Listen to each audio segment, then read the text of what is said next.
Good morning. What's going on? How are we doing? Where am I going? I'm lost. All right, we're gonna go this way. Make sure everything's working. Working as intended.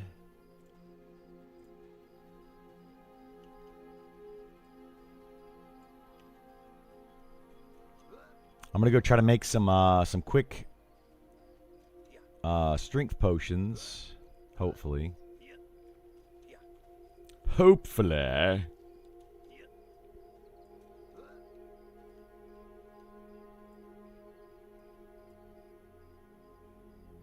If I have the right stuff. I think it's lion leaf and iron root.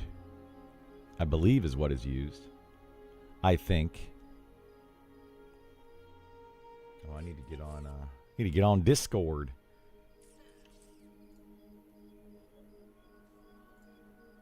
Ye old Discord. Let's get rid of this. Oops, not that one. Bangarang. Did that skeleton actually stun me? Are you kidding me, right? Meow.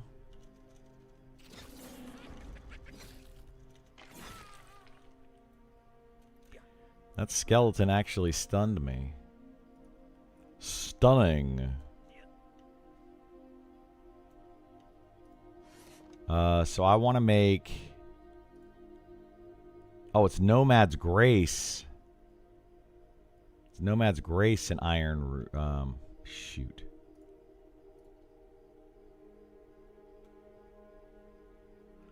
I can make potions of stamina with Stranglevine.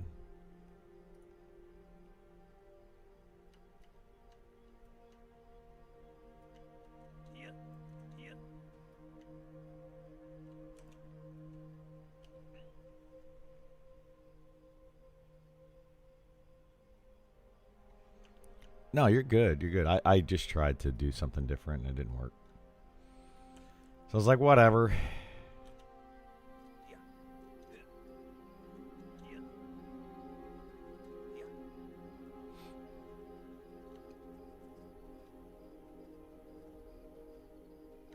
Were you trying to camp that,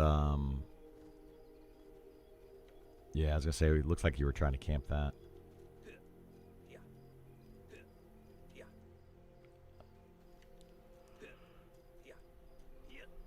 Oh, man.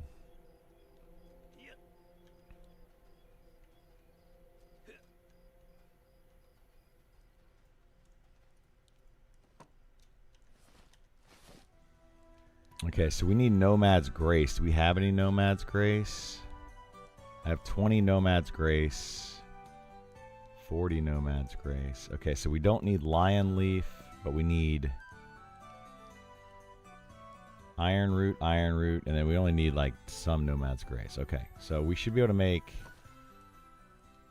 like 10 of these potions. I hope. I hope. I hope. Do do do do do do. Are you not worried to burn out grinding 60? Nah. I've already leveled to 60 on alpha once, so not worried about it. Yesterday you did 2.5 blues from what? Yeah. Yeah, I only got like 1 blue out of that.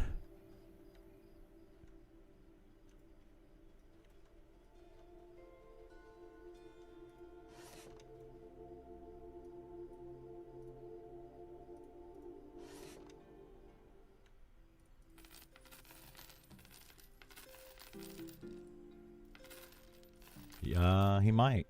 He hasn't said one way or the other.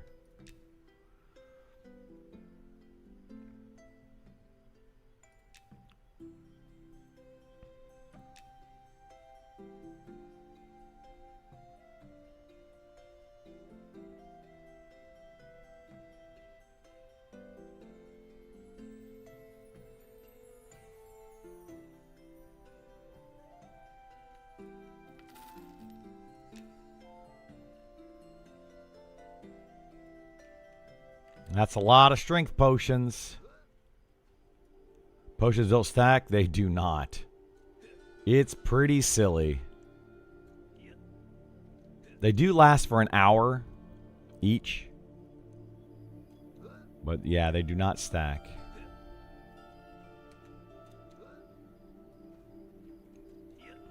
It's pretty dumb. They should at least stack to like 3 or something. Well, there are some potions when you make them, they give you multiple charges.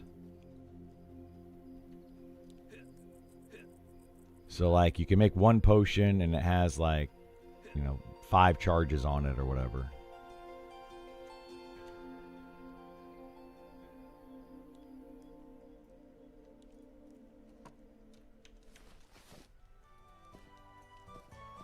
All right, is that everything that's filled up that? Okay.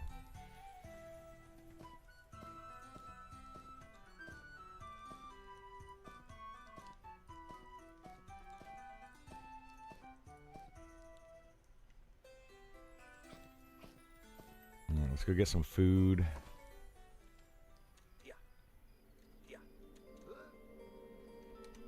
I'll buy some food real quick, and then I'm going to head over to that camp. Hopefully nobody's there. You need like 40 bank tunes? Yeah. Is he there already?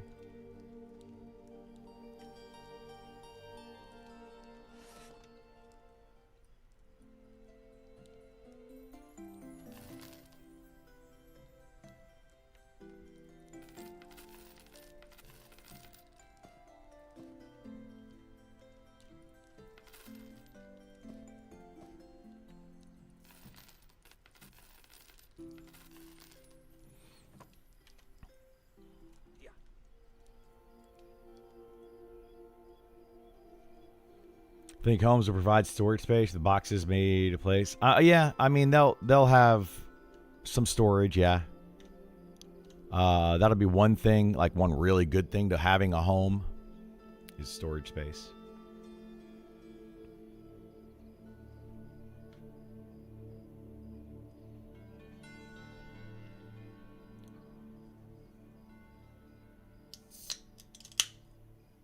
Now everybody will have a home. You're not going to have to worry about that.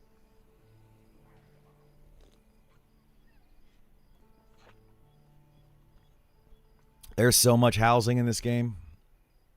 I mean, theoretically, yes. They could run out. But it depends on where you want your home. Now, if you want your home to be in a certain location, then yes, you may not be able to get it.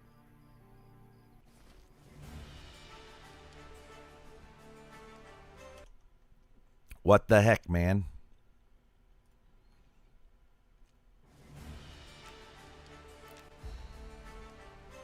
Game crash going into Sungreet Strand. I don't get it. Sometimes this game's a bit wonky.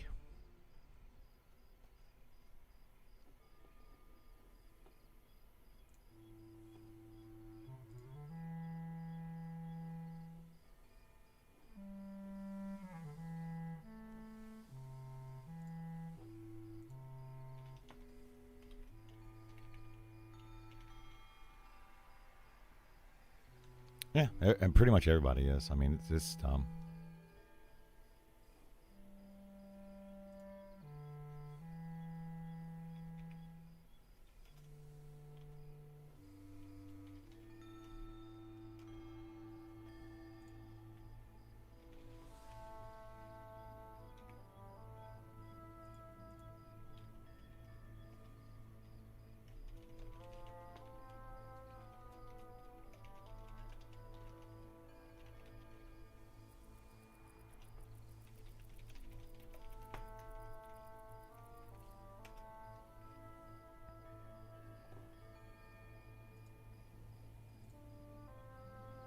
yeah, it's just a matter of time before people catch on to it. And I mean, that's what people keep saying, like in chat, is that it's they question it. Is it actually better because they get good XP while they're grouping, etc. And I'm like, if you change it, if you try it, you'll see the difference. And it just takes people time to try it because they're told that it is a group focused game, but then they don't realize that it's actually not.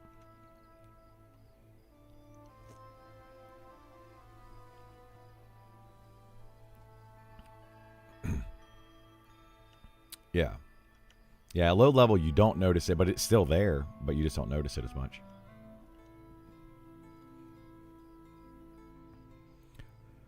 Alrighty.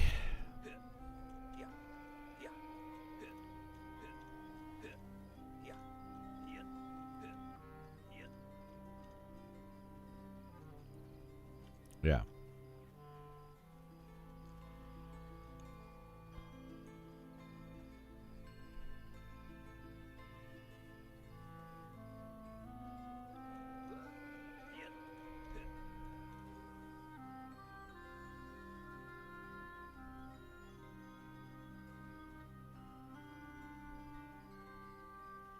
No. For now, the devs in the class update thread about 2 weeks ago said the game will be getting significant harder. I hope so, yeah. We haven't seen any follow-up posts on that. I'm hoping that we see some significantly harder content. Because right now, the game is it's too easy. And it's allowing players to solo up to 60 much easier.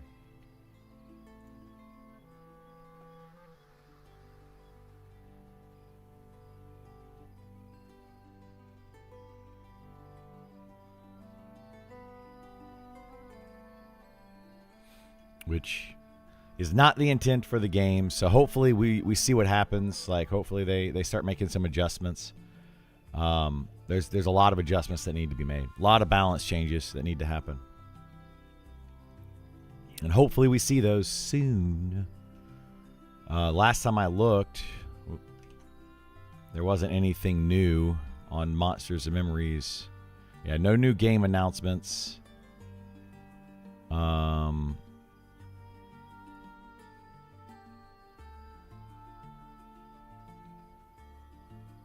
Yeah, I try to check this every now and then.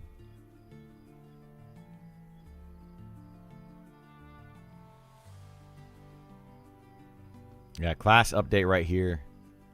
This is the latest post.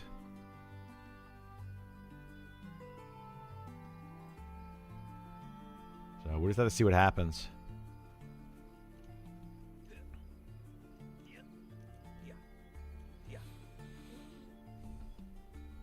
Oh, crap. I forgot to bring firewood. Do you have enough firewood? Okay. I can go grab some. I mean, it's not far from here. Yeah, I meant to just go grab it on the way here, and I forgot.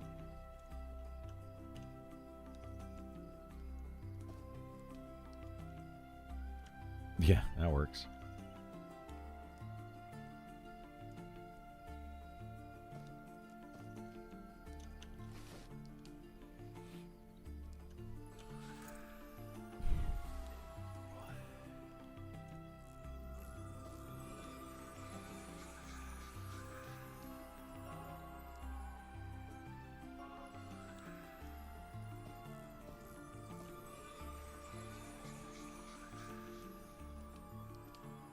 Oh yeah, people just quit. They'll quit grouping.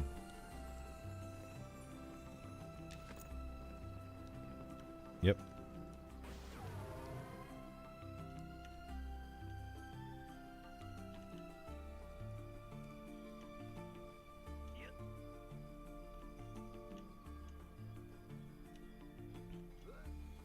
Well, let's get started. Let's see if we can get this 60 done today. We should be able to.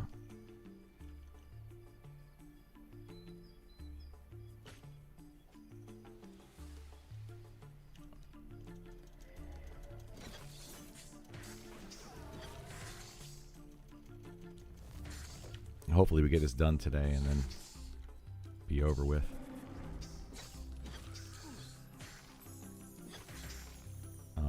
I guess as soon as like Andy gets on, we can start doing something else.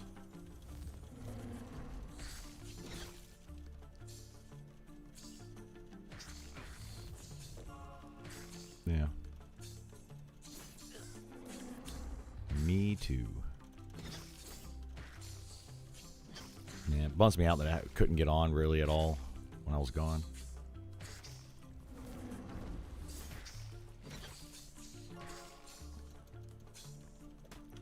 I mean, it's not a big deal right now, but...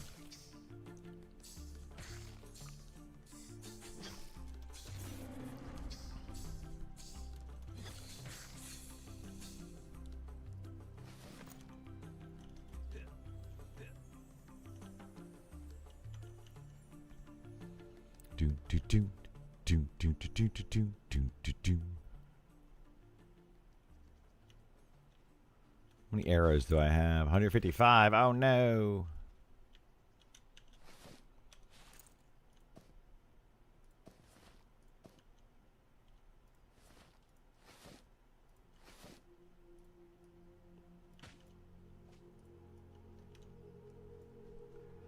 Need to make some arrows.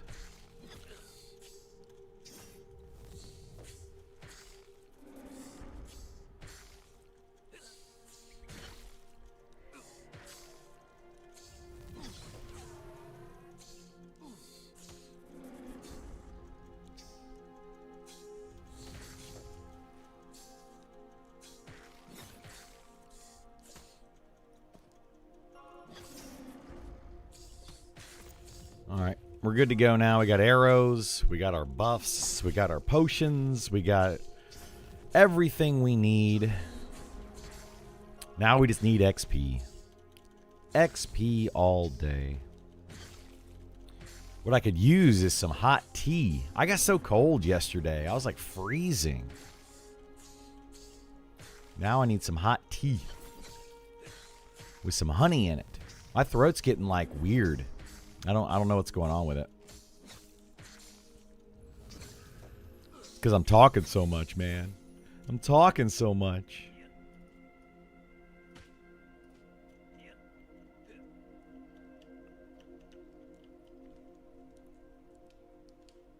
So we'll say we started at 9:30.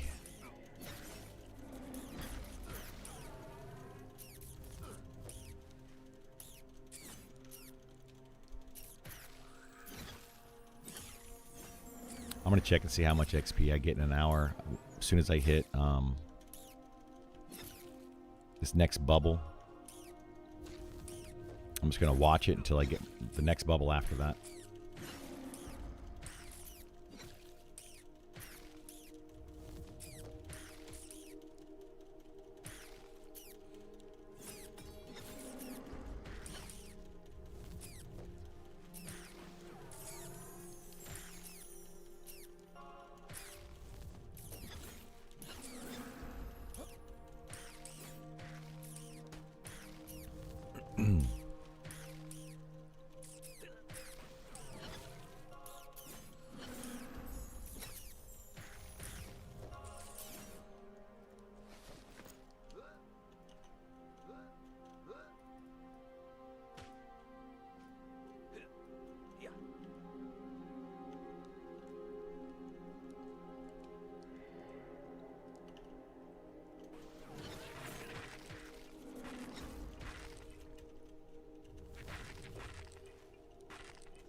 Yeah, it kind of sucks that, like,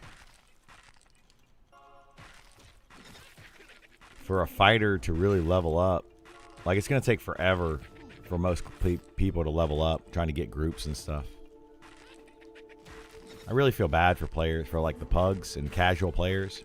I feel bad for them. Really feel bad for them.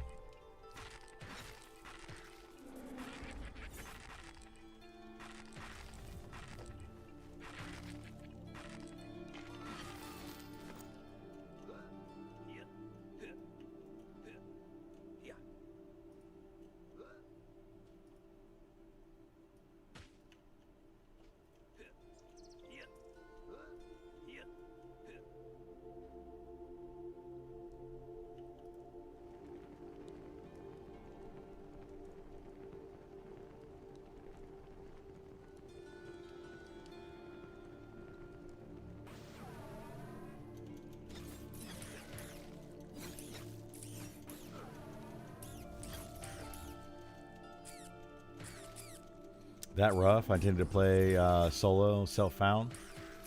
What class are you going to play? It depends on what class. If you're going to play like a fighter or a rogue or like any of the non-solo friendly classes, you're going to have a hard time.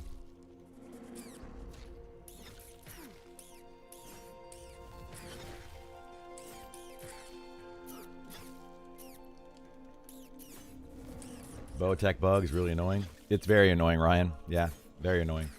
You know what's even more annoying? Why my Twitch chat won't, or my YouTube chat won't go to my other chat window. Sometimes it works and sometimes it doesn't. And I guess today is a day that it's just not going to work right. So I'll have to use 2 chats again today. Bummer. I'll try to keep up with it. I'm not very good at that, but I'll try.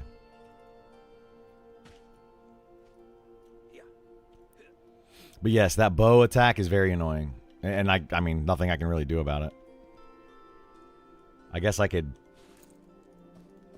do that every single time that I pull a mob.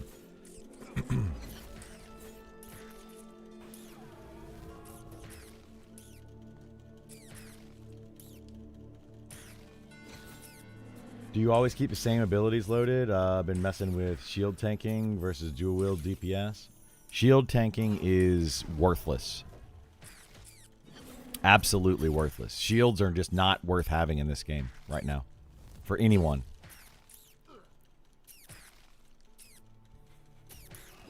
EverQuest, you played a Shadow Knight, Necro, Wizard, and a Twink Warrior.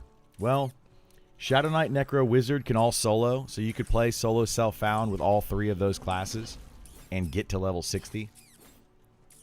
Shadow Knight would be the slowest out of those, but you can do it.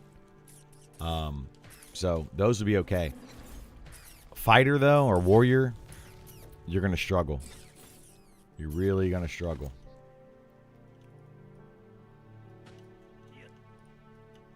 Even on a Twink Warrior, you're still going to struggle. I mean, it depends on how much you twink it, but it's not going to be easy. You're going to want to get buffs, for sure.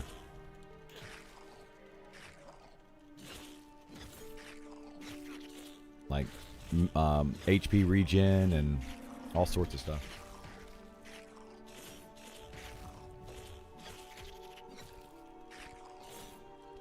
Yeah, it's just I don't know. I just feel bad for players. Anybody playing a solo or a non-solo class, they're gonna struggle. Any playing for Mercs? No. They don't want to do any of that. I mean, never say never, right? But there is no plan for it. So just because AC isn't scaled, Frenzy versus Shield Bash damage, I feel like it's not that useless. Well, the damage between Frenzy and Shield Bash may not be that big of a difference, but every single offhand attack you're not getting. And those offhand attacks add up, as you can see right here. So every one of these longer ones here, these are offhand attacks. And they add up very quickly. 64 damage right there, 29 damage, 34, 64, 42, 2 damage, 60. Those all add up very, very, very quickly. So you're not going to want to use a shield, at least right now. At one point, the idea was to add more shield abilities. If they do that, it might be worth it. Maybe. But even for like a knight class, you're better off using two-handed and doing the bigger numbers.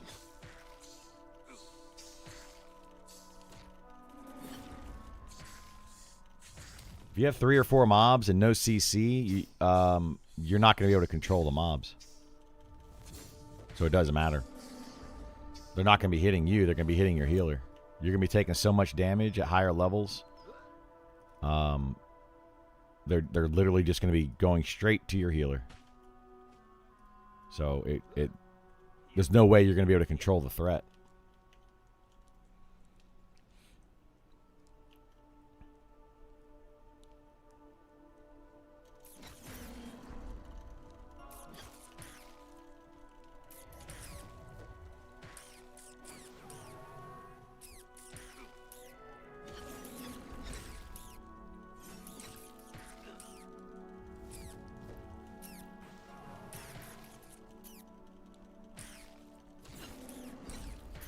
I mean, these mobs right here are hitting me debuffed. They're hitting me still for like 95, 89.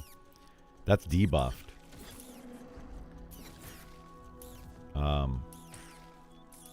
Before they're debuffed and slowed, they're hitting for a lot more. How much longer to the big 60? We're going to test that here in a minute. I'm getting... It's taking about 30 minutes. 20 to 30 minutes per blue. But I don't know exactly. I'm going to test it here.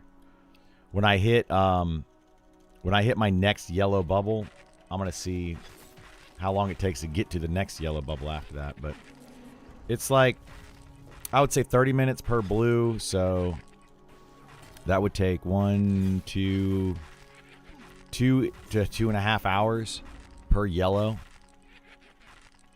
So it could be upwards of 6-8 hours depending on how quickly this goes.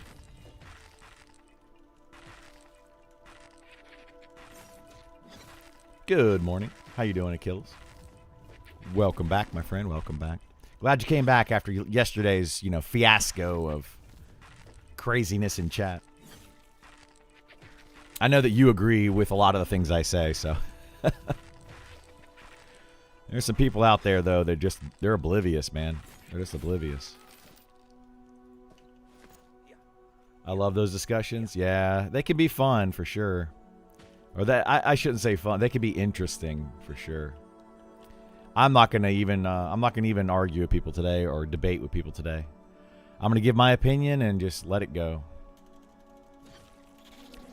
I just don't feel like it, I'm tired of trying to defend. I feel like I'm always having to defend everything that I say and prove it, even though I've already defended and proven it many times. So, I'm just done with it, I'm tired.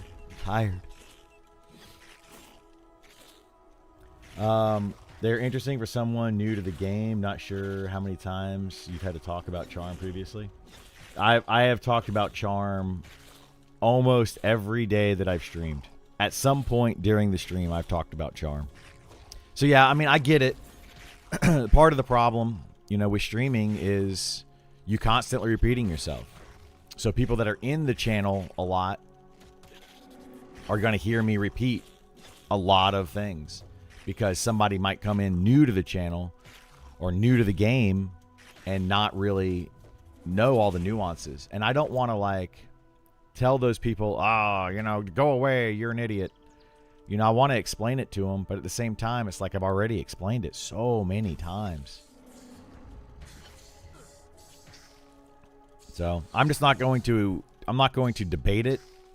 People can ask my opinion. I'm going to give my opinion. I'm going to move on. Charm's still too good. Solo XP, still too good. And that's pretty much all I'm going to say about it.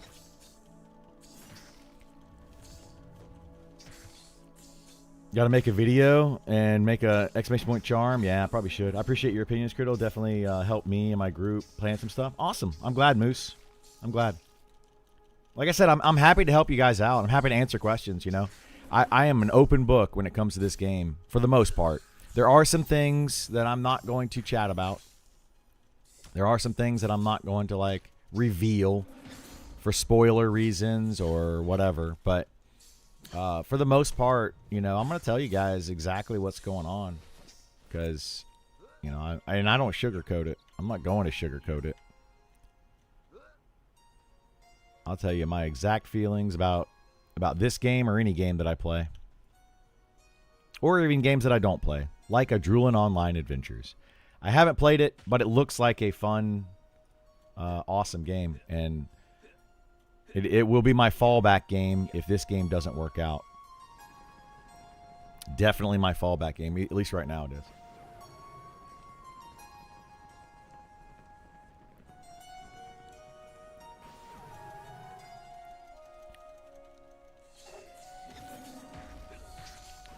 I have a hard time believing this game won't work out. I do too. I think this game's going to be great.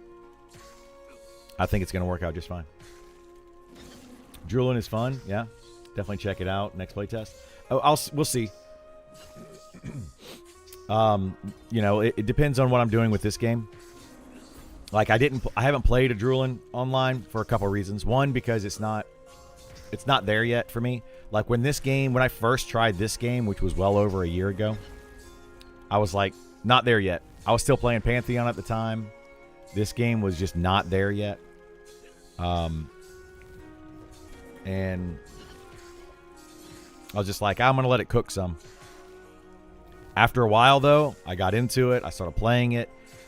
Pantheon was like getting on my last nerve, and I just moved over.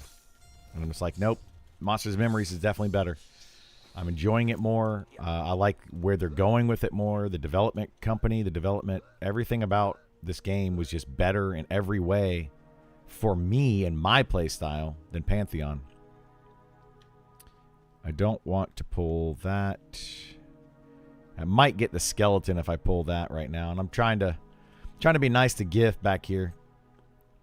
I don't want him I don't want to make him have to struggle too much. He's just waking up and he's working. So I'm going to try to pull these separate, but they're always like stuck together like this. It drives me nuts. But it's fine.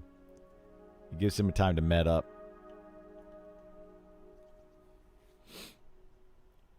Stop moving. Somebody. My goodness.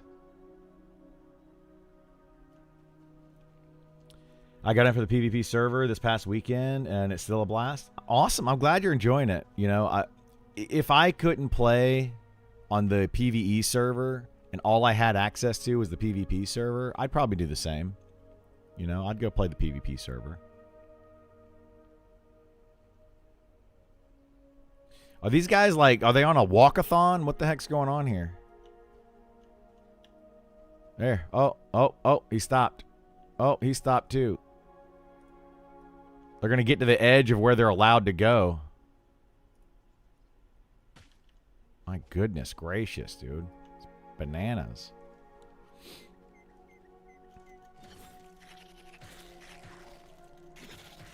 There's a group of gnomes with biblical names, and when they get you, they say scriptures. Really? See, that's fun, right? I like that. Well, I don't know. I don't want people bringing in outside politics and religion into this game or any of my games. I don't like that. Because it usually sparks debate and it takes away from the game itself. But that is a fun way to role play, right? It is a fun way to role play.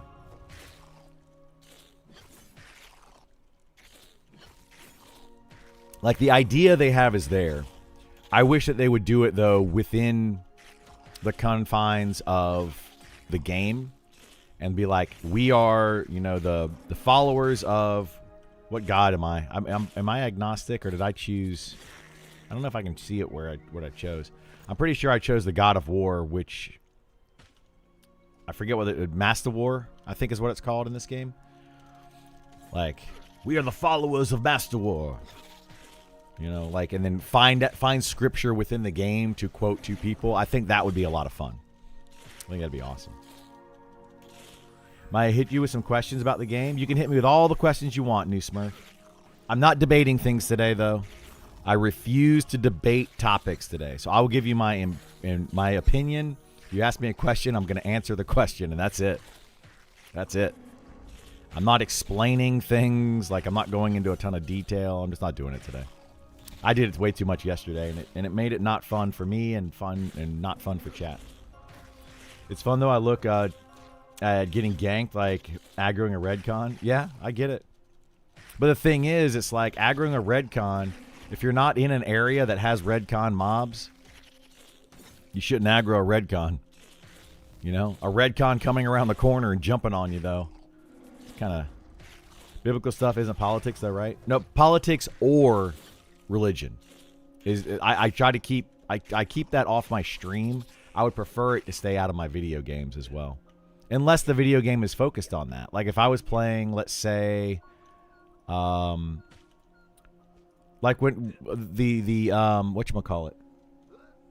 The Indiana Jones movie or game, right? That came out. Like, I don't mind it in that because it's actual, you know, factual information, and it's going over religion and going over all sorts of, you know, history and all that. I like that in those kind of games. But when I'm playing a game like this, I just don't want people bringing outside religion into it, or outside, and my stream as well. Outside politics, outside religion, take those somewhere else. I don't care about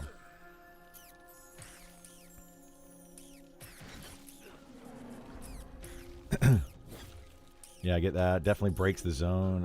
Outstate, you get when you try. Yeah, exactly. The reason I play video games is to get away from politics, get away from religion, get away from everyday life, get away from work, get away from all of that. And just focus in and be like, I'm in a fantasy world doing my fantasy thing, hanging out with my buds, just, you know, just chilling. And that's what I like about it. Congrats on the levels. Last checked in around 51 stream. What are you doing when you hit 60? When I hit 60, our plan right now, which we're already doing it, but our plan right now is to go around, find cool items, find you know, places that we can camp on early access.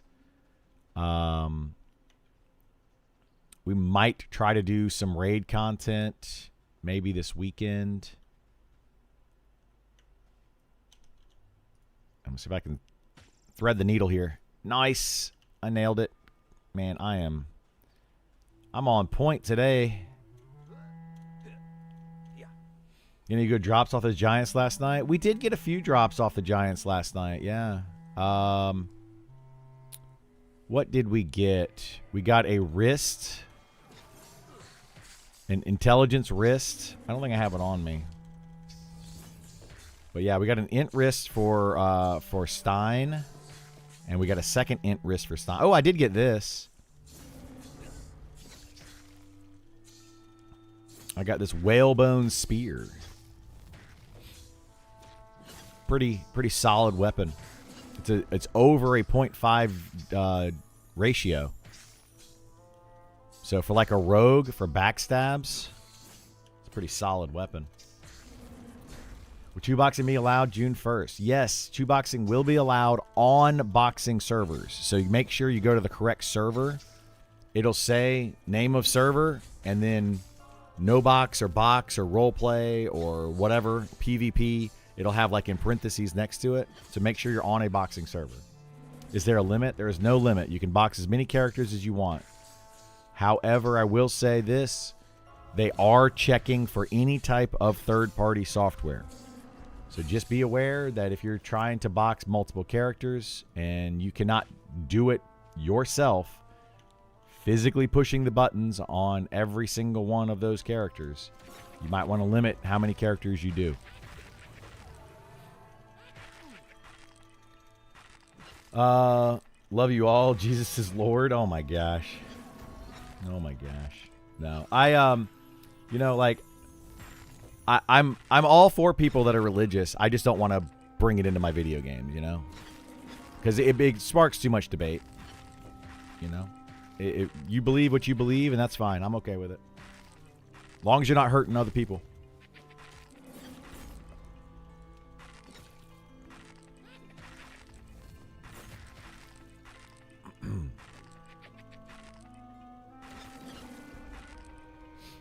Good morning, Dan. How you doing? I am doing very well. Very well. Hopefully we hit 60 today, so I'll be doing more well. My beliefs are my own, and I will only preach them if people ask about them. Exactly. 100%. And I'm okay with that. You know? I'm okay with that.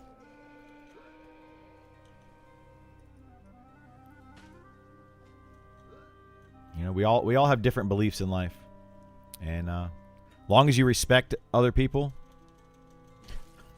that's all I care about. Appreciate the detailed answers you gave me yesterday. What guild are you part of? I'm currently in Rampage. So that's the guild I'm currently in for the alpha testing and for the beta testing. I was also part of Rampage in Pantheon. That's where I met Rampage people. I think, however, they're going to a boxing server, I believe, but I don't know for sure. But I think they're going to a boxing server. So we'll see what happens after beta for early access. We may make a guild. We may go with Rampage. We may join another guild, like my group of people, depending on where people go and what they do, all that kind of stuff. Will you guys recruit for early access launch? I'd be interested if so. Y'all seem pretty chill. So yeah, for early access, whatever guild that I'm in, if I have any say in it whatsoever, I want to be in a guild that is open to all play types, casual, hardcore, everybody. And I'm all for helping everybody out, you know. I'll be very hardcore. Okay, so we just hit the new thing. So we're going to look at the time. It is now 9:57. Let's see how long it takes to get another yellow. At level 59, doing it this way. We'll see. Anyway, yeah, I'm all for everybody joining. Whoever wants to join, just respect other people in the guild. That said, again, if I have any say-so on it, I would like to be in a guild where, you know, the effort you put into the guild is what you get out of the guild. So that's all I can say about that. Guilty sent a picture of Lord something dragon during a sandstorm in Glass Flats. Any info on it? Yeah, I do have info on it. That dragon is a raid boss. Since you're bringing it up, I didn't want to bring it up without people knowing about it.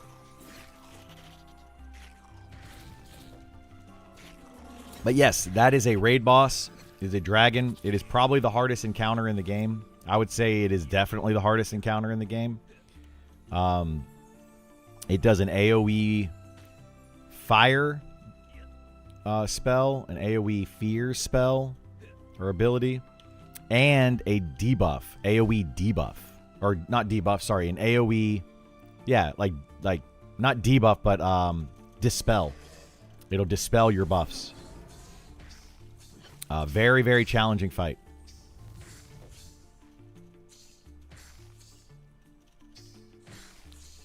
I'm not going to go into detail.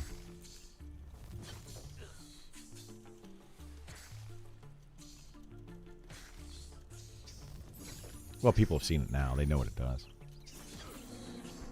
But yeah, that's all I can really say about that fight. It's very, very challenging fight. It's a cool dragon, though. I would stay away from it unless you have a full raid force that's level 60.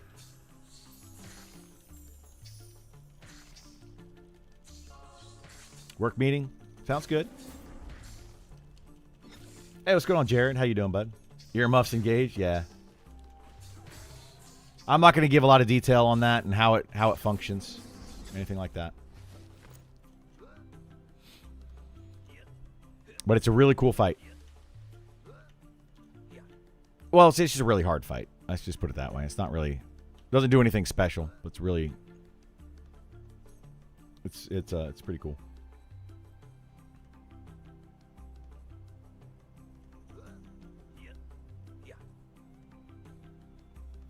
What's the payoff for blacksmithing?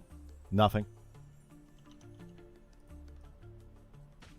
I mean, you can make armor, armor and weapons. There is enchanted gear that you can make. That's pretty good. The problem is that the higher level blacksmithing, to make like the higher level gear, is not going to make better gear than your dropped gear. So you're probably going to have better than your crafted stuff at that level. Probably. Not necessarily, but. We just saw an underwater dungeon list and the Shallow Shoals on the wiki. There's just one. Did the devs ask for the other to be taken off the wiki? Do you have confirmation in the underwater dungeon in Shallow Shoals? Yeah, there is an underwater dungeon. It's called Grimtide Sanctum. I've been in there and streamed it. It's my favorite dungeon in the game. I don't know of a second underwater dungeon. There is one. I don't know what you're talking about on the wiki, but there is another underwater dungeon that they'll be adding in for the deep module when that happens in probably September, October-ish this year. So there will be a full-blown underwater dungeon then. The Shallow Shoals dungeon requires you to go underwater to get to it, but it's not an underwater dungeon. You go underwater, get into it, and then once you're in the dungeon, most of that dungeon is above water. So you're going to be standing on land. The underwater dungeon for Module 1 is fully underwater dungeon, like a Kedge Keep kind of situation. However, there's like these mushrooms. And from what I understand, these mushrooms have like a dome over them, and they allow you to sit underneath these mushrooms, which make it so that you're not swimming, so you can actually sit down and meditate and that kind of thing. So that's going to be how that dungeon works, from my understanding. What level is one of Shallow Shoals? 50.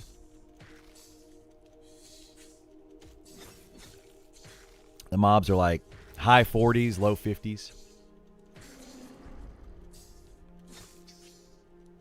I would not recommend going to that dungeon anytime before 45. And in fact, if you go even at level 50, it's still going to be a challenge with a full group. Very, very challenging.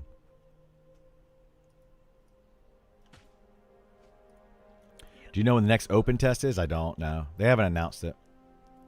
They said they're going to have at least one more, though, between now and early access. So we have, what is it, like 8 weeks between now and early access? Something like that. But they want to take the last week or two of May and not do anything, like just no servers, whatever. So they want to just make sure they fix things and add in what they need to add and just kind of work on the game. So we have about 6 weeks left. So sometime in the next 6 weeks is what my guess is.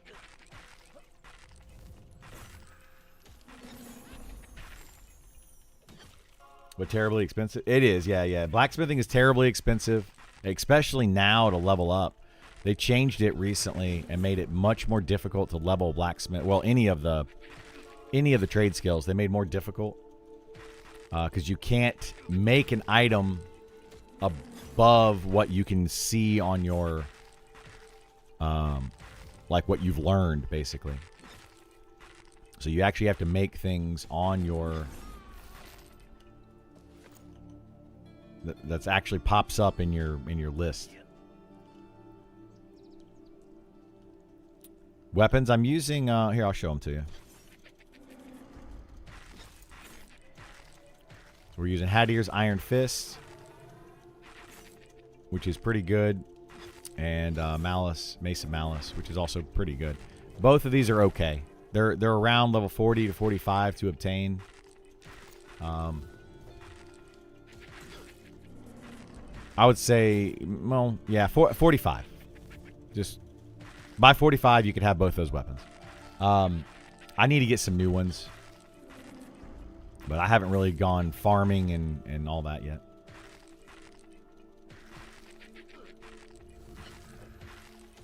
Hadir's the polar bear, second floor from Glint. Maybe, yeah. Is that fist? No, it's not a hand-to-hand weapon, which is sad. It should be. It absolutely should be a hand-to-hand weapon. It's actually a slashing weapon.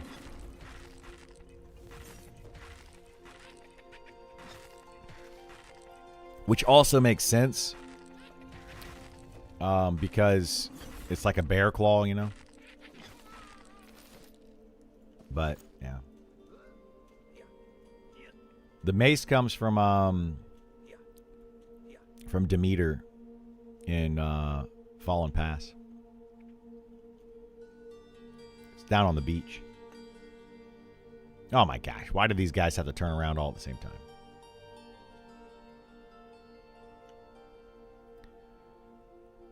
We'll let these separate.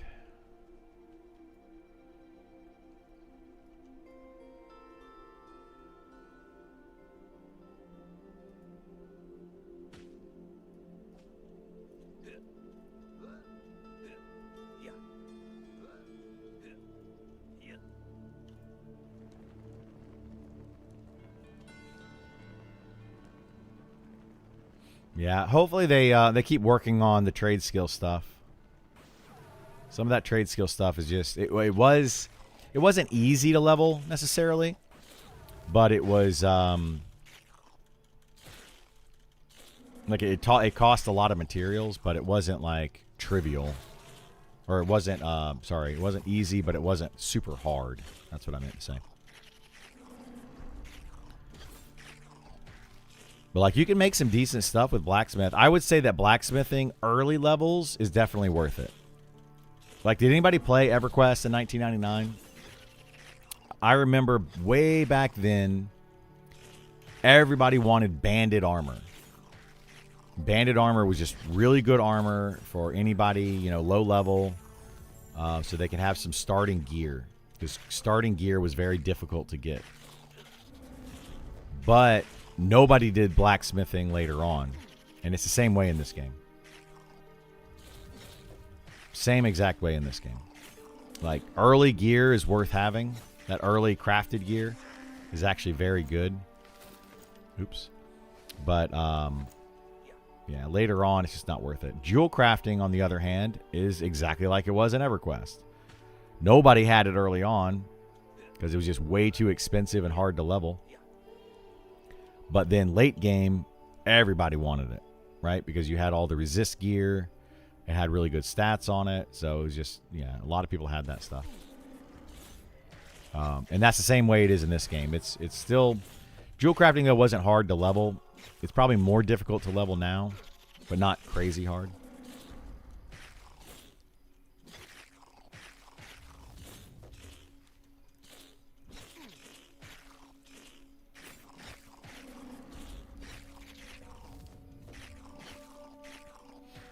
Ari, you can apply, or not apply, but you can opt in for the closed beta. That's how you can play right now. And every week they're doing a lottery to add people in. I do have a haste item. Yeah, it's my belt. I'll show it to you. Blackened girdle. It's probably the best haste item currently in the game that's accessible. That it's the one I know of. I don't know of another better one.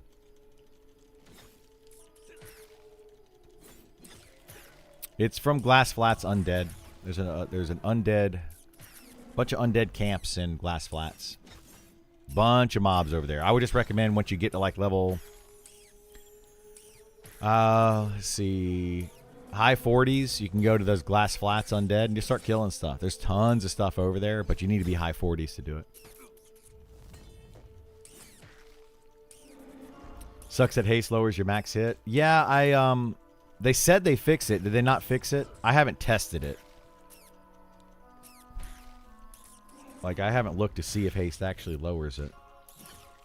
Because they did say that they fixed it. So right now I'm hitting for 88 with 169 strength. Well, I'd have to take off the strength. I don't know. I'm not going to mess with it right now. But yeah, they definitely need to fix that if they haven't yet. But in the last patch, they said they fixed it.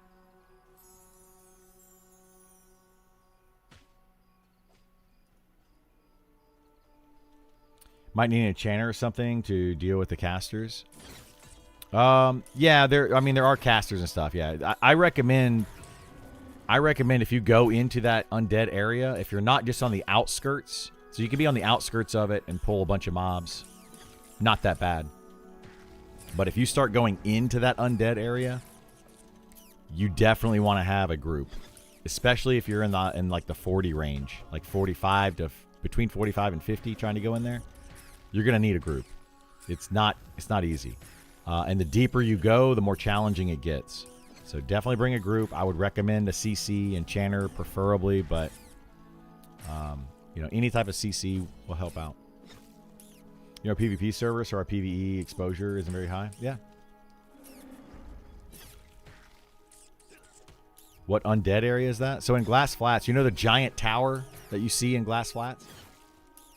It's got a bunch of undead in and around that tower. Like tons of them. Just go over there. You'll see them everywhere. There's like at least 10 or more named in that area. And all of them have decent gear on them. There's a bunch of mobs over there.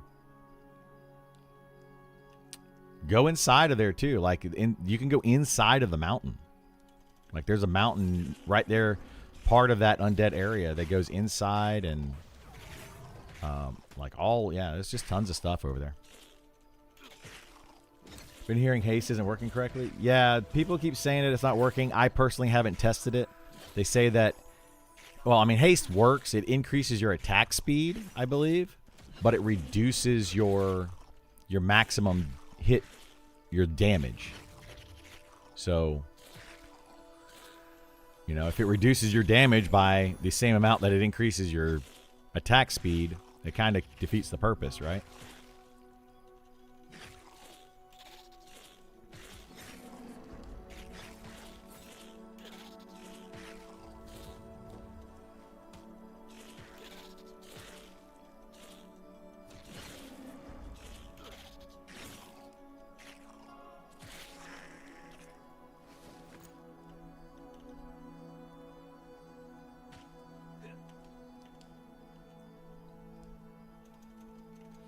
Yeah, I haven't tested it. They said they fixed it, though, in the last patch. So, I don't know. Is that the Red Keep, the area that is gated and locked at night? What I was just talking about? No. Or you talking about right here, where I'm at right now? No, this is just in Sungreet Strand.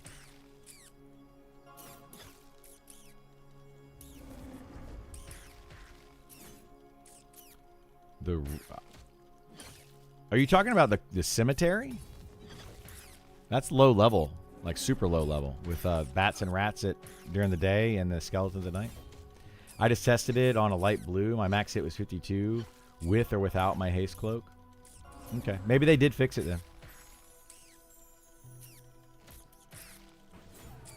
The only area I know that I can think of anyway, off the top of my head, is with rats and bats during the day and skeletons at night, is a cemetery, and that's inside of Night Harbor, and it's like a level, 10 area.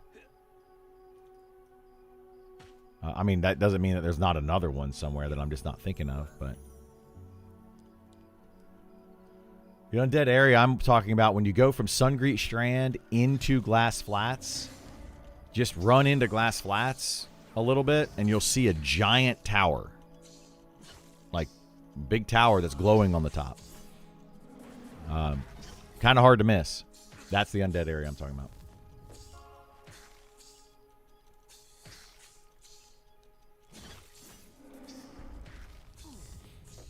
Yeah, that area alone could probably house, at least 10 full groups. At least. It's got so many mobs in it. 10 full groups at level. Because I can think of 1, 2, 3, 4, 5, 6. Yeah, like 10 full groups. During early access, when the servers are at the peak and they're super full, it might even have more than that over there.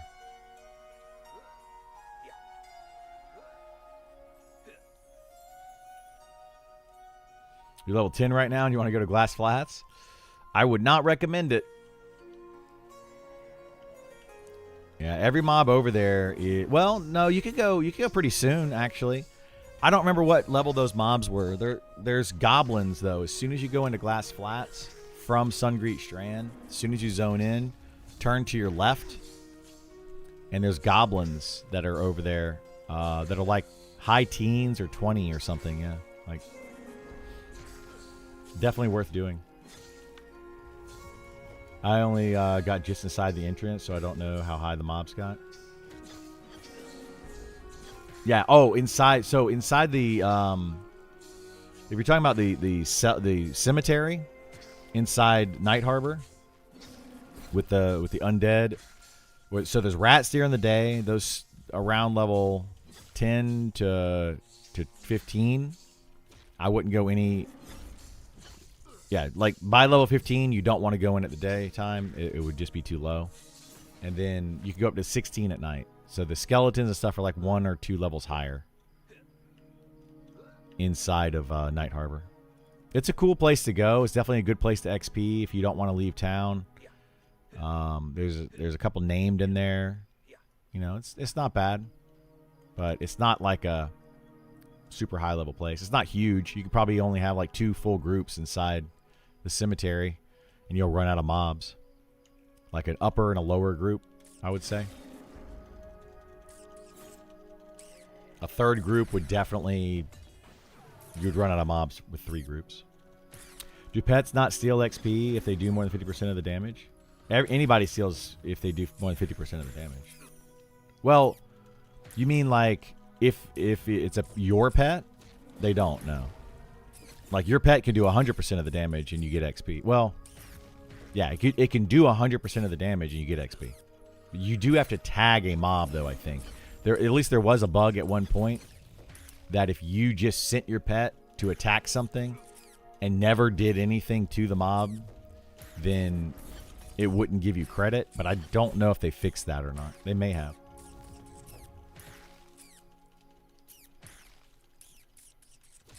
You could theoretically go to 30 there, I think. The goblins, then the bug, snake, wolf, trash. Right. Oh, yeah. You could go in Glass Flats. You could go from level like high teens all the way up to like 60. All the way to 60 in Glass Flats. There's a ton of stuff in Glass Flats that you can do. Which is there's something about this game that's kind of crazy, actually. Like, you could you can level in several zones all the way to 60 from like, so Fallen Pass, you can start there in your teens and go all the way to 60. Glass Flats, you can start there in your teens, go all the way to 60.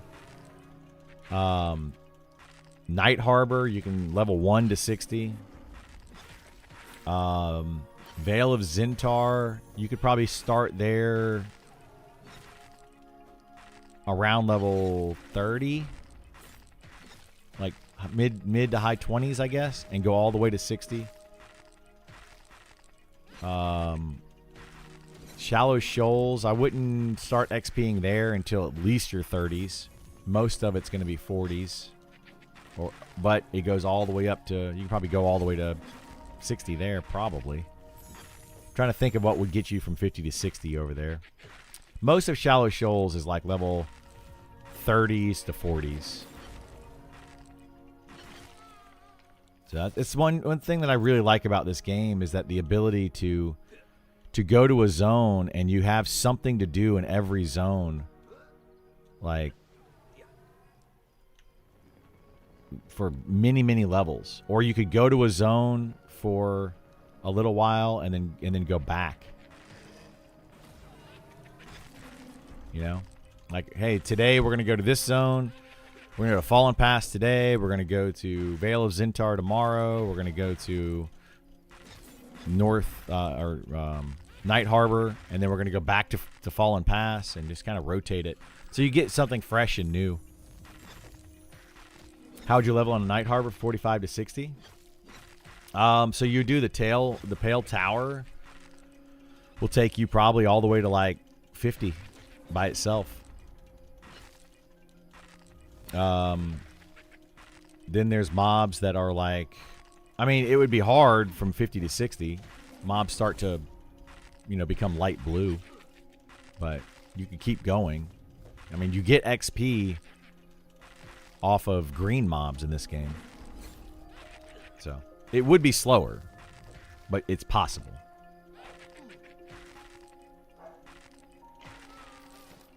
Exactly. You could kill guards.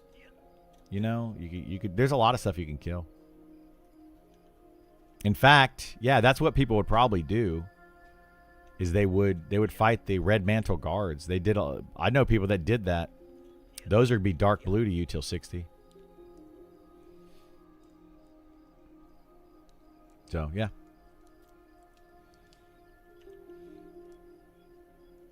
And some people want to fight the red mantle guards. One thing that I've noticed about this game, something that I don't like necessarily, is that almost every named NPC has some sort of loot, which is sad. Like the guards don't necessarily, but some of them might. More so like the captain of the guard, right? Like, I don't know if anybody's actually killed, like the quest starter NPCs, But yeah. Anyway, the point I'm trying to make is where I like it, but I don't like it is some quest NPCs also have loot, so people want to kill them for the loot, but then other people want to turn in the quest. Which is kind of annoying if you're playing one of those classes or if you're trying to do one of those quests. It's kind of annoying. Like, I don't want to have to wait to turn in a quest, and people are like farming that mob. It's kind of silly.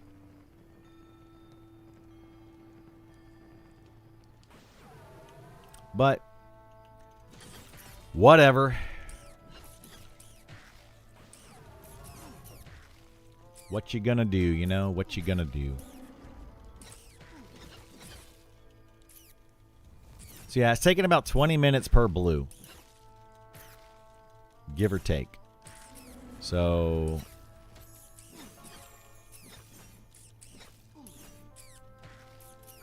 about an hour and 40 minutes per yellow.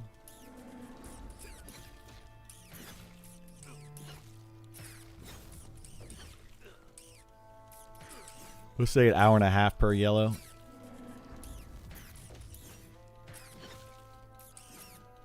As a level 59 fighter, when you're in a full group, how's your DPS compared to other classes? I would say it's good. Like, fighters right now are really good damage for tanks. But I'm not sure if they really should reduce the damage too much more. But they need to probably buff the damage of other classes. I wouldn't mind them reducing the damage of the fighter a little bit. Like, it actually wouldn't be that bad. Oh, shoot. I got a second one.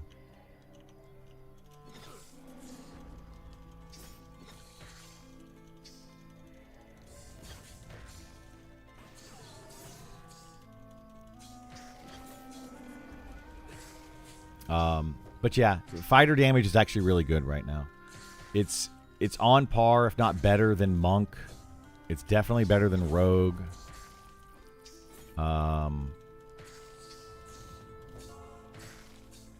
So like but the Monk and Rogue, they need a lot of work. They just need a lot of love.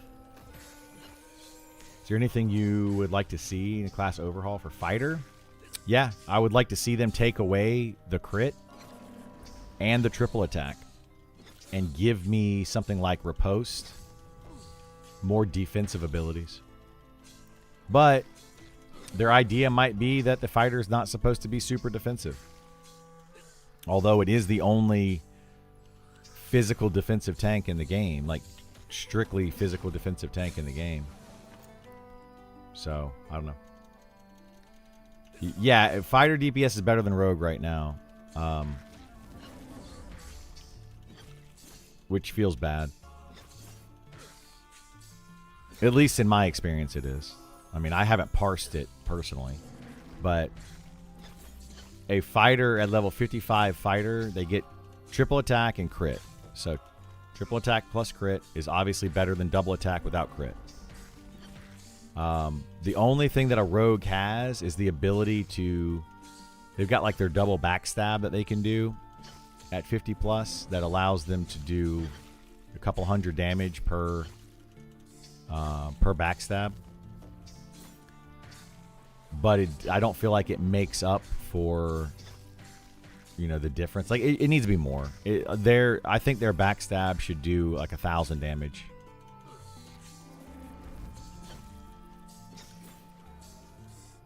But they're trying to balance it though with like a wizard.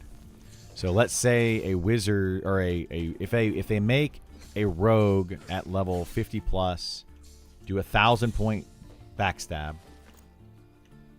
then they get the double backstab, so that's 2,000 damage. That's higher than what a wizard can do at level 50. It takes like a level 60 wizard to do 2,000 damage in a single nuke. And then the rogue is also doing double attack and dual wield. So a rogue would be doing more damage than a wizard in that sense, right? So a wizard should be able to do bigger damage in a shorter amount of time, which they can do, but it's not enough. Wizards also need love, is where I'm going with this. So a wizard and a rogue are, I would say, comparable DPS right now, but one is more like sustained damage and the other one is more burst damage. But both of them are low damage compared to other classes, and they're supposed to be the premier damage class. Both of them are. Or at least they're both supposed to be a premier damage class. They just aren't. Not in a group anyway. Wizard's very good for bursting down mobs though. So like you still want to have a wizard at least in late game for bursting down named or bursting down raid bosses, that kind of stuff. You still want to have them, but there's no reason to have a rogue. You're better off bringing a Spellblade or a ranger or even another fighter is probably better than having a rogue. Just feels bad. Got to increase mob HP like 100% and then we can tweak DPS. Maybe. I mean, I don't... Their idea on that, Nidiak, which I don't necessarily disagree with what you're saying, but they don't want mobs to be damage sponges. So they don't want to just increase health pool to then make fights longer. They're trying to not do that. They're trying to find other ways of doing that. By like increasing the armor class of monsters and that kind of stuff. Does Sneak make you able to trade, do quests with NPCs? Not that I'm aware of. There is... Like, bards have a faction spell, but you can't use it because it costs too much mana. But, yeah, I don't think you can, like, do quests and stuff if you're KOS or something by using Sneak or any of that. 59, a double hell level. 55? No, 59 is just really hard. It just takes a long time. You just need a lot of XP.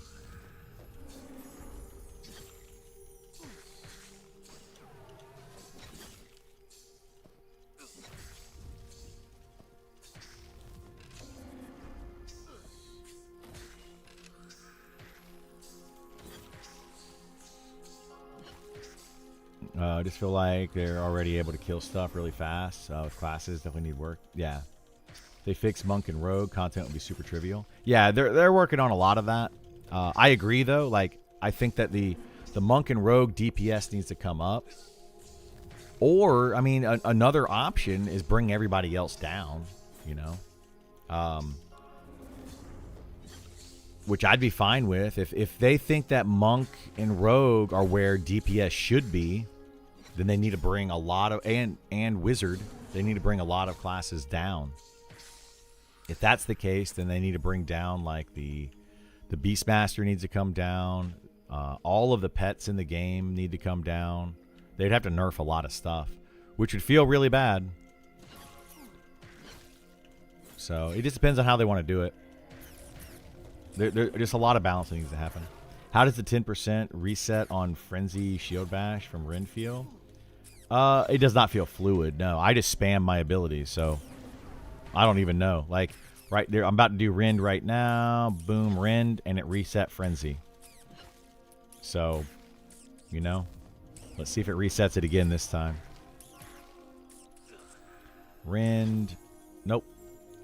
Didn't reset that time. So, like, sometimes you're going to get it to where, like, Rend will come up right before Frenzy comes up. Like, do you wait? Technically, I should wait, do Frenzy. So now I'm going to do Frenzy and then do a Rend and try to get that reset. But you really got to focus and, like, pay attention to your abilities to be able to do that. And I don't think anybody's going to sit there and stare at their abilities to wait for that reset, you know? Like, that would be so tedious. Like, Frenzy's about to come up, use Frenzy, and then Rend. And it reset Frenzy. And then, yeah, you know? Like, who's going to actually stare at that? That would be very boring gameplay. I don't ever want to stare at my abilities. Like, that's super boring gameplay to me. To stare at your abilities and wait for their cooldowns. Awful. Awful gameplay. If they're just trying to get TTK right, then doesn't it make sense to bring the DPS down? Maybe. Like, bringing DPS down is an option. They could also increase the armor class of monsters, increase the health pool of monsters. You know, they could increase... They could do it that way. Like, there's multiple ways. Like, there isn't just one way to do anything. So it just depends on what they want to do. Biggest complaint about Monk isn't even my DPS. Yeah, parsing. Yeah, like, that's the thing. DPS isn't, like, the be-all, end-all of this game. You know, I talk about it a lot, but it's not like World of Warcraft or Final Fantasy XIV, where you have to have a certain DPS to kill certain bosses. That's not what this game's about. It's more about being prepared and going into a fight. You know, understanding the mechanics of the fight. So parsing doesn't really matter, and your DPS doesn't really matter to an extent. You know, like something way too high on DPS or way too low on DPS, though, is going to feel bad. So it matters, but it doesn't really affect whether you're going to win or lose the fight. Whereas in, like, Final Fantasy or World of Warcraft, it absolutely will matter. If your DPS is not high enough, you will lose the fight. You know? So, my issues are Feign Death ain't a pulling tool, and my stances are worthless. Stances being worthless. Feign Death is a pulling tool, though. I would absolutely say that Feign Death is a pulling tool. But stances are kind of worthless. Yes. You know, the only good stance right now for monks is their wind stance, at least in a group. Their fire stance is good if they're trying to solo, but it's just broken and needs to be fixed. Elemental overwrites wind. I don't think it does. It might for the extra attack. I don't know. I haven't tested it personally. It might for the extra attack, but wind stance also gives you run speed that supposedly stacks with Speed of the Wild. So...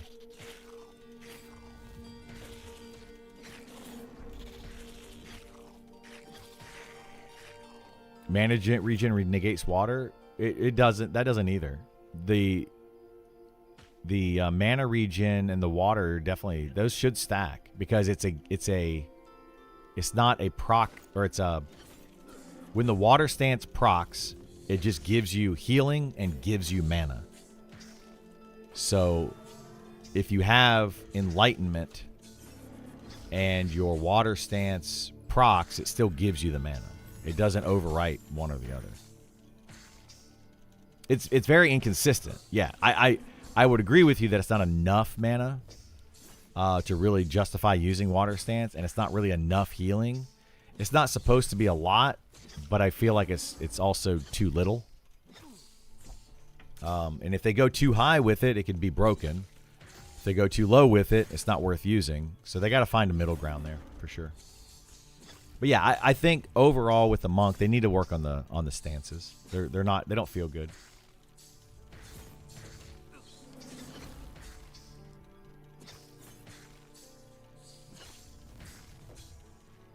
Yeah.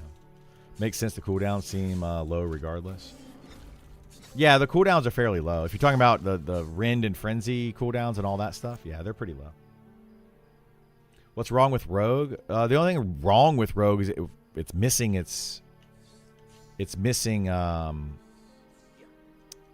poisons. So like it feels bad because its damage is low, but it also is missing a good chunk of its toolkit. So poison making is like a trade skill, and it's exclusive to rogues, but it basically doesn't do anything right now. It's got a snare poison, and that's it. Doesn't really have much. Just feels bad. Ranged Discord are complaining they are bad compared to melee. They are, yeah. They are. Like certain melee classes. It depends, right? Melee, so how it works, you talking about like the wizards? Well, which ranged? Are you talking about wizard and archer, which are ranged classes, versus like a spellblade, which is a melee class? It depends on who you're talking about. Like a wizard is definitely bad right now for a group. It's in a bad place. And it needs to be buffed. Or not necessarily buffed, but adjusted, fixed.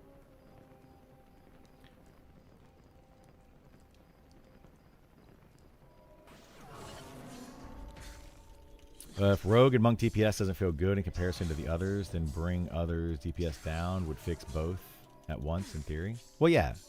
Bringing other DPS down is the same thing as bringing the Rogue and Monk DPS up. You know, it brings them in line with each other.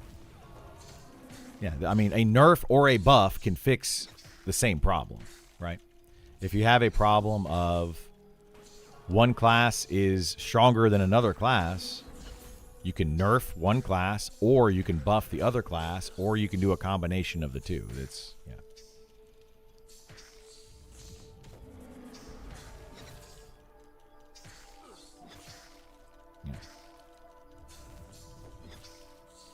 Yeah, I agree with that, Nidiak. The mana return for the water stance is not great. Like 5 mana at level 60. You know, spells cost 300 mana. So you get 5 mana at level 60 with that proc. It might go off once per fight. Maybe. Yeah, it doesn't feel great. I agree with that. 100%. Yeah, like that's why I mean, like that's what I'm saying. Like Rogue needs work. Like Rogue absolutely needs work.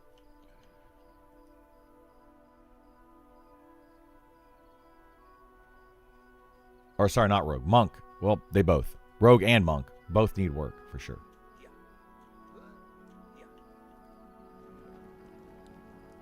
Oh crap! I got an extra beetle.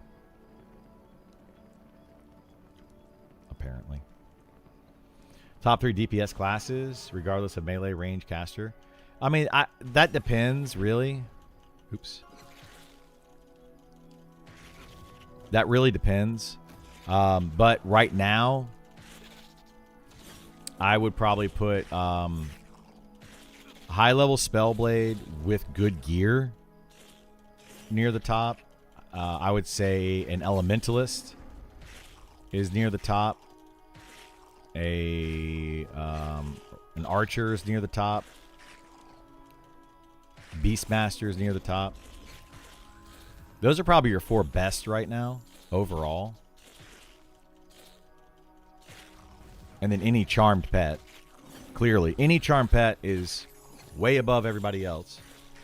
But then those 4 classes without charm are probably your top DPS classes. I don't know which one of those would be the actual best. But it depends on the situation. Like an elementalist with their pet can do quite a bit of damage. That skeleton, oh my god. Skeleton walked right into the other one. So dumb.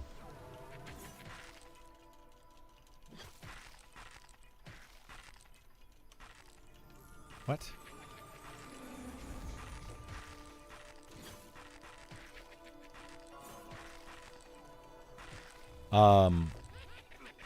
Yeah, I would say those are the top 4 right now.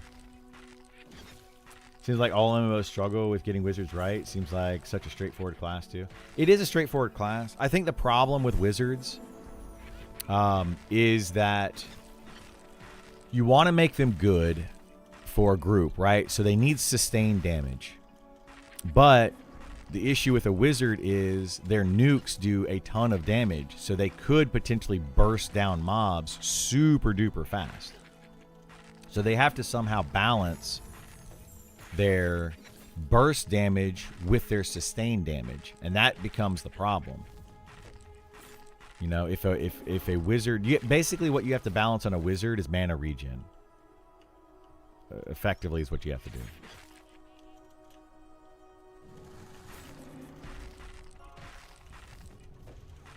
And that's what they tried to do in this game with it. They really tried. Like, I'll give them credit for trying.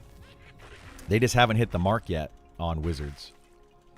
Because wizards have the same nukes as elementalists. Like, literally the exact same nukes. Maybe at slightly different levels, but overall, it's the same exact nukes. So, DPS-wise, of a level 60 wizard and a level 60 elementalist, just casting spells would be the exact same. There's no difference in them. But on top of that, the elementalist has a pet that can melee. So the melee damage of their pet obviously makes them stronger than a wizard. So what they did is they gave wizards the ability to use weapons and dual wield to kind of make up for that. So now the wizard is dual wielding to try to make up for the lack of damage for the pet. For the lack of the pet. And it kind of does. It's close, I guess. But if a wizard is dual wielding and meleeing or using their staff, then they are not meditating to gain mana to be able to do their nukes. Whereas an elementalist is able to sit down and gain mana while their pet is fighting, right? So they're able to do their nukes. So to fix that, they gave wizards their own personal mana regen that stacks with other mana regens. So now you have a wizard that has like a plus 10 mana regen because they're not able to sit down and meditate to kind of make up for that. So they're trying to make that balance happen to where wizards are going to be meleeing with their mana regen and then they're nuking, but it just, the balance just isn't there yet. Then they also gave wizards like another ability every 10 minutes to be able to gain a bunch of mana very quickly. You know, so they tried, right? They tried, but it's just not, it doesn't feel great. It doesn't feel great. So a Spellblade, yeah, and that's the other issue. By trying to make the wizard balanced with an elementalist, they effectively made the wizard a Spellblade in a sense, but then they have a Spellblade class, and now it's like, okay, well, why don't you just make it a Spellblade? Because, you know, you see what I'm saying? So there's just this whole balance, dichotomy, I guess. I don't know. I don't really know what good word to use there, but it's just, it's in a really rough place, and they're trying to get it there, but it's just not going well. It's the short version of that. Is a 52 charm pet still outperforming geared 60s? Yes. Theoretically, yes. Wizzies get crit though. They make they go big boom. So adding in crit actually doesn't do what you would think it would do for wizards. It's like a 5% chance for them to crit. So very, very low. Very low. 1 in 20 nukes will crit on average. And the crit does 50% more damage. Cool. Okay, that's great for when you're bursting down a mob. You might get, like, before you run out of mana, you might get 1 crit. You know, you're lucky to get 2, and you're going to be out of mana. So 50% more damage on 1 spell does not feel great. On top of that, though, when you're in a DPS group, you want to kill a mob exactly with a wizard. Not just kill it, exactly. So let's say my nuke does 100 damage. The mob has 100 health left, and I hit the nuke on the mob, and I exactly do 100 damage. I get a portion of that spell's mana back, or I get mana back, right? If I do 150 damage, I get less mana back.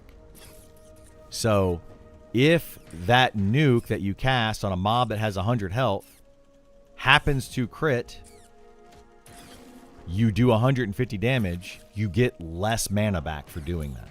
So it's actually bad for a wizard to crit when they kill a mob, and a wizard is always trying to kill a mob with their nuke.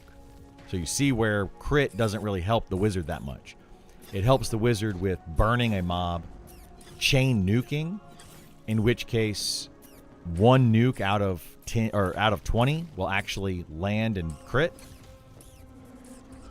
So the whole thing feels bad. That sounds like poopy. It does. It is poopy. It's crap. It's complete crap. Like 100%. It was not well thought out. It was terrible. It was very, very, very poorly done. But that's the idea of it, though. The idea is that, oh, wizards are going to do more damage because they get nuke or they get crits and blah, blah, blah, blah, blah. But very poorly implemented. So, yeah. Can Elementalist chain summon pets? Pet is about to die, then right before cast again. They would have to dismiss their pet and cast a new one. You can't. I don't know. I think if you try to, you might be able to. I have not. Honestly, I have not tried. I have not cast a pet while having a pet out on an Elementalist. But you could always dismiss it and cast a new one. Yes. You can't summon. Okay, so Isur or Gith is saying you cannot summon another pet with the pet out. You have to dismiss it first. So you couldn't chain summon them, though. But you can dismiss them and cast a new one. Might be interesting if gave Wizard more elemental spells and made... Yeah. Well, I think that the Wizard should have fire nukes, just like it does. I think the Elementalist should get more spells outside of just fire nukes. But make them lower damage and make them synergize with the pet. They already have that in the game. They just haven't really done much with it. So, like, if you have a water pet, if you have a water pet out and you cast a fire spell and use the water pet's ability, it does like fire blast or something. I don't remember what it's called, but it does a special unique effect, and that will like blind your target. So they already have that implemented into the game. It's just not utilized, and it needs to be utilized a lot more. Take away all of the wizard spells from Elementalist. Give them all new spells that are of each different element. I would say maybe halve the damage on them, but make them synergy. Every one of those spells should synergize with an Elementalist pet and their abilities. So you could do like a fire pet with a fire nuke could just be like a, mega fire nuke, and make that equal maybe a wizard nuke. Maybe it doubles the damage or whatever. But then you could also synergize it with something else. You could synergize it with like an earth pet plus a fire spell those two going together could make like meteor, you know, like or flaming rock or something. I don't know. I'm just throwing ideas out. Like, this is why, like, it kind of frustrates me, because it's so easy to just pop ideas in my head, try them, you know, and the devs that are working on that are just not doing it, and I don't know why. I don't know why. I think they should absolutely just work more combinations and just come up with something. Wizards always tend to have a lot of useful tools too, ports and biz roots. Well, they do, but so does the elementalists. They also have useful tools. But that's the thing, is you can't compare that though. You know, it's kind of like saying, oh, the cleric has res, so therefore they shouldn't have any other utility in combat. Well, they get res. Cool. But, you know, that it feels bad. Like, every class should be viable in combat, right? How are you going to gain levels if nobody wants you in your party? Why would I take a wizard over an elementalist if the elementalist is just a better wizard? So I don't want to level. I don't want to have one in my party, and I don't want to level it. I don't want the wizard for the new or for the ports for my party. I want the wizard for the port out of my party. Like, oh yeah, hey, port me, wizard, so I can go group up with the elementalist. Like, that's literally what you're going to end up doing. So you can't do that. You can't say, oh, well, they have this crazy good out of combat utility, and it makes up for for the lack of in combat utility. I don't mind that. Like, I like that wizards have the ports, and I like that clerics have the res. And yes, that makes people want to play those classes. But you can't just like completely negate those classes. Like right now, people don't want to play the cleric because the druid and shaman heal as well as the cleric. You know, they don't heal as well, but they can keep up with healing as well as a cleric.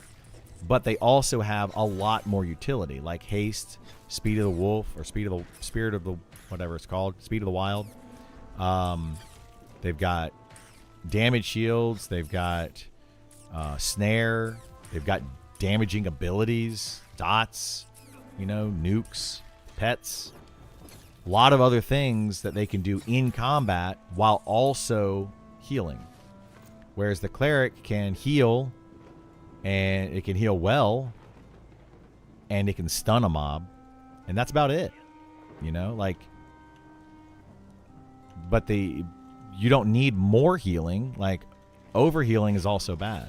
So that's what I'm trying to get at with it, right? Wizard just doesn't feel good in a group. You would rather have an elementalist or any other DPS really in a group outside of maybe a rogue. Rogue would even feel better in a group than a wizard right now.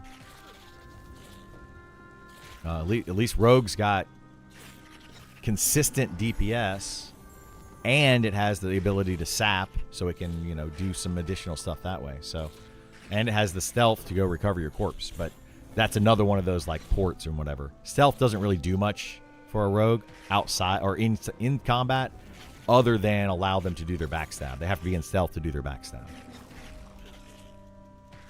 Anyway, every class always needs that one defining thing that makes them, needed. Exactly.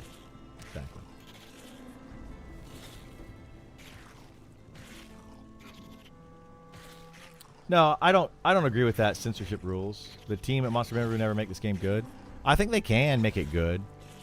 They're just right now, you know, they're at a point right now where it's just balancing issues and trying to figure out, you know, class defining abilities and all that. Like, the game is already good.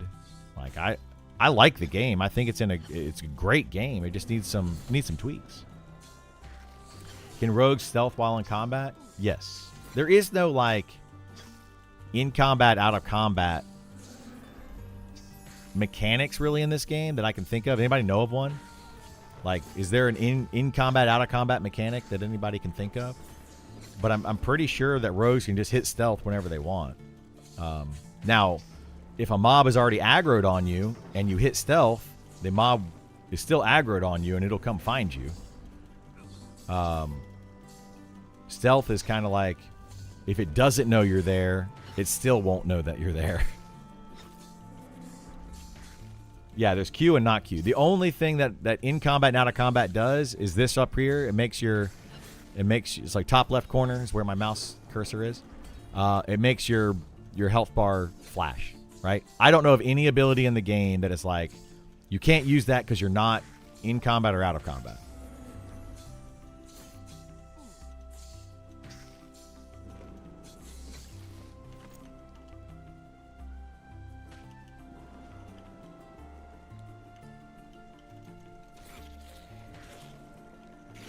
Wizards always seem to have a lot of useful tools. Yes.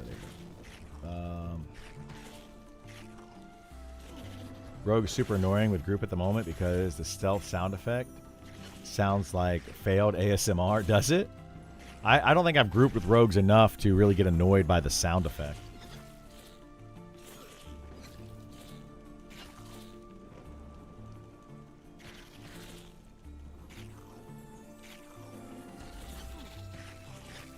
Scroll up and read your elemental comment. Level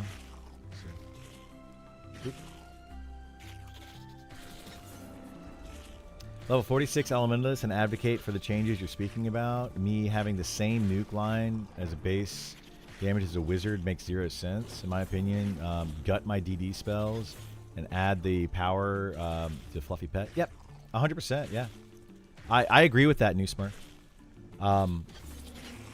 You know, like, we got to get other people on board with that. I have another buddy of mine who's a big fan of playing Elementalist. He wants to play the Elementalist. He just feels like the class is boring. And it just doesn't have the tools that other classes have. He compares Elementalist a lot with the Necromancer.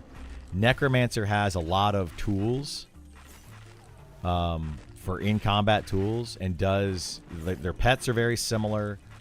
Their overall DPS is very similar. But the Necromancer has Feign Death. It has the bubble immunity. It has life taps. It's got its own mana regen. So you see where we're going with this, right? The Necromancer and the Elementalist are very comparable in a lot of ways, but then the Necromancer is just better in other ways, where the Elementalist just doesn't live up to it. So, you know, I got, like, I totally feel you guys. The Elementalist just feels bad. Like, there are people out there, though. So, I think I've seen, like, posts where it's like, Elementalist slaps or whatever, right? And they're like, you know, people think that the Elementalist is good. And it is good. Currently, the Elementalist is a good class to have. It's got the utility from its pets. It's got, you know, strong nukes that are basically wizard nukes. That's why it's so good, is because it's just better than the options, you know, for certain things. It's just better than other options. But the problem with it is it's just a wizard with a pet. So yeah, there's people just need to open their eyes up to the other classes. You can't really compare if you don't compare, you know? People play an Elementalist and they're like, wow, this is really good. It's really strong in my group setting. It does exactly what I want it to do, etc., etc. But then they're like, well, you know, it overshadows the wizard. It overshadows, you know, these other things. So, yeah. Anyway.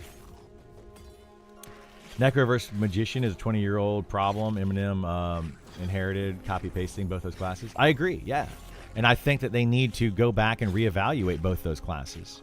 I have a friend that plays an Elementalist, and I have a friend that plays a Necromancer. And they both have played all the way up to level 60, and I know what both of those classes can do very well. And the two of them debate it often in Discord, right? They're often talking about it. And it's like the Necromancer is like, well, I don't want you to nerf my class just because the Elementalist doesn't feel good. Why don't we buff the Elementalist? And the Elementalist is saying, yeah, give me all the things that the Necromancer has. You know, give the Elementalist they could get a bubble immunity too, right? They could get a turn skin to stone form. Like, they're elementalists. Create earth around elementalists. Why don't they do that? Well, now it's just the elementalist and necromancer just become the same class. Just one uses disease and poison, and the other one uses element. You know, the 4 elements or whatever. So, you know, that's the debate that we're constantly having. And I get both sides. I see both sides of it. You know, I want them to be different classes. And they should be different classes. But that, to me, just means that the elementalist needs something more and unique. One of the suggestions that I've made is, instead of having 4 different pets that the elementalist can summon, they summon one pet, and it's just an elemental. But that elemental can change to any of the other elements at will of the elementalist. They could put a cooldown on it, they could put a cast time on it, whatever, but in the pet window, it should have fire, water, earth, and air, and you click a button, and the elementalist changes into that other element. And then you have synergy with the elementalist spells. They also get spells that are elementalist spells that are fire, water, earth, and air that synergize with all 4 of those elements. So you would need every one of those spells working with every one of those elements and do different synergies, right? That's what I want out of the elementalist. And I think that would then make it, okay, well, now I don't need all the stuff that the necromancer has, and we're not comparing the 2 classes anymore, because the elementalist does their unique thing and the necromancer does their unique thing, right? You like those ideas? I do too, and I wish that they would do them. I wish they would implement them. They could easily do it, you know. They have the tooling already in the game for it. So why don't they do it? I don't know. I don't know. Yeah, you might as well make it one pet and change it on the fly. Exactly. You know, that's how I look at it. Whoops. It's exactly how I look at it. I think it's silly that they have 4 different pets every 4 levels. Like, it makes no sense.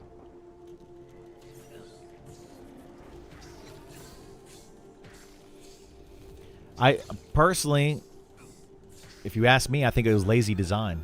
I think it was, we can't come up with a better idea, so we're going to copy and paste it from EverQuest, which is part of the problem with this game, where a lot of people look at this game and they go, this is just a copy and paste EverQuest. It's not. It's not a copy and paste EverQuest. It's its own unique game, and it's very different in a lot of ways, and it's something that I love about this game. But that said, some of the classes are absolutely copy and paste. So when a player comes into the game, looks at a class, and it works the exact same way as it did in EverQuest, I can't fault them for saying this is an EQ clone, because it kind of is. And then the arguments on Discord and Reddit are always, every single day you see this, well, this class should have this. Well, what's your justification for that? Because EQ did it. Every single argument that I've seen on the forums is literally because EQ did it. You know, like, that's not an argument. It's not. Like, that's your preference maybe, but that's not an argument for this game. Everything just feels like holding pattern until the class discussion. Yeah, it really is. Why doesn't the wizard get a familiar that doesn't attack? I can tell you why they get one that doesn't attack, and it's because they don't have the implementation to have pets that are not combat pets. That's why, MC Train. Or Mick Train. Is there a ballpark launch on Eminem yet? Yes, it's supposed to launch on June 1st, and that has not changed as of today. Or as of my knowledge right now. That could change in the future, but right now, June 1st. I'm going to try to switch over to YouTube and read some of that. I'm trying to go back and forth because it split up my my chat, so I apologize, guys. They should swap Wizard and Enchanter buffs. Enchanter gets Spell Haste, and Wizard gets Clarity buff. Would help balance the class a bit. Group play, Wizard would be more wanted. I mean, maybe, sure. But the Wizard isn't meant to be and this isn't to disregard what you're saying. Like, I don't necessarily think that would be a bad idea if they wanted to go that direction with it. But the wizard is meant to be more of a DPS-oriented class, whereas an enchanter is meant to be more of a utility class. So that's why they do it that way. If they were to give wizards the Enlightenment Clarity spell, then yes, that would make wizards more wanted in groups with spellcasters in them, but it would make enchanter less wanted in groups. But the enchanter is still going to be the better class in that situation. It wouldn't change too much, but yeah, it's the way they can go, right? You're not wrong. They could do that, but the idea is that wizards are supposed to be more damage, and wizards already have their own personal mana regen, so they don't necessarily need the enchanter mana regen, although I believe it stacks, but that's because they need both. But that's the thing that they're trying to do, is they want, if they gave wizards that mana regen, then wizards would become a little too strong, because they would have all the mana regen they needed and be able to cast a bunch of spells, and probably make them too powerful. So they would have to be careful with that. You don't want one class being, like self-sufficient, too self-sufficient. If it's too self-sufficient, it becomes the druid. And, we're seeing what happens when you have a class that's too self-sufficient. Too many people play it. So, yeah. Gotta be careful. There needs to be more synergy between classes. That to me is the underlying issue in this game, is there's too much homogenization between classes, meaning that one class can do too many things and has too many abilities from all these other classes.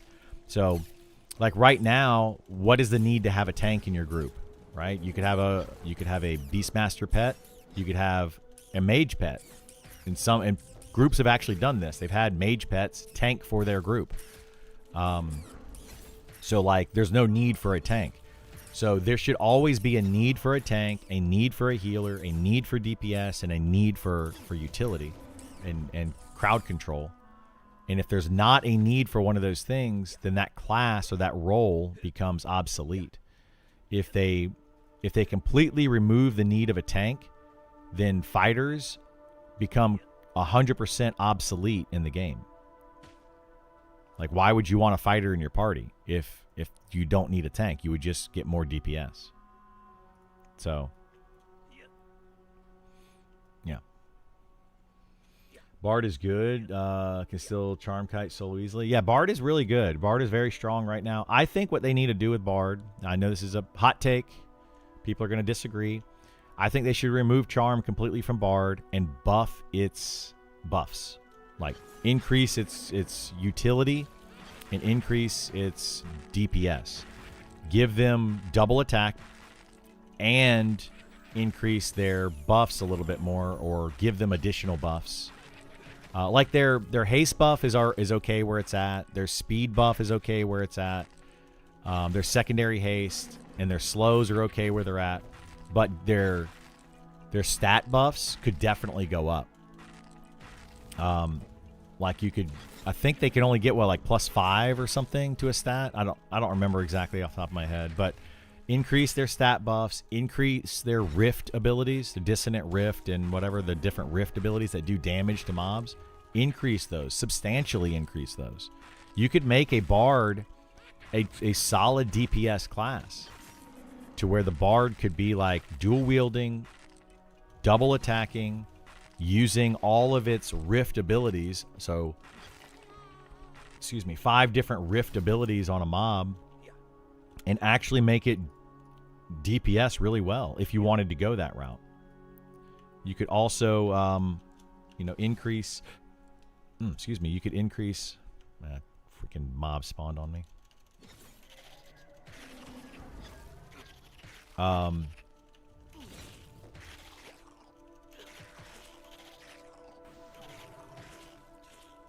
You could also increase their some of their other buffs and stuff. Just make them more of of a buffing class, you know. Anyway, there's a lot of things they could do with Bard, but I think they should remove Charm from Bard completely, and buff their other skills so they, you know, use something different. I feel like Sean is going to drop a beta patch on first class changes today. I don't know if they're going to do that. They might. I don't know how much they worked on it like last week. It's been 2 weeks since they announced these changes. I thought they were going to tell us what they were going to be changing, not just drop it and be like, here's the patch. But they didn't tell us what they were going to be doing. But I thought that was the idea, is they were going to tell us what they were going to do, let us talk about it, and then make the changes, and then let us try them out. But maybe they're going to just make the changes and tell us about it all at the same time and let us try it out. I don't know.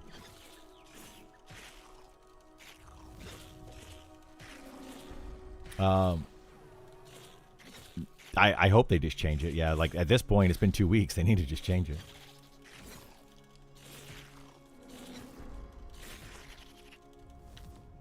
Yeah, I mean, in my opinion, just, yeah, make the changes, let people complain about it for a week, and they'll get over it. The same thing that happened with the Call of the Hero, right? Commune with the Honorable. They removed it. People complained about it. Now nobody talks about it. It's, you know.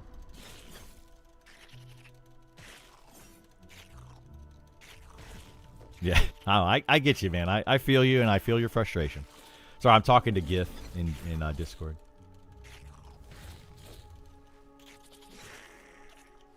Elementalists can heal their pet. Yeah, so can a Necromancer. Yeah, I agree with you, man. Charm should die. Lean into Enchant Ally. Oh, I agree. Yeah, I agree. Enchant Ally is a really good skill, and it's not being used because people are charming. Like, people are like, oh, Charm is just stronger, so I'm not going to use Enchant Ally. Enchant Ally is now a, like, level 60 raid ability. And that's it. That's literally all it is. But they get it at, what, like level 12? You know, something ridiculously low level. And then they never use it until they're level 60. Seems kind of weird, right? It's because Charm is, you know, overshadowing their other abilities. I feel like support tunes should require a team to support. Yeah, I agree. I think that, like, some people would argue with me here, right? Please don't argue with me on this, because I will destroy your argument in a heartbeat. But I think that Bard and Enchanter should not be able to solo. They should be terrible solo classes. But they should, both of them should support a group so well that every single every single player wants to have one in their party, so that it, like, makes a party astronomically better. And the more people you have in your party, a Bard and Enchanter, increases that group effectiveness so much that it's kind of required to have a utility class in your party, either Bard or Enchanter. You probably don't need to have both, but that would be like your 6th person in your party, and that would make them, they already do that, by the way, and that would make them easy to level up, because every party would want them, every player would want them in their party, so they're going to level up. They don't need to be able to solo.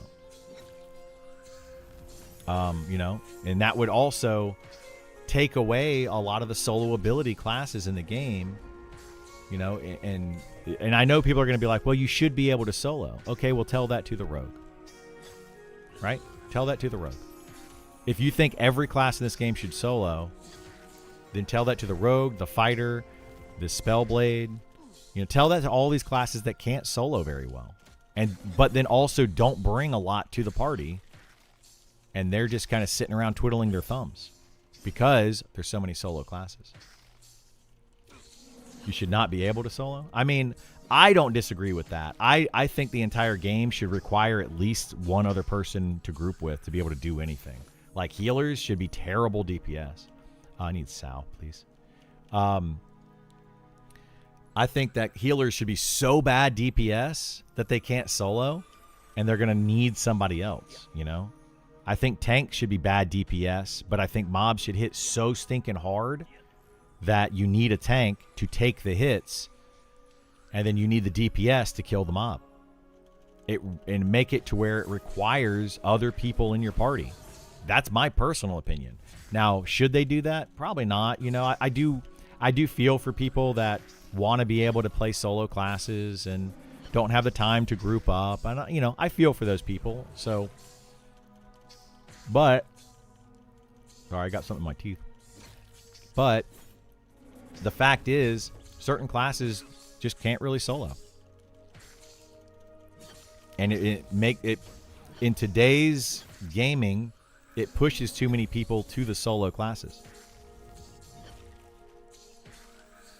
So, I mean, I see both sides of it, and I'm not trying to say that you shouldn't be able to solo at all.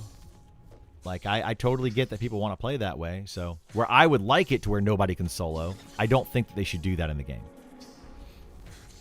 What about making Charm only castable in a party, like channeled spell? I mean, I think that making it a channeled spell could be that's one of the fixes. I've got a lot of fixes for Charm that could potentially make it better. But again, I'm not going to do that today. My goal today is not to debate with people about how to fix all this stuff and all that. You guys, if y'all have some ideas, by all means, feel free to chat about them. I'm just not going to debate it. Charm is too strong, period. It's too strong of an ability, and it's overshadowing other abilities in the game.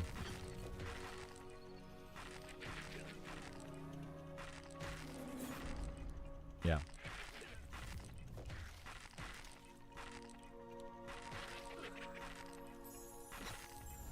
Want clarity? Cool. It depends on the enchanter staying in your group. Yeah, exactly. Exactly.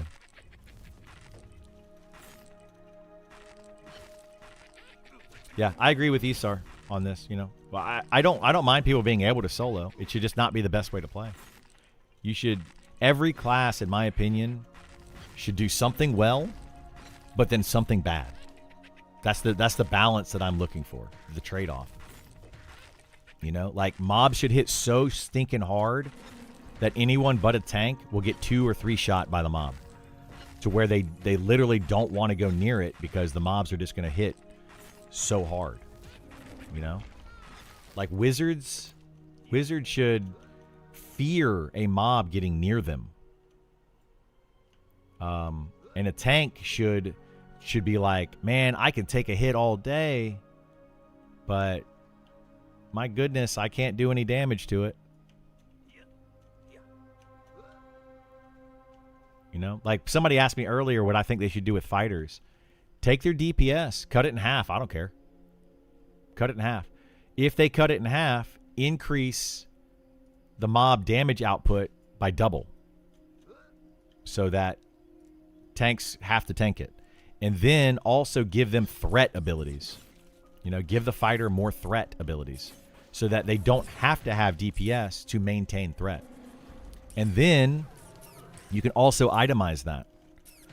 Like, they want to make items a requirement in this game. They want to make you actually have to go and farm items to be able to do your class and play your role, right? So, add items that give threat. Like weapons that proc threat. Gear that just increases your threat by 10%. Things like that. Make it to where tanks have to go and find those items. And they're made for tanks.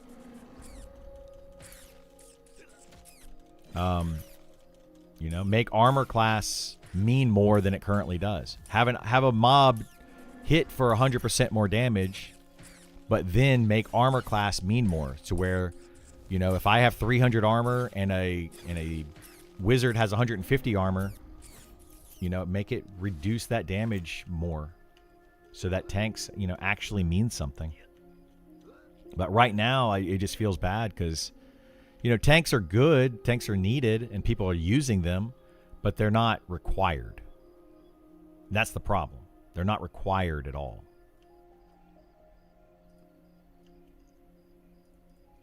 And I think that tanks should be required. I think healers should be required. I think DPS should be required. And I think that utility should be required. So like the The best group in the game is a minimum 4 players. Minimum. I still think that 6 should be the best XP, but at least 4 people in your party. But, yeah. 30 years ago, I would have disagreed with you, but every MMO now is solo-focused. Yeah, exactly. Right? I'm okay with having one that... That's exactly how I feel about it, Nidiak. So many MMOs are solo-focused. There's plenty for people to play. There's very few, if any, MMOs that are group-focused. So give me one, and it's going to be popular. Do you play Pantheon? You're pretty much describing what they did to their mobs. I played Pantheon. I've got thousands of hours into Pantheon, and Pantheon is a dead game to me until they actually prove that they know what the heck they're doing over there. And I'm not going to debate that. Like, I'm not doing it again today. Visionary Realms has failed time and time and time and time and time again to prove that they know how to make a game. I'm done until they can show me. Put up or shut up. Pooling going to be a nightmare in that? Pooling would be a nightmare with that, yeah. It would be. Put tools in place.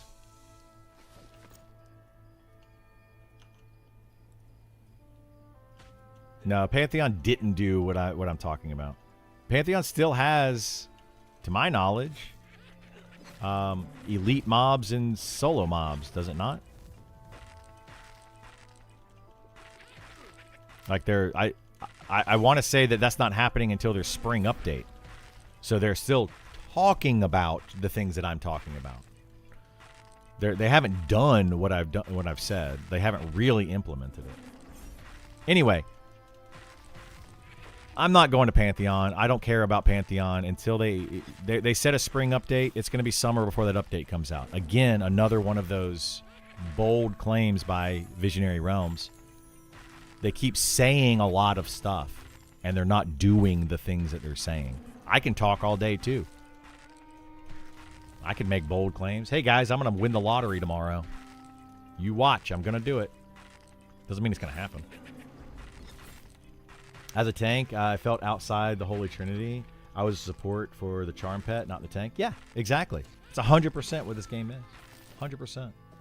If you disagree with me, well, go on the forums and argue about it. I'm done with it. I'm done arguing about it. But you guys aren't wrong. Anybody that's played this game and has any type of, like, you know, brain capacity will see it. If they don't, they're extremely narrow-minded. My argument is that every class should be able to solo, even if it's inefficient.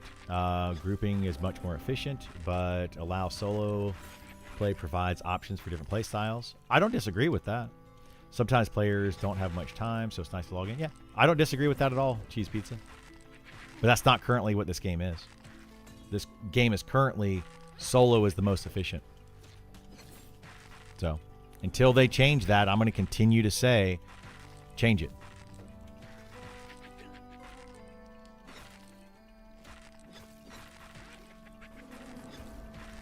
You're making 3 to 4% per hour on a 59 elementalist right now soloing light blues. Well, there you go. JSFA. There's a guy saying it right now. Like, literally somebody in chat telling you what he's able to do. 3 to 4% per hour soloing. My XP right now is a little bit faster than that, but I'm also being power leveled by a shaman in a sense, right? Like I have a pocket shaman that's just sitting there healing me, so I'm able to kill harder mobs. So yeah, my XP is gonna be better. But if I was a solo, completely solo, and Gith wasn't sitting here helping me, I wouldn't even make 3 to 4% per hour as a solo fighter.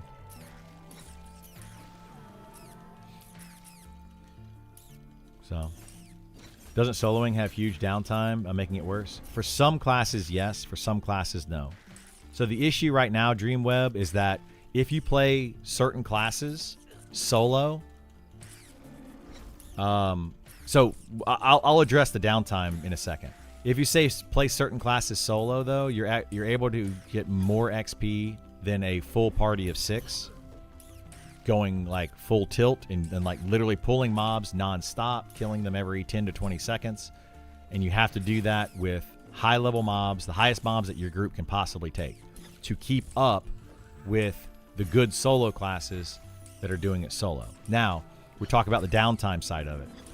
That's the problem, is even with their increased downtime, solo XP is still better.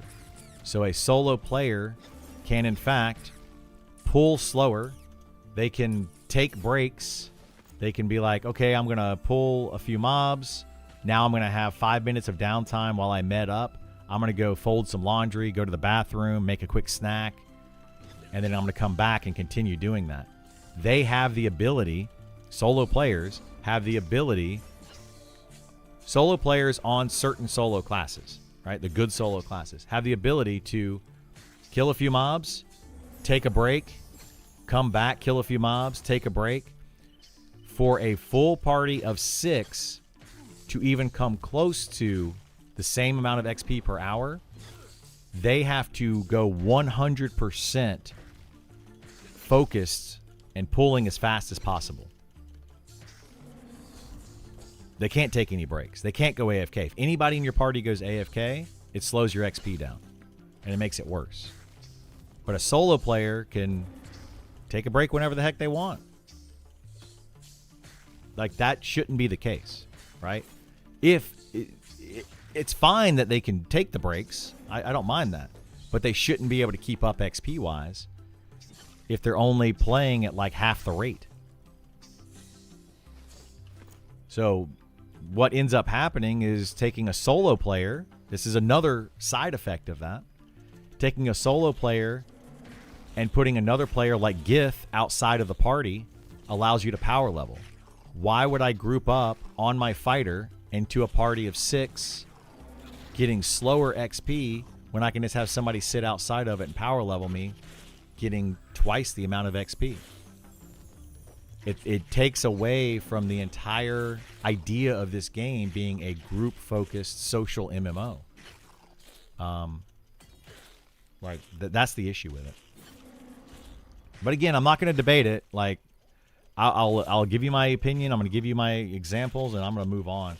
I'm not going to debate this with people. Like, you can come back and say whatever the heck you want to me about it, but I'm not going to agree with you. The solo ability of this game is way too high and way too good.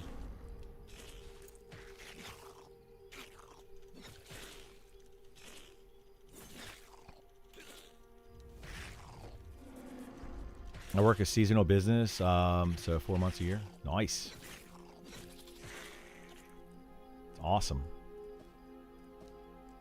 Work for 4 months and you're off for 8.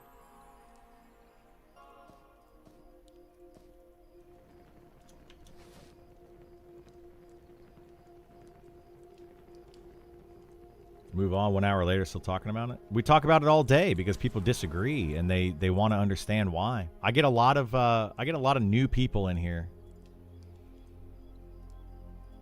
and they want to know why. You know, why I say what I say and why I believe what I believe. You know, like I said in the very beginning of the stream today, unfortunately, being a content creator, you're going to repeat yourself over and over and over because you get new people to the stream. So it's awful for the people that are here every day, and I apologize for that.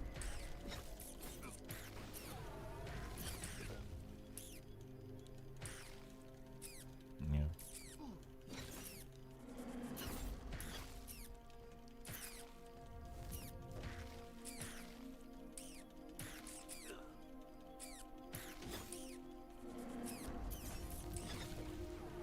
The game is still better than most. I agree. Yeah, I think this game's great. I love this game. I think you have a point on grouping, but the amount of time it takes to set up, need, and optimize if so, and weak classes will suffer even more. Yeah, they will. Could you cover what you've talked about so far? Yeah. Charm broken. Group XP not good. Sum it up.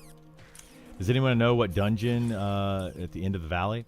There isn't a dungeon at the end of the valley, but I suspect that there will be a dungeon at the end of the valley at some point, probably like early access or something. I don't know.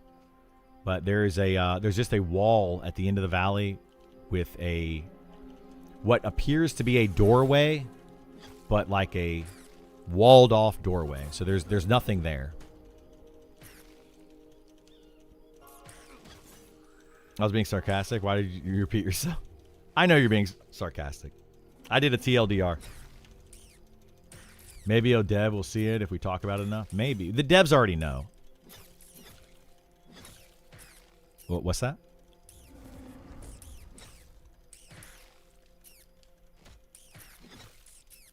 Still? That's ridiculous. Yeah. It's reverse sarcasm, right? If you look at the doorway, it says something about slime oozing out. I haven't looked at it for a while, but it probably does say something like that. My guess of what's at the end of that.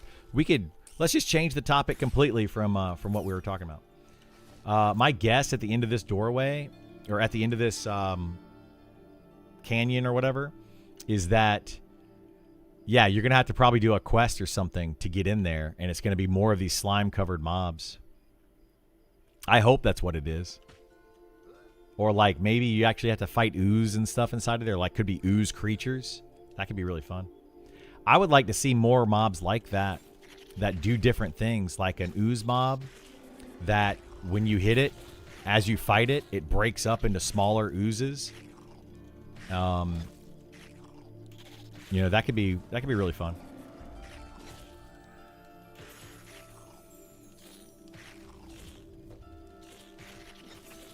Wonder how the team is going to handle players churning through the content extremely quickly. Yeah, exactly what Mr. Zdark is saying. Like, increasing TTK, balancing some of the classes, all that kind of stuff. Yeah, I don't feel like players are really churning through the content quickly. They're not. They're really not. There are some players that are getting through the content, but it's also the game. It's been 6 weeks, right? It's been 6 weeks, and people are just now getting to like in game and being able to farm mobs. I don't think anybody in the game is in BIS gear, right?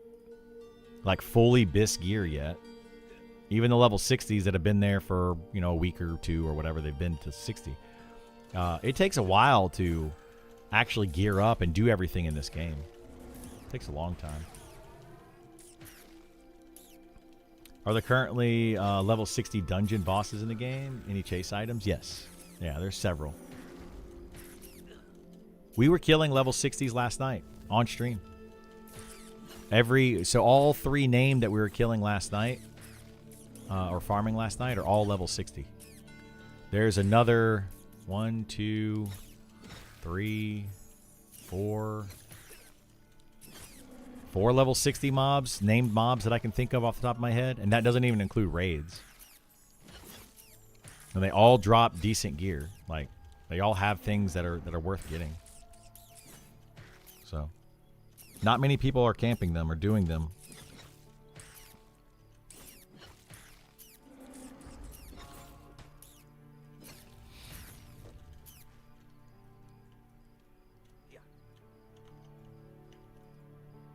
Yeah, that's why I don't sell anything, man. It's so annoying. Yeah. I don't either.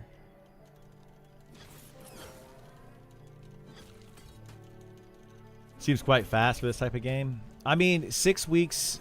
So you got to think though, like people keep saying that it's fast. 6 weeks to max level, right? People keep saying that it's fast. Well, you got to think, how much time are people putting in each day to get to that max level? So put it on a by hour basis and then say, what's the average player going to be playing? I agree that it is fast, but I also play the game a lot. You know, people have come in here and they're like, you just want the game to be like it is with people without a job. Like, that's their kind of argument. And it's like, that's a silly argument, because that's not my argument at all. They just don't know me. They don't know what I'm trying to say. But people think that that's how I feel about the game, and I don't. I want the casual players to be able to feel like they're doing something, and so do the devs. Like, the devs are also want players be like, if you log in for 2 or 3 hours, feel like you accomplished something. If you logged in for 20 hours that day, you just accomplished more. And they're trying to figure out a balance for that. So, you know, like let me see what my plate is. So the game has been out for six weeks, which is 35 days. 42 days. Mathing is hard right now. 42 days. I've played 16 days, 16 hours, and 10 minutes of those 42 days. How many people can really say that they can play 33% of the day? Every day. 33% of the day. Because that's about what it is, give or take. Right? Not many people can do that.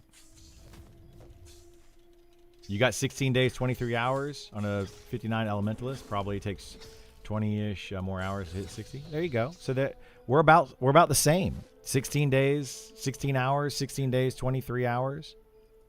We're very close.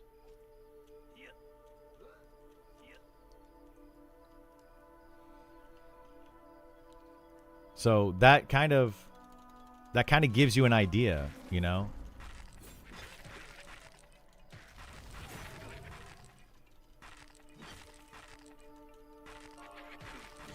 We are more experienced players tuning in the stream. There's people that have never played this style of game. Yeah, exactly. There's a lot of people that have never played this style of game.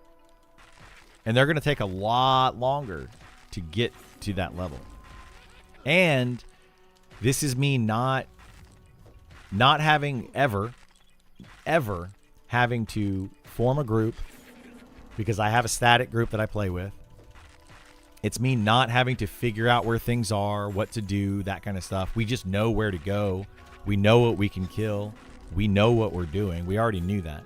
So this is a player that already knows all of that information, and it still took 16 days. We'll say 17 days to get to level 60. So 17 days times 24 hours.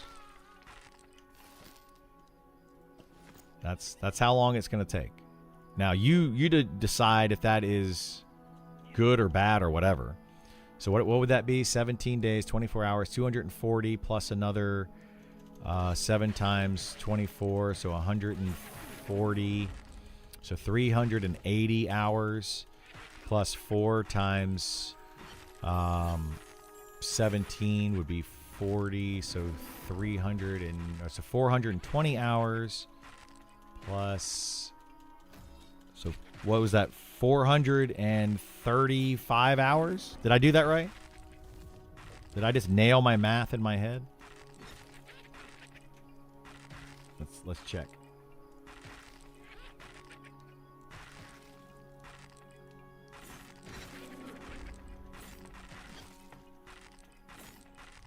$408. I was close.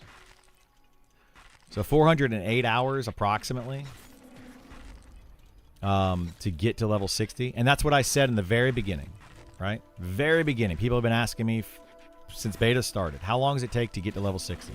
Between 400 to 600 hours. For a player that is just grinding out XP, 400 hours. For a player that is playing the game casually, 600 hours. Now, that's with a static group. That's with knowing where to go. That's with all of that information. That's with getting power leveled for the last 3 levels. Because I'm soloing and I shouldn't be soloing. So you gotta add a lot of time onto that. Just because I have a pocket healer here, you gotta add more time to it.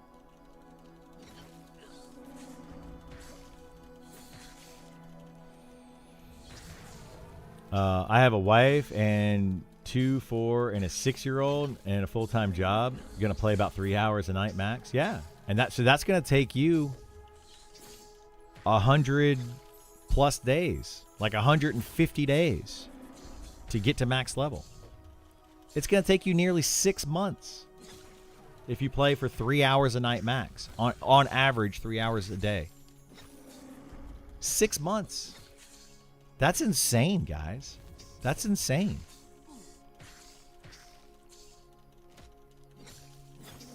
And that's why I'm like, yeah, it's fast. It seems fast for people like myself that level up really quickly. It seems fast. But when you think about it, for the average player, it's going to take them 6 months just to hit level 60. By the time they hit level 60, I'm going to be well done with the game. I'm not going to be, but a lot of people will be. I'll be still doing raids, helping people level up, helping people gear up, going back playing alts. You know, when I play an MMO, I play an MMO. Like, I don't log out of it. I just play it all the time. 6 months to realize reroll through a druid. Yeah, pretty much. No. There's other classes for sure. But druids are strong. Druids are definitely strong.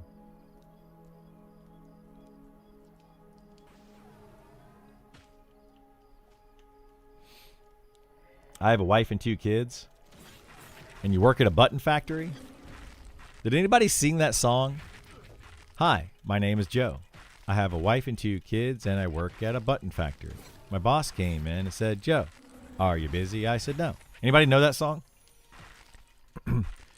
I had track when I was in high school, and the track coach made the track team sing that song while they ran around the track. That was how they did their conditioning.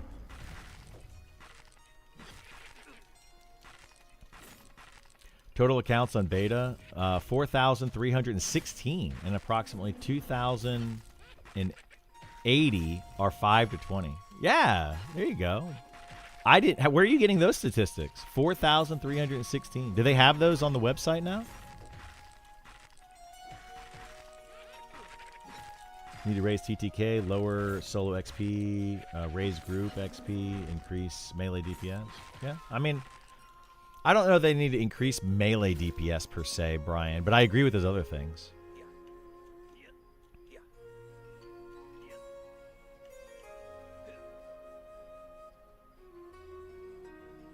Yeah, Sean, for the data?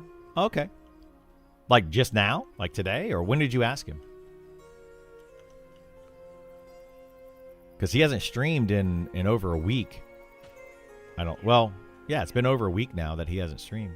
So that might be a little bit different, but yes, it's a lot of people. He linked it yesterday. Okay, cool. That's good. That's good info to have for sure.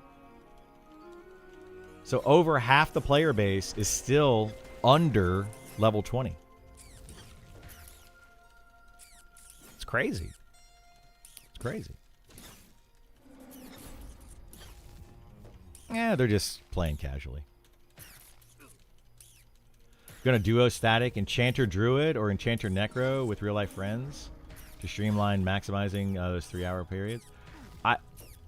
Hopefully they don't nerf Charm, because that won't streamline your play if they nerf Charm. So for you, hopefully they don't nerf Charm.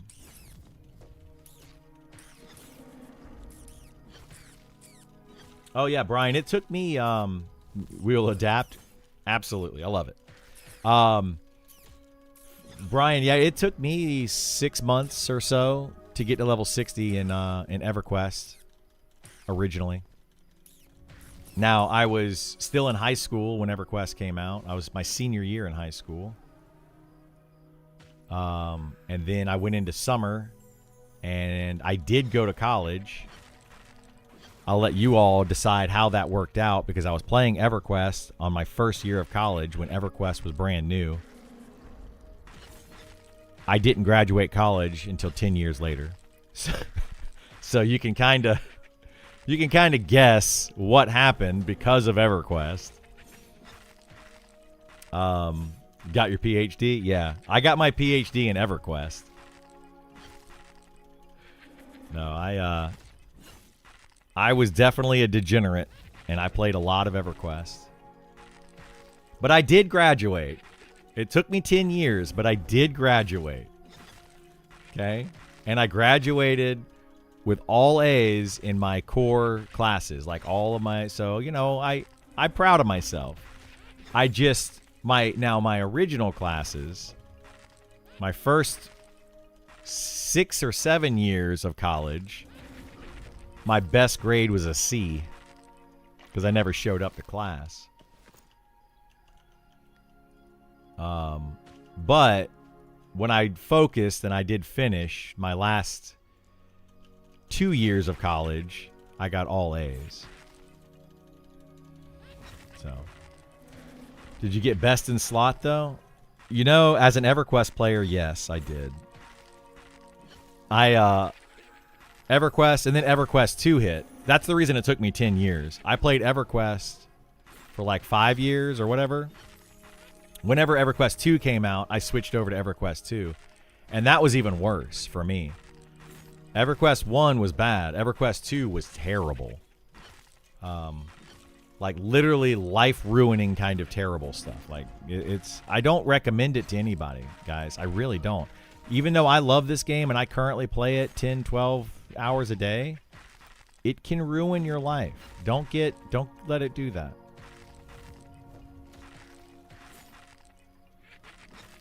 Don't let it do that. Please don't let it do that.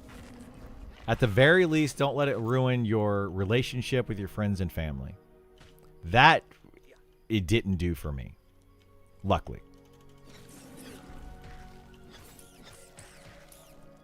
I maintain friends and family. Most of them. Because the 20 leveling slows down and people are making permanent ults. Yeah. Well, that's exactly it. A lot of people are leveling to 20 just so they can see. I've heard tons of people. And so I think the data is skewed a little bit. Let's go back to that data for a second where 2,800 people are under level 20 out of the 4,300 accounts that are on there, right? Well, that you can't look at that data at face value like that. You do have to understand there's a lot of people that are leveling multiple classes up to 20 and trying out different classes to figure out what they want to play as their main. And they're also not wanting to spoil the rest of the game until early access comes out when they actually play their main. So they're not playing a lot of that other content. So I don't know how Sean is looking at it. I assume Sean is an intelligent guy and he's looking at it understanding there are going to be a lot of people that will not play past level 20 on purpose. So he's probably not looking at it going, well, you know, it seems good to me because only half the player base has made it to level 20. I think Sean is intelligent enough to say that's not the case, right? And they have data showing how long it took them to get to level 20 and all that. And they could probably also see those players that have level 20 characters. How many level 20 characters do they have? You know, do they have a level 20 character of every single class? You know, so there's more data than just those 2 data points. I quit EQ at Planes of Power, which allowed me to graduate college. Yeah, exactly. Joppa said the same thing about Pantheon. What did Joppa say about Pantheon?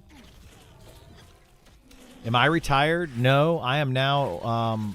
I am not retired. I'm trying to be a full-time content creator for Monsters and Memories. That's what I'm shooting to do. So thank you all for being here. I appreciate that. Well, thank you for watching my YouTube videos. Appreciate that.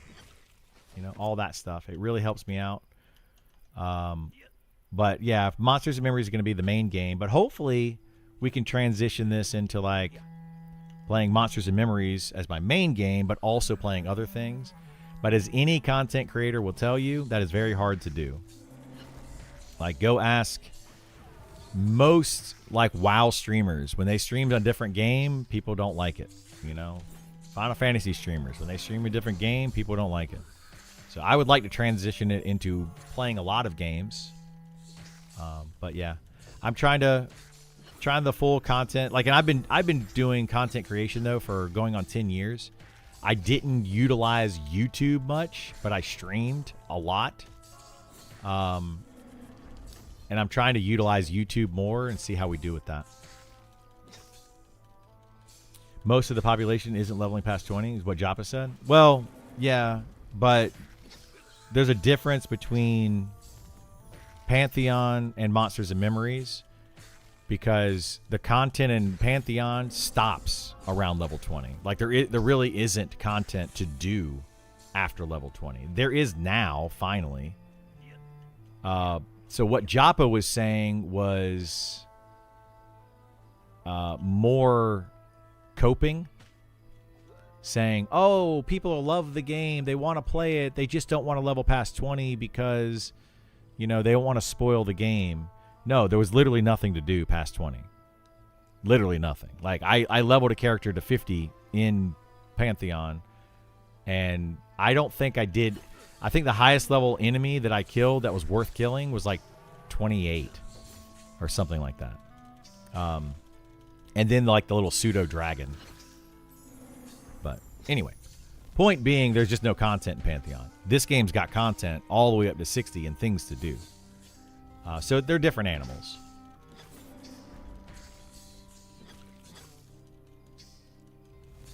I think because early access is right around the corner. Yeah, exactly. There's another reset coming. Early access right around the corner. Those are all reasons why people are not leveling to 20 right now. They know that their characters are going to get wiped. Another thing about Pantheon is there wasn't supposed to be a wipe for 2 years in Pantheon. Is literally what Joppa said. Another thing that Joppa said. They weren't planning a wipe for 2 years. In fact, Joppa came into my stream when I was streaming Pantheon one time, and I was like, man, I'm kind of concerned that there might be a wipe coming up. And he goes, not if I can help it. And he was very adamant about there not being a wipe. Very adamant about it. But now we know there's a wipe coming up for the spring update. So we'll see what happens. I'm not trying to bash on Pantheon anymore. I've already done that plenty. But yeah, I'm just tired of that. They have an account, playtime versus character. Yeah, they can see all that. This will be a hard game to make money streaming. I have a homie who does it with Niche Games, and it's rough, but his community is golden goose, very loyal, and jump games with. Yeah, exactly, Speaker. Like that, it's going to be hard. I don't mind it though, but it will be hard. But my goal, I think, with content creation and this game in particular, is I'm hoping that I can make content for this game. We can build a little bit of a community that just likes this style of game. They like the old school. They like the indie. I like those too. And then we can kind of build it from there. I mean, everybody's got to start somewhere. Even Co-Carnage, he started with like a Lord of the Rings game or whatever it was. It wasn't Lord of the Rings Online. It was another game. That's what he started streaming with. And he went on vacation for a week, and he came back, and his entire stream was gone. Like, nobody came back to his stream. And he almost quit. But now look at him. He's one of the top variety streamers in the world. Granted, he got into it way earlier than most people. At least 3 years before I did.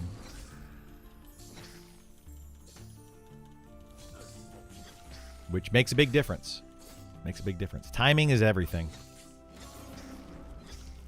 But we'll see what happens. I mean, it's for money though. Like, if I need money, I do ride share.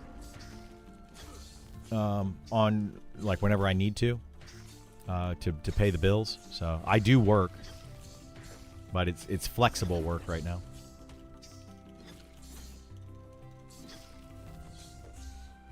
There was a time when you told your community you didn't like Monsters and Memories. I remember that vividly. Yeah, well, yeah, and I talked about that earlier today. You were playing Pantheon at the time. You just find it funny now. You're 59, and you know more about Monster Memories than most. I'll know more about any MMO that I play than most, probably. And that's not trying to like stroke my ego or brag or anything. It's just that I play them more than most people. But yeah, there was a time where I thought I believed I drank the Kool-Aid of Pantheon, just like everybody else does. I was there with you all, like the hardcore Pantheon people. I was there, and I drank their Kool-Aid. I believed everything that Joppa said. I believed Visionary Realms, and I thought they were going to make this amazing game, and I was excited about it. And I came over to play Monsters and Memories, and I said, this is like a year plus ago, and I said, yeah, Monsters and Memories it needs time to cook. It needs more time. I let it cook, and look what happened. You know, Monsters and Memories cooked. It's becoming not a well-done steak. It is becoming a perfectly medium rare steak. It's getting there, right? Still needs time to cook. At this point, Pantheon is overcooked. Might as well throw it away and start a new slab of meat. I don't know. And that's what they keep doing.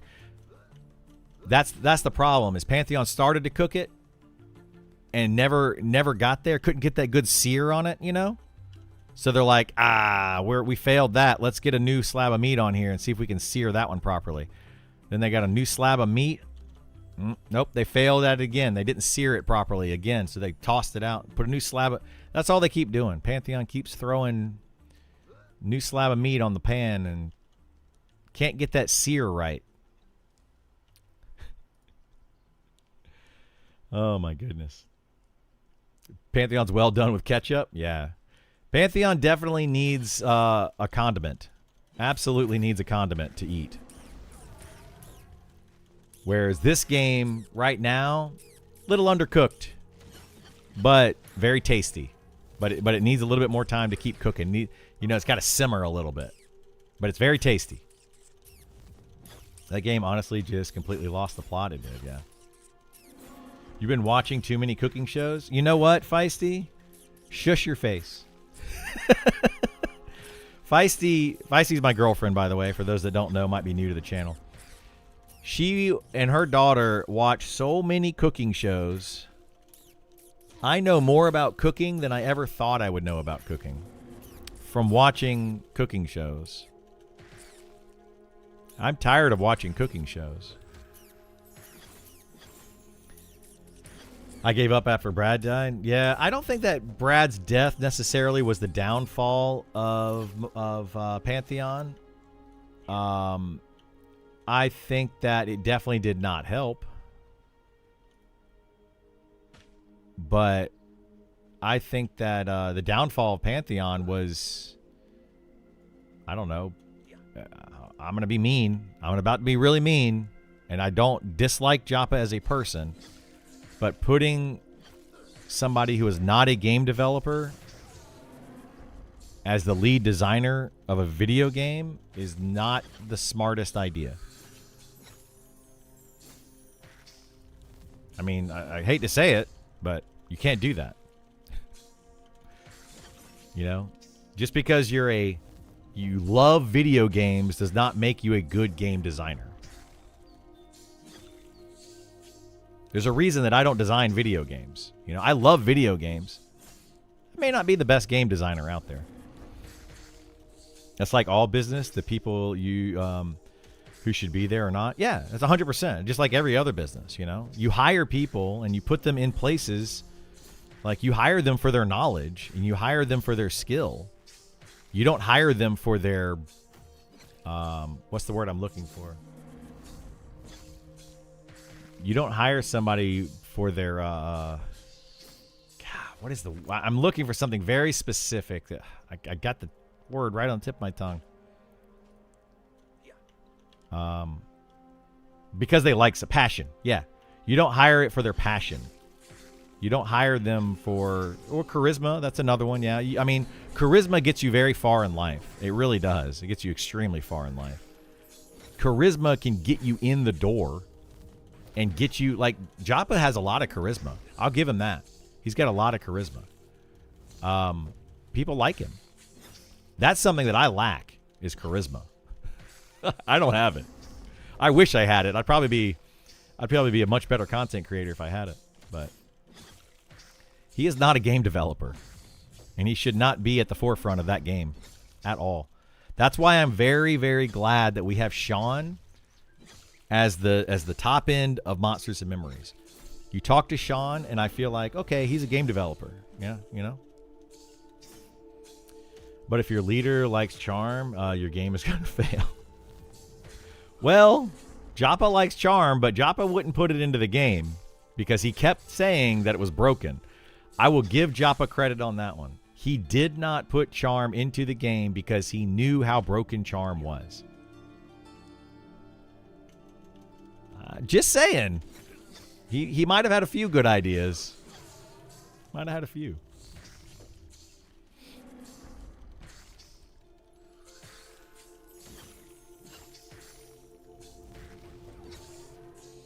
Pantheon is cooked in a negative way. Yeah, I mean it is. I saw Ko had good things to say about Monster Memory recently. He did, yeah.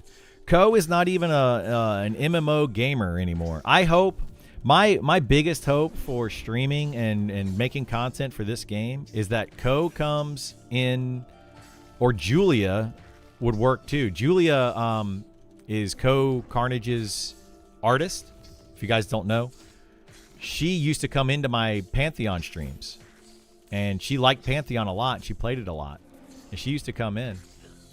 And I chatted with her a few times. She's a really cool person. I like her a lot.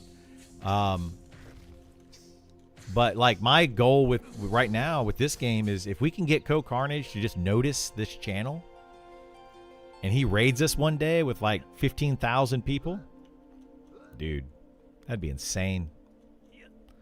That's honestly how what's the not PUBG. What's that other content creator that does Tarkov? There's a guy that played Tarkov before Tarkov became popular. And he was raided by like Ko Carnage and Summit and maybe a couple other big streamers one day. And it just skyrocketed his streaming and content creation career. Like it put him on the map. I forget what his name is. It wasn't Shroud. No, Shroud may have done it.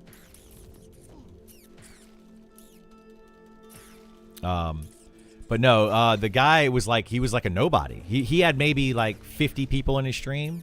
He was like me, you know, maybe 50 people in his stream, and he was playing Tarkov. He was decent at the game. He knew a lot about it, but the Tarkov was just not a popular game at the time. But they put him on the map. They rated him with like 20,000 people, and now he gets. Last I checked, he was getting like 5,000 to 6,000 per stream. It was insane. Pestily, yeah, Pestily. That's it.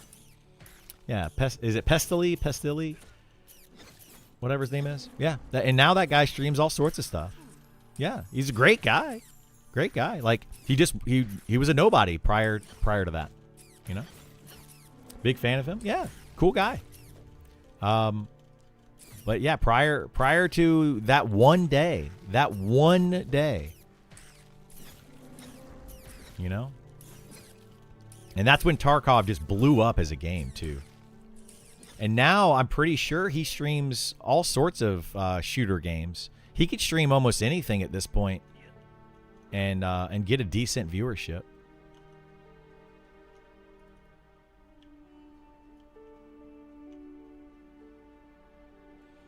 He does? I didn't know he did that. That bodes well for me then, because I kind of poo all over Monsters and Memories and Pantheon all day. Although I love the game, I do rag on them quite a bit. So that bodes well. That bodes well. I want to pull this mob. Hate comes from love. Yeah, he just loves the game. There you go. And I love Monsters and Memories. I love Pantheon too. I still want Pantheon to be successful, despite what people think of me. I still want Pantheon to be successful. I really do. I have my doubts. But yeah, that's my hope, right? That's my hope. Hopes and dreams. Hopes and dreams. Maybe one day. Maybe Co-Carnage, you know, day one of early access, plays this game, has 20,000 viewers, goes on his lunch break around noon or 1 o'clock, and he's like, let's raid Criddle. Dumps them all on me. And we're, you know, a lowly level 5 running around. And I play for another 20 hours. Taking a break on day one? What a casual. Well, that's the thing. That's where I kind of was talking about a second ago when I kind of lost. I got distracted. I squirreled. Now, Co-Carnage is not a hardcore MMO player. He will still stick to his schedule. He'll log in. Maybe day one of Pantheon or Monsters Memories, he'll log in and play it. I don't know. He may not. I have no idea what Co-Carnage is going to do. But if he does log in and play it day one, he won't log in until 8 o'clock in the morning. I doubt he'll log in early. If the servers don't go up, if the servers are not up at 8 o'clock in the morning, he'll probably just play a different game. And then he'll play that until his noon or 1 o'clock lunchtime. He'll take his break, and then he might come back and play it after that once the servers are up. He's not going to be like this guy that, like, I'm going to log in the second the servers are up for Monsters and Memories. Co-Carnage doesn't have to do that. He doesn't have to. And he'll still be just fine. He would stream EQ TLPs when a new one came out, but his audience doesn't like it. Yeah, his audience won't like it. He'll play it. I think, if anything, what Co-Carnage will do is he'll play it on his Co channel. He's got another channel called Co, and it's his after-hour late-night channel.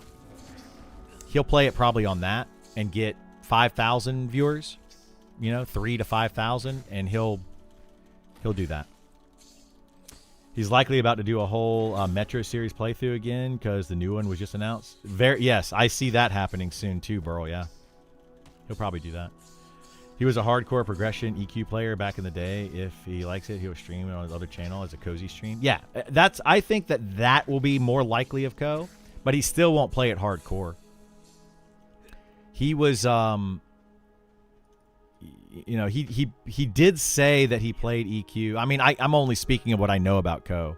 Like, I don't know him personally. But he did say that he played a lot of EQ way back in the day. But that was before marriage, before kids, before all of that. You know, before streaming.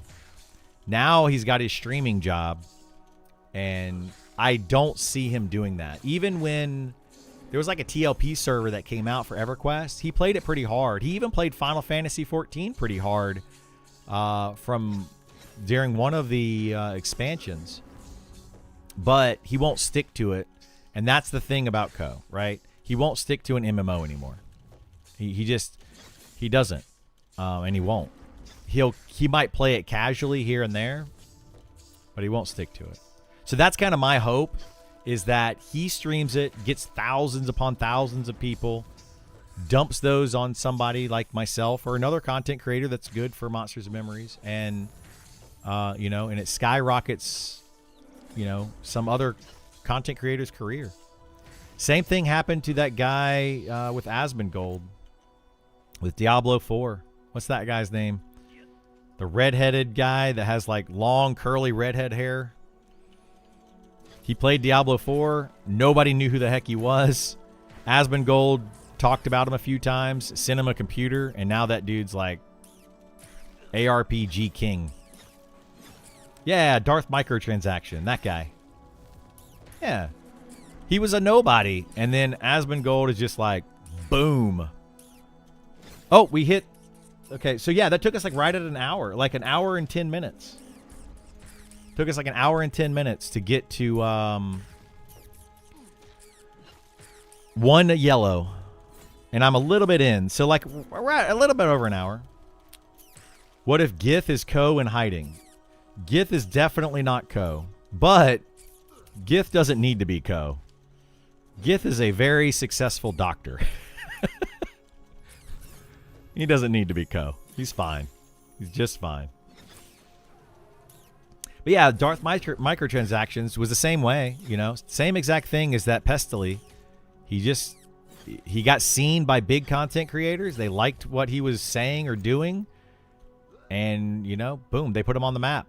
Now he's literally, like, I would say that he's probably ARPG king at this point. Is there anybody that's a bigger ARPG, like, whole content creator? And that's all that they do? Co also making a game too. He is. He's making that game. What is it called? Emberville? Wudijo? Wudijo is pretty big, yeah. I would say that he's pretty big at this point. But that's because he's like high. He's like the Shroud of ARPGs, I feel like. Right? He does things like he plays the hardcore characters, actually levels them up. He's that. Rax, I disagree with Rax. Maybe. I mean, he's bigger, but that's because of the what's that website? I don't know. The build website, which is Wudijo is also on.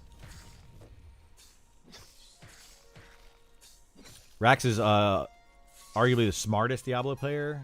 But oh my god, his -5. Yeah, that's the thing, right? That's the thing. Max Roll, yeah. They're all part of Max Roll. They all like built Max Roll together, from my understanding anyway. But yeah, like Rax, I agree with that. Rax is like he's intelligent. He knows how to make builds, but yeah, charisma wise, he doesn't have it. I mean, maybe I'm in that same ballpark. Like, charisma-wise, I'm kind of down here. But Monsters of Memories knowledge-wise, I'm way up here.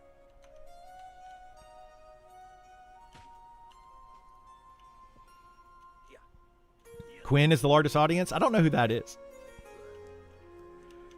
Riker is also there, but yeah, only Diablo. But Riker doesn't have as big of an audience. But maybe it's because he only plays Diablo. I feel like Riker is he's way bigger than I am, of course, but he's I wouldn't consider him like on the same tier anymore as Rax or Wudijo or Darth Microtransactions or any of those guys. Like, I wouldn't consider him on the same level as them. I would say that they're all a step above him at this point. But Riker has been doing it a lot longer and has maintained an audience for a very long time. Like, I think Riker's he's a good guy. I like that guy. A lot of these streamers are big Path of Exile 2 players. Yeah, exactly. So like everybody are Path of Exile 2, Diablo 4. They're just all ARPG, right? Anything ARPG, they'll play it and try it out. Quinn usually is 5 to 10K. He's great content. Awesome, yeah. Oh, Quinn. Yeah, I do know that name now. Now that you put the 69 on the end of it. Quinn69. I've seen the name. I don't know much about him, though. I love ARPGs, but I don't... And I'll put in the time in an ARPG like I would in like Monsters of Memories or something. So, like, I could probably compete with a Wudijo, for example, as far as time put in and being able to do stuff. However, I'm not knowledgeable enough about those games to be able to compete with those guys, right? Time put in, absolutely. Like, I love to play ARPGs. I probably put more time in, and this is not an exaggeration, and I know people are going to be like, there's no way. I probably put more time into Diablo 4 the first week of its launch than Wudijo did. Not kidding. But his knowledge of ARPGs was way above mine. Like, astronomically above mine. And his skill level is above mine.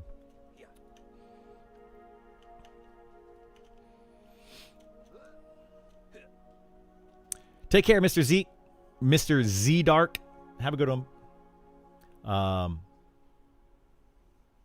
Charm is coming to Pantheon. Charm's been coming to Pantheon for a long time, Brian. We've known Charm is coming to Pantheon, but what I was saying earlier about Charm in Pantheon is that this might aggro a skeleton. Hopefully it doesn't. What I was saying about Charm in Pantheon Looks like it did not. Is that Joppa wouldn't put Charm in until it was ready. And he's been working on it now for a year and a half. Almost 2 years. Ziggy here. Shame we lost Crip to the card games.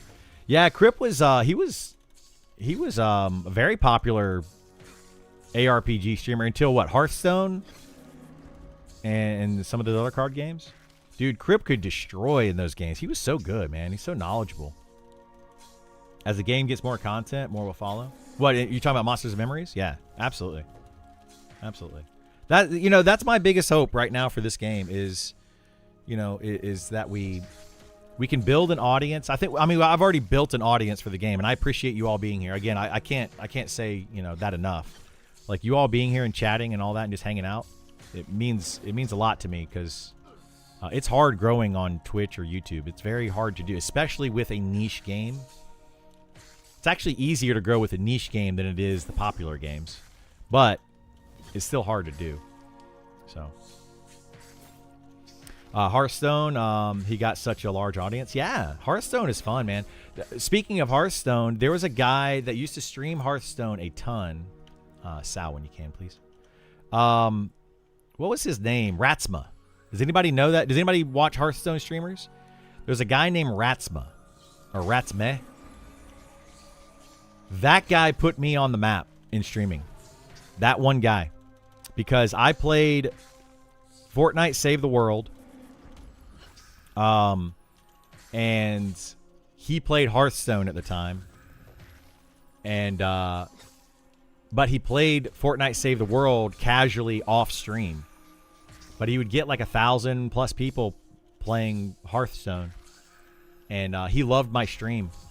And he came into my Fortnite Save the World stream, and he raided me one time. It was the first time I'd ever been raided with, like, hundreds or thousands of people.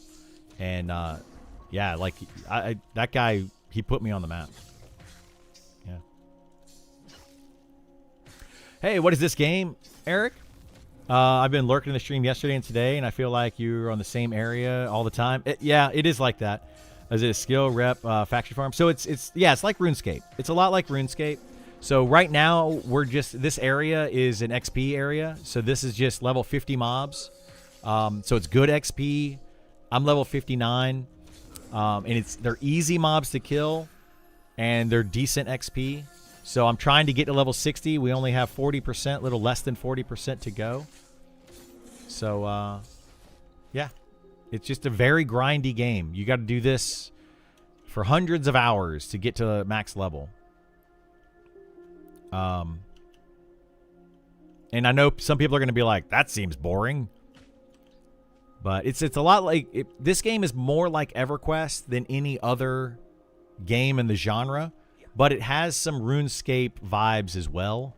So yeah, you could definitely compare it to RuneScape as far as the grindiness is concerned.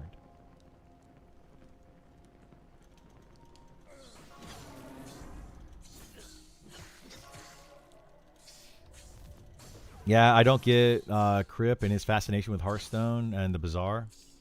Yeah, you don't? I like Hearthstone, but I couldn't play it every day. Oh my gosh, I couldn't play that game every day. I feel like Hearthstone is one of those games where once you figure out the meta and you get the right cards and you build the right deck, you just like you go into a match and you get to like a certain tier of the whatever it is. ELA or whatever.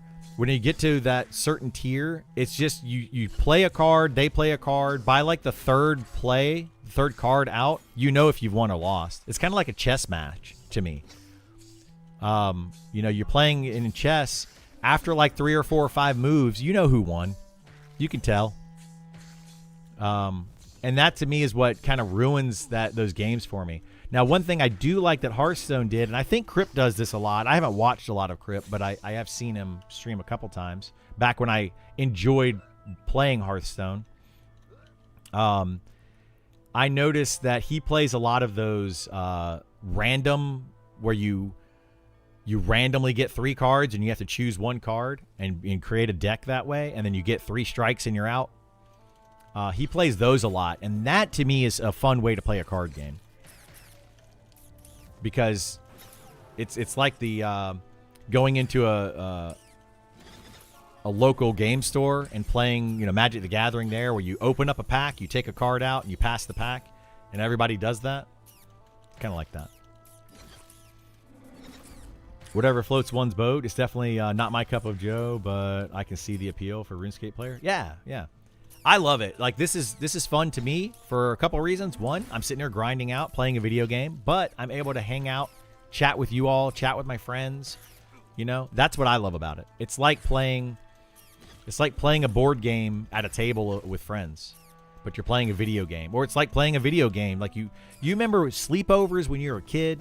You'd have your friends come over, you'd get some candy, some popcorn, some sodas, you sit in front of a TV and you just play video games all day. That's what this is to me. And I love it. Absolutely love it.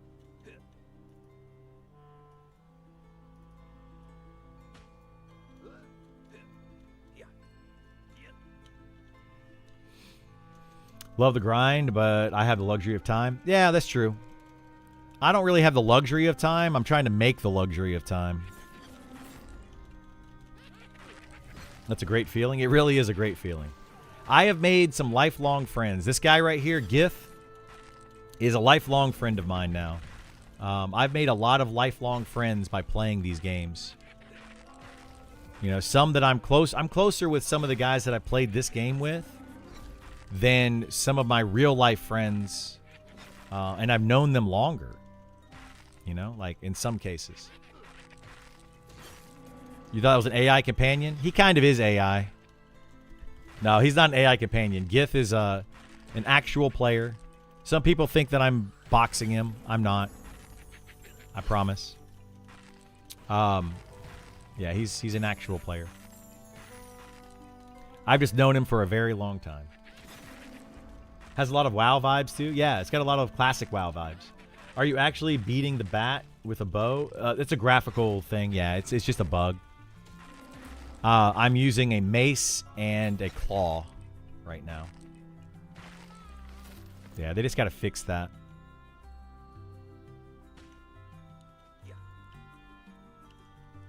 I do love classic WoW, but I sure hate the grind rep. Yeah, mats for stuff. Yeah.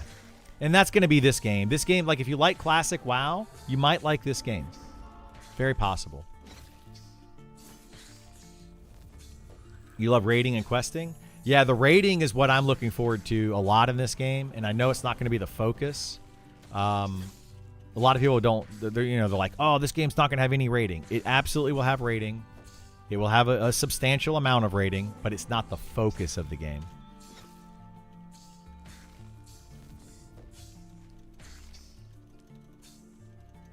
Like, I think there's already 5 or 6 raid mobs in the game. They're going to be adding in expeditions where they're going to be raid mobs. So, it's definitely going to have it. I hope that they make bigger raids, though. Right now, their raids are like 2 to 4 groups tops. There isn't a defined amount. Like, World of Warcraft always had a defined amount of raids. It was a 20-man raid, 40-man raid, whatever.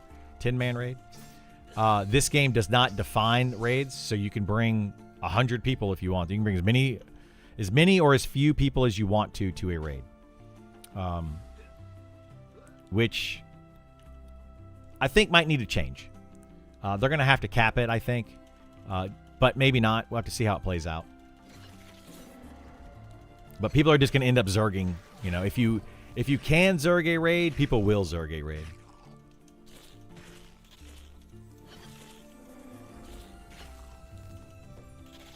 Personally, never played EQ, but played a lot of classic WoW. Once I got over the mud stuff, the game felt pretty familiar, and I've really enjoyed beta. Awesome, yeah.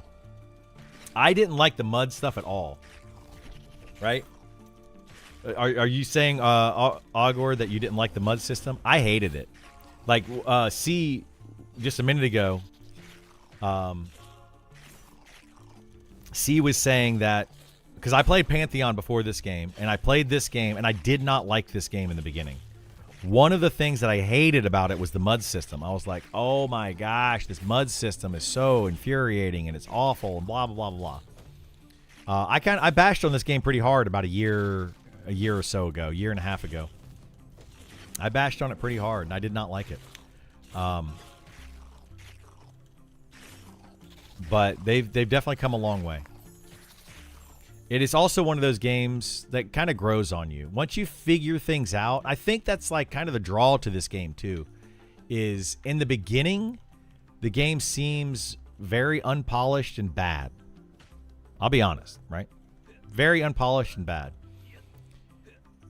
But once you start to play the game more and you figure things out, and you start to understand how the game functions and how it's meant to be played and all of that, it definitely changes your perspective. Like, I came into this game because, I've been playing MMOs for 30 years or more. Yeah. More than 30 years. Yeah. So I've been playing MMOs for a long time. And when I first played like EverQuest, I looked at it in a different way. But because I've been playing MMOs for so long, it changed my thought process of how MMOs are supposed to be played. And I think it changed everybody else's too. So I went into this game wanting it to be updated EverQuest 1. And it's not that. It's not an updated EverQuest 1. It's more like a EverQuest 1 kind of reimagining kind of thing.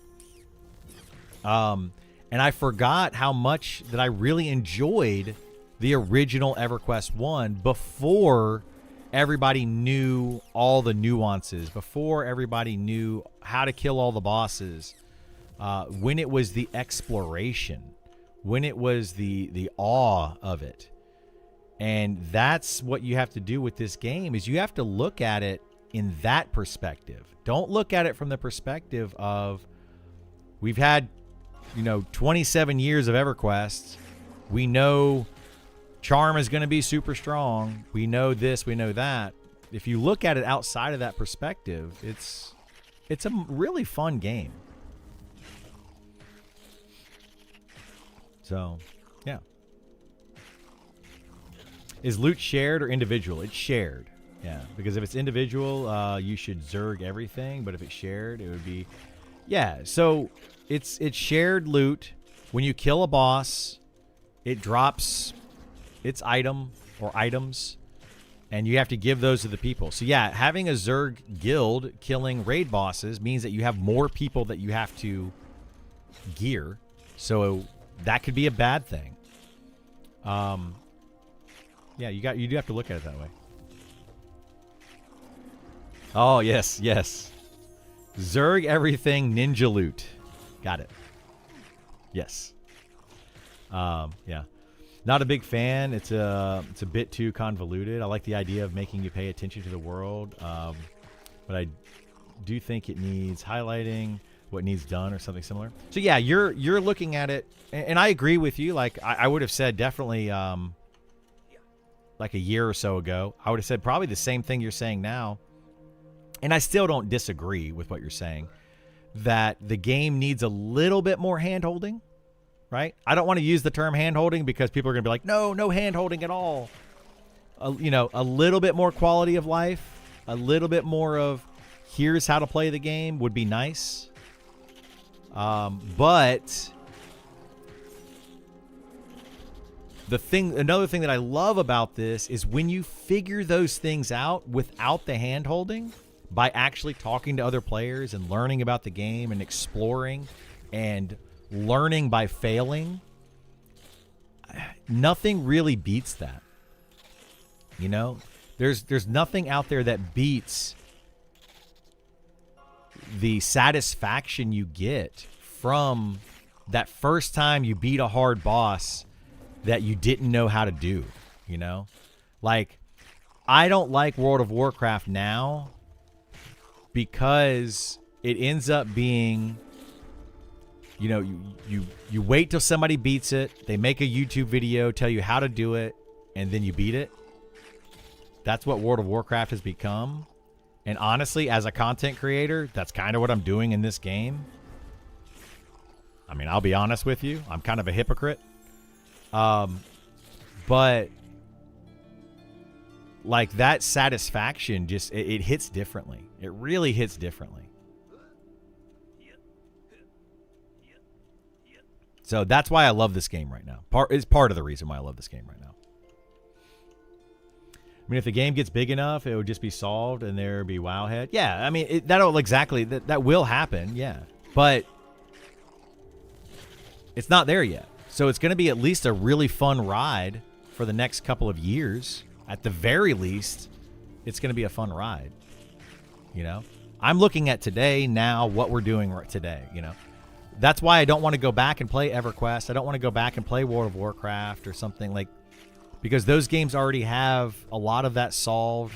People know the rotations, and as soon as new content comes out, it's done very quickly, and you know, it's just it's done. So yeah, mini whelps. Yeah, did you hear Fortnite Save the World goes free to play in 2 days? Only 7 years late. I did hear that because Gamma or Gamadin plays Fortnite still daily. He has been doing it, Burl, since we used to play. Gam played that game when I originally started that game, which was well before most people started that game. Back before Fortnite Battle Royale was even a thing, we all played that game a bunch. And he still plays it today. He does it for the V-Bucks, though. It's kind of funny. He plays that game every day for the free V-Bucks and Save the World. And he gives them to his son. It's just like when his son plays Fortnite, he just buys stuff. It's great. I love it. He plays that and Genshin Impact, by the way. He still plays that too every day. Can't wait to see all the corpses at the guards when EA comes out. You can hit guards. Yeah, you can hit guards. Absolutely, yeah. It's going to be fun. WoWcore Loop is following the minimap quest icons. That's my problem with it. Yeah, exactly, Vumbra. That's 100%. That's another reason I like this game over World of Warcraft or Final Fantasy XIV is because there's no map. Something that Burl brought up, Founders V-Bucks is still clutch. It is, yeah. Because, so something, anyway, Burl brought up a while ago about the maps. When you play a game like World of Warcraft or Final Fantasy or a lot of other games that have an in-game map where you just hit M and boom, map is there, you tend to have that map up for like 50% or more of your gameplay. And you're just literally following the map and following like exclamation points and, you know, it tells you where to go. And you don't actually explore the world. That's another reason I like this game over those. There isn't a map. Now, you could pull up a map on a different computer or whatever. So I think that they should have some sort of map in the game, but it shouldn't be a GPS map. You know, so like I really hope they keep going in that direction. They're never, I don't see them ever putting a GPS map into this game, ever. So I hope they never do. And that's going to be another reason I'm going to play this game for a while, you know? This feels like Temu version of EQ. I mean, it's going to until it releases in 1.0. But, you know, you got to start somewhere. You can't just, like, create a game and boom, it's got more content than a game that's been out for 27 years. Like, that's not a thing. You can't do that. EverQuest has 27 years of development behind it. That's a big difference. Big difference. But I've already kind of talked about that. The reason I like this game over EverQuest or over World of Warcraft is because it hasn't been solved. You know, everything they do is fresh and new content that nobody knows what it is. There's things in this game still that have not been solved. I was learning something just the other day. With other people. Like, I learned something yesterday. I'll probably learn something new today that I've never seen in this game before and no one else knows about. And they just discovered it for the first time. So that's what I love about it. Say that about any form of art. Even Bob Ross looks like crap until he gets close to the finishing line. Exactly. Yeah. So like I don't like that I don't like that idea that, oh, this is just, you know, a crappy version of EverQuest. You know, of course it is. It's gonna be. You start anything, you know. My lawn looks like garbage right now, but you know, when I aerate it and I water it and I add seed to it, you know, I can make it look pretty, but it's gonna take time. Same thing about everything in life. You gotta give it time. Only game my girlfriend will play with me? Oh, that's sad, actually, McTrain. That's sad. Trying to get her to move to these.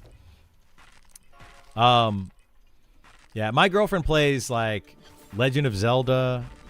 She's playing Genshin Impact actually right now. She likes those kind of games where you explore. I would love to get her into these games. She wouldn't like it though. She likes to just run around and do stuff. Where in this game, you sit around and do stuff. I get the content point. I'm talking about this just looks like 99 EQ with little better graphics. It's a lot better, honestly. Wellborn. It's a lot better. I get that it looks like that, and at first glance, absolutely. But the details of the characters are significantly better. Like if I mean, let me get in the lighting here. Oh, shoot.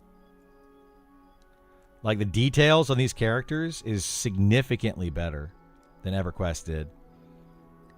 So the graphics are actually a lot better than you would think.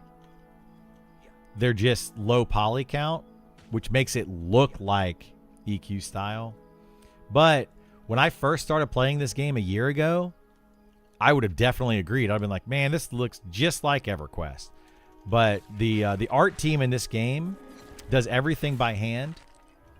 And I love the art style. I really love the art style. Is this game free? It is not. It's going to be $15 a month.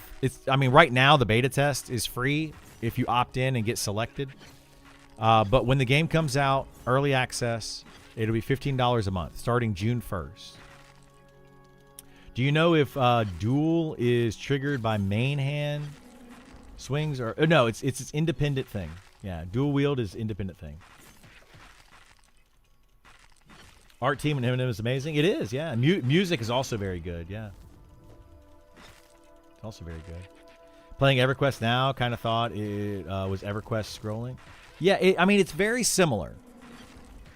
You can absolutely draw a line from EverQuest to this game, and be like, it's just an EverQuest clone. You can. It's very easy to do.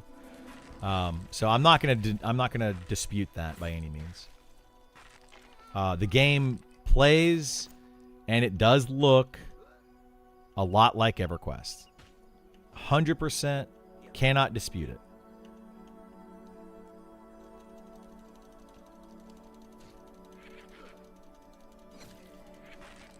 Yeah, because they're using Unity and not like old school systems that EverQuest is built on.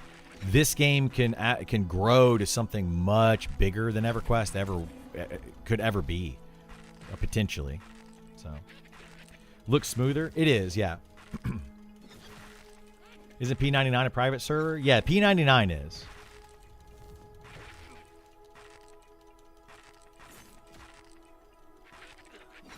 Yeah. It's all, yeah, HyperTaco, it's all hand drawn. Yeah, like HyperTaco was saying. Everything in this game is hand drawn. It is by an in-house team of volunteers right now too. That's another thing you got to remember. This is a volunteer team. And I know other companies have said the same thing. It's a small team, volunteer team, etc. That's not something that I like to use as a crutch though. What I'm saying is because it is a volunteer team, and everything is done in-house, no store-bought assets from Unity or anything else. There were in the beginning some like copy-paste over assets or something, like in the early days before they had an art team. But yeah.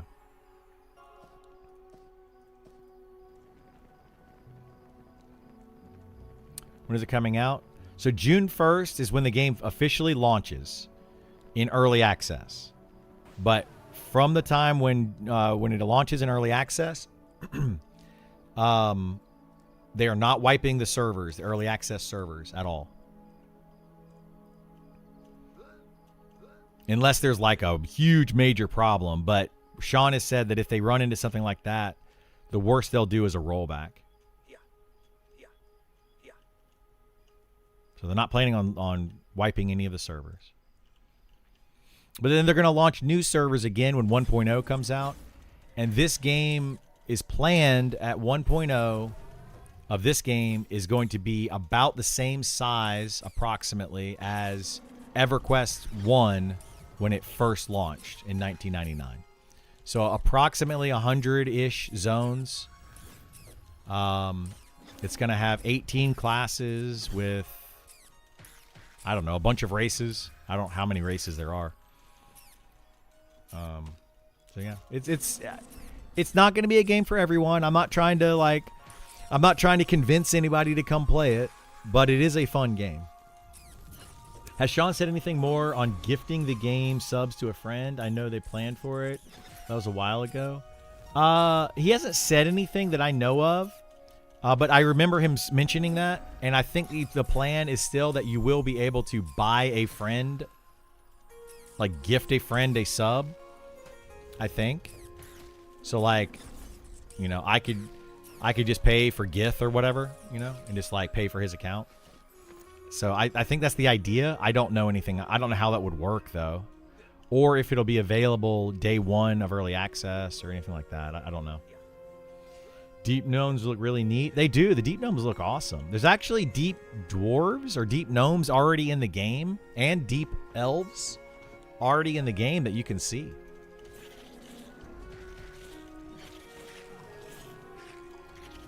Water's a bot asset, but I think that's all that is left. Yeah, that might have been one that was, that was a bot asset.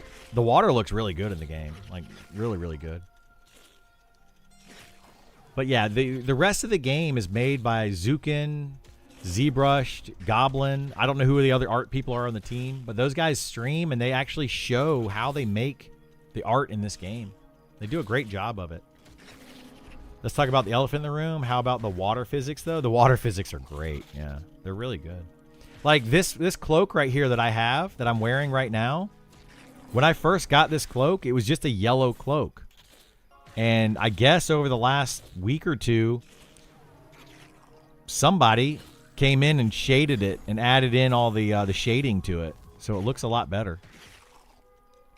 But that's another thing, too. The animation in this game. People say, oh, it's just an EverQuest clone.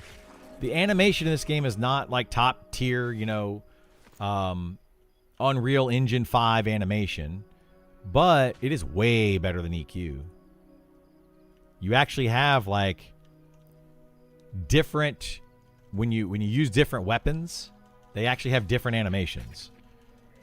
You know, you don't just go like this, right? They actually, slashing, you know, does this. It's got like 3 different animations for slashing, different animation for bludgeoning. If you have a two-handed weapon, you know, you do a jab. Like it's different. Definitely not. This game is playing way better than EQ ever has. Yeah, I think there's a big difference. Once you play the game, you'll see it. But I totally get the comparison to EverQuest. Have the devs said anything about Eminem becoming its own thing? Meaning, will it stop copying EQ so closely for mechanics, classes, etc.? Yeah, Nameless. They're actually looking at that right now, and we're hoping to get a big update sometime soon, maybe this week, of some class changes.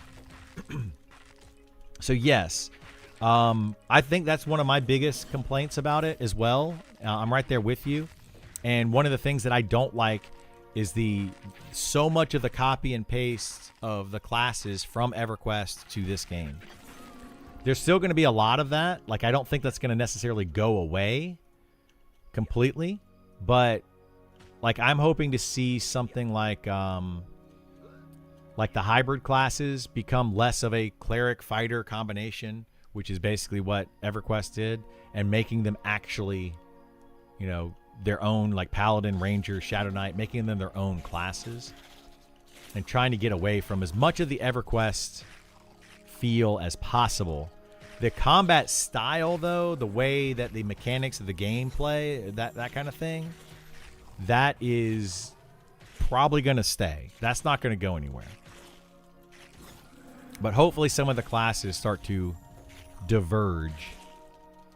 I only have access to PvP server, but I'm having fun. Awesome. I'm glad you're having fun with PvP.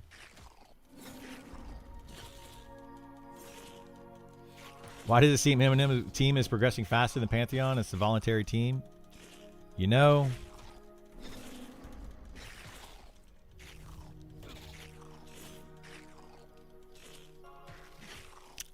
I say the same thing. I don't have any faith in Visionary Realms. Learn the cities and area. Yeah, that's what I would do. If you're getting in the game for the first time, and you want to know what to do before early access, I would just learn the city. Like, even on the PvP server, learn the starting area, learn the city, mess around there, and even if you don't get a lot of playtime in because it's PvP and you're getting ganked or whatever, which I haven't heard a lot of ganking happening. It happens, but not a ton on the PvP server. At least do that, and you'll have a much better head start for early access.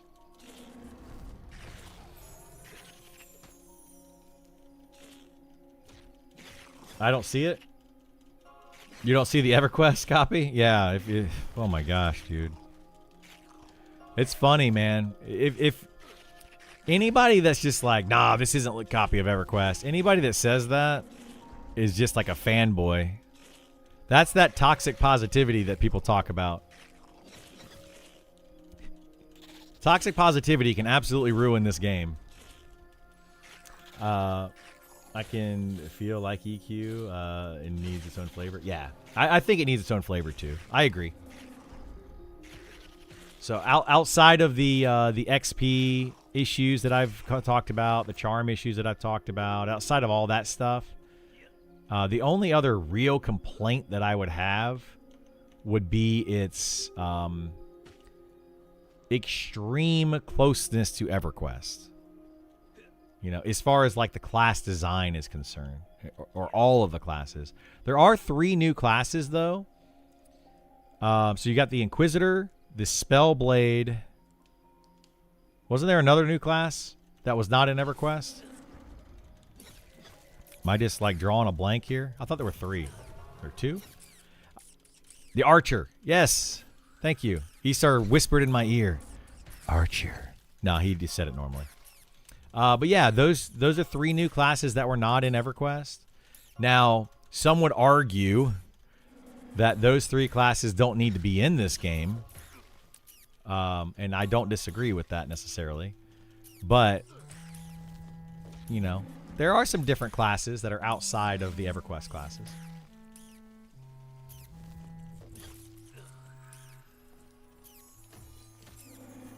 Yeah, the basics covered, now they can cook. Yeah, I agree with that. Makes sense to use it as a base and speed up development. Yeah. Especially if you try to recreate the feel. Yep, exactly. And that's why I'm okay with it. But now we're going into early access. We definitely need to see some changes to it. Game's about to be released. I started an Archer, got an invite yesterday in PvP. Nice. Archer's a solid class, man. It's a solid class. Very high DPS. Oh, jeez. Let's take this snake over this way because that skeleton spawned. See if we can avoid it. Look at that. Look at that pathing. Love it. Pathing does not always work that well, by the way. Learn how to make arrows and kite. I'm level 4. There you go. Yeah, like crafting. I mean, as an archer, you need to learn how to make arrows. It's actually really simple, but people don't understand how to do it.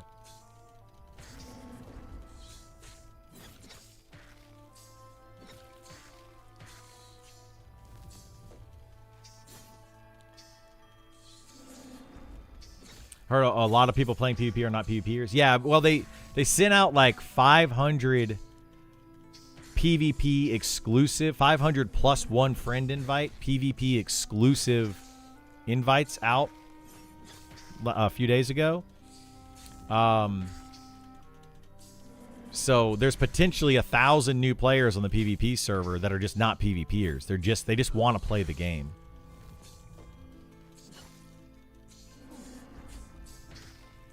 Rampage, bring back your P99 days. Yeah, they're the same guild, same Rampage from P99.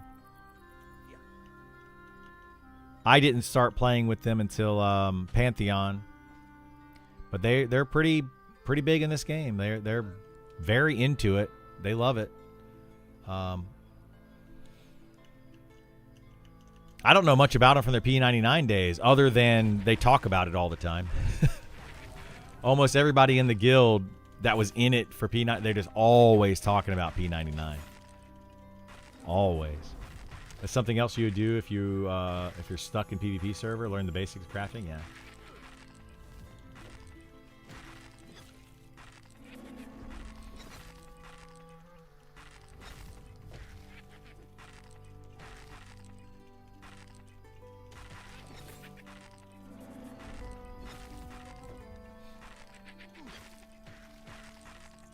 Yeah, I definitely think that Rampage, they're gonna be pushing the in-game content in this game, because I think in EverQuest or in the P99 server, they were I feel like loved and hated.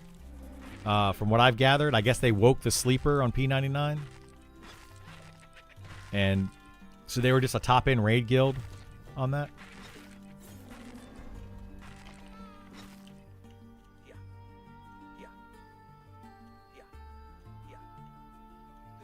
Yeah, they're going to probably do the same thing in this game. They're going to be pushing the boundaries of this game for sure.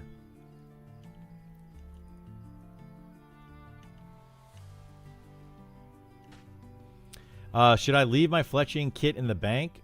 See it only when I craft arrows? I don't. I have mine right here. Boop, fletching kit. I carry all my crafting bags around with me, just in case I need arrows while I'm out.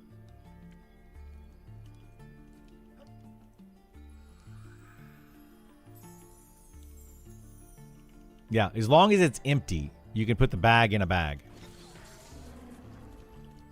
So I have my mortar and pestle over here, my jewel crafting kit, my fletching kit, my disenchanting cube. And I also have the trainees, or the tome of enchantment, the tailoring kit, and the leatherworking kit. I can use all of them. Does the fletching kit hold wood? Yeah, it'll hold wood. It's only got 4 slots though, so I would get a bigger bag, and then put the fletching kit inside of it. Like my disenchanting cube, my mortar and pestle, and my fletching kit, I always have inside of another bag because they're only 4 or 1 slot. So you don't really want to use those as bags.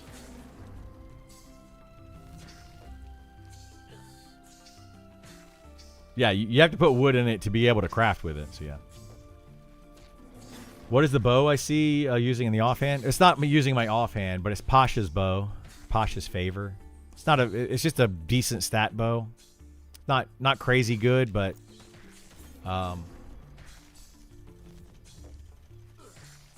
Gith gave it to me. I don't know if Gith got it or if he got it from somebody else, but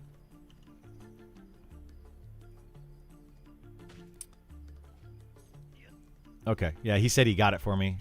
So it helps out. It's just extra stats. There's another bow that I really want that we've got to go and camp at some point. So once I hit 60, that's probably what Gith and I are going to do in the mornings once I hit 60. So I'm going to be playing my Beastmaster until Gith gets on. And then once Gith gets on, the two of us might go start farming named mobs or something. I don't know. We haven't really decided. But we're probably going to farm some named mobs and just kind of camp different things, run around, do whatever.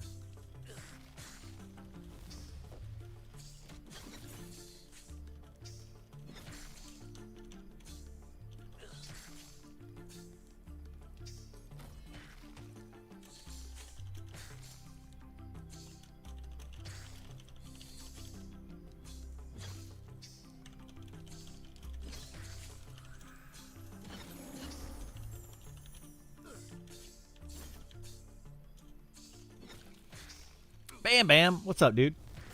Do you know a good spot to level at 48? Been at Cultist in Vale, but want to try something else for a bit. Cultist in the Vale of Zintar? That's a good place to be. But if you want to try something different at 48, have you done the Undead right around the corner? Aren't they like level like maybe a level or two higher? But if you have a group, you should be able to do it. Do you want to do stuff like in Glass Flats? Yeah, I know the Cultist in Glass Flats. It's a good place. It's go deeper in. Like what are you doing inside of with the Cultist? There's several named inside of there. But level 48. Are you looking for just XP? Are you looking for money? Are you looking for items? All of the above. But level 48. Let me think. Because you could do the Drakes. For just like money and XP, the high level Elder Drakes. You could do the Undead in Glass Flats. Decent XP, but also maybe a named on top. Yeah, that becomes tough. Are you solo, Bam Bam, or are you with a group? Which class is considered a good buffer? Enchanters, Bards, Shaman. Druid. I know you guys are probably a little ahead of the masses leveling wise, but are dungeons and names heavily camped? Yes. Yeah. Like the stuff that's worth camping is usually camped. Even the good XP spots are usually camped. 4-man, Shaman, Shadow Knight, Beastmaster, and Elementalist. That's a pretty solid team. You guys could do a lot. I would start doing the Undead. But you're 48. Let's see.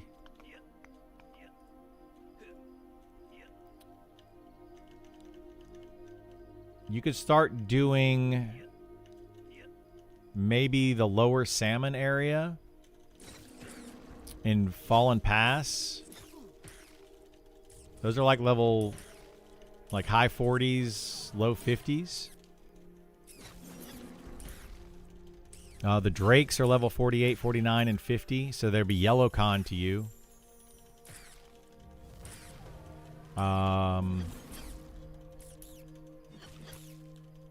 Drakes aren't going to have named, though. What did we do at that level? I'm trying to think. I mean, if you want named, I would just go Pale Tower. Yeah, Pale Tower, 48. Yeah, you could do the Pale Tower, but I feel like you've kind of out-leveled the Pale Tower at 48. You can do it. They're still blue.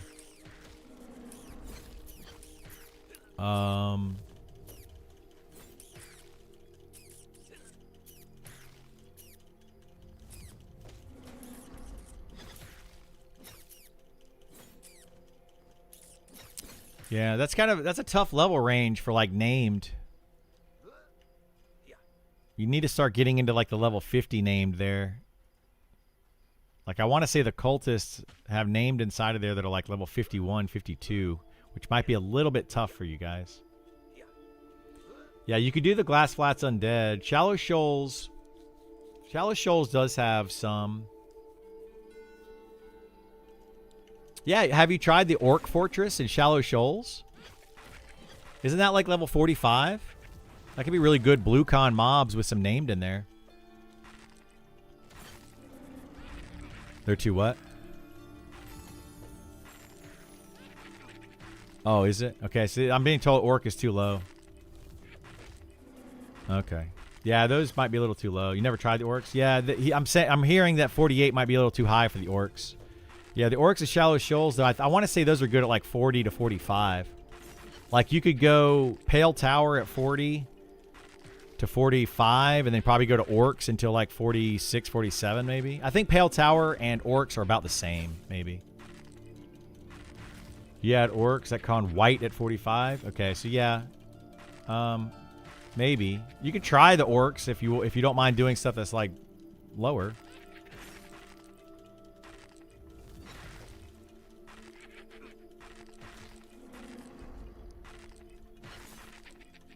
The Watchtower?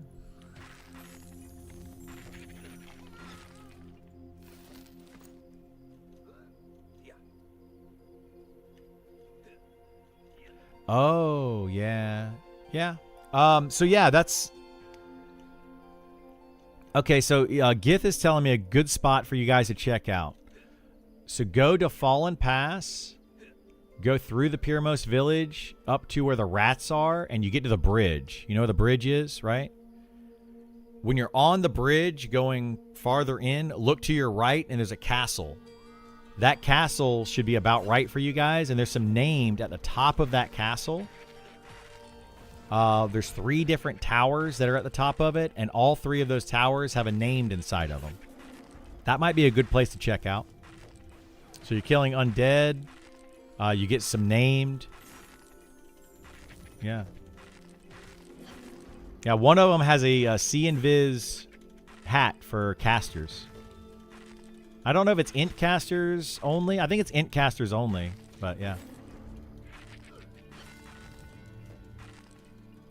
With the plate gear, we did that area a bit. It was decent. Okay, you did that area already?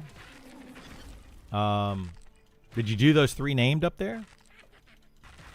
There's a lot that pretty good stuff. Yeah, I'm trying to think of what else.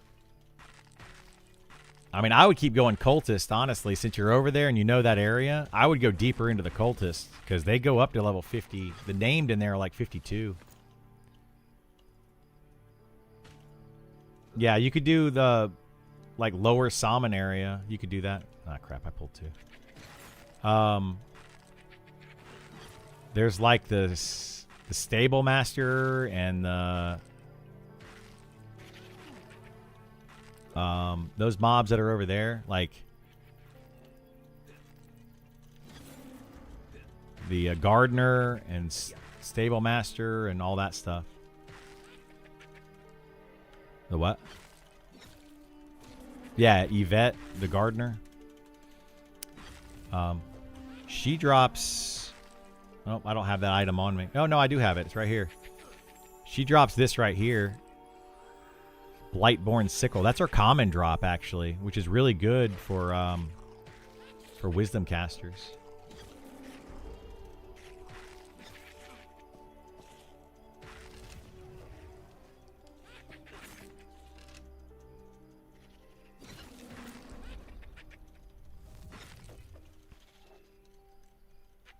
I don't know.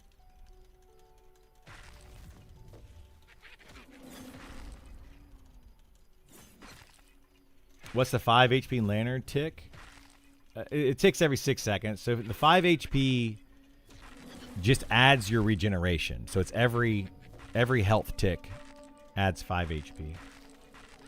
Was she in Fallen Pass, Yvette? Yeah, Yvette's in Fallen Pass with all the undead. So you go all the way up into that undead area through like the rats to get to the undead area.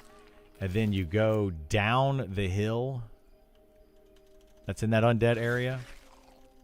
So it's the lower part of Upper Salmon is what it is. But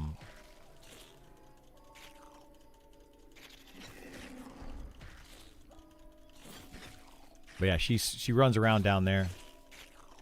And there's like 3 named you can pull. Well, with a group of 4 at level 48, you could probably pull 2 of those named at the same time.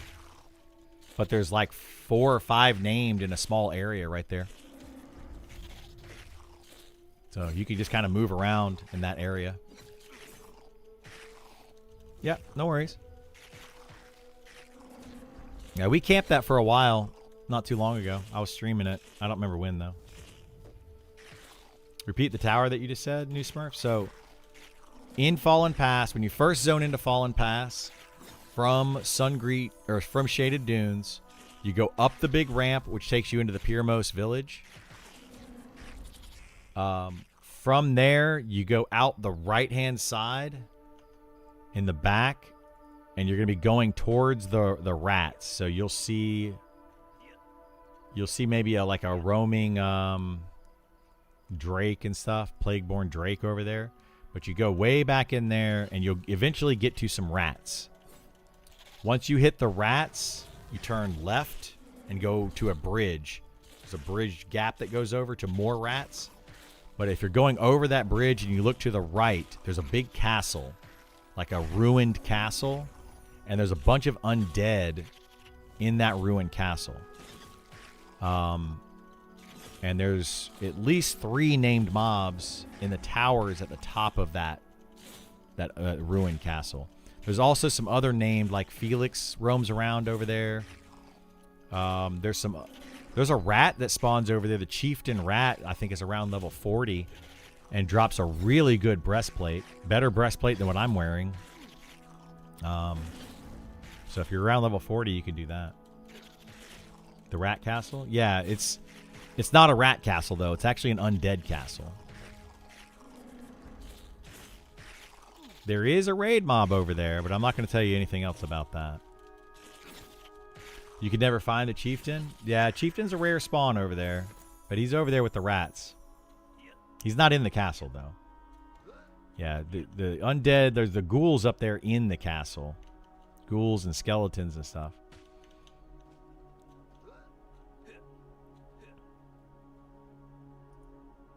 Found the locked door to the commander. We only had 1 key.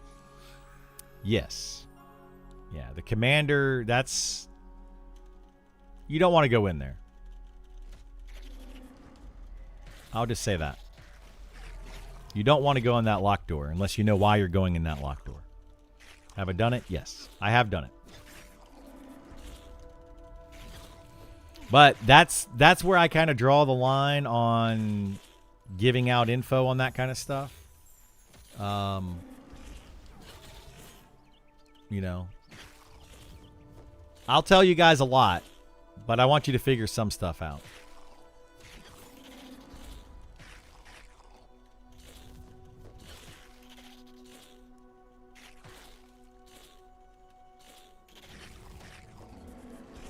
I appreciate you sharing what you have today. Yeah, no worries.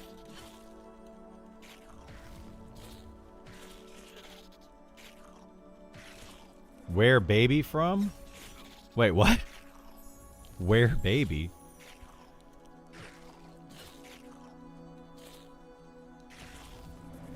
Yeah, that chieftain, though. Storks. Yes, babies come from storks.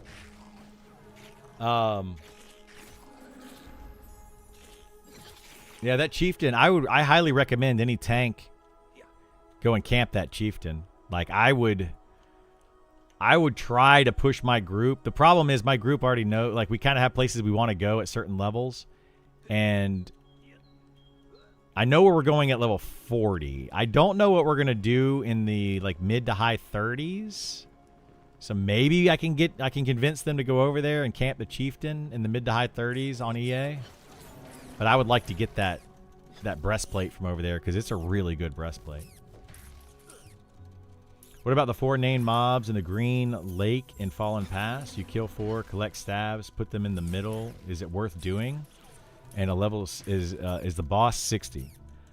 It's worth doing. The boss is higher than 60. Again, not going to give you a lot of information on that one either, but you're on the right track. You're figuring it out. We did a poop sock camp and got our paladin every piece from Chief. He was set for a while. Yeah, that chieftain dropped some great stuff, man. Great stuff. Like, I would have loved my group to go over there in the 30s, like 35 or so. Between 30, if we would have camped that area from 35 to 40 and then gone to, like, the Pale Tower or something at 40, I would have loved that. I'm trying to think of what we did at level 35. I think we were in Fallen Pass doing stuff that didn't need to be done. Like, it was good XP and there were some items down there, but it wasn't really worth doing. We definitely should have gone to the chieftain. But hindsight's 2020. But in early access, I'm gonna push my group to go to other places. Because I want to make sure that we're getting some good gear.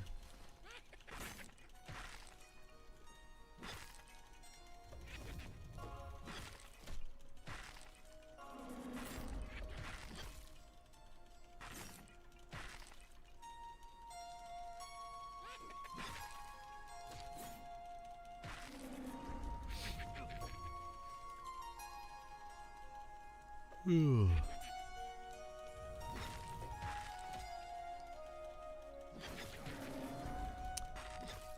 tank, everyone else, how my group runs also. Well, I mean, it's not really how my group runs. We try to gear everybody, but gearing the tank is very important because I'm the tank. No, it's not because I'm the tank. But no, gearing the tank is very important because if you can't tank stuff, you can't really kill stuff, you know? It makes the game a lot harder for everybody. So, yes, I would say that gearing the tank is kind of a priority.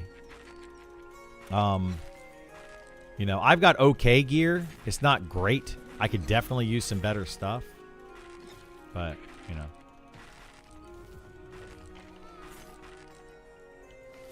We'll get there.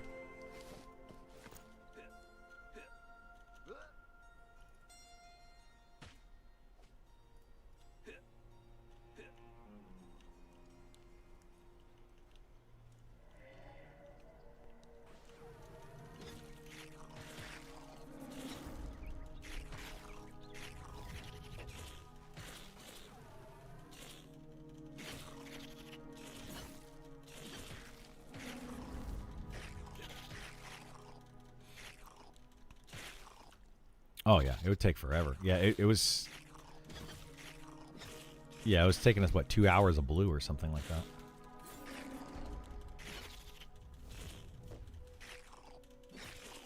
Yeah, I'm getting like almost a yellow an hour. Little less.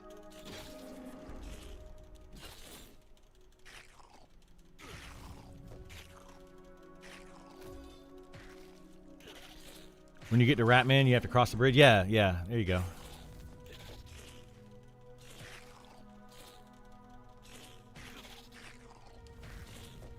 Yeah, it'd be nice.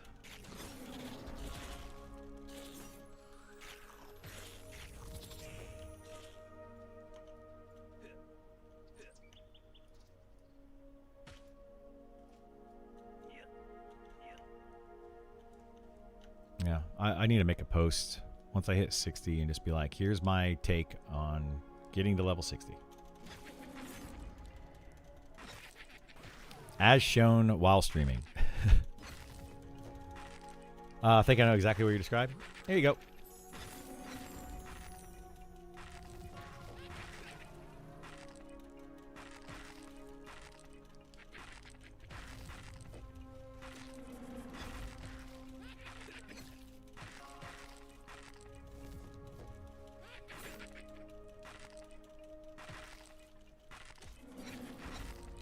Yep. They will.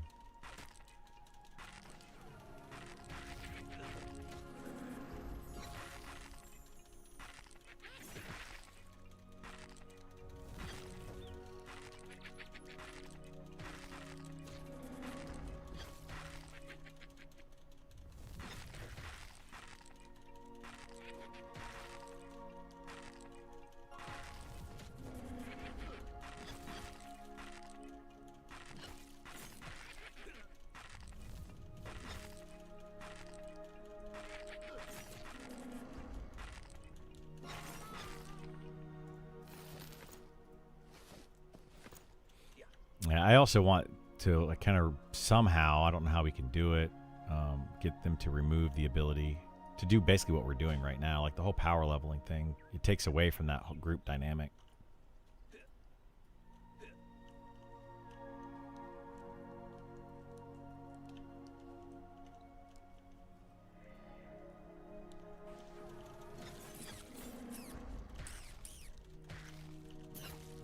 Yeah. They need to nerf all XP and then buff group.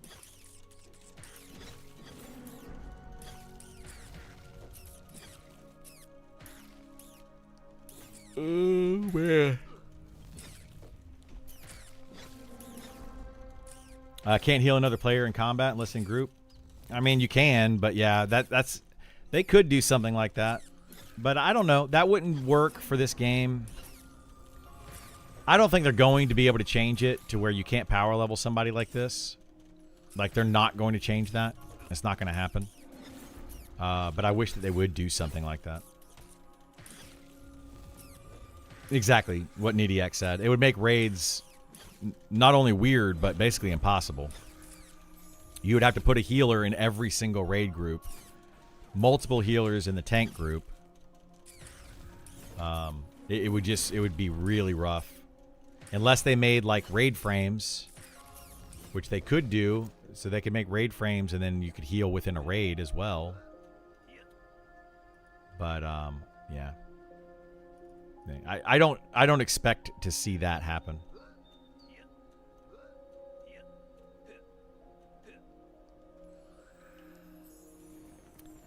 But what they could do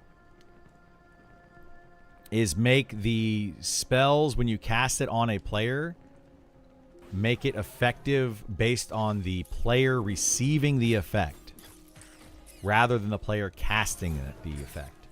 So they could make it that way to where a high-level player healing a low-level player doesn't get as much of a heal.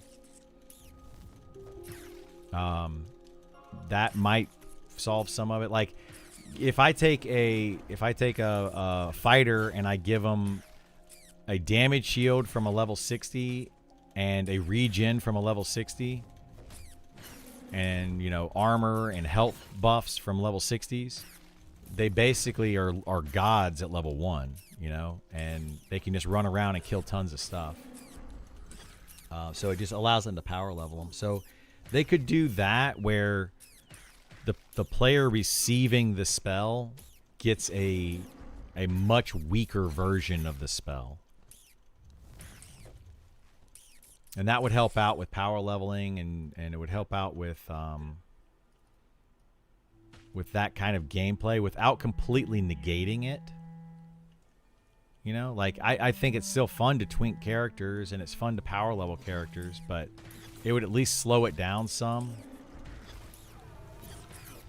without, making it completely worthless. May have misremembered. I think Sean has been pro twinking. He is. He's pro twinking and pro power leveling, but something that maybe Sean hasn't thought about, or maybe he doesn't care. Pro twinking and pro power leveling completely takes away from the pro group mindset. They're literally, they contradict each other. So do you want to make a game that is pro grouping and making alts and people actually grouping, or do you want to make a game that is pro power leveling and pro twinking? Like, which one? You can't make both of those in the same game. You're going to get one or the other. Wonder if he should revisit buff timers. Hour-long buffs are incredibly strong. Maybe. I don't know. I think they should just reduce the effectiveness on them. Like, I don't think that I should have this spell right here, 16 HP every 6 seconds on a level 1. Maybe it should only be 1 or 2 health regen every 6 seconds on a level 1. And by level maybe 40 or something, it should unlock.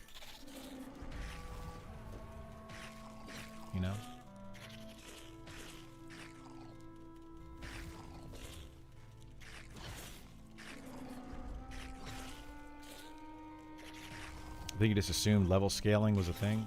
Yeah, level scaling is not really a thing. There is level scaling. So like you have abilities like Frenzy here, and dealing 20% at level 1 to 40% at level 60, plus 1 at level 1 to 25 at level 60 physical damage, right? So it is a thing. They do have level scaling, but it's based on the caster rather than the recipient. And I think that they should probably base some of that on the recipient to prevent, some of the power leveling mechanics. Like right now, they have it set to where you don't get the full benefit of the gear. So if you don't get the full benefit of the gear, that takes away the twinking a little bit. You still get a benefit from twinking, but you're not like a god by putting on top-end gear. So why not do the same thing for buffs? That's kind of where I'm at with it.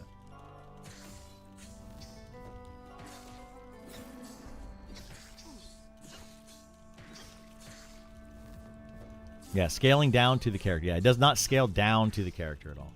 I remember in Vanguard, if you put on a super high level gear, it would be scaled down to your level. I agree they could do that on buffs and heal for sure. Yeah. And they should do that in this game. Gear does it already. Buffs do not.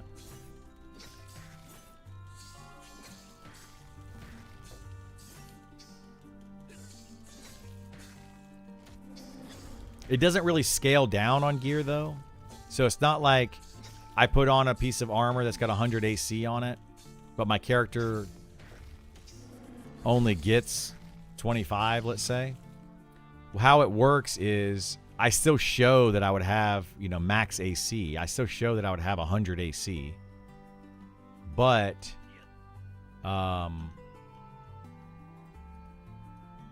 the effectiveness of that piece of gear is only like 25 AC. But it shows that I have 100. So it doesn't show the player it scales down, but it does scale.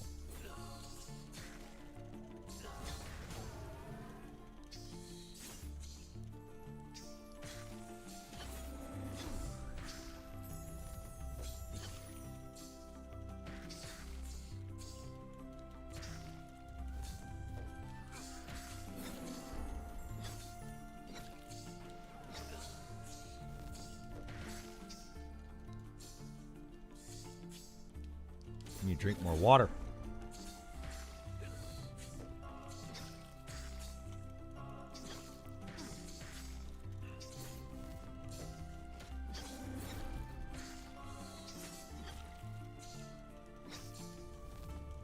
It'd be nice once I hit 60. Then we can just kind of do other fun stuff. I won't sit here and grind all day.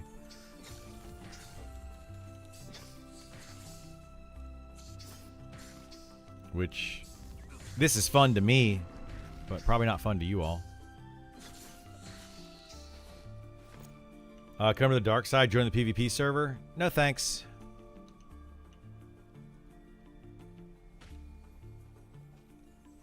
I'm good.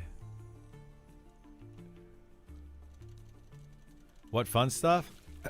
I'll probably play some different classes so that, we're doing other things. We're running around and doing different things at different levels. I'll probably play the Beastmaster some. But hopefully we go and like camp some named mobs. Start doing some more of that. Might do a raid this weekend. Who knows? Buy a house and show us why we shouldn't, or why we should or shouldn't waste our time. Well, why you shouldn't waste your time on the house is because it doesn't do anything right now. It literally does nothing. It's just a house that you can go into.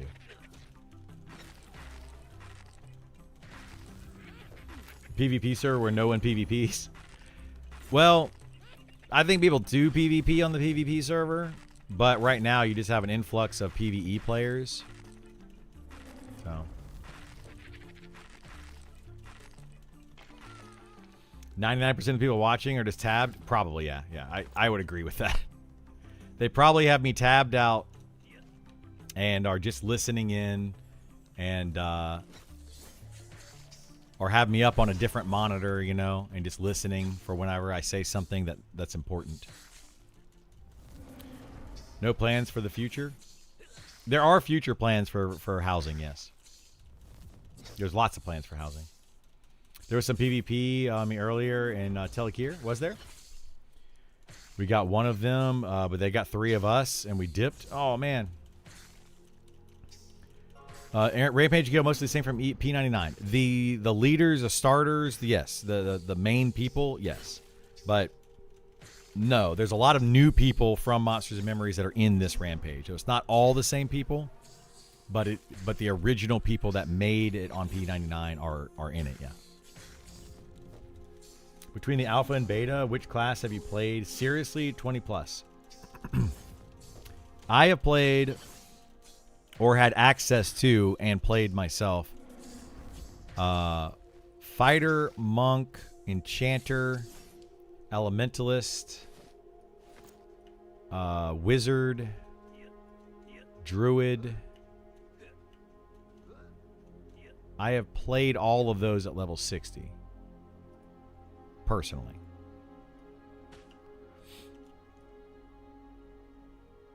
I have mostly just played, though, like my main characters have been fighter and really nothing else. But like Gith here, for example, he played a monk on our alpha server, and I logged in as monk a few times, mess around when he wasn't on. I played, remember Hoku? Yeah, Hoku is the guild leader still. He's on right now. He's right here. He's level 59 Beastmaster. Yeah, I played all of those classes. Like I've messed around with Wizard. I've messed around, with all of them in different capacities. And then now I've got access. I haven't really played it much, but I've got access to the Shaman, who is Gith, who I could play if I wanted to. We've got a 55 Cleric, and we got a 53 Bard. So, I have access to a lot of classes that I can play and mess around with. And maybe if you guys want to see some of that high-level gameplay, after I get Criddle to 60 and in the mornings or something, if you're like, hey, I want to see a Bard. What can a Bard do at level 50? Maybe I'll play a Bard one day and just kind of show you all the Bard gameplay, at high-level Bard gameplay. I could talk to Gith. Maybe, he can play Criddle for a day or something, and I can play the Shaman and show off how the Shaman plays, or so. I don't know. But we kind of all share accounts. Like our group, we share accounts. We've been playing together so long, it doesn't really matter.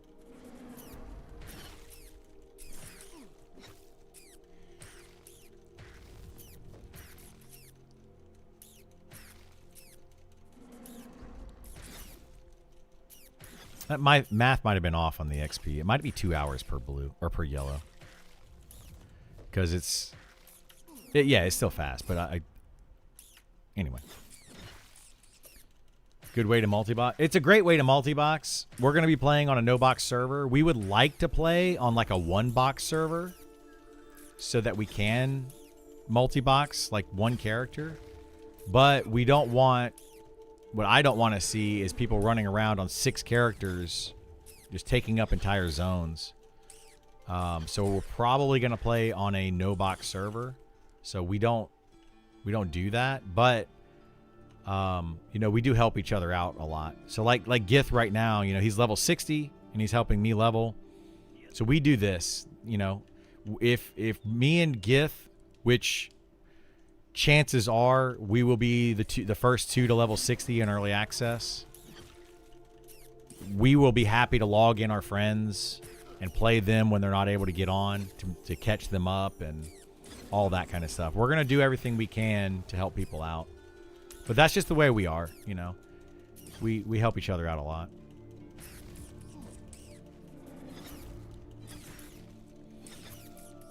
That's the same as 6? What's the same as 6? Boxing one character?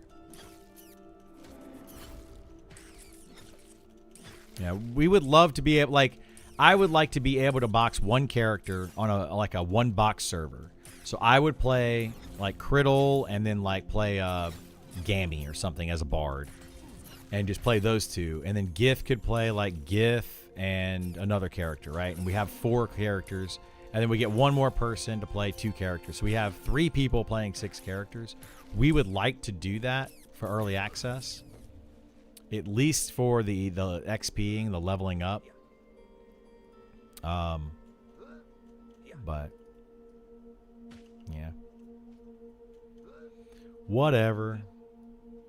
If allowing one will not stop any.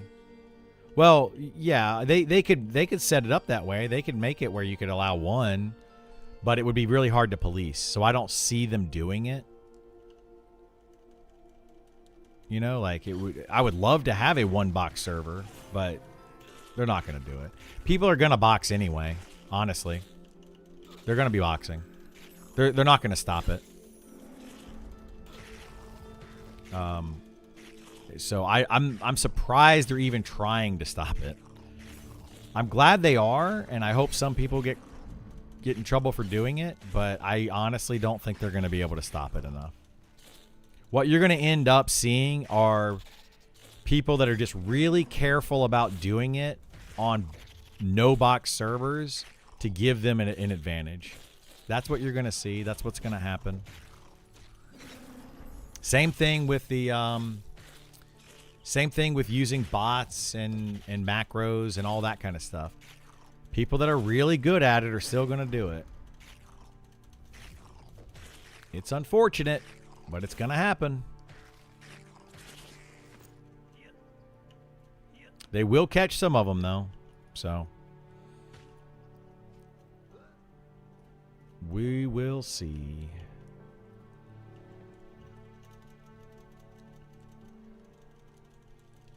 To be honest, with the VPN being what it is, I would see folks boxing in. Yeah, exactly. With VPN, like, that's the easiest way to do it. Use a VPN, box anyway.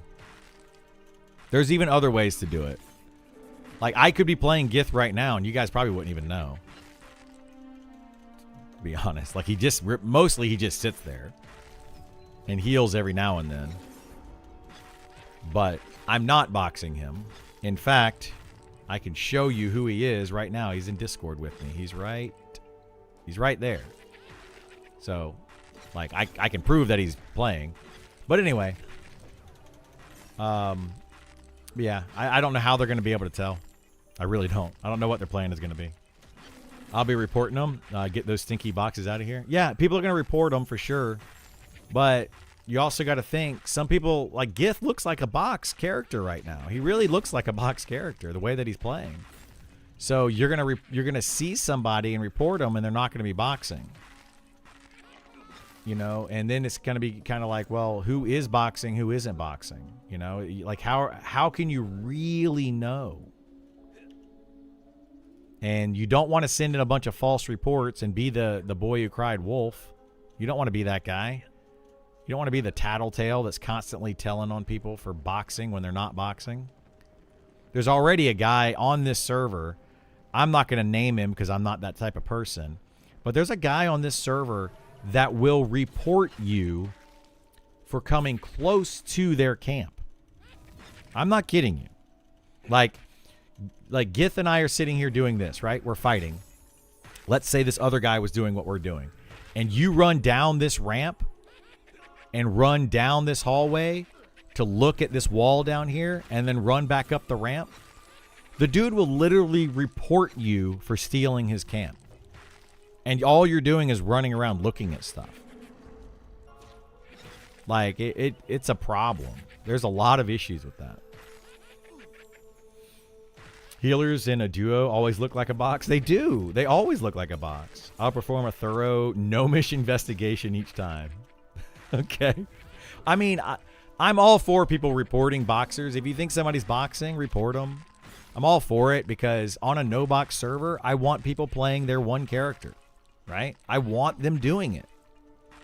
And if they're boxing, I don't want to see that on a no-box server.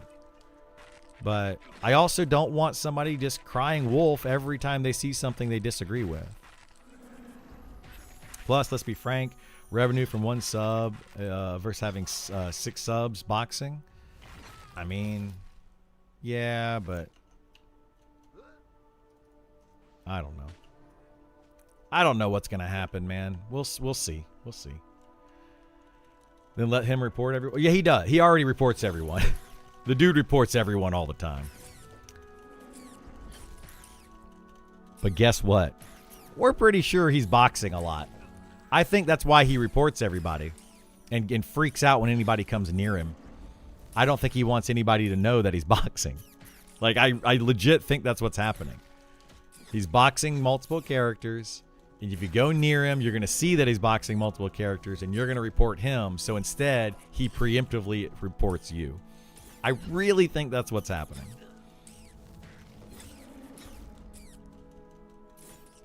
You bet his name rhymes with whammy? No, but I know about that guy too. I know about that guy. I've heard about that guy a lot. I've been hearing about that guy for 5.5 weeks, and this server's been open for 6 weeks. I know who you're talking about. Hammy's a guy. He's holy moly. That is a character and a half right there.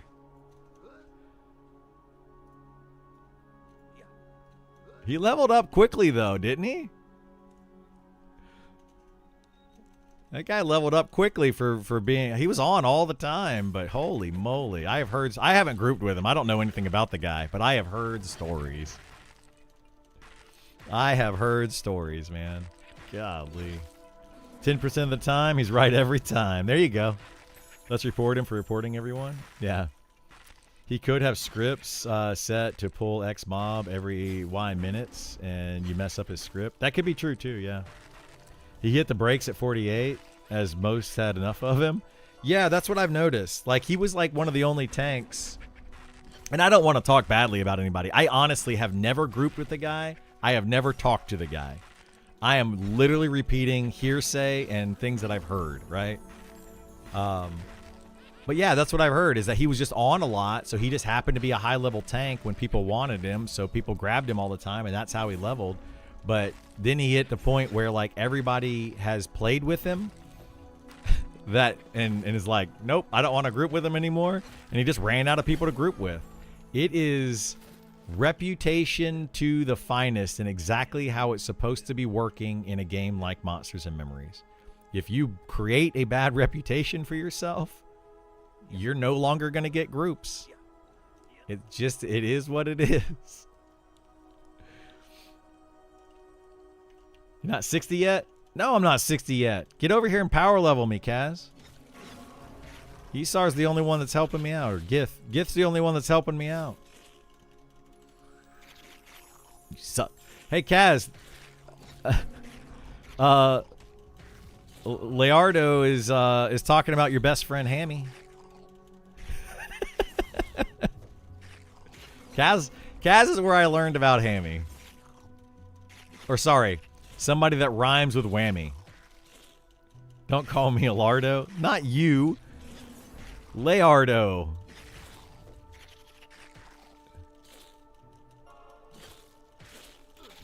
Sammy? Yeah, we'll call him Sammy. Not sure he's on anymore after last incident a few days ago. Uh-oh, what happened a few days? Hang on. I want the hot gossip here, guys. I don't group with this guy because I'm a tank, so I don't group with other tanks. What happened? Tell me, Bam Bam. I want to know. I've heard a lot about this guy, though, from Kaz. Sorry, I can't. Oh, bummer. That's okay. No, I don't want to pick on anybody. He's playing a Ranger alt now named Corgi Paws or something. Is he really? Well, hopefully he enjoys it. He'd get blasted and forget he pulled sometimes. He literally would pull 3 mobs, fight 1, and run off. That's fun. That's fun. Kaz plays a cleric, so he healed for him a few times. Oh my goodness. I mean, I do that sometimes too. I've done that before. I pulled like 2 or 3 mobs into camp and ran off. Like, we killed one and then I ran off to go get another one and didn't realize we still had one in camp. That happens. That happens. You did it today? Yeah. I did it last night. Oh, was it last night? I don't know. I did it recently and I got yelled at. I had like 5 people yelling in my ear, just like, Gretel, we got one in camp. Although, you know what happened to me last night? This is after my stream ended. So I ended my stream and we kept camping the giants that we were camping. I had 2 healers in my group. I had a shaman and a cleric. 2 healers. I pull a mob. I'm fighting it. I'm not really paying attention. I'm only like half paying attention at this point. Watching a TV show, fighting the mob. All of a sudden, I hear my necromancer friend in my ear go, "Health pool." And then like I look up and I have like 5% health. And then he goes again. He's about to die. Anybody heal him? And then I died. And then both of the healers were like, oh, I didn't know you pulled. Like, what? How did both of you not know? Oh my gosh. Once threat starts to build, good luck everyone. Yeah. Pulls to a different location after we're doing the same thing for 2 hours. Doesn't say a word. No, I grabbed the mob and just kind of, I don't know. I didn't run all the way to where we were pulling. It was the roamer mob that we normally grab. And we fight him usually along the way, right? We're going to the next named. And usually we just grab him. But I didn't say anything. And I just grabbed him. I'm sitting there fighting him. And the bard is singing his songs. And the necromancer's DPSing. And nobody's paying attention. I'm a hammy understudy? Nah. I perfected hammy a long time ago.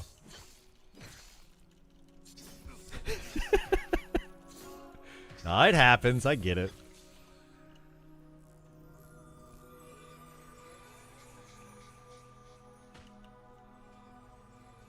But it is kind of one of those things, like that's what this game's about. You know, you're going to earn a reputation based on your actions on this game.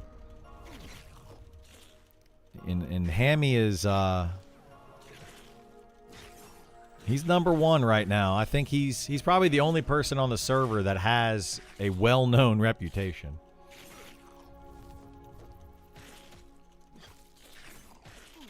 Only one I know of, anyway. There's some others. I had a monk pull like 5 feigned deaths, then run away. Oh, he just like pulled 5 feigned death and ran away? Yeah, that's called training. Like, I would report that. Was he in your group, Kruta? I'll be boxing on a no-box server and have been forever, and no one will ever know, to be honest. Yeah, it's going to happen.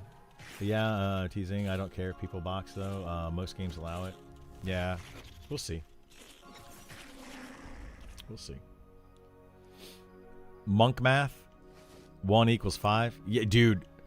That's one thing. Hoku has a reputation in my book. So some of you may know Hoku. He's the guild leader here. He plays a monk normally, right? He's playing a Beastmaster in the beta.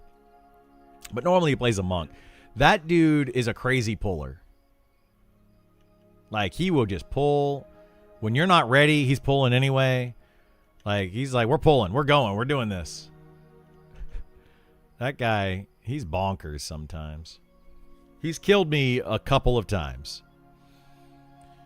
You sure it wasn't a beast lord named Hoku? Yeah, Hoku will pull when you are not ready. Dude.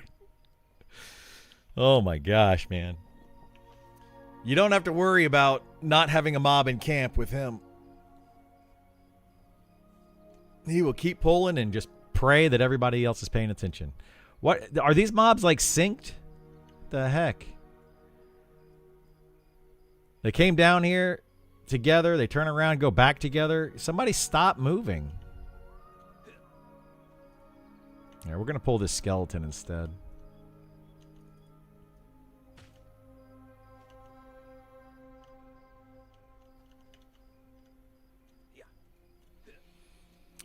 I want to play a heavy armor class. What would you suggest, Pally or fighter? Depends on what you want to do. I mean, both are going to be tanks. So everybody that wears heavy armor, except for the cleric, is a tank in this game. And it depends on what kind of thing you want to do with your class. Paladin is going to be a good tank. It's got a lot of heals, and so like a very high effective health pool. It's got some buffs that are nice. Lay on hands and stuff. But it's going to have lower damage than a fighter. So it depends. Do you want to be able to heal yourself, or do you want to have more damage? As far as tanking is concerned and receiving the damage, they're about the same. Fighter is slightly better physical defense-wise. But the paladin can heal itself, so it kind of makes up for it. Crittle does more damage than a rogue or monk. They do. I've said it many times. Fighters are definitely more damage than rogues or monks right now. But that's because the fighter or the monk and the rogue need to come up. The fighter could probably still come down a little bit, and I'd be okay with it. As long as they make its tanking better and continue to make it the best tank in the game, physical damage tank. But, yeah. Inquisitor's the only answer. Inquisitor's good. Yeah, Inquisitor's great. Theoretically and in practice, a well-played Inquisitor takes the least amount of damage of any tank because it can stun lock. So as long as the mob is not immune to stun, the Inquisitor can actually take less damage than any other tank. I'm enjoying my monk, but I got a rogue to 7 and couldn't take it anymore. Monk is you're gonna get a rogue. You're gonna get a monk to like 15 and then be like, I can't take it anymore. Monks are not that much better than rogues right now. They're a little bit better. They're, you know, with their feigned death and their stances, they at least have more that they can do. But DPS wise, yeah, monks need some love. They can also res. Yeah, paladins can res, which is nice. Playing Necro, when I learned... Wait, what? You're playing Necro when you learned Zone or Death? Necros can feign death. Necros should never die. Once they hit like a certain level, they should never die. If you die on a Necro, you're trying really hard.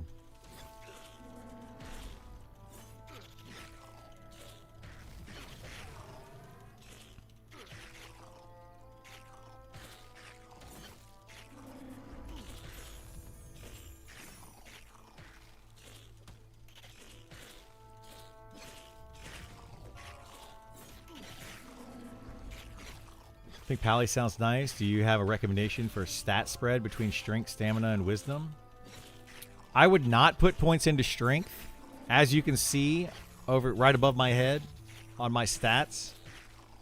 Well,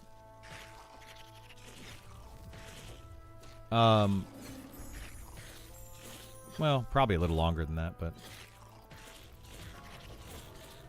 but yeah, it's easier to get strength than it is to get any other stat for plate wearers. So just take that into consideration. Also, as a tank, DPS shouldn't be your primary thing. Like, they kind of have made it that way in this game. I'm hoping they change it. I personally would say stamina or agility over anything else when you're playing a tank, because you want to take as little damage as possible. And the idea is that they want to try to make the game harder. They want to increase the difficulty of the mobs, so you're going to need more health and more agility as a tank.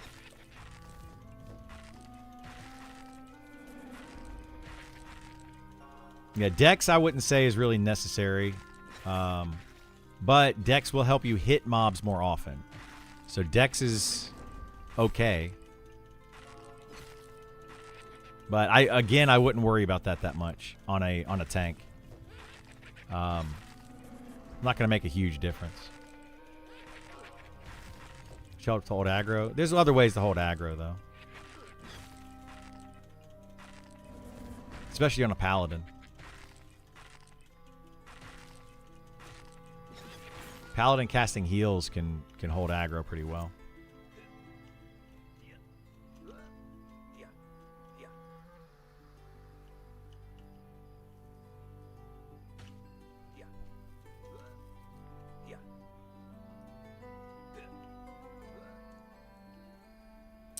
Dex helps channel through hits? No.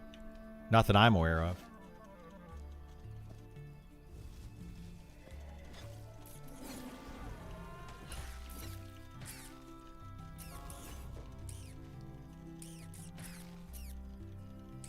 It got changed? Wait. Without burning through mana, also Dex helps with getting spell interrupts. Did they change it? Did they make Dex better for that? I mean, it could help, sure. They really need to just work on channeling in general. Like, channel just kind of sucks.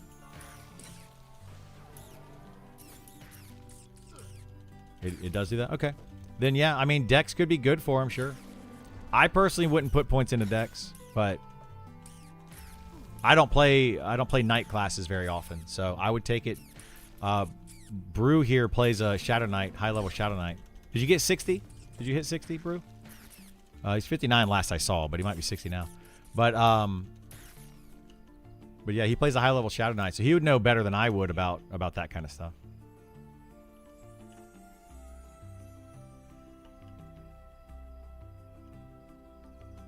But I will say, crap, I got two. I will say that strength is definitely not one you want to put points into. I mean, it is, but it isn't, right?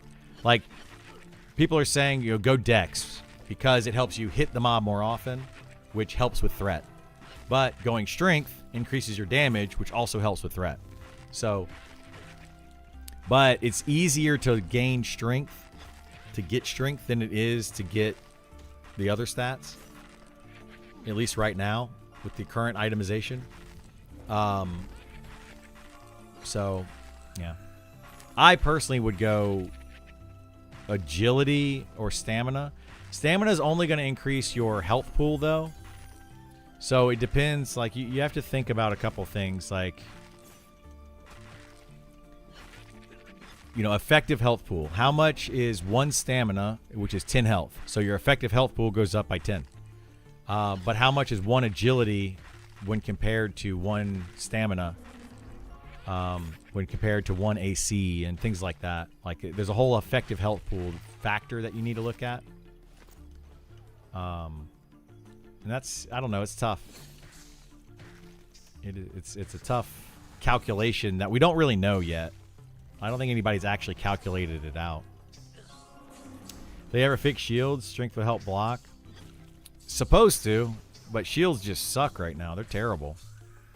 But yeah, you're supposed to block more damage based on your strength. But as far as I can tell, when you block in this game, it just reduces the damage by 50%. Like, I don't think strength does anything currently. Doesn't feel like it does.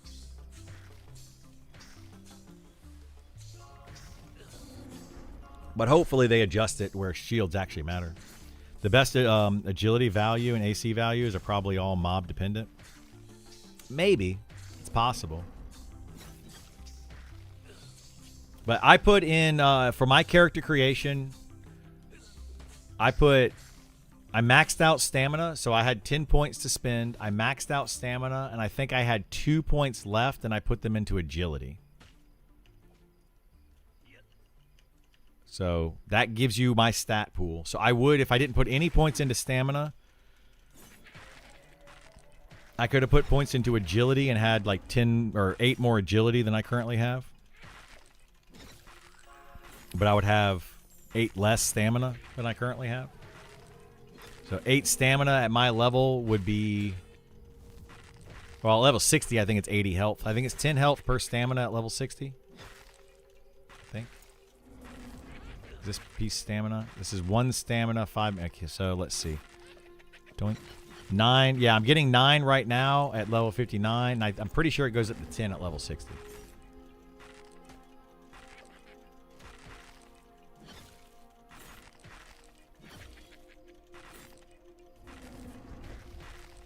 So that'll be the difference. It'll, if you put... It'll be the difference of, if you put it into stamina, all 10 points go into stamina at character creation. You'll have 80 health higher than somebody else that doesn't put any points into stamina. So is 80 health worth it to you? Or do you want to have more agility? I will probably switch it up in early access and probably max out agility first. And not into stamina. At least based on what I know now and how the game plays now, I'll probably put more points into agility. Against Mob A, you might not get a benefit above 350 AC, but for Mob B, you get a benefit up to 400 AC, all speculative. Yeah, Haas, I think that is true. I think it's level based though. I can't find anything outside of that. It just feels like it's level based. So like if you're fighting something of a certain level, you need to have a certain AC threshold. And you get a benefit, more of a benefit. But I don't know. I haven't been able to find that. I'm glad I asked you. I wasn't thinking about stat bonus from gear. I would have dumped everything into strength like I did my Beastmaster. Yeah. Yeah, strength bonus. So I'm getting strength from my gear, right? I'm also getting strength from my weapon. So you can get a lot of strength from sharpening. I don't even have it on right now, but I'll show you what it does. Like this sharpening stone right here. Sharpening stone, it's supposed to add damage. It's supposed to sharpen your weapon. But if you watch my strength, I put it on, and my strength is going to go up. Boom. So it just went up 11 points from a sharpening stone. So I got 11 strength just from the sharpening stone. I could put that on both of my weapons. And it doesn't have to be a slashing weapon. Like, you could put a weight stone on your bludgeoning weapons, and you get the same thing. So strength is just easier to increase, especially if you're dual wielding, because I can get 11 strength on both weapons. That's 22 extra strength right there. It's kind of nuts, actually. I'll be thinking it's based off of dex and offense of the mob, which of course I will never know. Yeah. You can do range weapons as well. What are you using for range? I'm using a bow. Can you do sharpening? So I'd have to do probably the weight stone on the bow. I don't know. Maybe I don't. I'll try it in a second. Okay.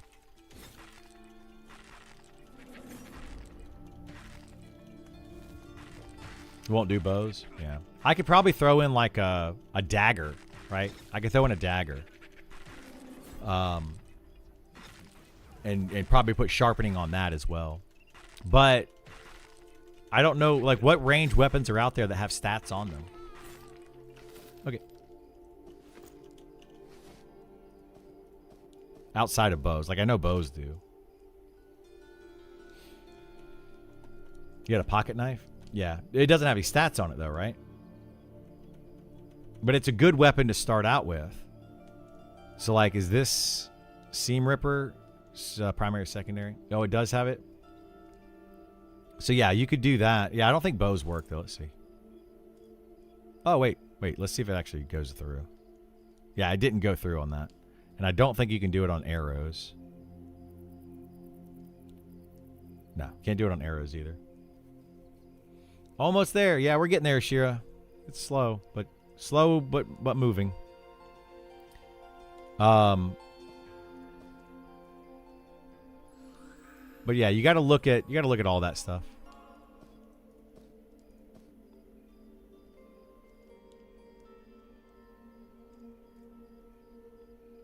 But I use, like, I've got strength serums, so that's gonna be another 10.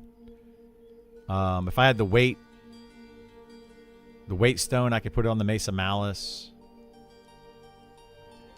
So it all adds up. But, like, I've got a bow though that's got 5 strength, 2 stamina, 10 health on it, so it's fine. It's got stats on it.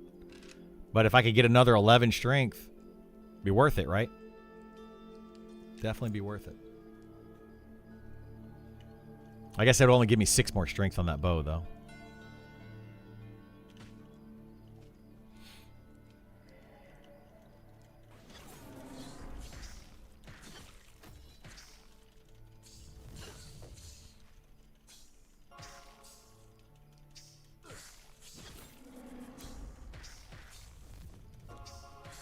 Ooh, man.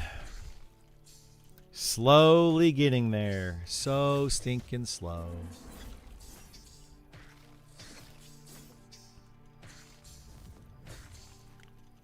I probably still have, like... I honestly think we probably still have 2 hours left. I thought it was an hour per blue or per yellow, but I think it's more like 2 hours per yellow. So you hit 60, took an entire day almost to burn through the XP. You hit 60? Wait, didn't I? Wasn't I above you? Just like yesterday or day before? I'm telling you, man. That Charm XP is just too good. It's just too good. It's silly.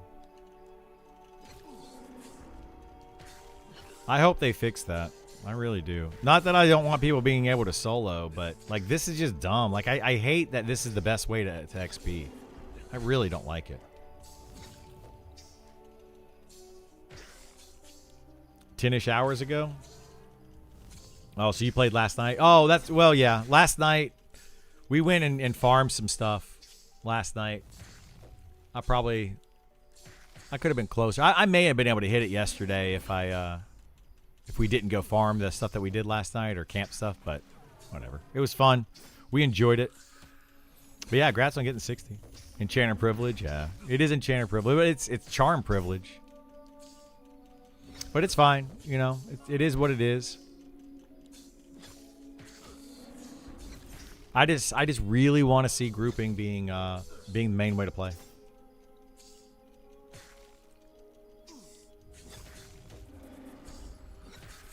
I felt like about 3 hours per yellow for you. Yeah, I'm probably doing like 2 hours per yellow right now. But that's with a pocket healer.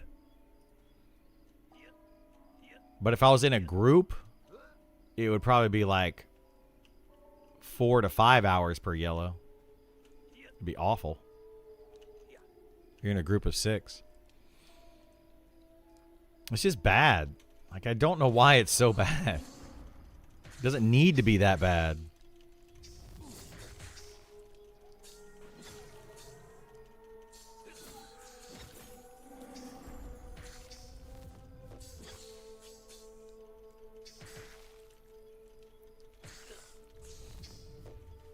What was your play? Did you check? Did you check, Ashira, what your played was to get to level 60?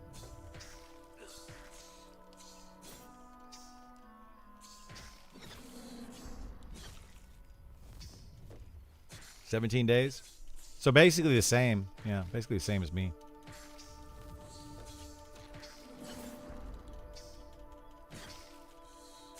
So it's about, like, I think my estimate of 400 hours... 400 hours for somebody that focuses on XP to 600 hours. I imagine, though, I bet you did less XP grinds in that 17 days. I mean, you still grinded out XP a lot, I'm sure, but you did some other stuff, too.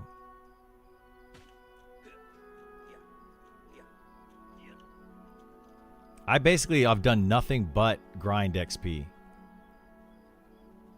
I might have spent maybe 10 hours doing something other than grinding XP in this game. Maybe.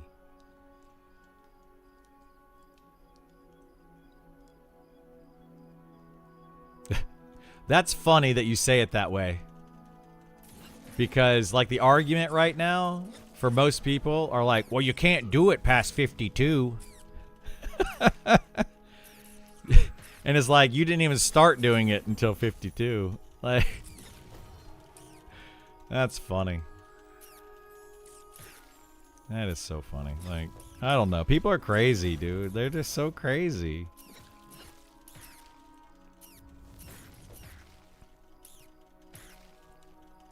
Like, this right here is probably one of the best places to to grind XP in the 50s.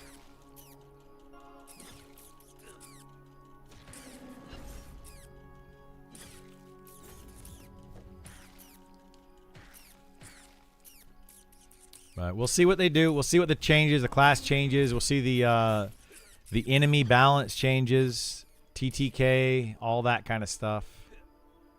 What they're doing with all that. I'm excited to see it.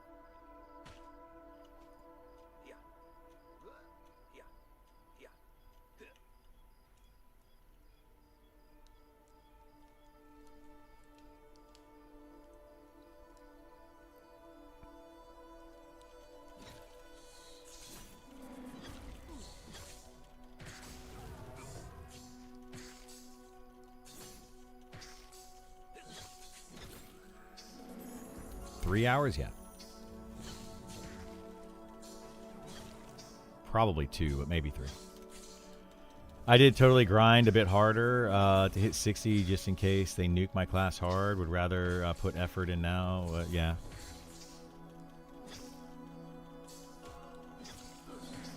Yeah, they're just restarting. Not a patch, Kaz.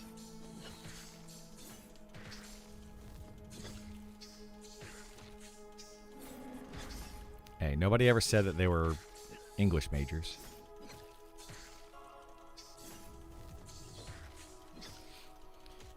You did totally grind a bit harder, yeah. I would too. Like, I mean, I would, with the changes that are possibly coming, you know, if you want to get to level 60, might be smart to grind now, especially solo, while you can, because I'm hoping there's a big change.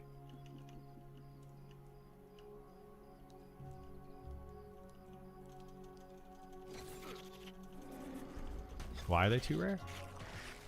We only camped it for a day. Not even a day. Well, you got to think when people... Well, maybe, but you got to think people are going to be camping that stuff a lot later on.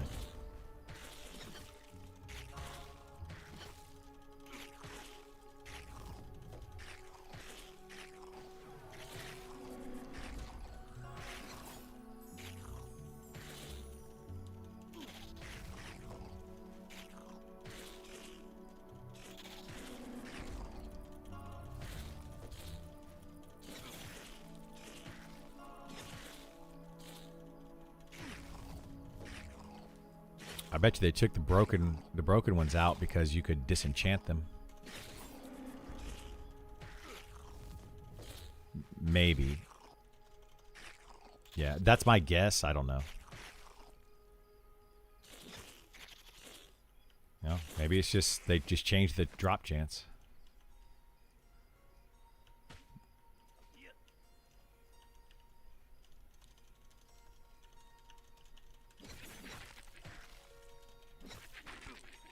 Well, if they change that for that reason, they need to change the Ashira Island. Because that drops way too many items that you can disenchant. I don't plan to do the leveling personally. I'll do that. No. Character won't get wiped. Yeah. Yeah, let people like me and, you know, us crazy folk level up to show you all the in-game stuff. You know, so you can see it if you want. Or just to know what's going on. But they need this testing done. I assure you they need high-level testing done. They absolutely do. Because there's a lot of stuff broken. I guess my experience is just way different. I have done no soloing, XP grinding at this point. What level are you, Haas? And what's your played at? Your slash played?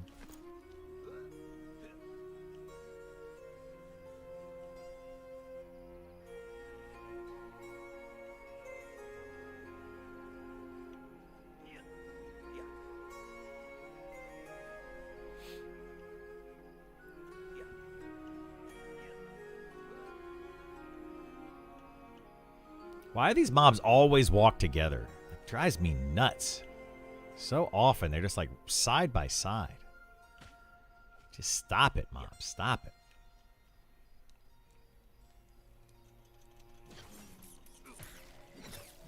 Haven't checked played in a while, but I think it's like 15 days. I'm like a blue from 54. Okay. So yeah, if you have done no solo grinding, that makes sense. You're going to be at like 20 days before you hit 60.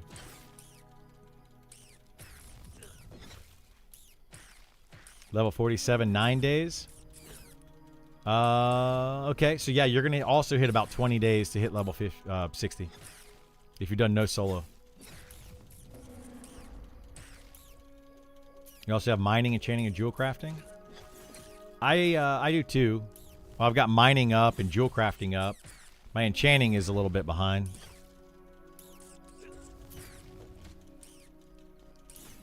So,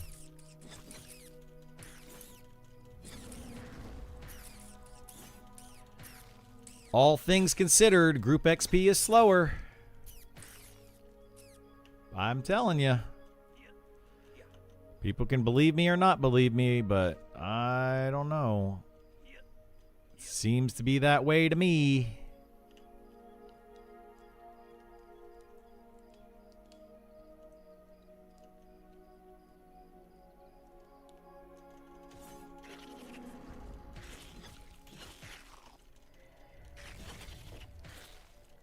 As a shaman, it would be slower to solo.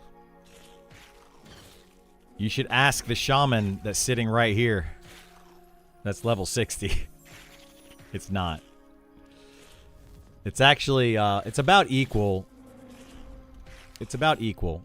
It's a solo versus a full group of 6. It's about the same rate.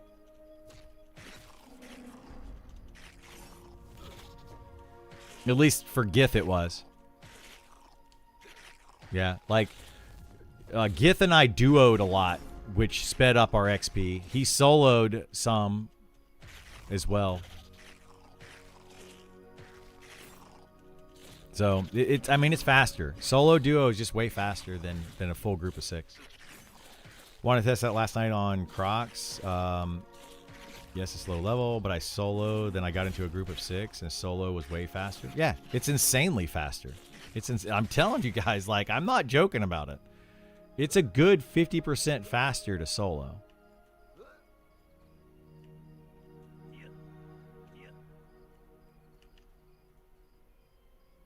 Mobs have like 10k HP. Root Rot, Dark Blues takes like 5 minutes. It does. It does. But it's doable. Duo is definitely the best way to go. If you're a shaman, if you're a healer, well, if you're shaman or cleric, a duo is the best way to go. Solo and a full group of 6 are about the same. So it just depends on your preferred play style at that point.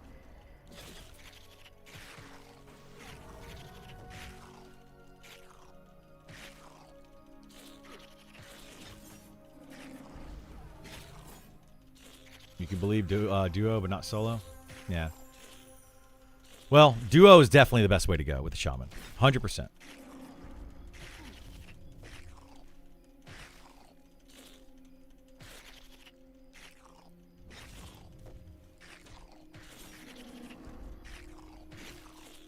But duo is the best way to go with a lot of classes. So unless you're a strong solo class, duo is the best way to go.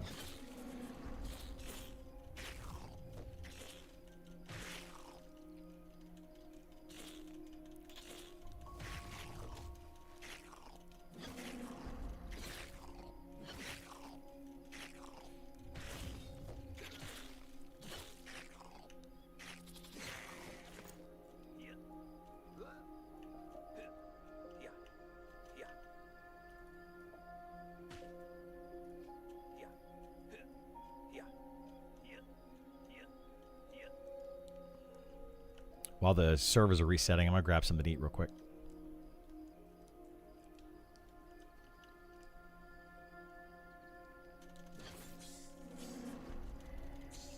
Do you know it requires a duo partner since kiting is not a good option?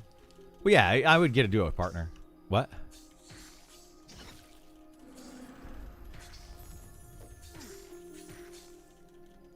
Okay.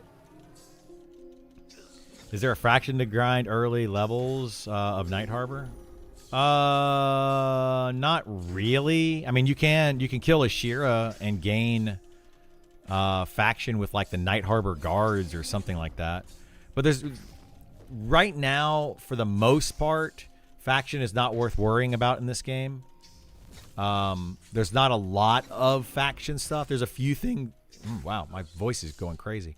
There's a few things here and there that are good for faction, like some quests and things that involve faction or being able to buy certain items or whatever.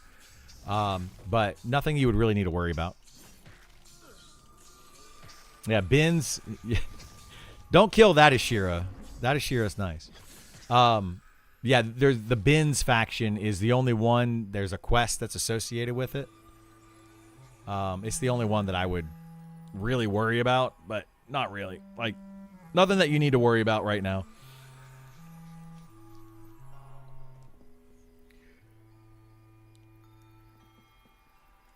Yeah, no worries. I'm equivalent to a raid boss now from you are equivalent to a raid boss.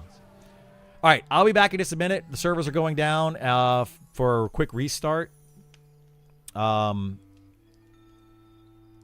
I'll be back in a minute. I'm just gonna make something for lunch. I gotta figure out what I'm gonna eat though, so it might be a minute. All right, I'll be back in a minute. All right.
All right. Service come back up yet? I assume they did. I'm back. What? Oh, this is your friend that comes over here and does stuff. How long was it? The servers come back up for? Like, oh goodness. Yeah, whatever.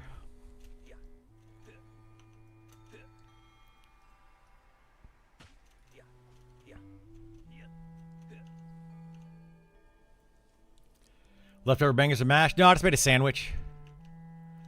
Just made a quick turkey sandwich.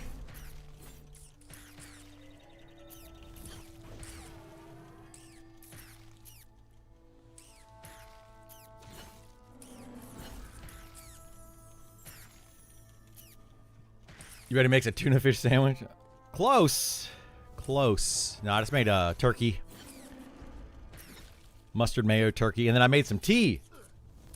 Some hot tea. Because I'm freezing again.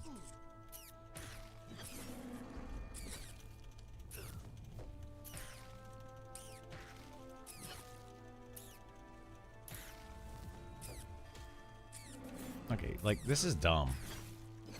Servers go down for a minute, and then somebody just comes in and takes it, and just... It's really annoying.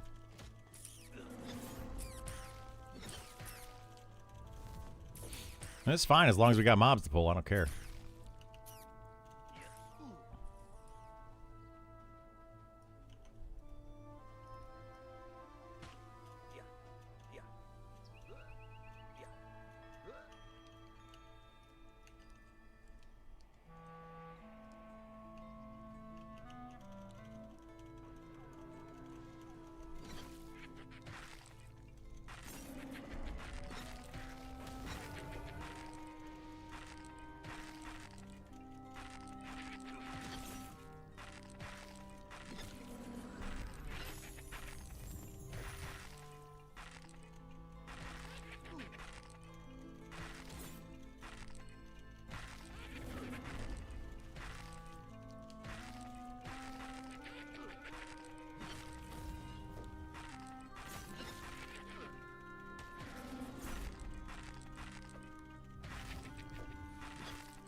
Does it go against your grouping idea? What?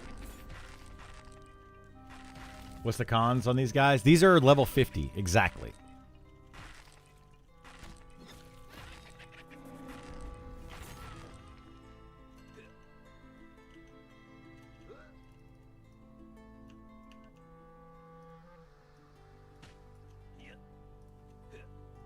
Look at that. She killed 4 of them in the amount of time that it took me to kill 1.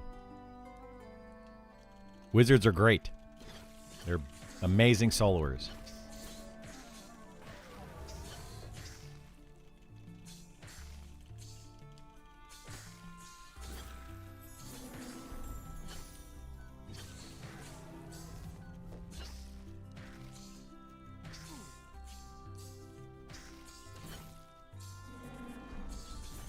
But there is downtime, so we'll see.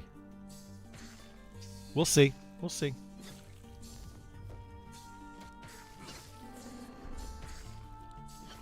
That tea's good.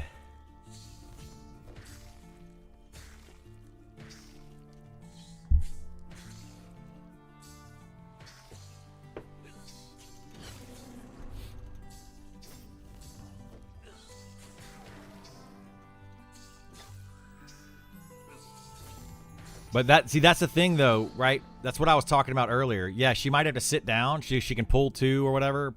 Let's say she pulls 4. And then kills them and then sits down and meditates. Whereas I have to pull 4 constantly. I'm constantly having to do something. I can't take any breaks. So, like, if they're getting the exact same amount of XP. But I'm also have a healer outside of the party. Like, I would have to sit down for like an hour. you know, to try to meditate or get my health back up.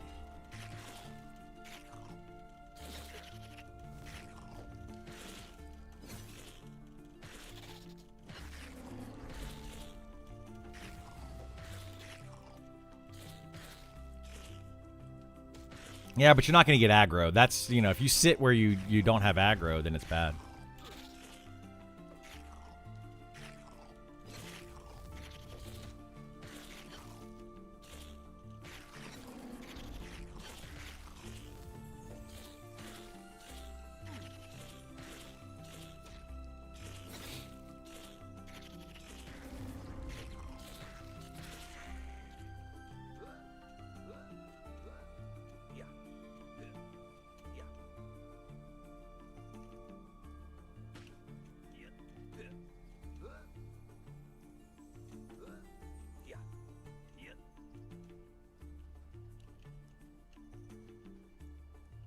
I did.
Yep.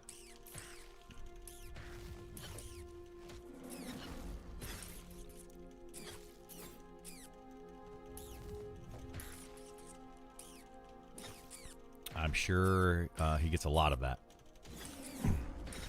I don't... Oh, okay.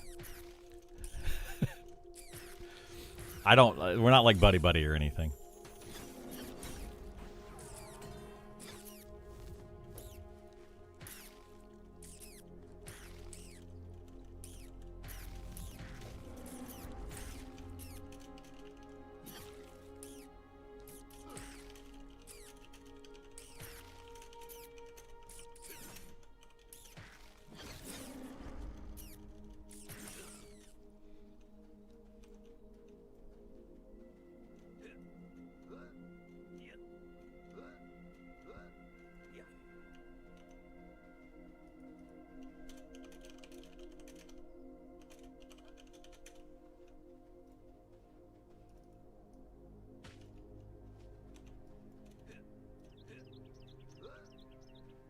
Mm-hmm.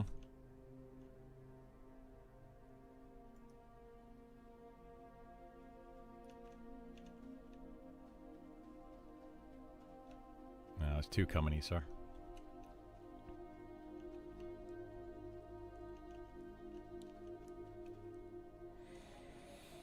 That's the problem. He doesn't say anything.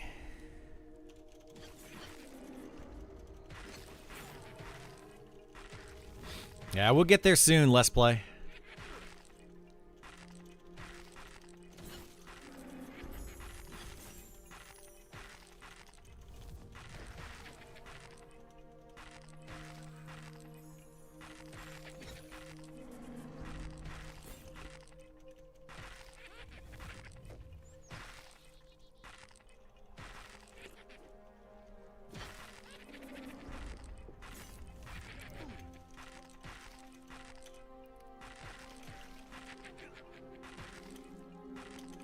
She did what?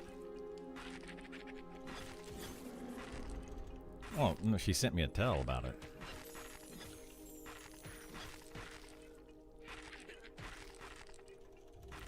Oh, no, I did. She said, I can't clear this solo if you guys want to pull around each other. Lots of DT per quad, or some downtime, I guess, per quad. And I sent her a tell back. And I said, we'll be done shortly. Probably like 2 hours, whatever. And I said, not very cool to take a camp when the servers go down. And then she didn't respond, and I don't know.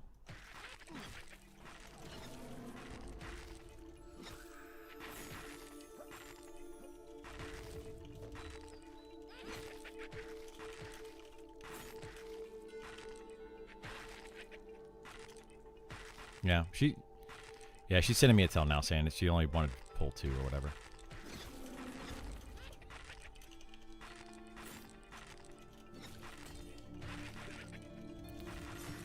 That's level 50.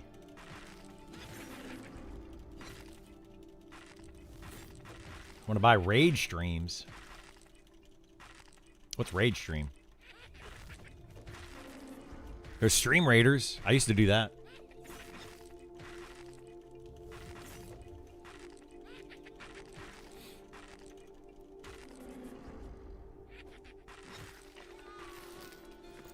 Yeah, it's insanely good. Yeah, it's stupid.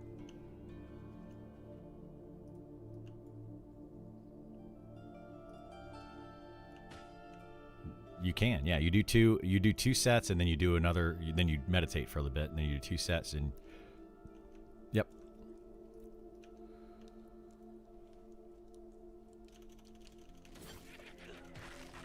Yes. It's exactly about the same rate that I'm killing stuff right now. But I'm doing it with me and Gith healing me. Exactly. It's exactly. It's insanely good what wizards can do. I probably should. I might actually make a wizard and just solo it when you guys aren't on.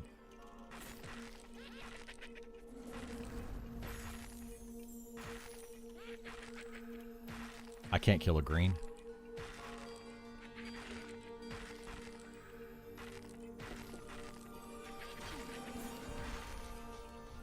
Want to see the raid content? Yeah, we might do a raid this weekend.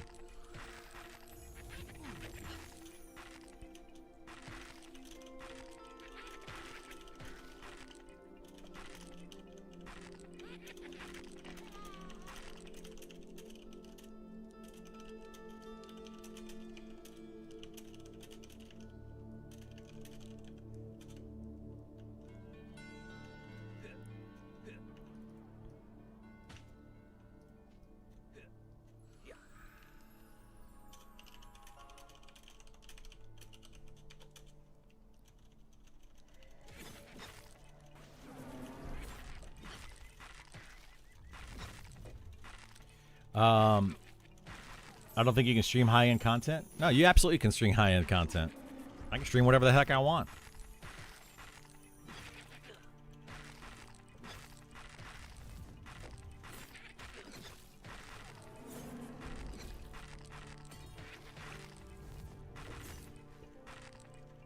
Yeah, that is the thing. What Ashira is saying is the issue, right? Rampage may not want me to stream raids and stuff, so we'll see what's going on with it. We may not do that. I might show the content, but not necessarily how we do it or something. I don't know. I might just make a video on it. We'll see. We'll see what happens. Like I'm one person in a cog here. I can't.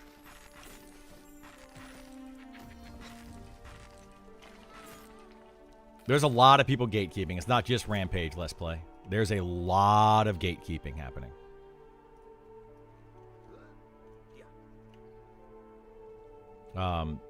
But there's a reason for the gatekeeping, and I'm totally fine with it. So, we'll see.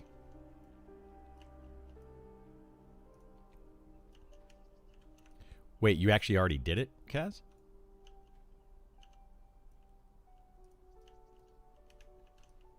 No, the actual finished thing, though, like the final thing. Okay, yeah. You're just getting the items. Yeah, that's different. People already know how to do that. People were literally talking about it in my chat earlier. They don't know all the details to it, but they know the basics. But yeah, I'm not sharing any of that. Yeah, like you guys have to realize that raiding in a game like this is very competitive. Extremely competitive. So I'm not going to be sharing like how to do raids. I'm not going to be sharing any of that information. At least not right now. I'm not going to do it.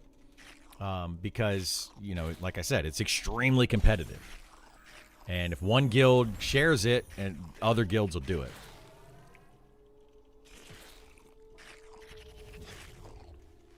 So I will show it if I can, but I may not be able to. You're talking about the game devs? Yeah. Yeah, devs don't care. You can show anything you want in the game. If you can do it in the game, they do not care if you show it. They do not care. Raid mobs, it doesn't matter what it is. Raid or any high-end content, they don't care. But I'm going to show some of it because some of the content is broken. It's absolutely freaking broken. It needs to be fixed.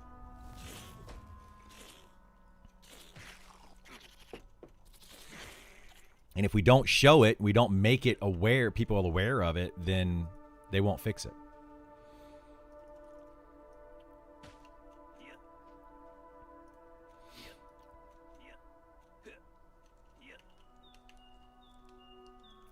For Dwarf Fighter, I maxed out agility. Use all 10 points. You think that might be best? I wouldn't say it's a bad idea, Bash. In fact, on my Dwarven Fighter on early access, I will probably do the same thing. I will probably go 10 points into agility. At least right now. Depending on what they change and how they change it, I may do something different, but right now it'll be all points into agility.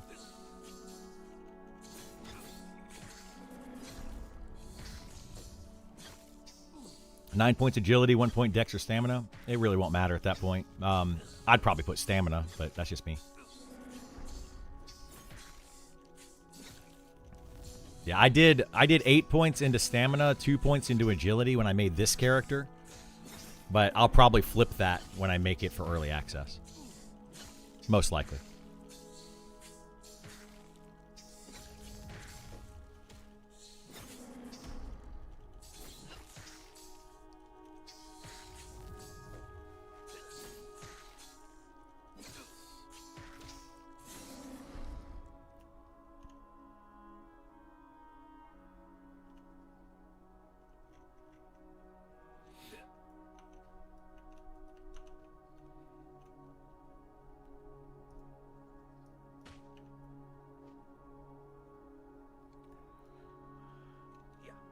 We might do raids before EA.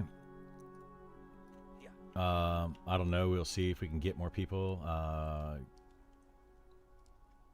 If we do, it's probably getting streamed, but I don't know. Maybe not. Can't say 100%.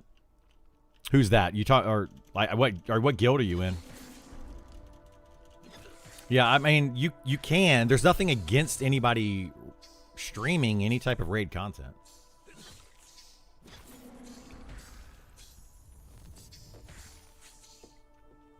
You never got Depth Carver or any of the Poacher gear, 39 Fighter, though? Should I go back and get it? No. No. I wouldn't. I mean, do you have a haste item? The Depth Carver, the only thing good about the Depth Carver, it's got 12% haste on it.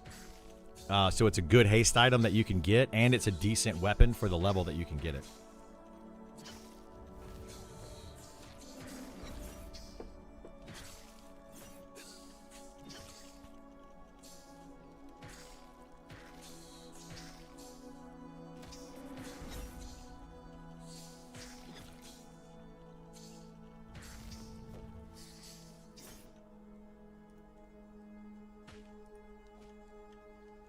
You're in field trip? Nice.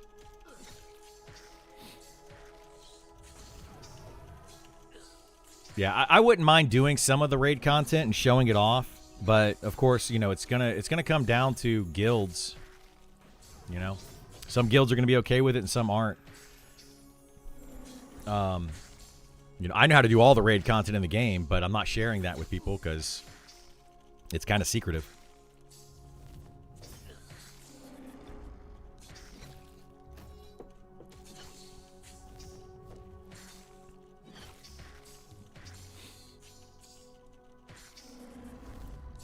You know, and it's not, the thing is, it's like, probably have to partner with another guild, depending on most likely. Yeah. The thing is, it's like, if you want to be able to do the raid content, you have to have the right people to do it. And if the leaders of that group or those groups of people don't want it streamed and don't want other people to know about it, then you can't, I mean, I can't do it. Like, I can either do the content, or I can and not stream it, or I can not do the content and also not stream it. So, you know, it basically comes down to that. I would rather just do the content, be able to talk to you guys about it, and give you a little bit of information about it, rather than being able to, like, stream it or make videos on it and that kind of stuff. Like, eventually, yeah, I probably will, you know, let people know how to do some of the stuff. But, yeah, right now it's just very secretive. Doesn't help. A lot of previous strats for raid mobs keep being adjusted and removed. They're still kind of the same, Mishira. I know what you guys are doing. A lot of those are still the same. But like I said, I'm not going to talk about it, you know.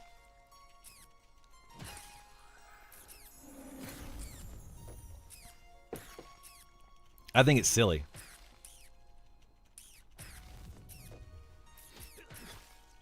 Your level 60 pet hasted in strength for hits for 70? That's not good. You're not going with Rampage to the Mega Box server? Burn those bridges, leak the secrets, anarchy? No, I still like the people in Rampage, whether we go to a box server with them or we play not with them, you know. I'm not burning any bridges with them. Like, I like the Rampage people. They're, for the most part, good people.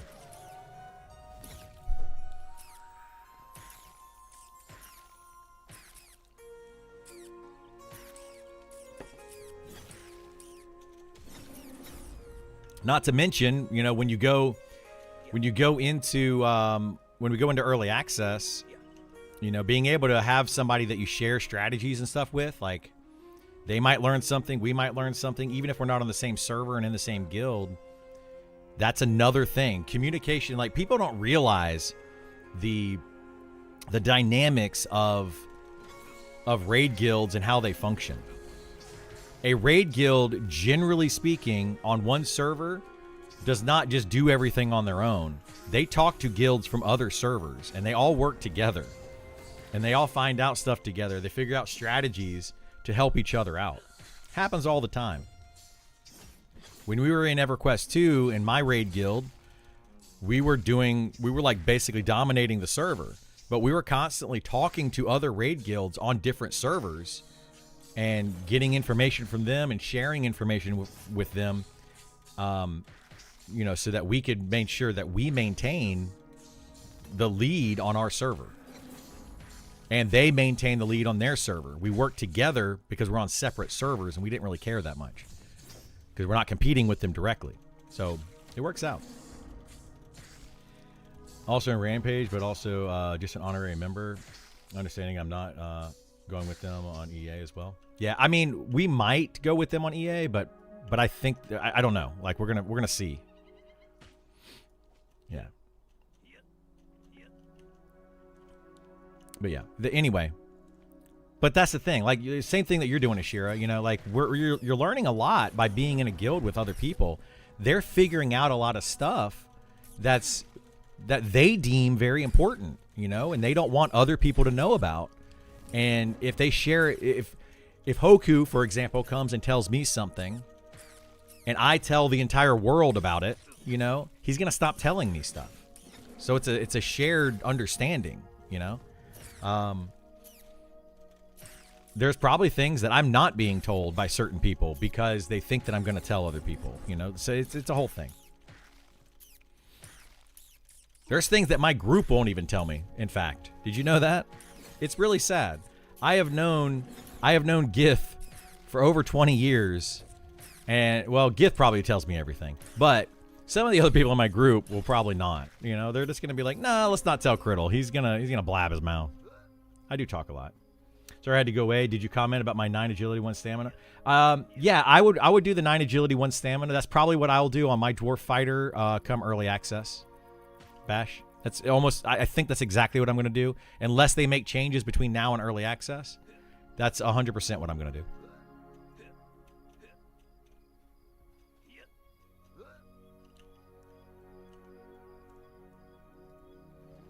You did what? Oh. Yeah, sandstorms are too strong. That was what happened to me yesterday. Guess what happened? You were here yesterday, right? When I was like, I can't see anything. I'm logging out. Yeah, I logged back in this morning because I just logged out. I didn't know where I was. I logged back in this morning, and I was 5 feet from the zone line. Like, I literally logged back in, and I was looking at the zone line.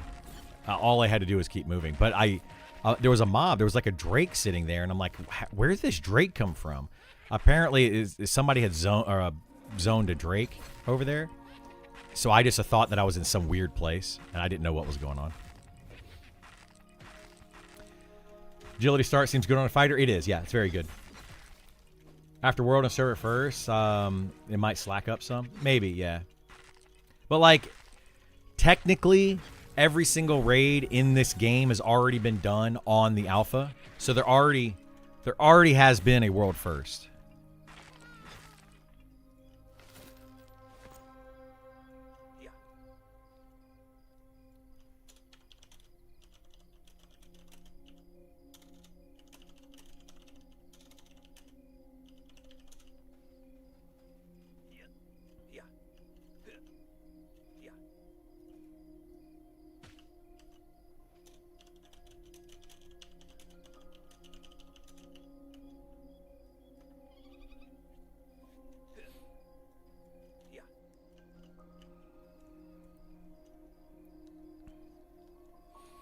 Doesn't count if you can't publicize it. I just publicized it. No, like that's the whole like wow mentality, right? Well, if you can't post it on YouTube, it doesn't count. I get it. Yeah, exactly. If you don't get on some third-party website, it doesn't count, all that kind of stuff. I would say that nothing on alpha should count, because a lot of that stuff was broken for a very long time. We killed it several times before they even fixed it. Now in beta, there's still a lot of bugs with the raid content that just it doesn't function properly. So I say even beta stuff wouldn't count. Raid mobs have already been killed in the beta. Multiple of the raid mobs have been killed in beta. I'm not going to go into details how or what or anything like that, but they've already been killed. And they're not working properly. They're not functioning the way they should. So, I don't think any of that counts, personally. I think that it won't count until early access. And hopefully, by early access, things will be tuned properly. I got a beetle ad. Agility important for other tanks? Yeah, agility is important for all tanks. Plan on playing all 4 tanks. Not sure. Do 10 points. Yeah, I would put agility in all of them, and you're going to be good.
Oh, that's right. We got that. You ran it way far away. I forgot about it. I did, dude. I pulled a hammy. In 2 ways.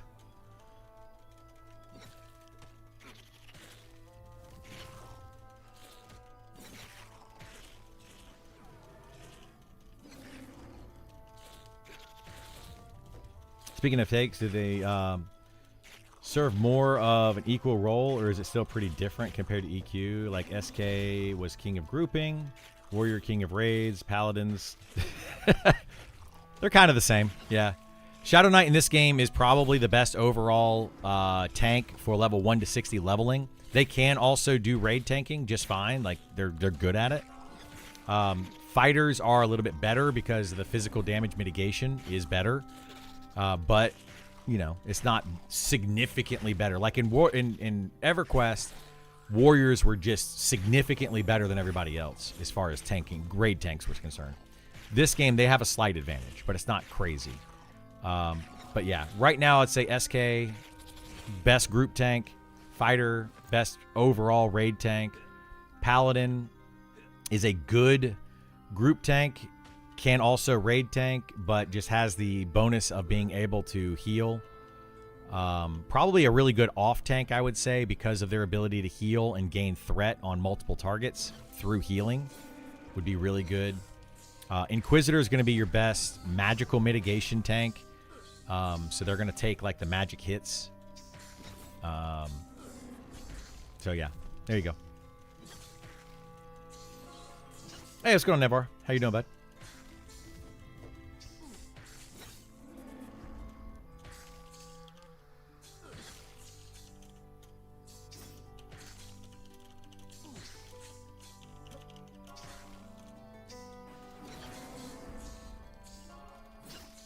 What's on the path to 60? Yeah. We'll get there. We'll get there eventually.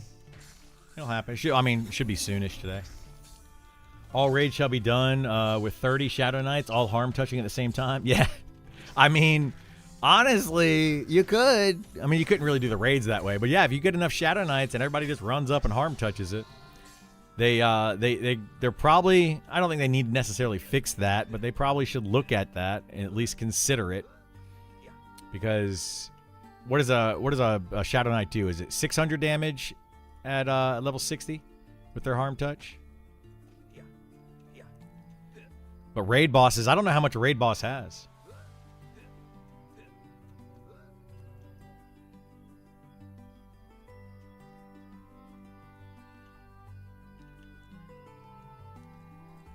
About 2% ahead of you? Yeah.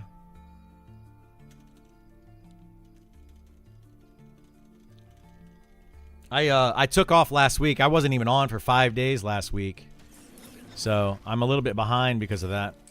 But it's not a big deal. You know, being ahead of the curve in general, you know, it doesn't really matter. Doesn't make up a difference. Yeah, wizards. You take wizards, they can do up to 3,000 damage. Well, they could. I think now they do up to like 2,500 damage. A wizard can. In a single nuke. But it can be resisted. I don't know that a Shadow Knight Death Touch can be resisted. It might be an unresistible thing. But isn't it on like a 20-minute cooldown? It's a pretty long cooldown, if I remember.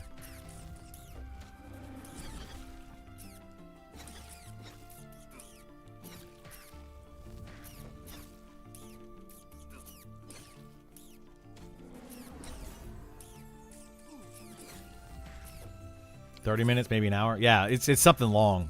I don't know how long it is. But it's also only like 600 damage compared to like the nukes of a wizard. Like if you take a bunch of wizards, I might power level a wizard up, actually, now that I think about it.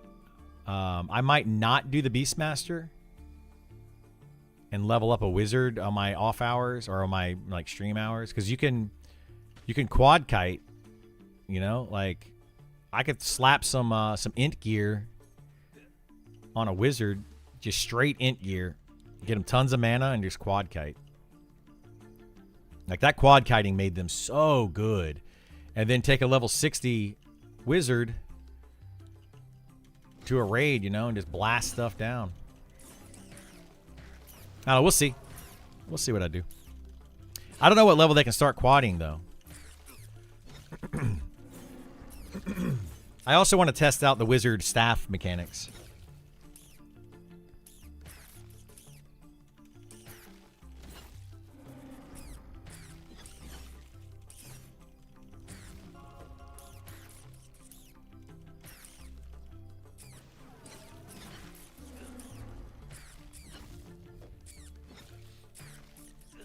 Power level is 24 is when they can start quadding. Okay.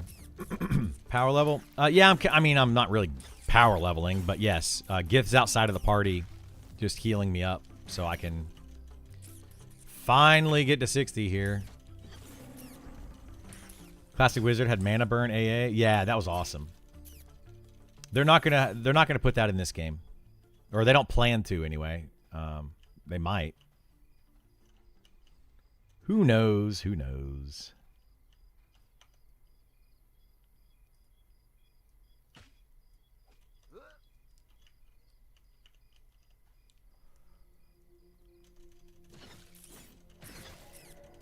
But I've got some pretty decent int gear sitting in my bank right now.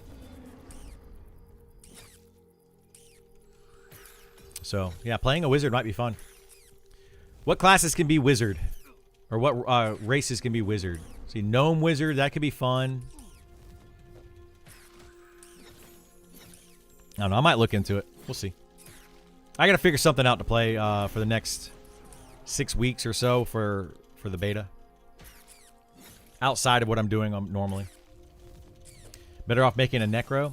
Yeah, my buddy already has a necro, though. So I already have access to a necro, no problem.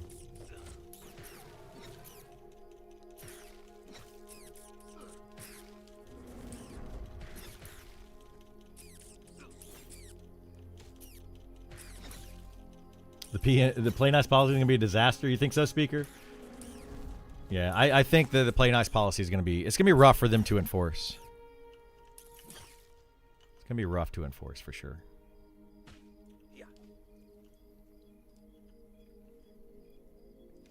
Been grinding my Gnome Wizard the past couple of days. Almost level 24. Super fun. Awesome. The execute for mana refund is kind of exciting. Yeah, I just wish that they would fix it a little bit more because... Like, if you get a crit with the execute, you actually get less mana back, so it feels bad, right? So you don't want that. You want to, excuse me. You want to try to get exactly the right amount of XP. Go Enchanter. Charm is already enough of an issue. We all know that Charm is a problem. There's already a bazillion enchanters on the server. We don't need more enchanters. I want to get some love to other classes. Like, Enchanter is fine the way it is. If they remove Charm completely, Enchanter is still fine the way it is. Spellblade does need some love. That's true. But I can't really solo on that, and I'm not going to do another group class. Not until they fix group XP. Which one? Glint?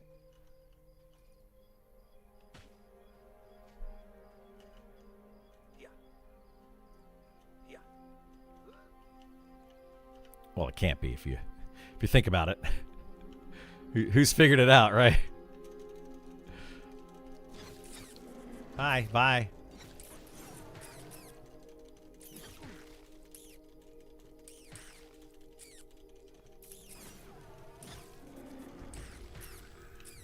We need to go in there on the early access and do it, like do it at level with a group.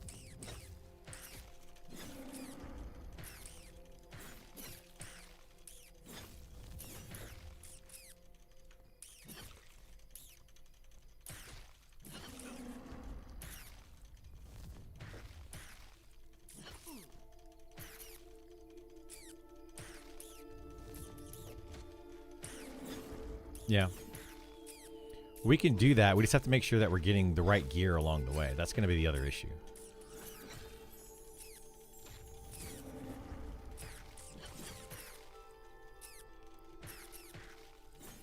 Mob had enough HP for you to normal nuke to kill it. If the mob had enough HP for normal nuke to kill it and your full mana, if you crit, it's the same. There's no extra mana gain from crit. No, there's less mana gain from crit. That's what I'm saying. It's less mana gain. You want to get as close to... What happened? I got it. There's another one coming, though, Isar. Okay. Where'd that one come from? Did it just sneak up on you like that? Oh, I didn't even see it then. It must have been in that block. Nah. He had a heal on me when I ran out to get another mob. But anyway, yeah, so the way that wizards work, when you get the kill shot, so if a mob has 100 health left and you do a 100-point nuke and exactly kill it, you get the most mana back. If you do more damage, you get less mana back. So if the mob has 1 health left and you do a 100-point nuke, you get less mana. So if you get a crit on a kill shot, so like I know it's got 100 health left, I'm doing a 100-point nuke, it gets a crit to 150 damage. I now did 50 damage over the health of the mob. I get less mana. So it's just bad. It's dumb. It's dumb. You get the full mana if the mob had 350 health and your nuke does 350. If it gets to 450, you still get the mana back for the nuke. You get less mana back. That is not wrong. It is less mana back. Unless they changed it recently, it is less mana. You should try it again. You're a 55 wizard. When did they change it? Because I did it on a 60 wizard. Like, I played wizards. It was less mana back. You do get some still. So, hopefully they did change it. I've been saying they need to change it for a while, so hopefully they did change it. It was a really stupid mechanic. Like, ridiculously stupid and broken mechanic. Okay. So, hopefully they did change it. Every server needs more dwarf wizards. We can make a dwarf wizard, maybe.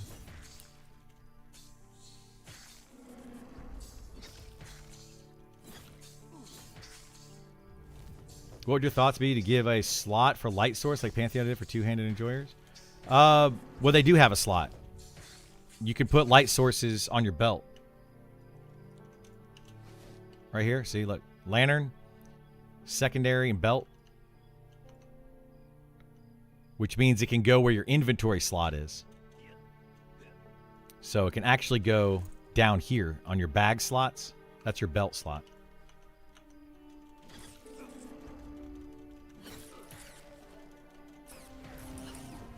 Some people get it confused with your waist slot.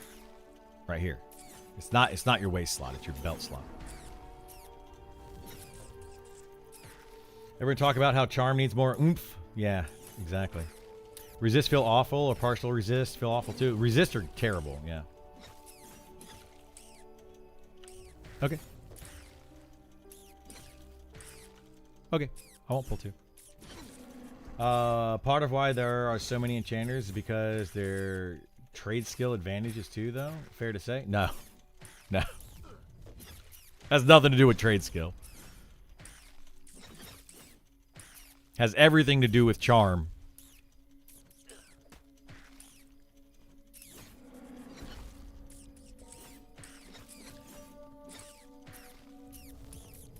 That takes a bag slot. Just not a fan of how they have this. I mean, I don't disagree. Yeah, I think it's having a light slot would be nice. I think they need to add light spells to the game. I think it's dumb that we don't have a light spell. We can cast Fireball. We can fight undead enemies, and we got dragons flying around.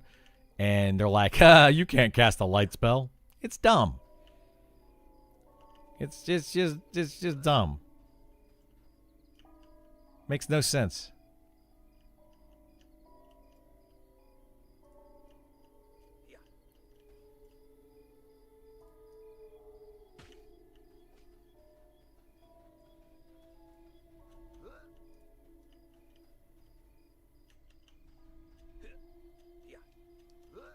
There's no light spells? I mean, not technically. There is, funny enough, there is an arrow that you can shoot at a mob that lights up the mob. So you can cast a light arrow on an enemy, but you can't cast a light spell on a player. Now there's like there's a light spell that wizards can cast that creates like a light orb or whatever for them, but it's basically like a light stone kind of thing. But yeah, there's no like just my character glows with light. I don't know why.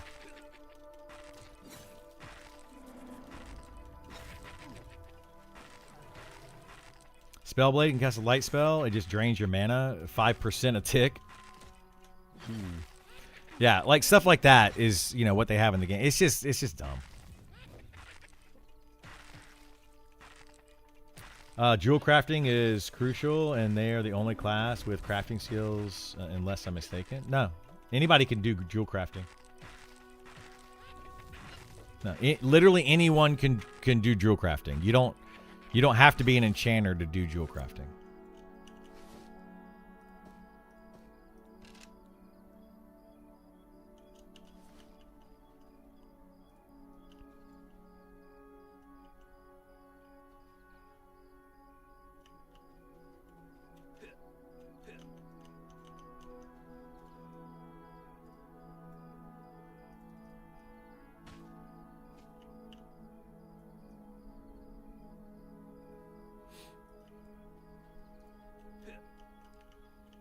I think I put that on my bar one time, saw how much mana it drained, and moved it all the way back in my book.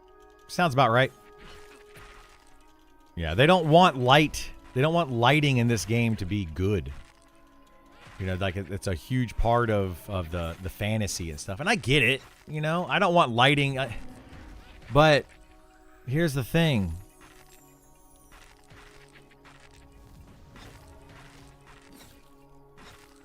Like you can just literally set. There's a gamma slider. I can adjust my monitor to make it brighter. Like, just give me a light spell. People would actually use the light spell and not adjust gamma. Like, the whole thing's silly. Oh, it's just silly. But enchanters have an advantage. I might be wrong. They have an advantage in that they don't have to level up enchanting. Because they can just cast enchant gold bar or whatever. They can just enchant a bar and it doesn't fail. So they have a very slight advantage to enchanting. But no, it's not a big deal. I have enchanting. My enchanting is at... Where is it at? 76. It just means that when I'm trying to enchant a gold bar, I have a chance of failing and losing the materials. That's all it is. But it's not like this thing where like, oh, you have to play an enchanter to be able to do jewel crafting. Not at all. They do it does. I promise you that jewel crafting might mean one or two people make an enchanter. Maybe. But right now you have like 10% of the player base playing enchanter because it's just super strong. I assure you that charm is the reason.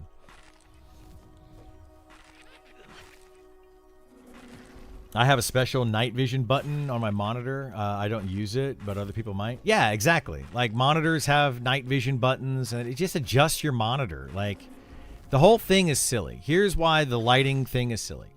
They want to make the game dark, but who actually is using monitors with the perfect settings? Very few people. Like, it's like that Game of Thrones episode, the super ultra dark Game of Thrones episode, where everybody complained because they couldn't see what was happening on the TV because everything was so dark, so they just turned up the stuff on their TV.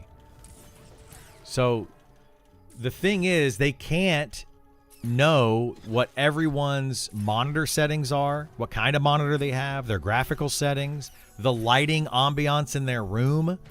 You know, me with a stream light up here, I've got a stream light sitting right above my computer, means I have to turn the brightness up on my monitor to make it so I can see what's going on my monitor because it's such a bright light in front of me that's shining down on me as well. I also have a window over here to my right. If I were to turn all the lights off and pitch black my room, and the only thing that was lit up in my room was my monitor, then I could turn the brightness way down, right? And I could see things on the screen much better in dark areas. They can't know that. So they trying to like force that on people. It's just bad, I think. Like, it just doesn't make sense. Like, most people don't adjust their monitors for the appropriate colors and everything on their game or TV show or movies or whatever they're watching. Most people don't adjust it for that. They adjust it for what they like and how they want to be able to see. You know, so it's just a silly thing. I get it, but you know, if this was like a horror game, you know, and I wanted to have jump scares and I wanted it to be super dark and scary, then I would totally turn everything down. But it's not that, so it just doesn't make sense. Maybe they will add calibration screen at some point. You have that. You have a calibration screen on your monitor. Anybody can use it. TVs have a calibration thing, right? You can calibrate it, and everybody does. And it's based on the lighting of your room. Look up any calibration, and they say, you know, are you watching your TV during daytime? Are you watching it at nighttime? Are you in a dark room? Are you in a well-lit room? What kind? Everything is based on the room that you're in, first and foremost. So then you adjust according to that. And all people are doing is just being like, I can't see anything. Turn it up until they can see something. That's literally what's happening. There are a few players out there that are like, I love that I can't see anything. And they turn it, they leave it all the way down or whatever, and they can't see anything at dark, and they're role-playing their characters and whatnot. And that's fine. Role-play your character. Do it. I don't care. But that's not this game. Like, this game isn't meant to be played like that. Like, they're trying to force it on you. So, I don't know. It's weird to me. Very weird to me.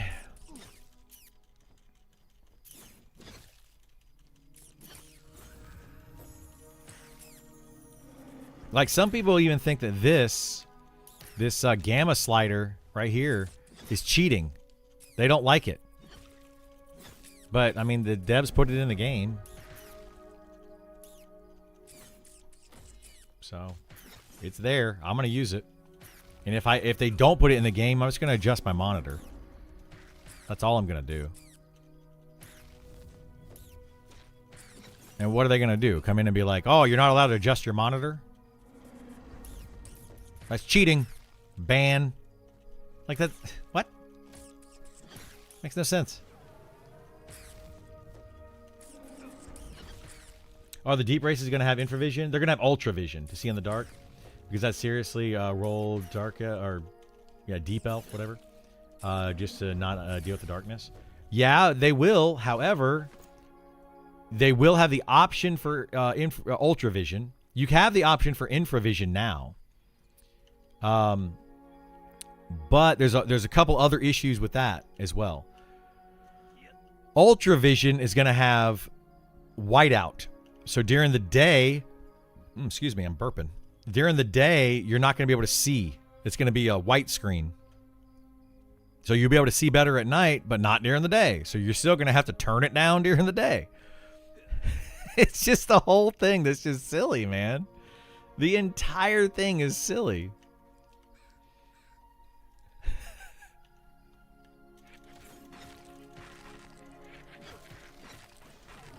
But the other issue with it is if you have infravision and ultravision, it also changes the screen. It like puts like a blue tint or whatever over your screen. I don't want that. I don't want a blue tint covering my screen. So I don't want to take infravision or ultravision, but I want to be able to see what I'm doing in the game as well. So if you're forcing me to take infravision or ultravision, to be able to see in the game, well, now it changes the colors of everything in the game because everything's going to have this blue tint over it.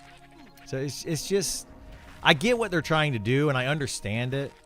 I just think it's gone too far. Like, it's just way too far. It's silly.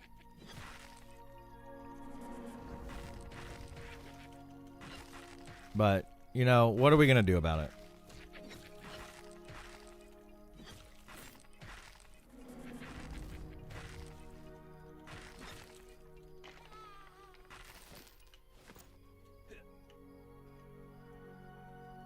What blacksmithing skill do you need for that? Did they lower it? Yikes. I mean, I can do that, but...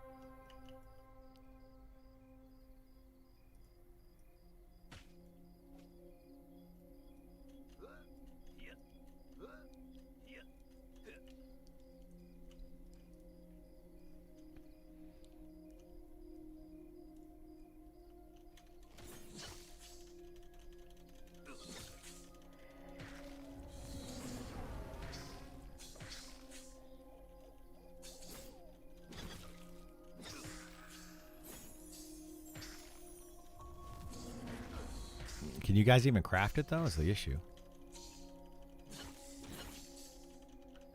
Oh, okay. I thought you were doing the other thing.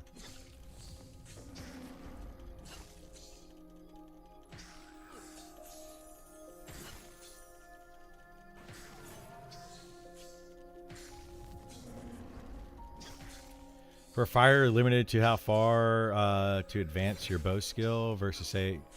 No, you're not. No, I don't. Well, you might be. I don't know.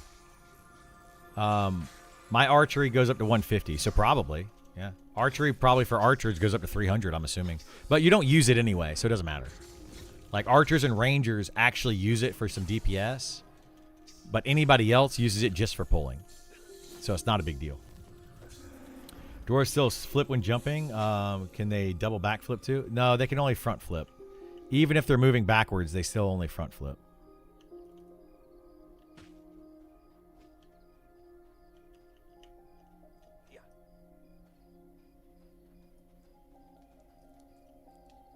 Like if I move backwards like that, still front flip.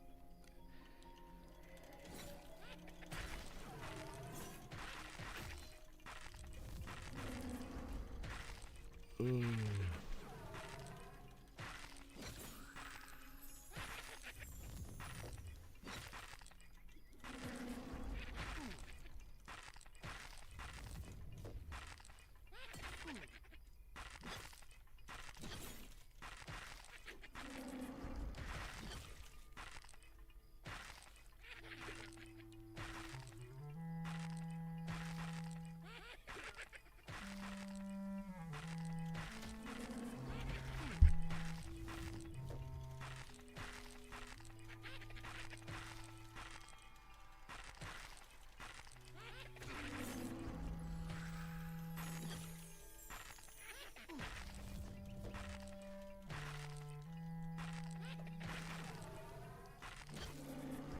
In EQ, you had to time it perfectly to backflip, like run forward and hit jump and back at the same time to glitch it. Yeah, I didn't play a dwarf in EQ, but sounds about right.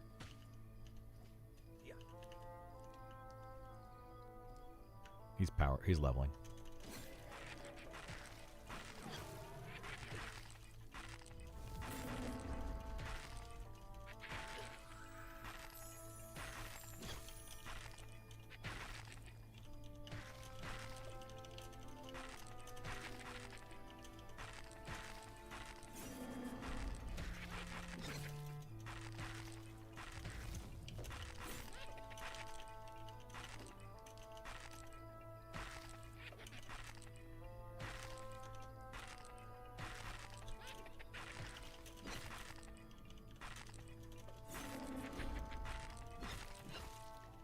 I spoke with Goblin, and he said the Mandrake will probably be in the game, but maybe just be an annoying NPC race, another playable race. Yeah, there's probably going to be a lot of races in the game like that.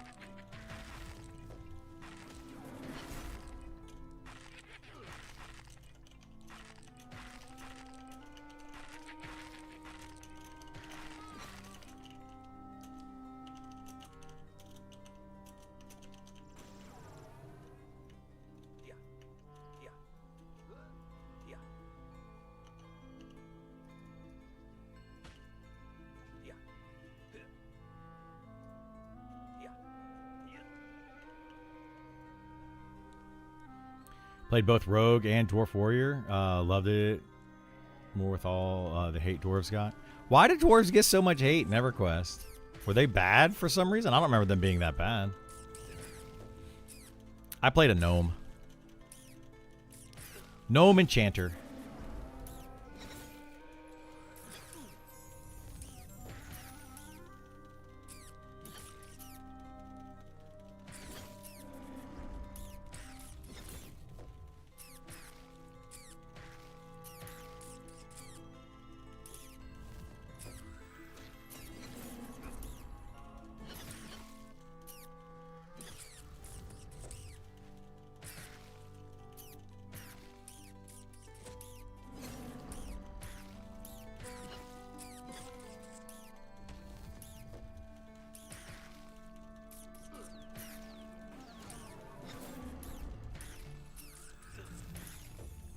They actually were all stated for almost every class they had.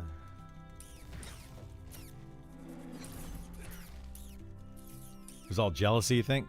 Could be, yeah. I remember seeing a lot of dwarf clerics. Like, that seemed to be very popular.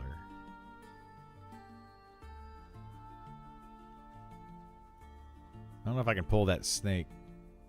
Or that beetle without getting the snake.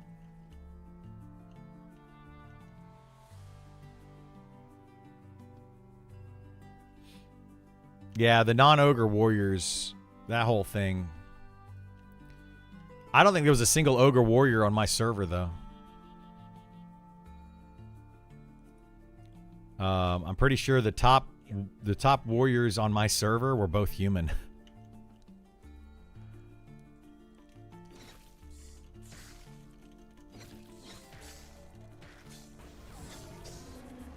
You're stun immune in this game now, though. They did add that. They made every class in this game stun immune as long as you're facing the target. Not stun immune, but daze immune, which is a stun. Like, you can still be stunned with a spell or an ability. There are other classes you're interested in playing in early access or just fighter? I mean, there's a lot of classes I'm interested in playing, but I want to get this fighter to 60. But I might play a Beastmaster some. Like, once this is leveled and I have my main character leveled up, I'll probably be playing Beastmaster. We kind of talked about playing Wizard today. So I might throw some gear on a Wizard and level it up. I've got like 5 or 6 Wizard or good Wizard items. So I might do that.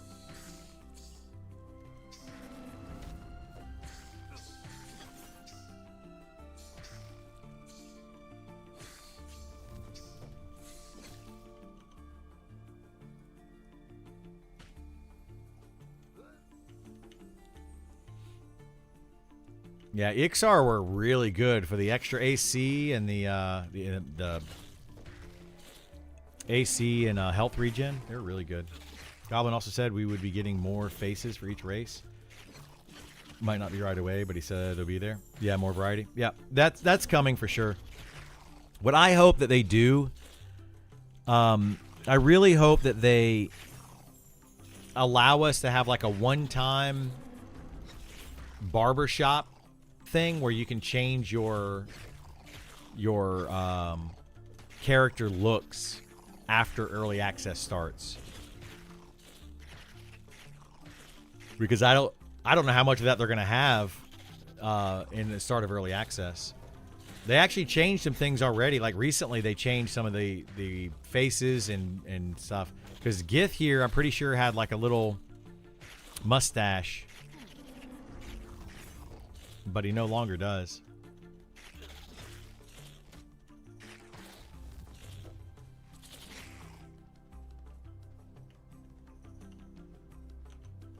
The +5 defense skill is nuts at max level on the Ixar. Yeah, that's the biggest thing for this game. That I don't know how big of a deal it is, but that's why you might want to play a fighter. If you want to be a main tank of a guild in this game, like for raids and stuff, is because of this right here. Defensive stance gives 10% damage reduction and it gives 5 defense. I don't know how much that 5 defense really means in this game, but I imagine it's not inconsequential.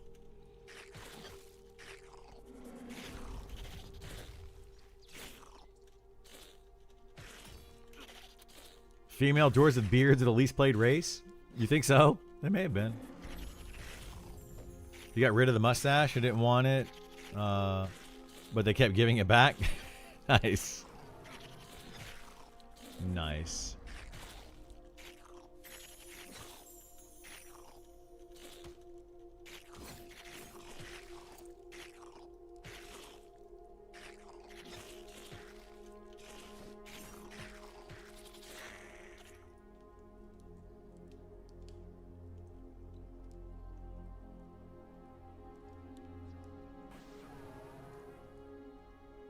Wait, I must be getting strength buff from something else.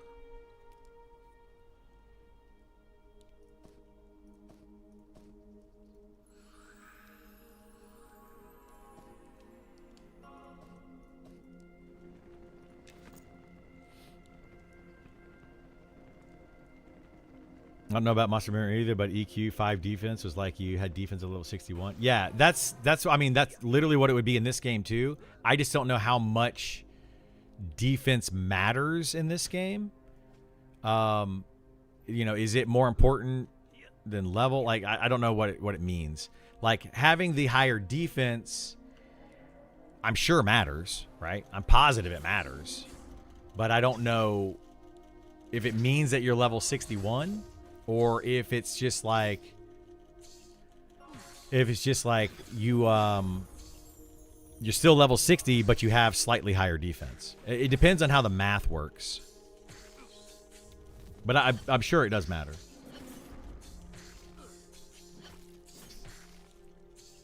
That's why the fighter in this is the best overall raid tank, and that's why I'm playing one. What was busted was Ogre Shaman with the Frontal Sun immunity. Made it insane. I would AoE slow mobs and tank everything with Torpor. Oh, yeah. Yep. Yeah, that's what tanks did back then. Sit in a corner. Slow a mob, sit in a corner. I'm used to sitting in a corner as a tank. That's what I did in EverQuest 2. Every mob in EverQuest 2, for whatever reason, had a knockback. I hated it so much.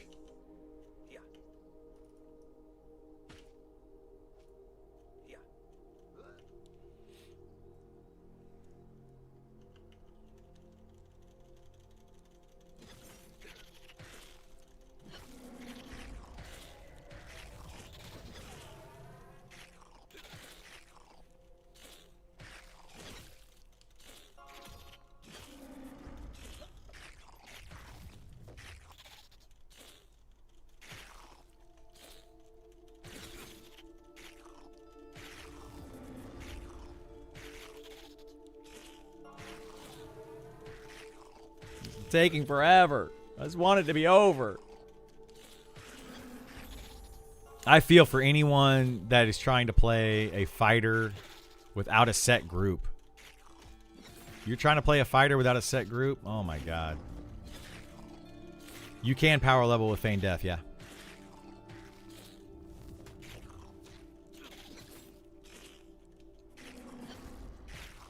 We'll probably do that in early access, to be honest. Like, we'll level up Isar to 60, and then we'll probably use him to level up other characters. Like, I totally expect Isar, myself, and maybe a couple other people to hit 60 much quicker than other players. And then we'll probably go back and help them level. Like, I might just get on my tank, my fighter, at level 60, and just go tank for a bunch of groups, you know? Put like 6 DPS in a group, and I'll go tank for them, and then they're just going to pull mobs to me and DPS them down, you know? We'll do a lot of fun stuff like that. Was you on P99? Yeah, you can definitely do it here. You can do that. You can Mimbler with an enchanter. There's lots of ways that you can do it. I did it on EverQuest with my enchanter. Burn a mob down to low health, and then Mimbler on the enchanter, and then kill it with a different player or a different character.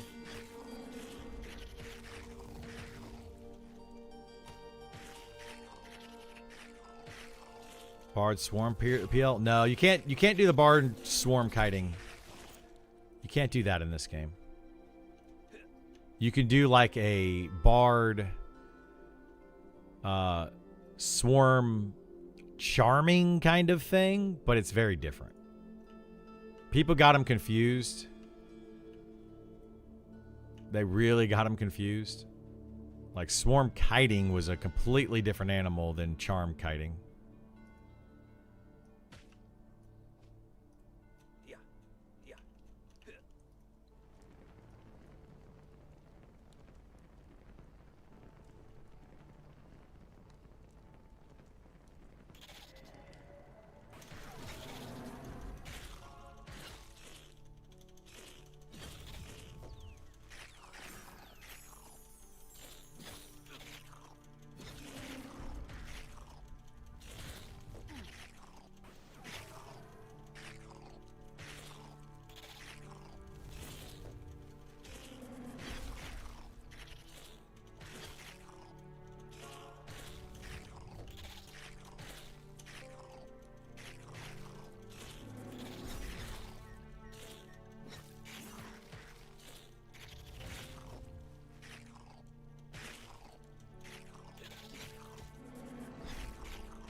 Huh?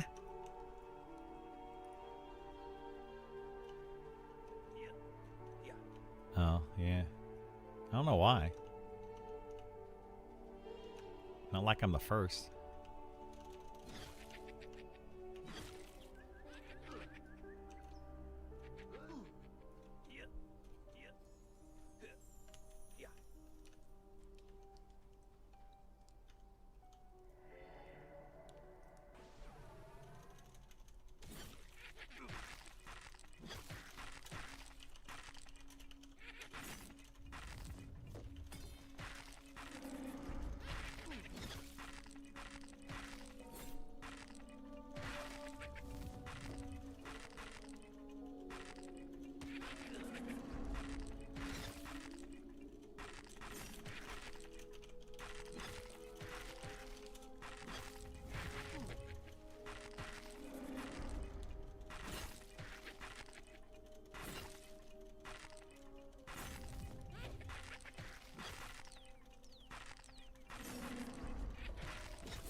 The guild's talking about people that are trying to solo, but or not solo, trying to play non-solo classes in the game, and how challenging it is to level.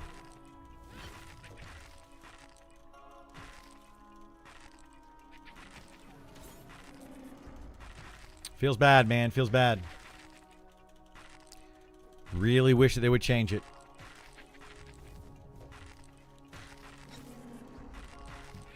I mean, if they don't change it, people like myself are going to be in a really good spot, because you're not going to have many people playing the non-solo classes. Like, you won't have many people playing a fighter, for example. Fighter, rogue, spellblade. You're not going to have just people playing them. Very few.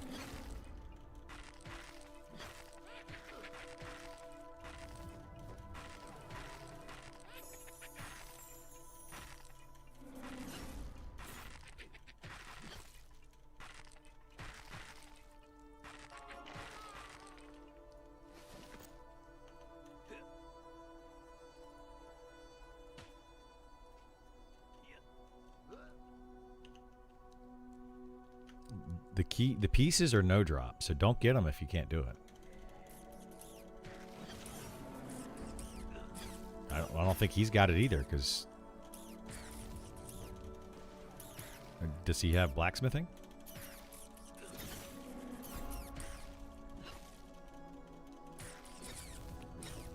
Well, if he doesn't have blacksmithing, he won't be able to make it.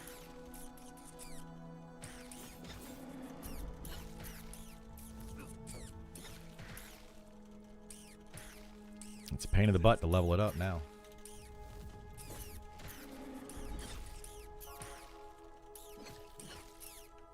Yeah, that's what I was thinking, is they may have removed it in the alpha. So if they removed it, then that's not a big deal.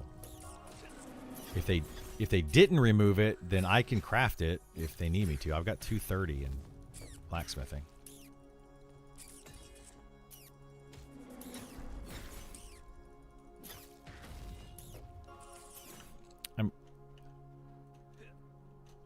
Oh, I don't care who gets the key, but I just don't want him to like get all pieces and then not be able to do it.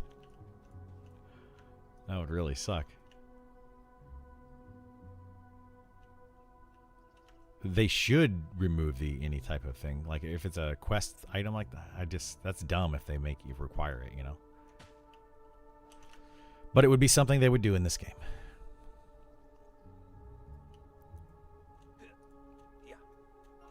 What's your plan for first 3 weeks of early access? Push 60 as soon as possible? Yeah, we'll be myself and Isar, and then whoever we can get for our static group.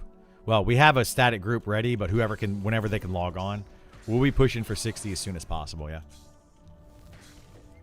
Isar and I will be on probably like 20 hours a day leveling for the first like 2 or 3 weeks. At least the first week, I would say. We're going to try to get ahead of the curve, and then from there. The thing is, like, it doesn't matter. Like, pushing to get to 60 super fast doesn't matter. As long as you're ahead of the curve is what matters. Be ahead of the curve so you can camp some items, and then you still have to wait for people behind you to catch up, you know? Like, you're not going to be able to do raids unless you have 12 people minimum. You know, you're going to need at least 2 groups of people at level 60 and geared up. So it's more about getting ahead of the curve and then being able to go camp stuff. So yeah, first 3 weeks of early access is going to be just grinding. Like hard grinding. And I suspect it'll be me and Isar and then our group. And then you know, whoever else we can get to log in outside of that group. I think everyone in our static is taking the first week off. At least the first week off. So that we can all level up as fast as possible. As much as possible. And then the second week is just depending on how people can do it after that. But we're not like racing for world first or anything like that. That's not what we're trying to do. I'm still planning on getting some sleep.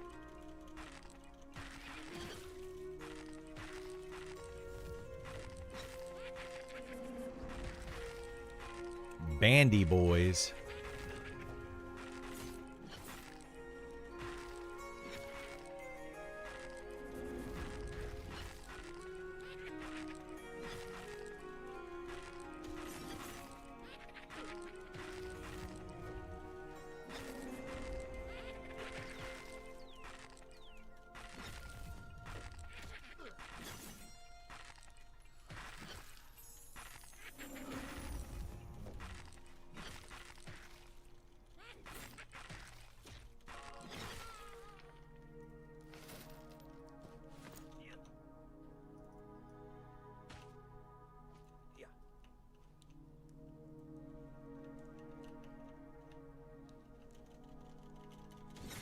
Where do you think the best place is? The level 2 to 5 if orc hatchlings are taken?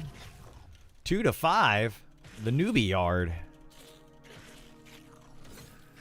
You just kill stuff in the newbie yard at level 2 to like 4. Did I say orc hatchlings? The croc hatchlings? I would just kill the Shira. Do you have a group or are you by yourself? Do you use your mount at all? No. Is it worth the gold? I mean, if you carry a lot of stuff around, then yeah, it's kind of worth the gold. I don't personally use it because the mount moves very, very, very slowly, and I don't have Sal. Like, I can't cast Sal, so I think the mount should just match the speed of the player, but it currently doesn't. So if you are not a Sal caster and you have a mount, it's just going to lag behind you if you have Sal. So it's kind of silly.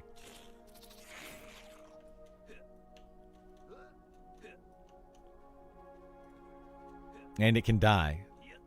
So no, I don't use it personally. But it's useful if you need the extra inventory space. Definitely useful. That's so slow though. I would recommend from level 2 to 5, get a group and kill Ashira. Or if you can, just kill anything that you see. Doesn't really matter.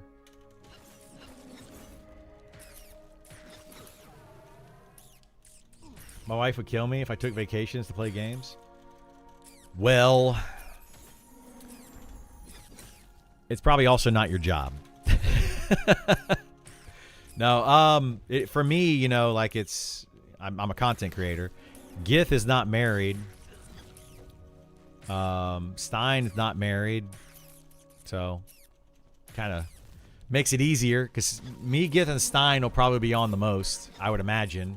I don't know how much Stein's planning on playing, but I think he's planning on playing a lot. And then we're also going to have Kaz and Gam. They are married, but we'll see.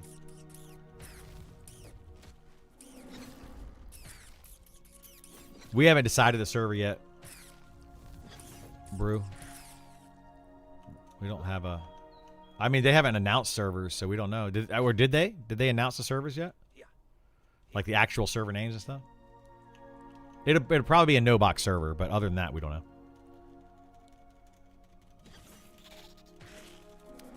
Tell your wife to support your hobbies. Yeah, she'd be mad if you took fishing trip. If you're passionate about fishing. That's true. That's true. That is true. I mean, that's how I look at it. Like, you know, are you allowed to go on a fishing trip with your buddies? It's a solid question. I had a friend of mine. They're divorced now.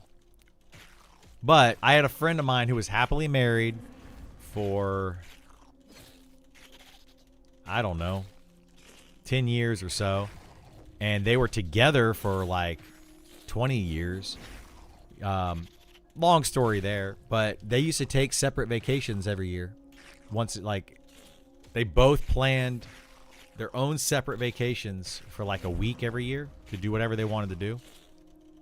They would still do vacations and stuff together. But they did them separately as well.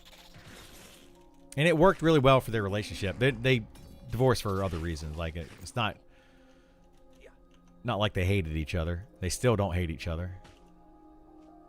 But I always thought that was interesting. I was like, you know, that's good. Very good.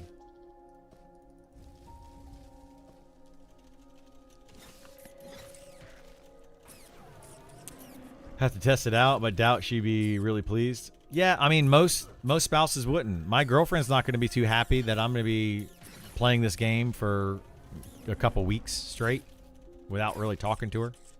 She already doesn't like that I play the game so much. But her birthday's on June 19th. So, I have 3 weeks to play the game as much as I can, because on June 19th, I'm at least going to have to take her out to dinner.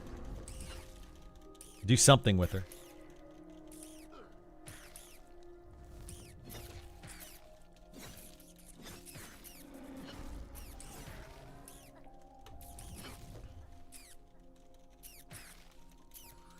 Your wife also likes you more the less she sees you? Yeah.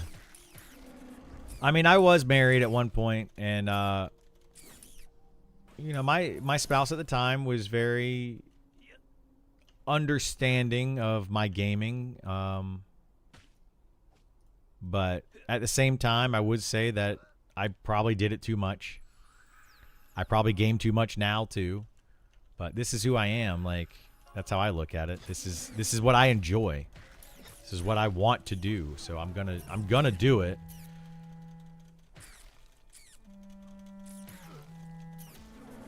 So I think you need to, if you're going to marry somebody, you got to marry somebody that's willing to accept that. And if they're not willing to accept it, then I don't know, maybe you two aren't compatible. My girlfriend likes to watch a lot of cooking shows. I'm not a big fan of that, but hey, if she wants to sit downstairs and watch cooking shows, go for it. I'm not going to be mad at her about it. Watch cooking shows. Not for me, though. How many macros you use on a constant basis? How many macros? Oh, well, one, really. I use one all the time. But I have only this one macro, and then I've got a couple global. I've only got this one right here, which is hide corpse, and then I have this one right here, which is a reload macro. Only macros that I've made. I mean, I don't make many macros.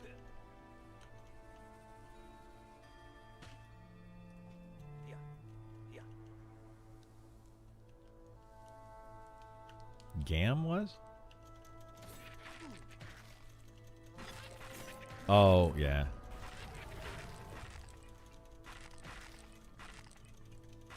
Yeah, when he's playing some overpowered.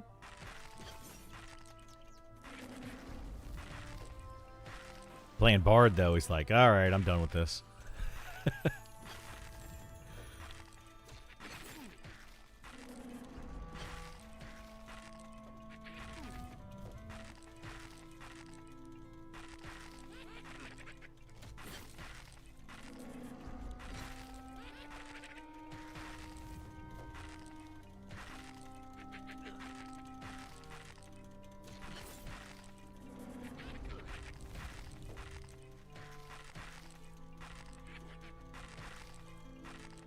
Two blues.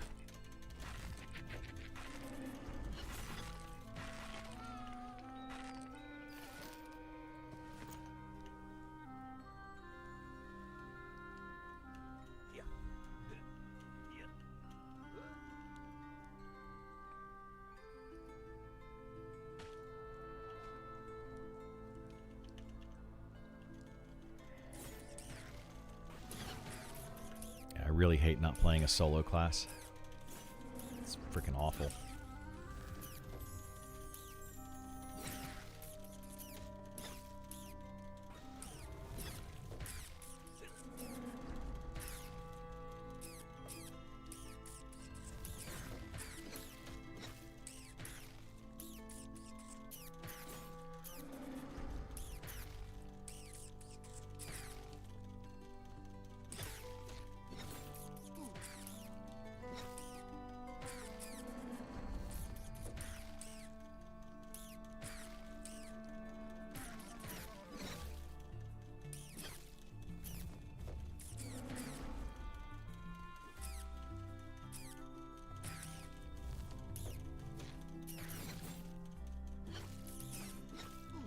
We should definitely just camp that at one point when we're leveling.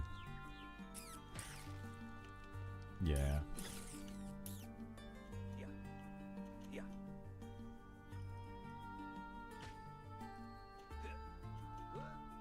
They're gonna know about it anyway.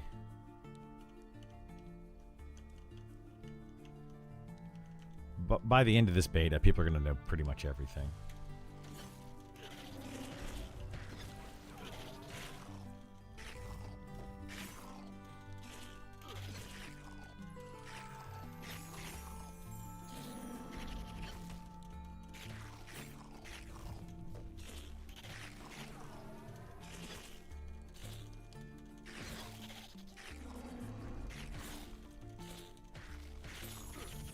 They may not. We need to start looking at research. Like, that might be a thing, too. I think they added it, didn't they? Well, like, we have all those shaman and druid drop pages and stuff. There's got to be something with that. Like, why add all that stuff in if it doesn't do anything?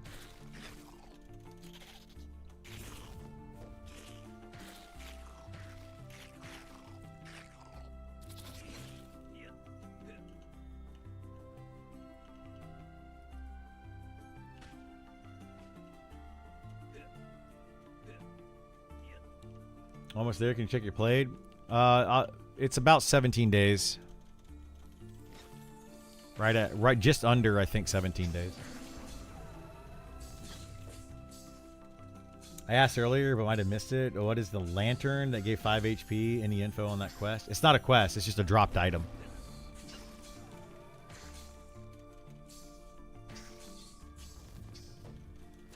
It drops off the Stable Master. Just make sure that you can use it, because I kind of wanted it too. Then I realized I can't even use it. Only spellcasters can use it. So like the set, well, and spellblades. So the 7 spellcasters and spellblades. I don't know why spellblades can use it. Doesn't really make any sense.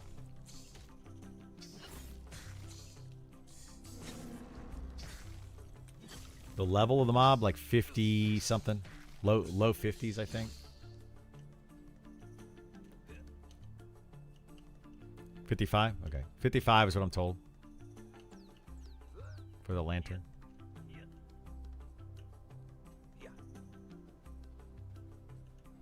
What, you're not getting XP?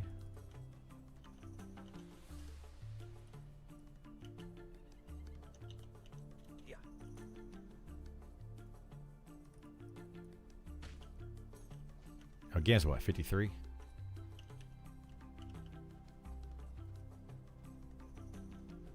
Yeah, they got to fix that whole, like, it's just so dumb.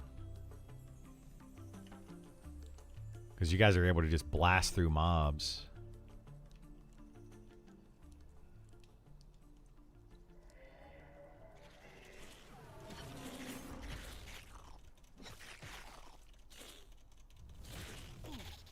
Guess you're going to buy it? Yeah, you're going to have trouble buying it. But maybe somebody will sell it. I don't know.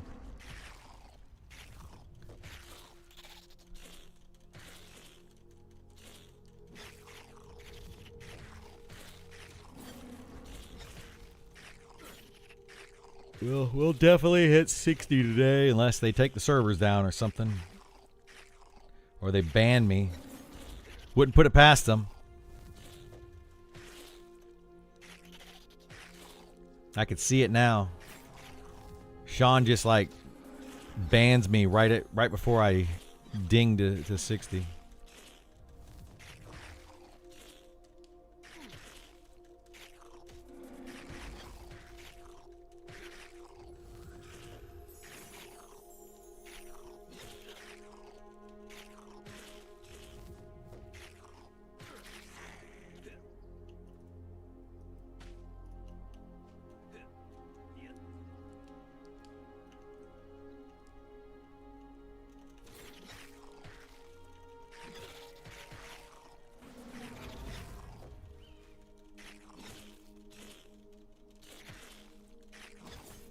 Your epic weapon quest for each class, like an EQ. There will be eventually. It's not necessarily going to be a weapon, but there will be an epic quest of some sort. Maybe a weapon, maybe some armor. Who knows? For each class. Yeah, that's the plan anyway. Hopefully when they do it, though, they, like, don't give any hints to it. You know? I would like to see them do it and, like, everybody's got to figure it out. It's another thing that I love about this game. If you play EverQuest, you just look up a guide. How to get your epic weapon. And then you just know how to do it.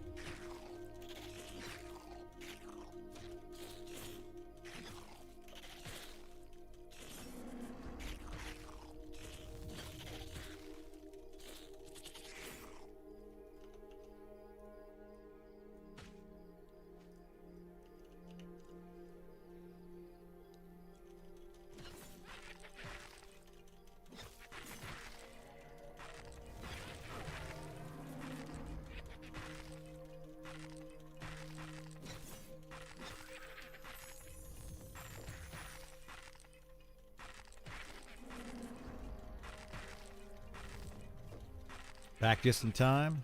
Yep. Yep.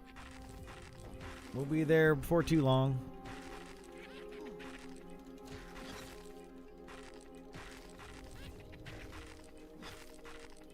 And then I don't know what we're doing today. I think we're going to go to Vale of Zentar and mess around with the Giants a little bit more. But I don't know. Maybe not.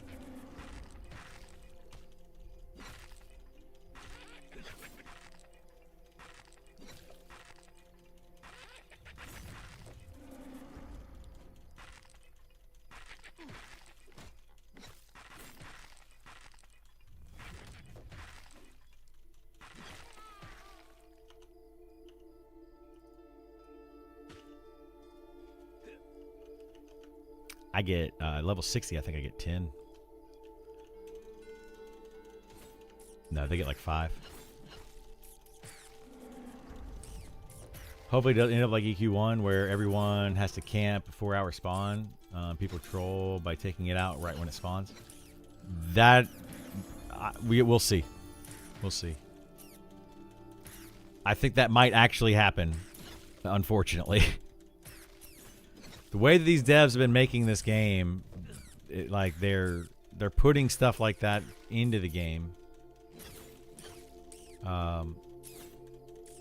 There's already like raid bosses and stuff that they basically die as soon as they spawn, or they will.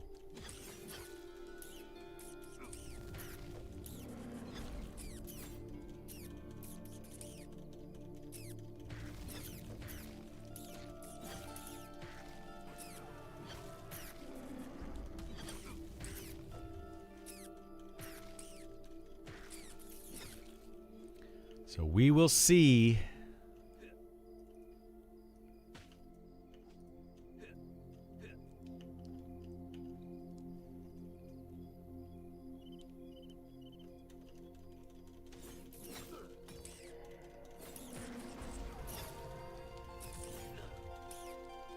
Is there an official lead guy stream coming? Probably not today. That guy, Sean, it's like past his bedtime. But, I mean, he might stream this late, but I doubt it. So, we might see that.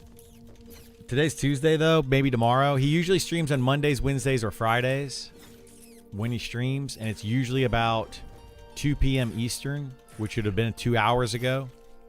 Somewhere around that time.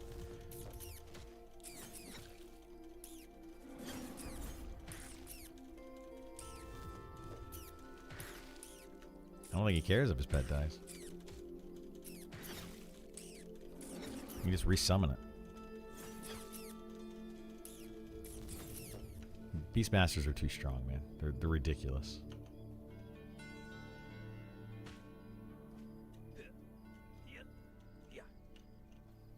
He can summon those swarm pets and use those too.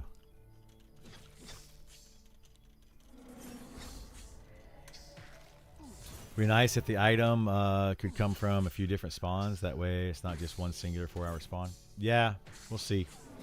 I don't know what their plan is with that.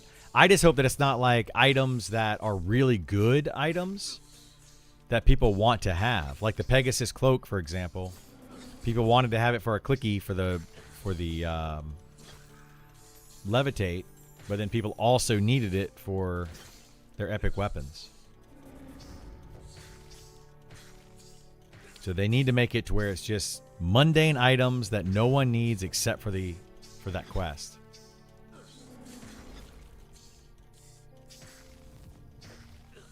And that would alleviate some of the issue.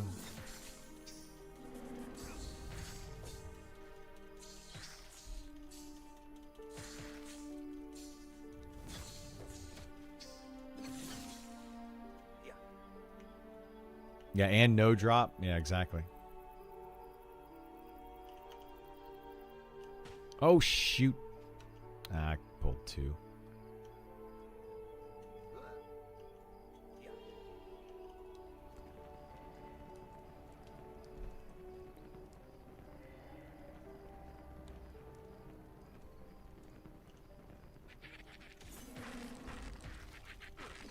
This pet has a lot of health.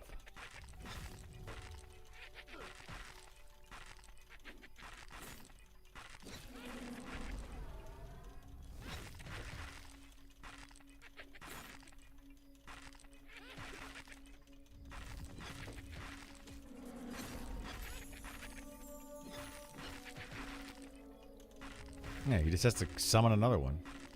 It's really dumb, dude.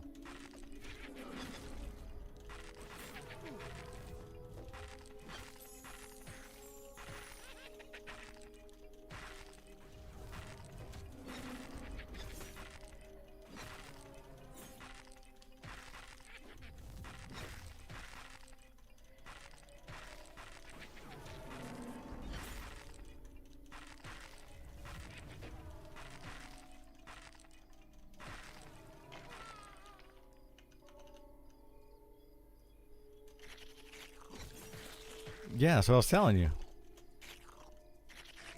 And it's got like 60% health. It's really stupid.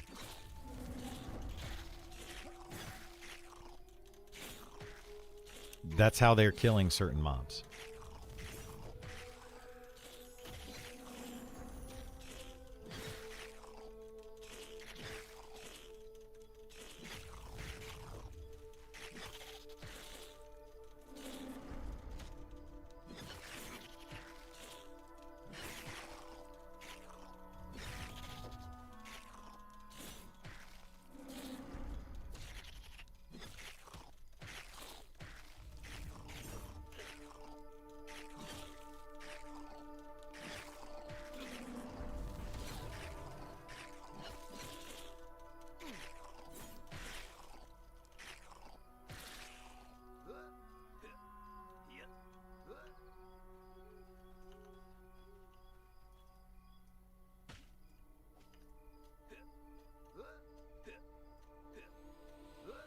Oh boy, oh boy, oh boy, oh boy.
Haven't run into any named mobs. Do they look any different? Some of them do, yeah. Some do, some don't.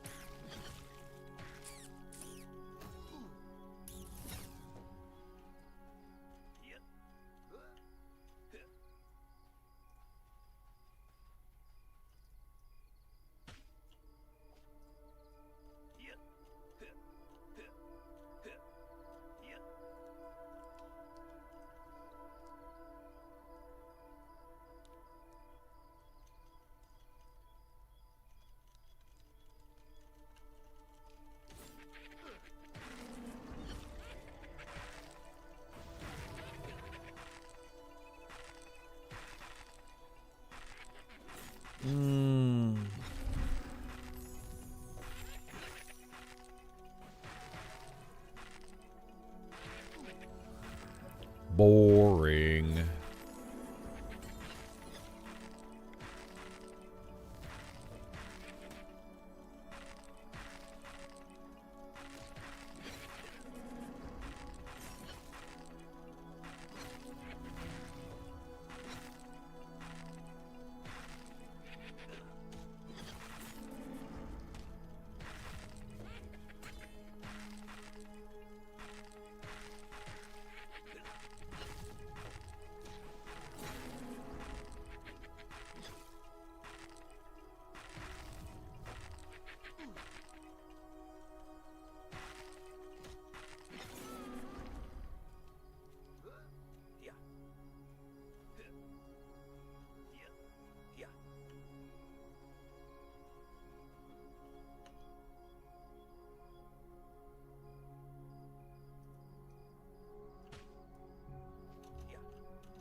What about Guillermo?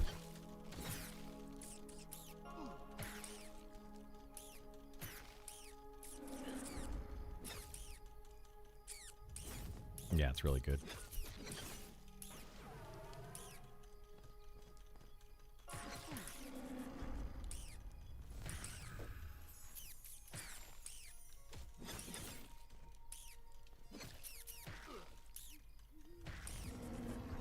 Yeah, we could.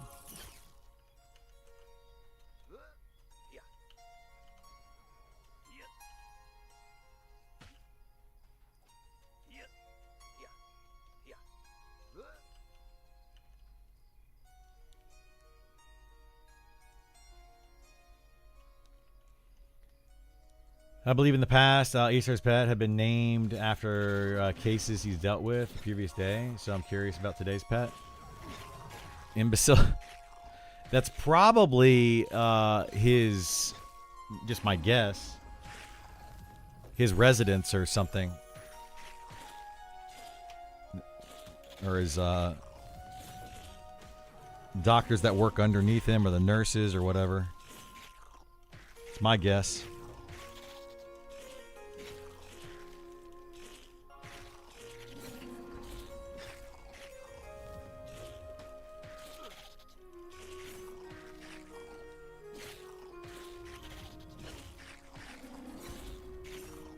His residence, yeah. You a D&D fan? I am a D&D fan. I love D&D.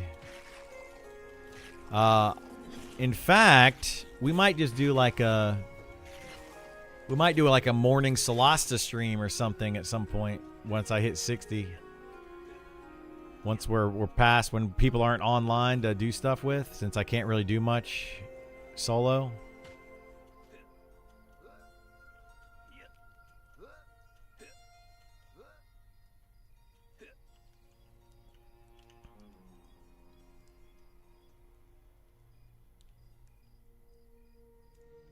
Yeah, then he instantly summons a new one.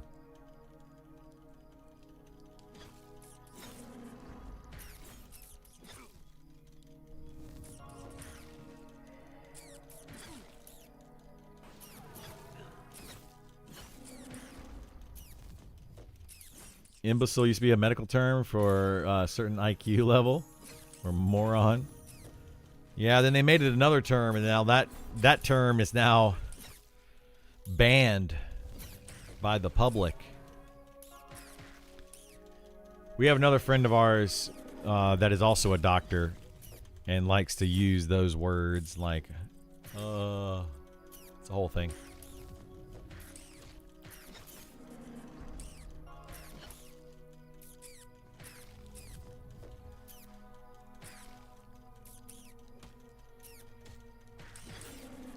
Have you heard of Tailspire? I would think it would be great for D&D, though I haven't been in a campaign using it. I have not heard of Tailspire, no.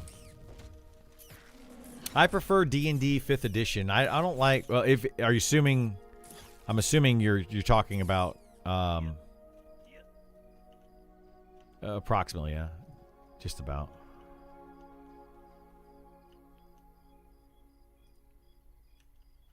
It's very good.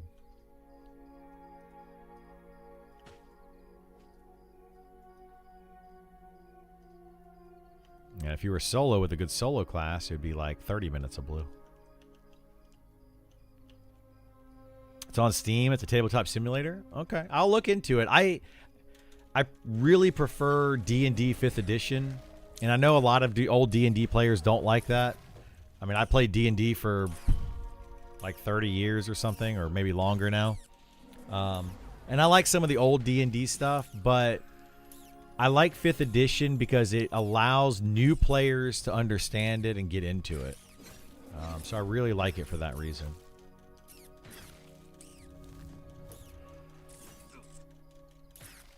I would love to get together with some people and do like a D&D stream. That would be a really fun thing to do, actually. Get a few of the devs from Monsters and Memories and do a D&D stream for them. Would that not be super fun?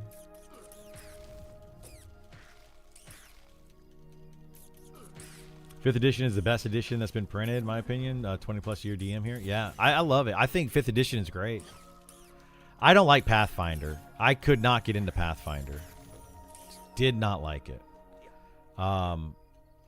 You know, I thought like 3.5 D&D 3.5 or whatever it was. I think it was 3.5. Was basically what Pathfinder, wasn't that made off of that? I don't know. I just couldn't get into it. I didn't like it. 5th edition is like easier to understand, better for new players, all that kind of stuff. I'm building my own campaign right now. I want to read the intro. Give me your instant reaction. Sure. I'll read it. In a world. Read it in like the voice of the movie. That was that guy, the movie intro guy. In a world where monsters are running rampant everywhere. 2 men, come on. Oh my god. I can't even do it.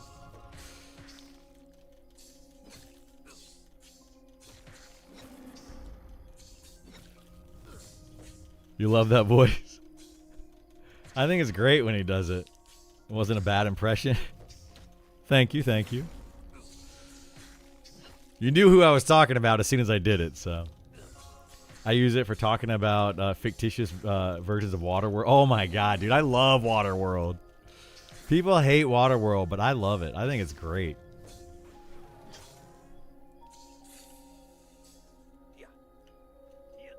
I have not seen it yet, and I need to.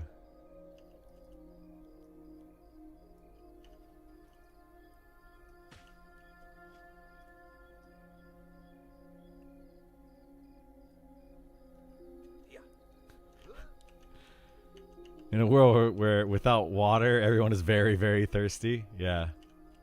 The campaign is called Fracture of Crowns. Okay. You ever hit max level in EQ? And if you did, how fast or slow is Eminem comparison? Yeah, I've hit max level in EQ. EverQuest 1, 1999. It took me about 6 months. A lot of playtime and 6 months to get there. But I didn't have a set group. I had to find groups. I was playing an enchanter, so finding a group was not that hard. But it took me about 6 months to get there. All right, so the region is held together by a non-magical system known as the Crown Concord. Each of the 5 major cities maintained a Concord stone. The Grayfin Market acting as one of the crossroads and housing the binding stone that links them all. The system has started to fail. Small fractures have formed in the stones, weakening the barrier that once kept larger threats out Orc warbands, goblins, giants, and worse are beginning to appear as a result. Ooh.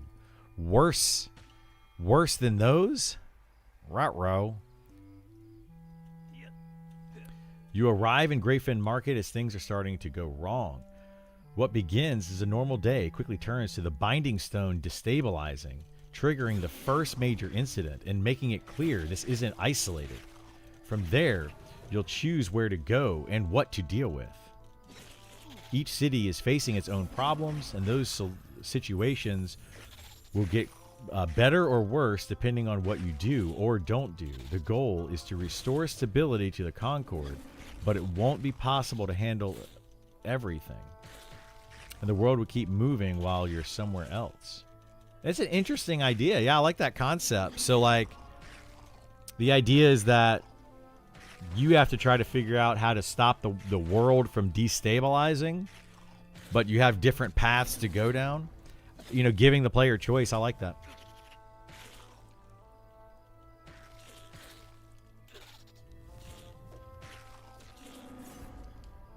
Yeah, sounds good to me. Sounds like a great start.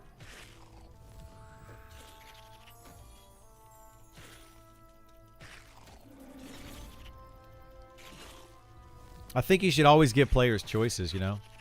Like, one thing I love about D&D is giving players the choice and letting them figure it out. And then as a DM, you just basically say yes to everything, you know? Like, try to do something, and eventually you're just like, yep, go ahead, do that.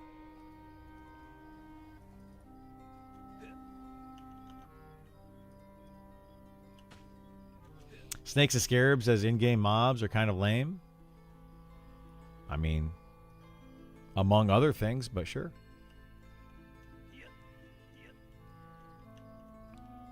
They're not the only in-game mobs. Need Sal when you can. I'm utilizing AI to help me craft it, which is a very interesting way to do it. I'm able to give my overarching ideas and then hone it AI. Yeah, I think that's great. Like, I think the use of AI in like D&D and campaign building is fantastic, right? It helps people come up with ideas. You know, like you basically say, I have my overall idea, but I don't really know how to make little smaller side quests. So I think it's great to do that, you know, and you can say, hey, give me like 5 different storylines that I could use for this idea. And then you can pick one of the different storylines that you like and then tweak it the way that you want it to be. I had an idea for a D&D campaign, the last one that I ran, and one that I want to make. If they do a Solasta 2 Dungeon Maker, I might put this into a Solasta 2 game. And basically, the idea is that there is like, all magic and everything has come out of the world, right? There's no magic left. And I know that one's kind of cliche. A lot of people, like, you know, have done that in the past or whatever. But all the magic is out of the world. And you find yourself and your party in a cart, and you wake up. You're just wearing like a white robe kind of thing, and you're in the back of a cart with a bunch of other bodies, all wearing the white robes. Everyone's dead except for your party members. You don't know your other party members, and you hear outside of this like wagon with covered wagon or whatever, you hear a couple of voices talking. You can't really make out what they're saying, but they're kind of talking to each other, and you hear a roaring fire. And as you emerge from this cart, the back of the wagon, you see the fire, and you see people throwing, these 2 figures throwing bodies into the fire and burning them. And they turn back and they look at you, and they look at the cart, and they look at you, and they're just like completely shocked or whatever. And they're like, you're supposed to be dead or whatever. And they just assumed everybody in the cart was dead, but you came back to life. And the idea is that this virus or like this thing is going around and it's either killing people or it's giving them powers. And those powers are basically the abilities that adventurers have in D&D. You know, you have like magical awareness and, you know, stuff like that. That was my idea that I kind of came up with, and I haven't really fleshed it all out, but I would like to do that as a D&D campaign one day. I love talking about that kind of stuff, though. But yeah, I think that's a good one, though, Chief. Like, I think you have a good foundation and a great way for players to be able to choose their own adventure, which is the best part about D&D.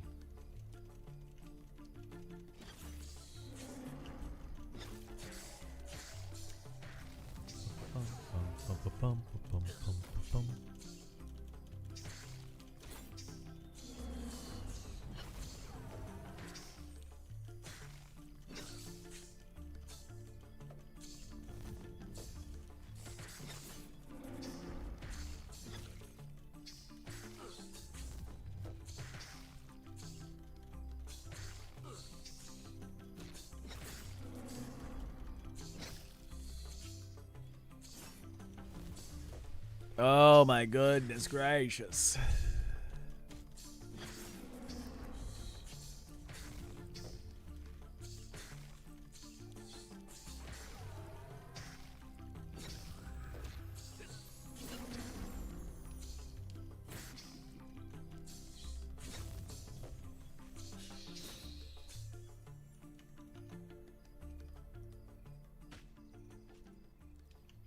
Knights of Knee?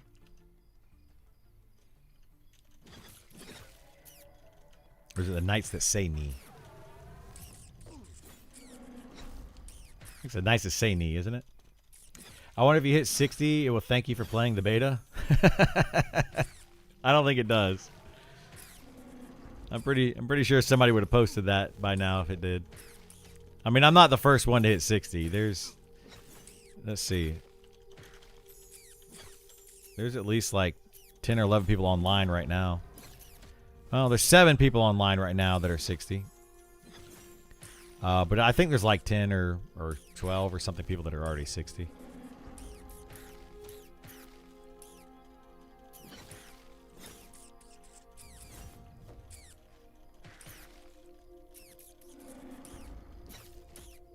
Sounds pretty good.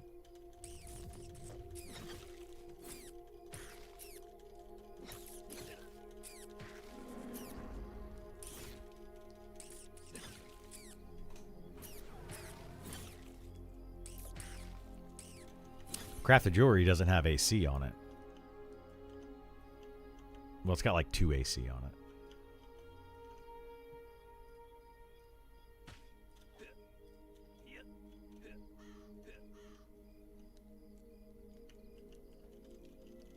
They are really bad.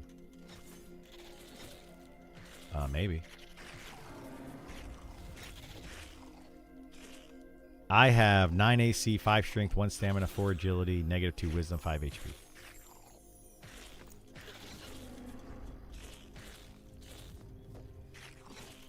Oh, yeah. That's the exact necklace I have.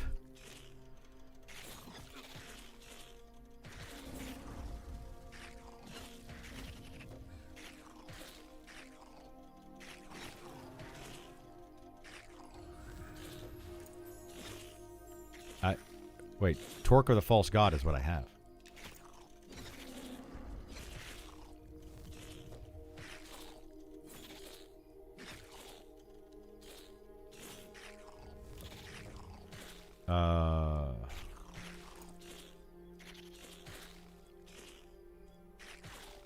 I mean, it's whatever. It's whatever.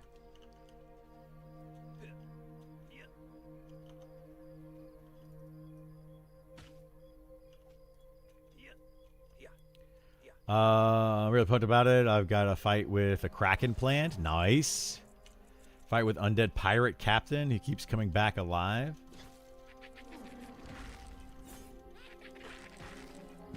Okay. He probably doesn't think it's worth it.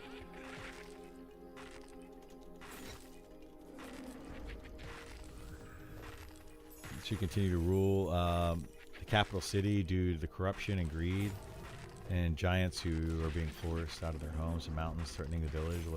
Yeah, it sounds good to me, man. I'd play it. Drop jewelry should be removed. Crafted stuff is just too good. Well, maybe the crafted jewelry should just be lowered in effectiveness. He gave you 20 gold?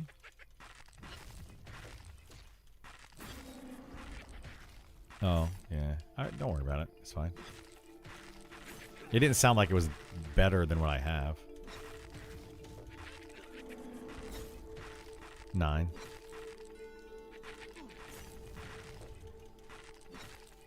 Yeah, it's got agility and stamina.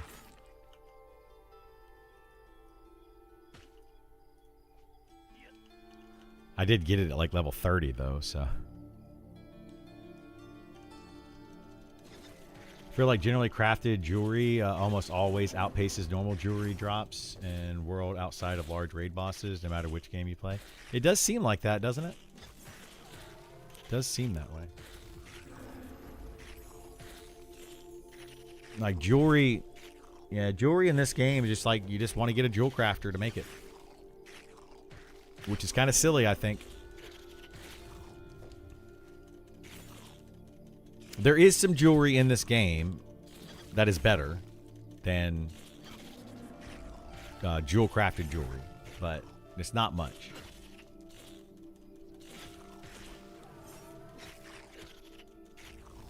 Oh, you got them all?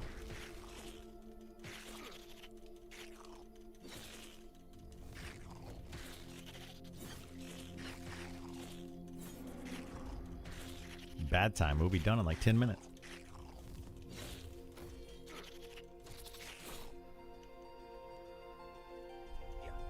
And I think Esar is going to be like, I'm never doing this again. Yeah.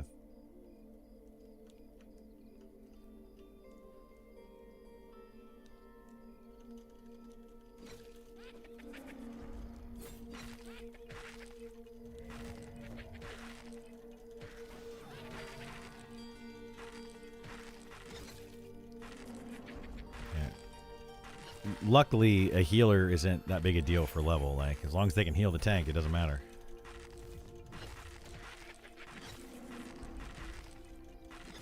Yeah.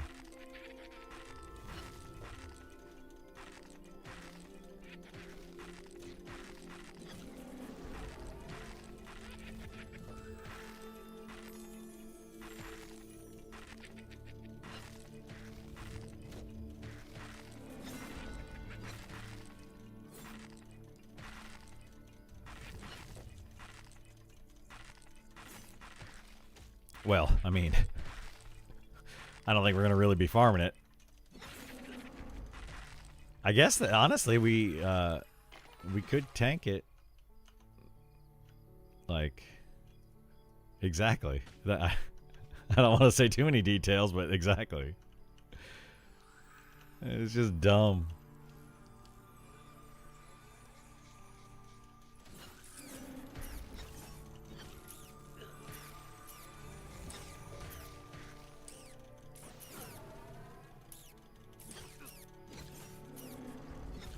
Probably put that on the main boss, and then just have tanks for the other stuff.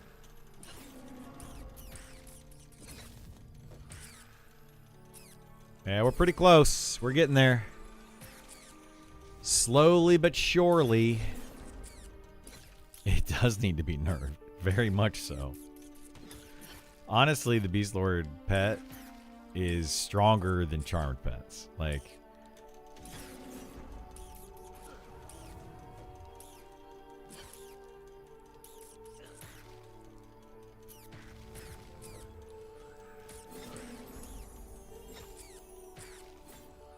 I mean, that would probably work, yeah. It's dumb.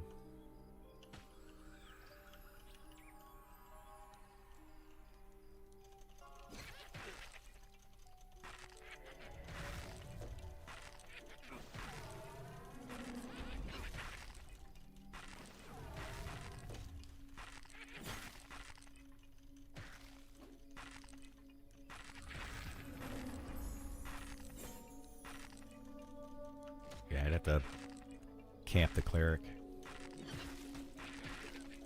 It's a fair statement to say that Monster Memories has elected to essentially soft release the game with about 30-40% of the game. It's actually about 25% of the game actually built and already, whereas Pantheon wants to have significantly more world pre-built before 1.0. Yeah, but Pantheon released the game with less than that. Like, it's in early access. So, they feel slightly similar in total content once this patch wipe comes online, with the exception that a few more systems are already in place with Monster Memories, like Faction and Resistance. I don't know. Like, I say that Pantheon is already launched, right? Formal release? No, formal release for Monsters and Memories is going to be a full-on game with like 100+ zones of Monsters and Memories.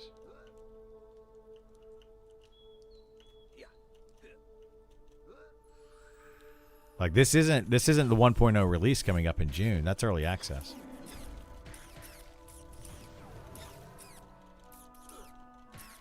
But they aren't planning on any wipes, I thought. No, they're not planning on any wipes after early access, but it's still early access. But they consider the launch of early access to be a soft release. So, yeah. But they will also have 1.0 fresh servers, yeah. They will have that.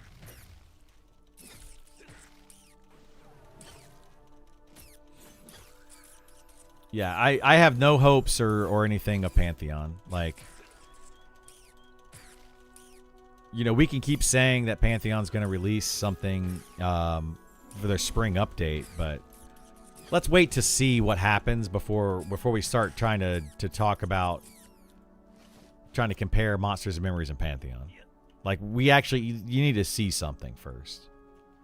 Like, we're trying to compare a what if scenario, and you can't really do that.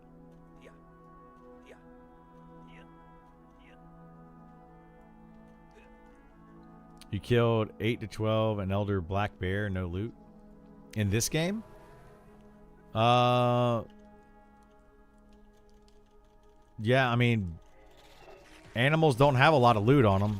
If you kill animals, they'll oftentimes just drop like a pelt or meat or blood or something, but I don't know about an Elder Black Bear.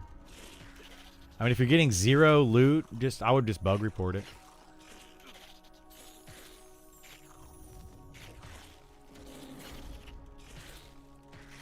I will admit that I am concerned if they blow this release and don't meet their Spring 26 self-imposed deadline. At some point, they have to adhere to what they say. I think they've already passed that point, honestly. I think that Visionary Realms has made way too many bold statements of what they want to do and not hit any deadlines. They have yet to hit a single deadline of what they said they were going to do. This goes back years. Many years. They've literally never hit a deadline.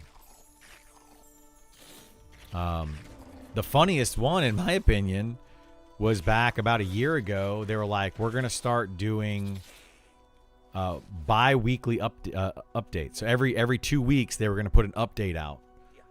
They did it once. But their idea was that they're going to put out content update patches every 2 weeks. They said, this is when we're going to do it. 2 weeks later, they did it. 2 weeks after that, they didn't do it. And then they never did it again for 2 weeks after that. They came out and apologized and were like, well, we bit off more than we can chew. We're sorry. We shouldn't have said that we could do something that we couldn't do, et cetera, et cetera, et cetera, which they've continued to do. And they're continuing to do, to this day. They keep making these bold statements, these bold claims, and they're just not doing it. That was a dumb move. They didn't have the staff to make that realistic. Yeah, and they don't have the staff now to make it realistic. Their spring update is quickly becoming a summer update, So we'll see what happens. I mean, I wish them the best of luck, but until they, like what I said earlier today, put up or shut up. They need to stop talking about things and actually do it. But they just keep talking about, you know, what they want to do and how they're going to do it. You know, at some point, they actually have to actually do it. You got to actually show me a product. We killed him in the past couple of days getting loot.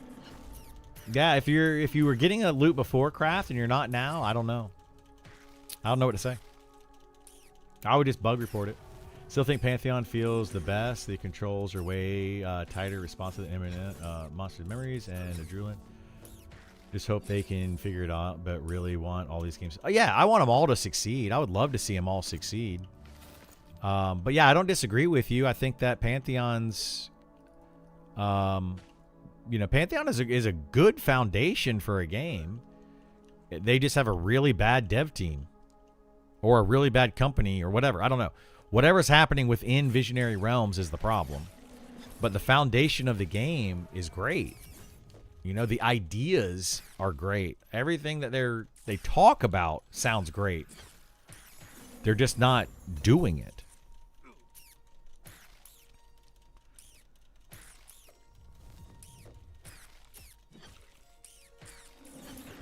I want Pantheon to succeed. My gut feelings it won't. Yeah.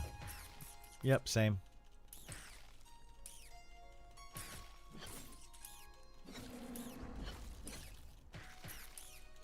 Remember, Druid class launch was almost a month behind, too? It was a month behind, and when they pushed it out, it was completely broken. Druid, when they finally got Druid out, it was like you were lassoing trees around. It was ridiculous. It was dumb. So bad. I can see Pantheon shutting down the servers in the near future due to no cash flow. Yeah. Maybe. Maybe they'll get another influx of a few $1 million. All right, one more kill. One more kill. It's coming. That's one.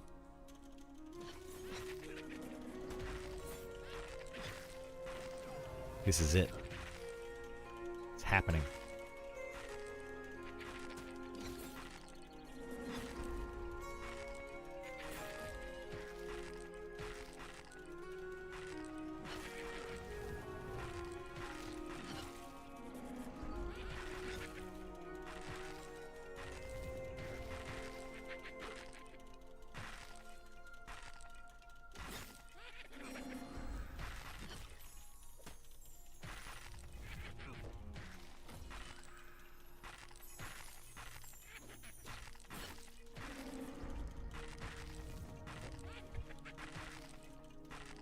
Here it comes. I'm excited. I'm excited, not excited.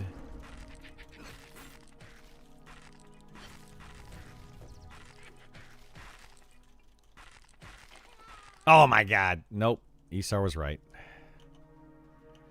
6 blue. Yeah, we got one more mob. Oh, I'm sure you can.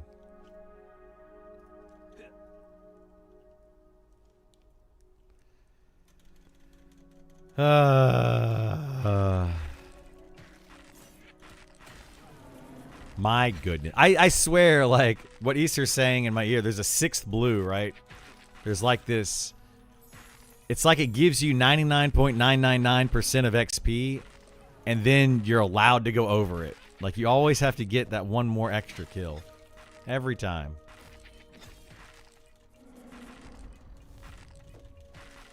Here, we'll turn up the volume. Ready? No, I'll turn it up right at the end.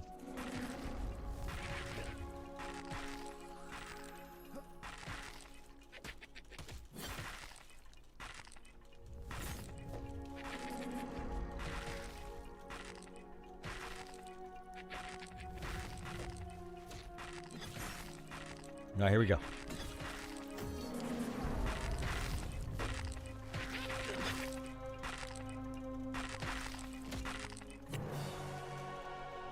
Yay! We've done it. Game over.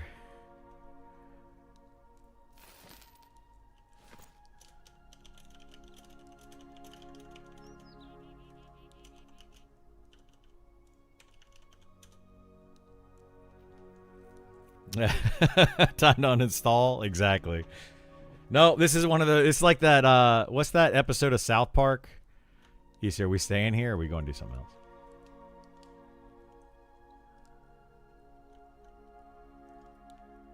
He wants to camp. That's fine with me. Okay, yeah, that's fine with me. I don't care. We can go do whatever now. But it's like that episode in South Park, you know? Oh, we hit level 60 and we beat the guy. Now what do we do? Oh, well, I guess we're going to go and kill something else or whatever. Like, what was that whole thing? I was saying just to see it. Now I got to go make dinner. Yeah, take care. Have a good. Appreciate you hanging out. Thank you, everybody. Now you need to fill your 60 bar. Yeah, that'll happen. We'll get there on that. All right. Well, where are we going? What are we doing now?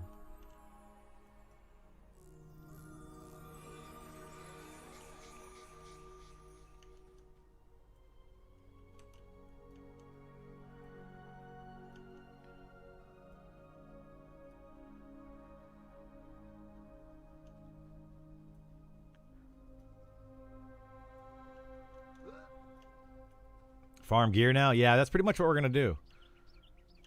We'll probably just farm gear. I'm going to go see if this spider's up. Wow, there's a nice big old train of... What the heck's going on here? Beetle train.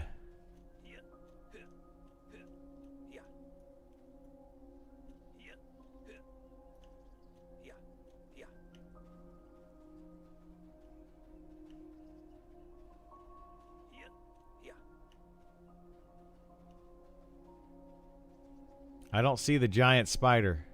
Wait, is that the giant spider? Nope, that's just the palm hunter. Is it?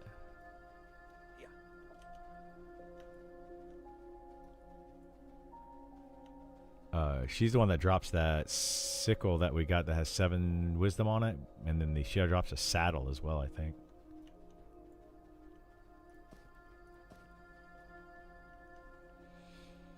Spider's only up at night. Is it? I've never noticed.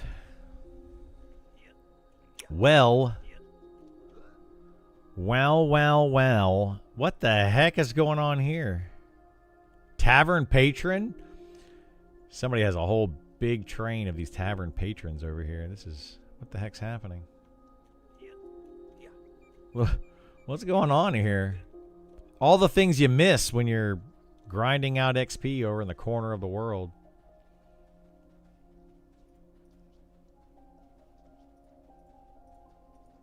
And a river pirate chasing them all.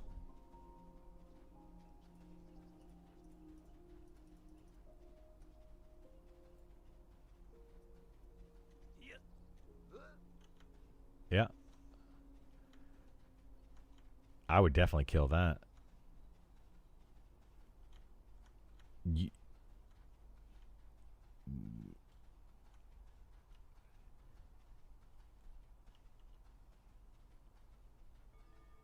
He's got the lantern, Andy. He drops the lantern you want, Andy.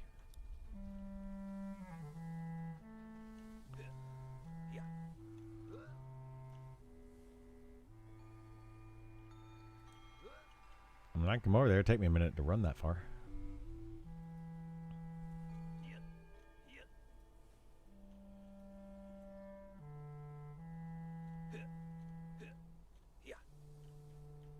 No, am I coming that way? Is that what we're doing?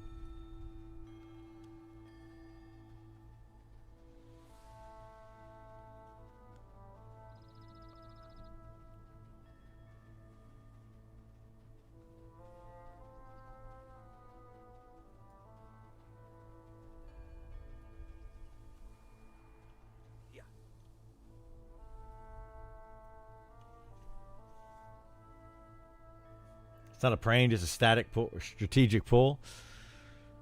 That'd be rough. That would be rough.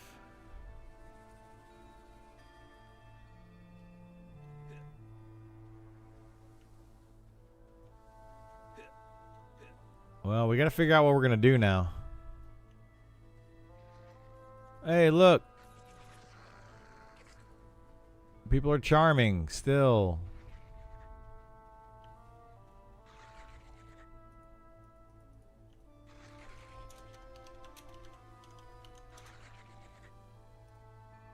Level 14 Druid, charming. It's hard, guys. Charming is so broken, and you can't do it.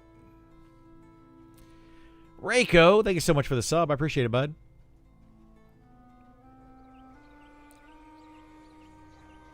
Yeah, charm is just, yeah, it's too good. Well, yeah, but my point is that people say that you can't charm. They can't charm for more than 2 seconds on their low-level characters and blah, blah, blah, blah, blah. Everybody's always complaining. So don't give me these excuses. I show high-level people charming. I show low-level people charming. And every time somebody's like, well, blah, blah, blah. Here's the reason. It doesn't count. Yada, yada, etc. I don't know what kind of proof you want.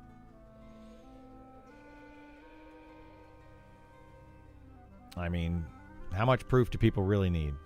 Thank you so much, Impin. Appreciate it. So you can't charm mobs close to your level. No one said you can't charm green mobs. No. A guy earlier today literally said they can't charm green mobs.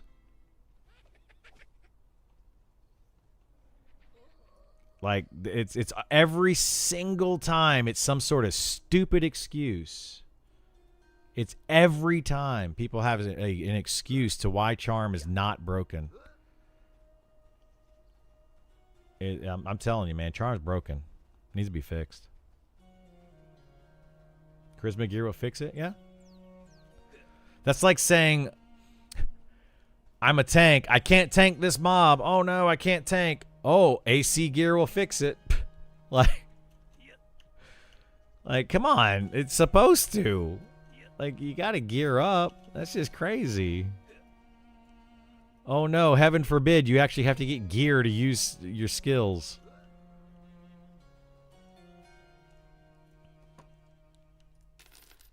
Yeah, it's just silly, man. Whole thing's just silly.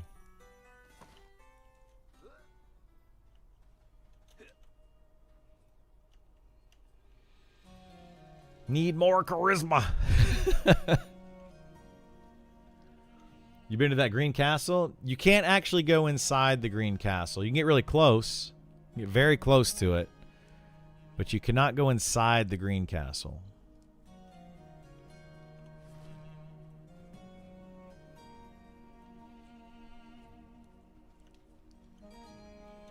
Yet. Yes, yet. The green castle is called Fallen Watch.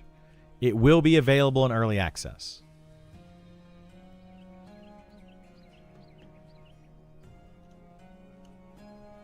So, June 1st, it will be available to go into, but it's a level 50 plus zone.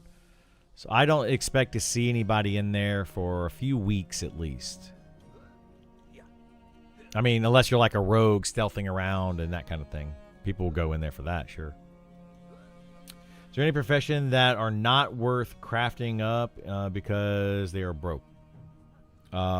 Yes, several. Lots of professions. Will resist gear be a thing at 60? Does it make a difference? Supposedly they've changed that, yeah. Like, they've changed resistances. They took away a lot of resistance from the gear. And they also increased the resistance cap. In Alpha, the resistance cap was 100. They have removed that, or not really removed the cap. They just increased the cap. I don't know what it is now.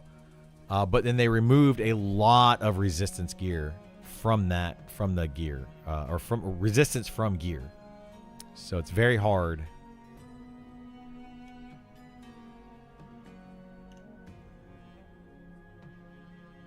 So, yeah.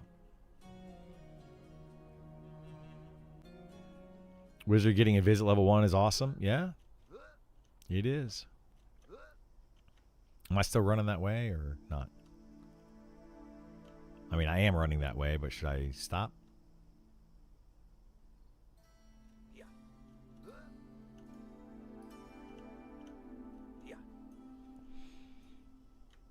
Everybody just stop talking.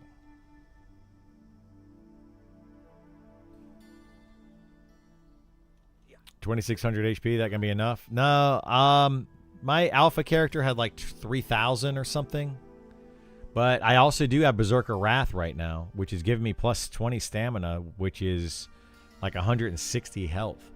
So definitely needs to be higher. Yeah, I'm in Rampage right now. They're always recruiting. Rampage is always recruiting. I was running over to you, but I don't know what we're doing.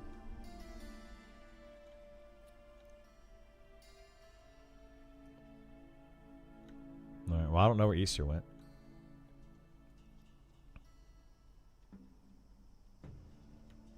I'll do either of those things.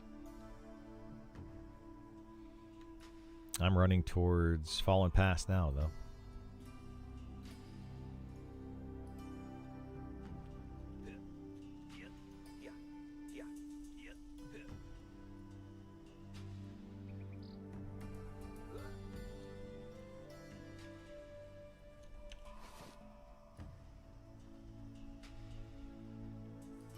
Oh my god, you guys are literally going AFK back and forth. Yeah, he literally came back and then you left. Yeah, and he's AFK again.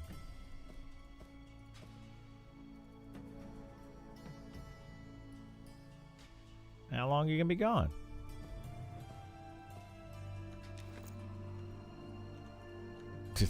I wouldn't be leveled if we went to Giants.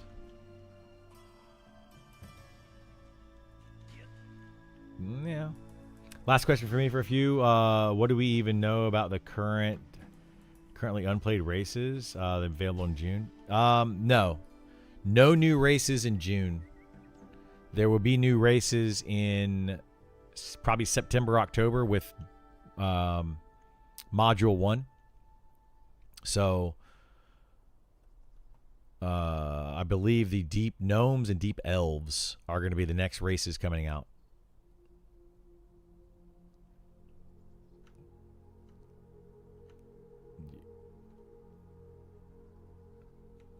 Okay. New starter city. Yeah, there's going to be a new starting city for the deep races. That's going to be the next big city. It's going to be for that update. So deep gnomes and deep elves, I think, will start there. I guess we could make a wizard that I could play, maybe. I don't know. We'll see. Let's go transfer some stuff. Deep dwarf win. We don't know. But sometime after that. So module 2, 3, 4, something like that.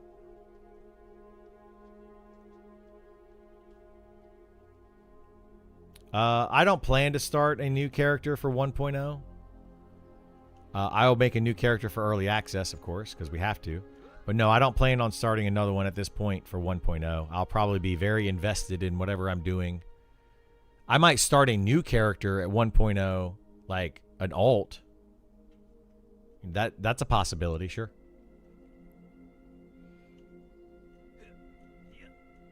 But no, I don't plan on making one like another main and switching servers or anything like that.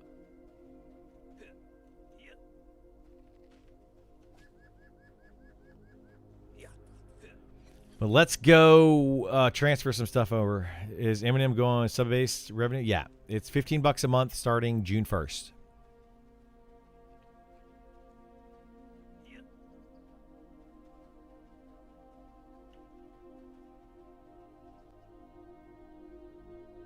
I don't know how that's going to translate to like other currencies, but it's going to $15 a month US dollars. I have no idea if they're going to like I guess it'll just translate to whatever the currency exchange rate is.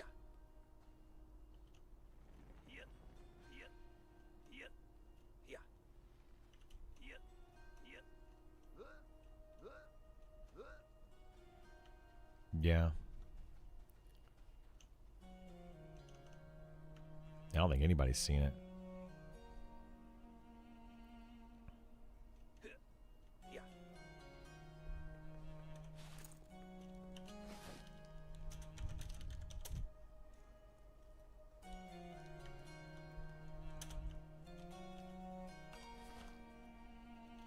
I'm guessing we will. I don't know where Isar went.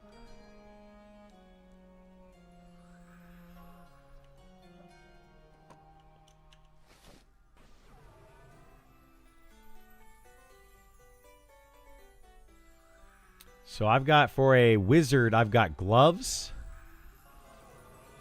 I've got shoulders. And I've got wrist. Actually, I've got these gloves, which are probably better than these other gloves. 5 stamina, 5 int, 15. Probably go with the more int, more mana, huh?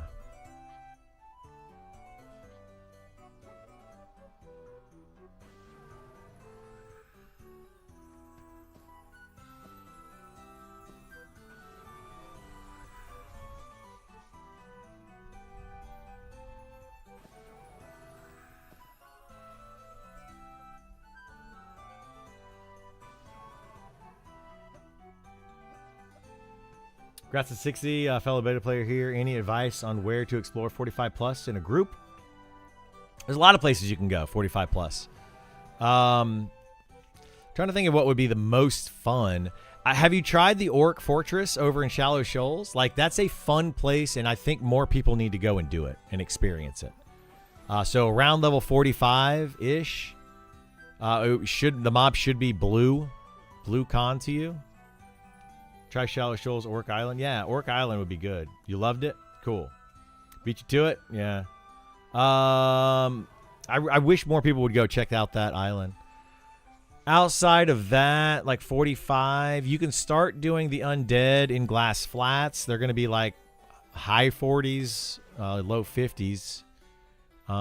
You could also do the cultist behind the undead in Glass Flats. That's a good place to go.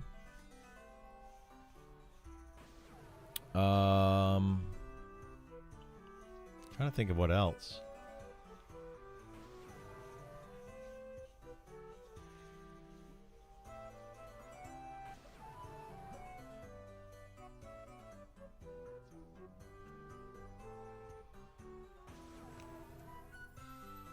Yeah, supposedly they fixed it. Yeah, it's definitely better for me too.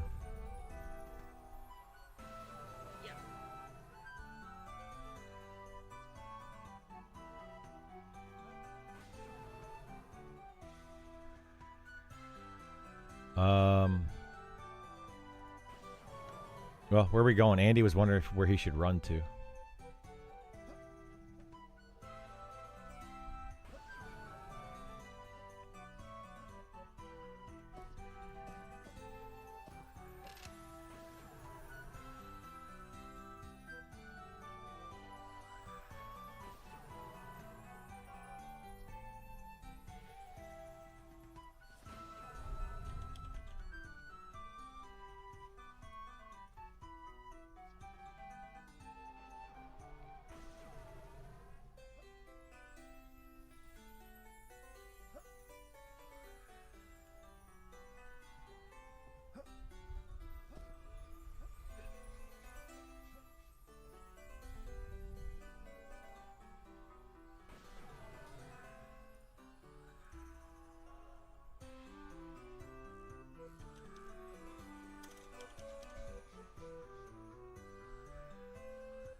Linen pouch. Oh, linen pouch. I can start making linen pouches very soon. Well, I can make them now, technically. It's cool if you don't, but did you need help to transfer anything? Nah. I'm good. I'm just trying to figure out, I'm listening to the guys figure out what we're going to do.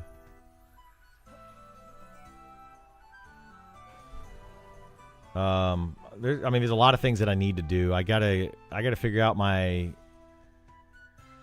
with all this astral powder, I need to level up enchanting. But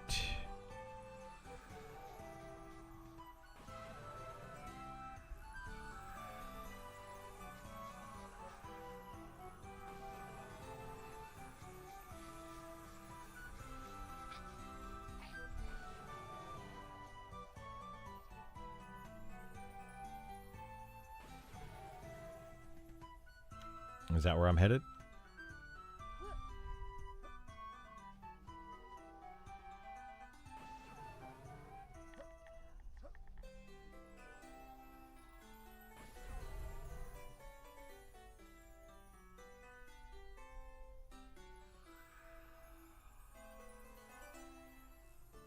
Been to Glinting Hollow? I've been there a couple times. I don't know much about it, though.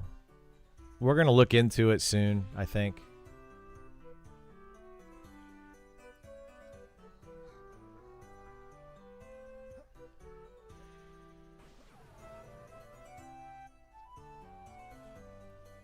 NUSS fighters getting to crit. It's a huge damage.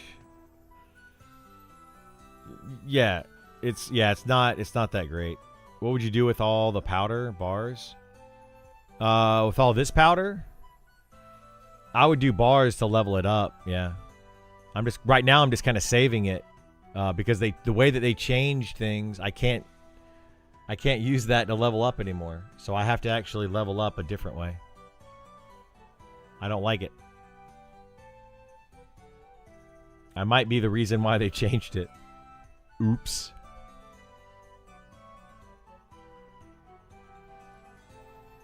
Trolls should be before 1.0. Trolls are supposed to be module 3. 2 or 3 right now is the plan for the trolls. Module 2, is that what they said? Yeah, I think it was, 2 probably right. Just compiled a Google sheet with a fight with a named, and they crit maybe 3 times the whole fight for a grand total of like 100 damage at level 40. Yeah, crit is not what people think it is. Neither is triple attack. Crit and triple attack might add, a little bit of extra damage. It's not much. It's not like this be-all, end-all amazing thing that people claim. Ooh, I forgot I can give my Phantom Stein to a wizard.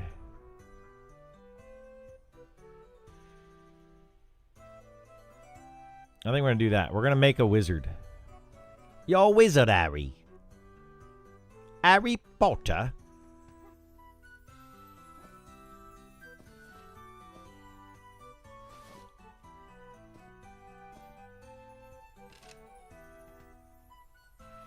Will orcs ever be a playable race? Maybe. I'm not going to say no.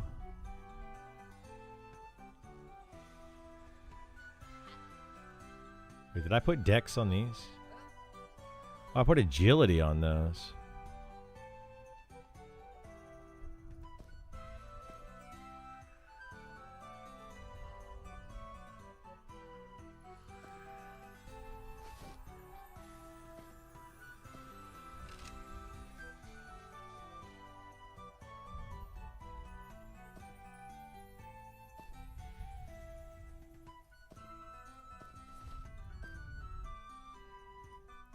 I have this as well. All right, let's start transferring stuff. Let's make a wizard. All right, I'm gonna be making a wizard for later on. Let me just know where to go. Whenever we're gonna do that. I mean, are we doing it right now?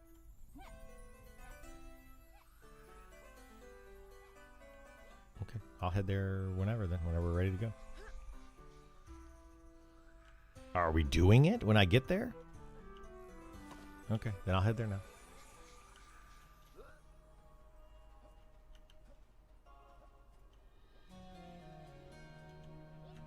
I do run slowly. Probably get there before you guys at this point.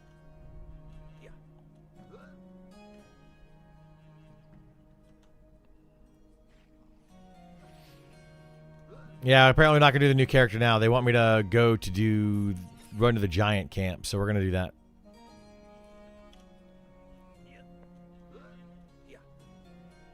What can I do, you know?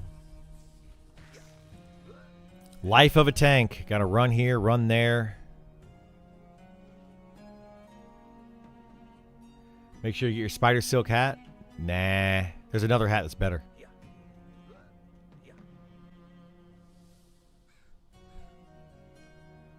I could show it to you if I can get Stein to link it to me. I don't know if he will, though. He doesn't like people knowing about his hat.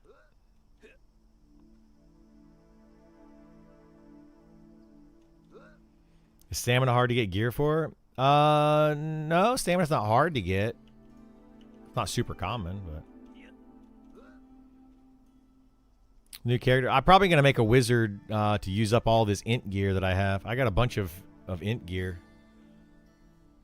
So we'll make a level 1 wizard and just mess around with that. Now that wizards can solo really well. Quad kiting wizards.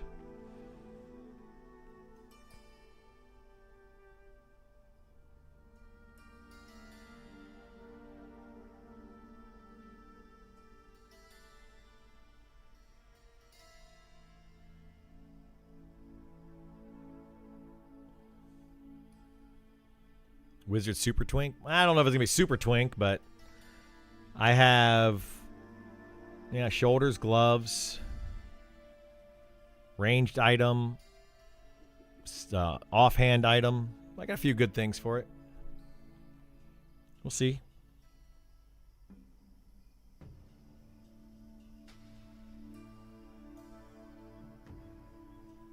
Agility good compared to stamina for tanks? Yeah, agility's very good. It's very, very good. It allows you to dodge, parry, and block more often, so it just reduces damage taken.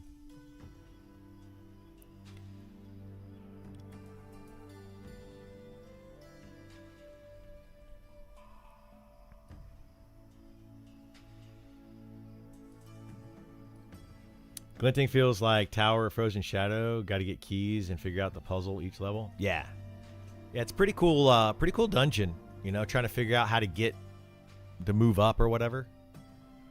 Like the first low level area or entry area or whatever is just like there's like this Drake, and he basically says you have to get these things and you just kill enemies in the area, like the wolves and stuff that are right there in that area, and then you have to turn those in to go to the second level.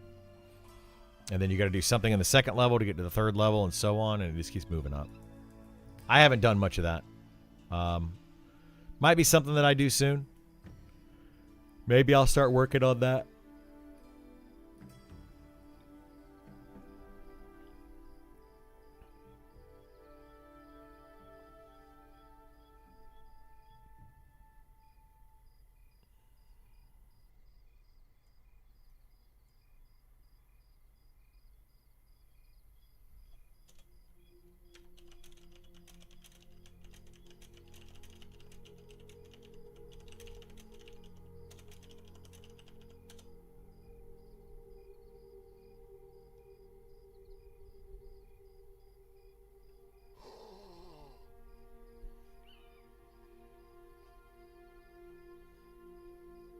Kind of wish they would have gone with rounded goblin noses, have pointy noses, but oh well. Goblins have noses? They do. It's right above their giant grill of teeth.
Found your buddy.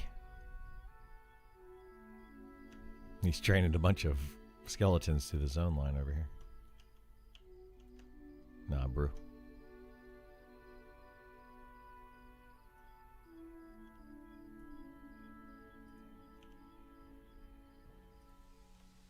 He is not.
Why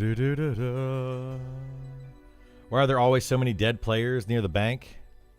I don't know. Maybe hoping for a res or something?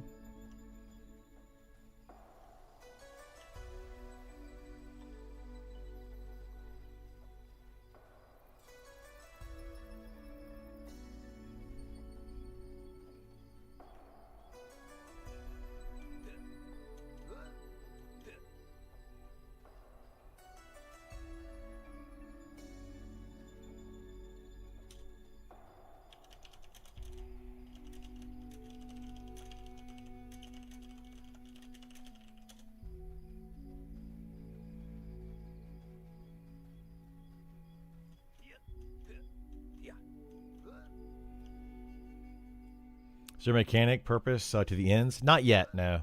Maybe in the future.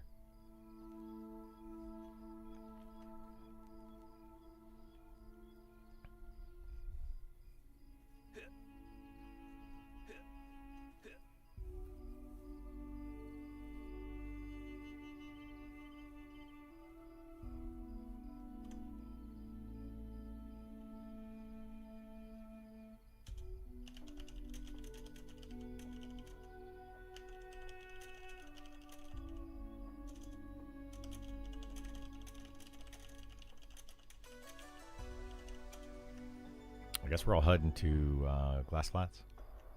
Giants. I'm almost there because I was told to go there now. And then Kaz went AFK, so.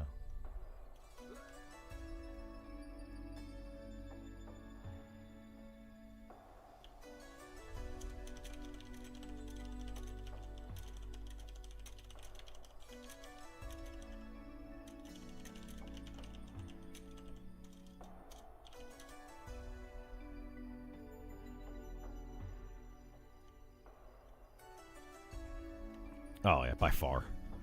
By far. I mean, if we have Enchanter in our group, then, you know, having a Cleric or Druid is pretty dang good, but Shaman, just with their unlimited mana, is just insanely good.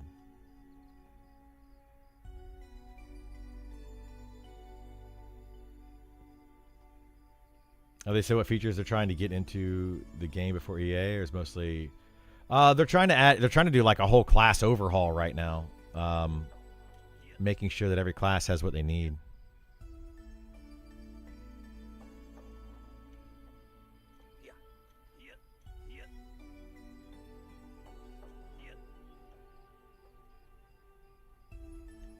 Yeah, they've been saying that, but people they supposedly fixed it in the last patch, but I don't know if it's fixed or not, because it wasn't on purpose. It was a bug, and supposedly they fixed it, but people are still talking about it. So I don't know.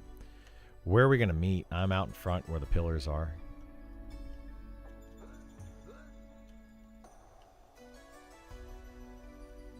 Well,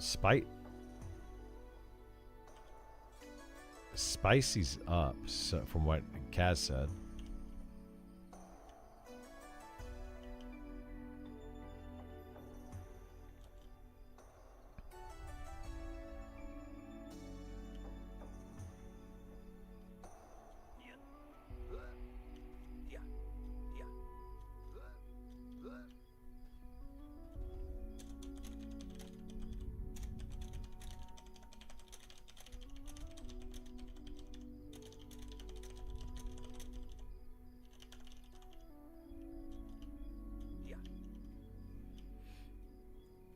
We should probably kill the name that's currently up, right?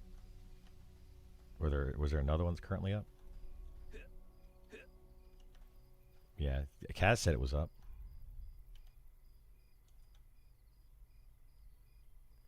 If we're gonna do that, I'll go to the other side, the back side.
All right, I'm on the back side where we used to XP at.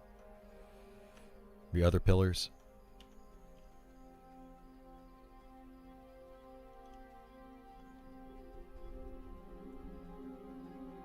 Yeah, that's where Spicy's at.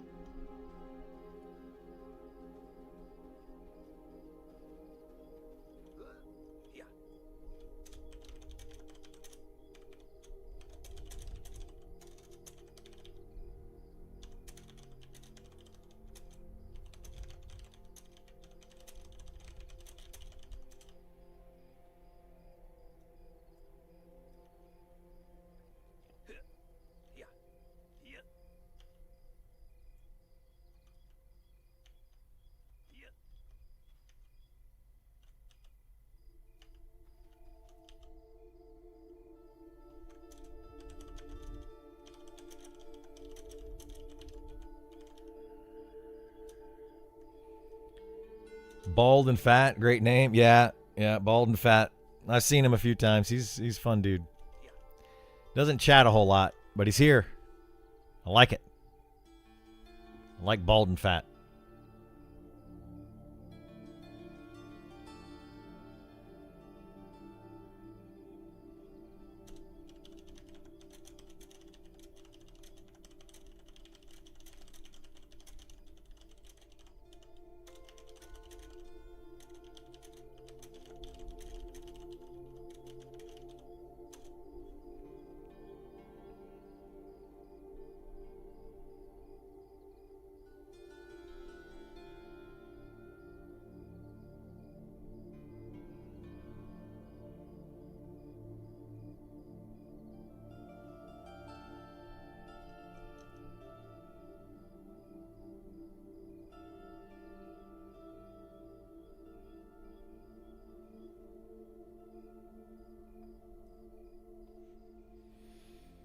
All right.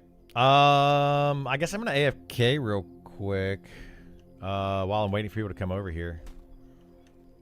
Oh, I got a sand dervish. Good thing I didn't AFK.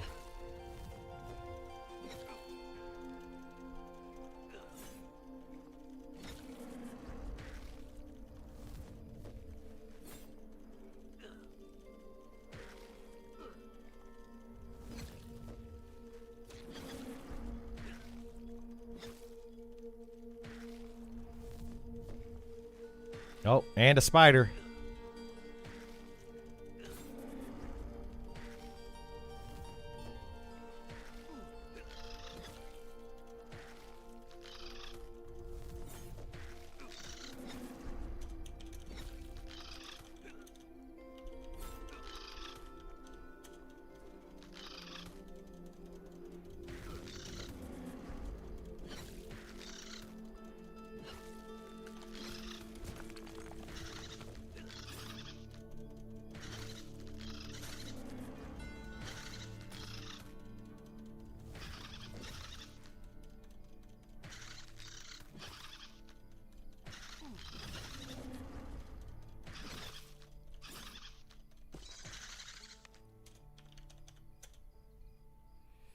I'm going to camp out and come back in real quick.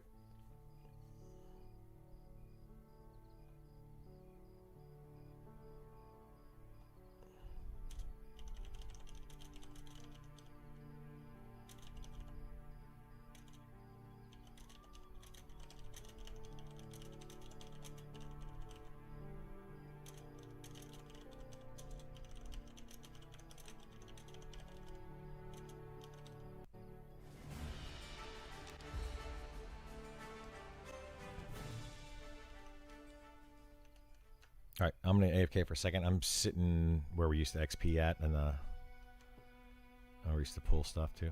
That safe spot.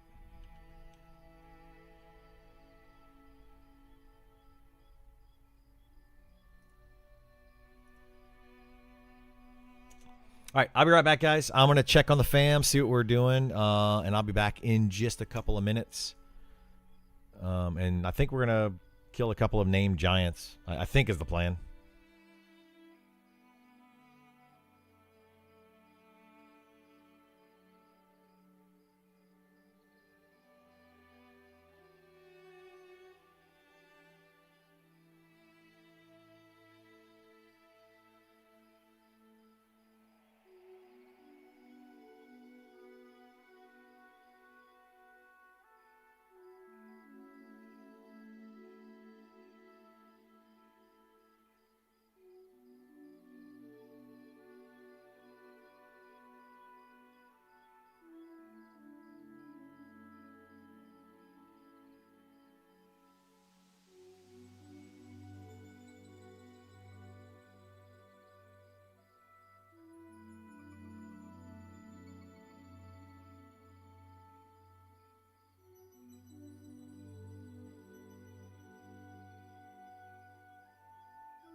There's still nobody over here?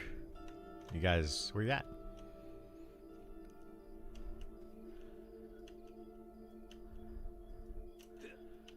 Where's Andy?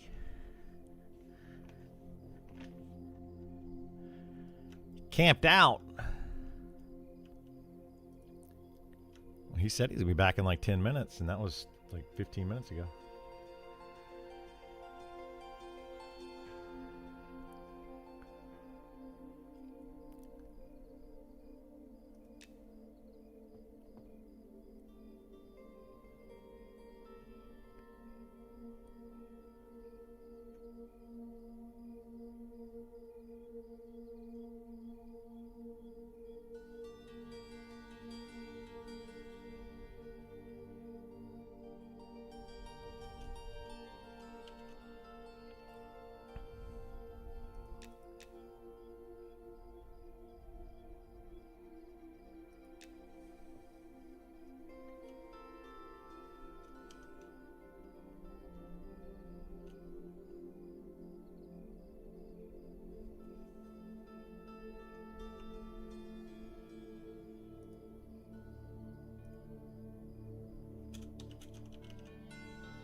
Extremely. Like, it's what I mean, he's just talking about it.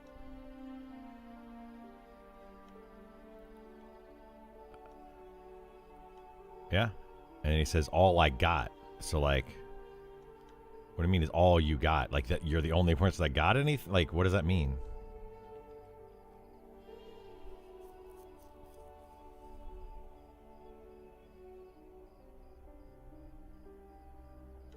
I don't know.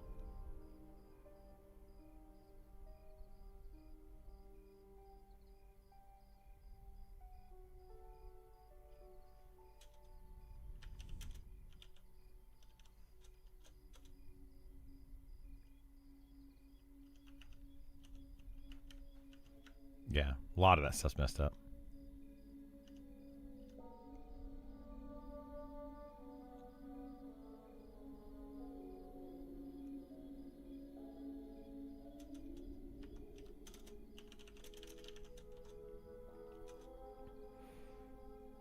Hoku's saying they need some help.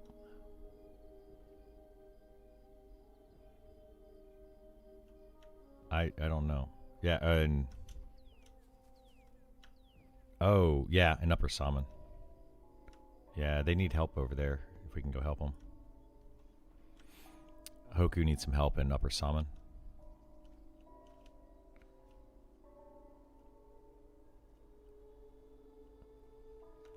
They want to kill Zerat, who's up.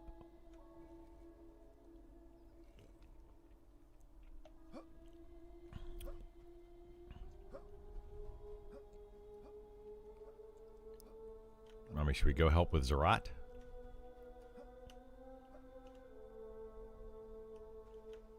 He's got this is a specific item that he wants. He's like sending me. He's asking me for help. He invited me to. You want to hit me, Sal? We can go do that real quick, I guess. Is it?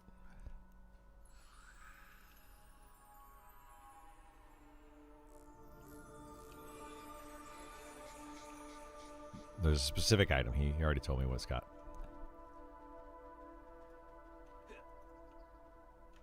Yep.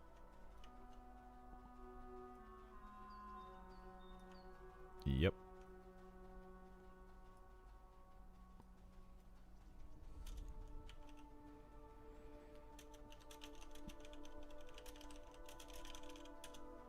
All right, I'll start running that way.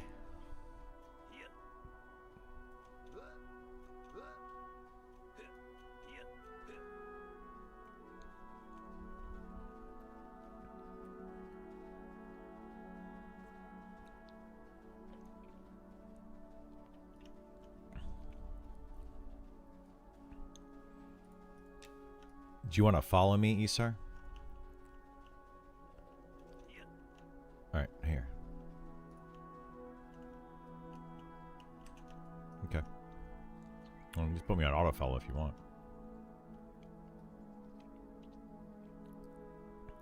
Yeah, I'm in a group, but it's saying I'm not in a group. It was. We can just camp real quick.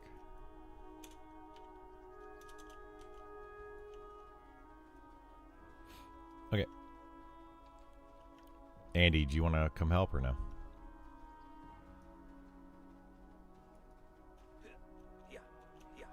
I'm gonna go kill Zerat. Probably not. If me and Gith go over there, you can probably do it.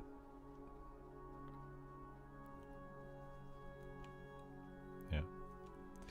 No, they already know what it's gonna drop.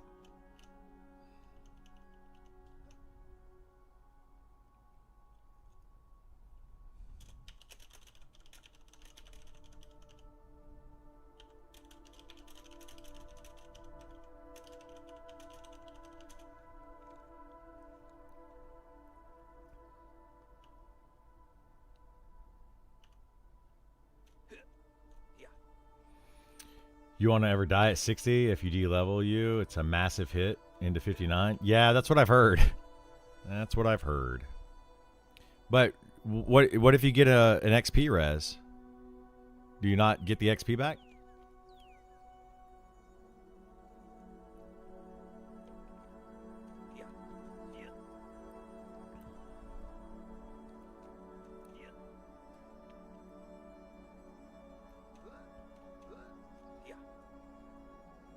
I had a blue into 60, and the death brought me 12% negative into 59.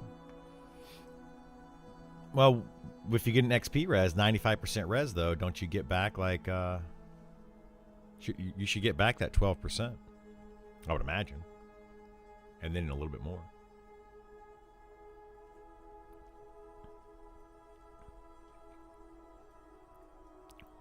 There was a bug on...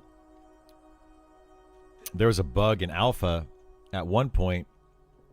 If you died at 60, you lost half a level into 59. It was ridiculous.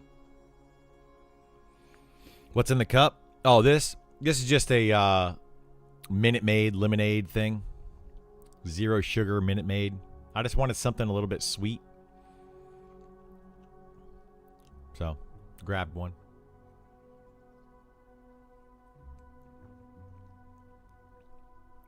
I was tired of drinking my giant water, which is right here.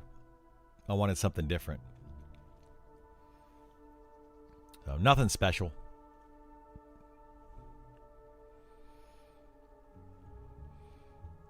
Yeah, I'll require a res, but wild to see how far it goes back. Yeah, it does go back far. I want a lot of things camped. We need to look into see what good things to camp. Like, if we're going to try to do a raid this weekend, I need to get some better gear.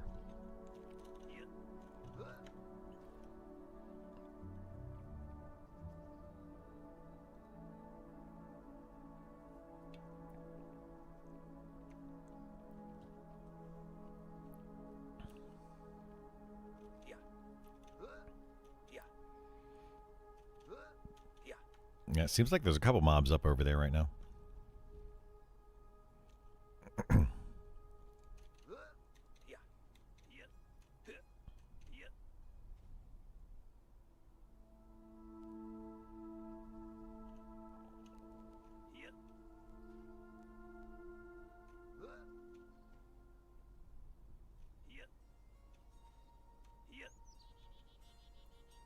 I'm sure we can get you your level back though, Ashira. You just gotta get Kaz to do it.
Yeah, it did.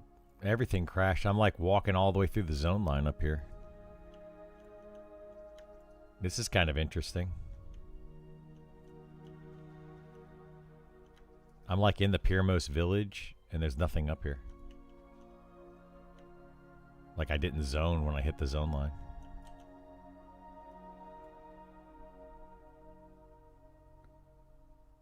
Well.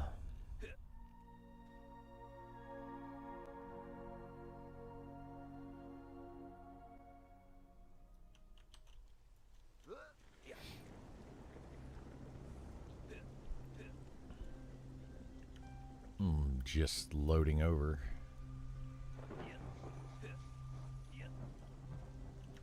Ashira needs a res.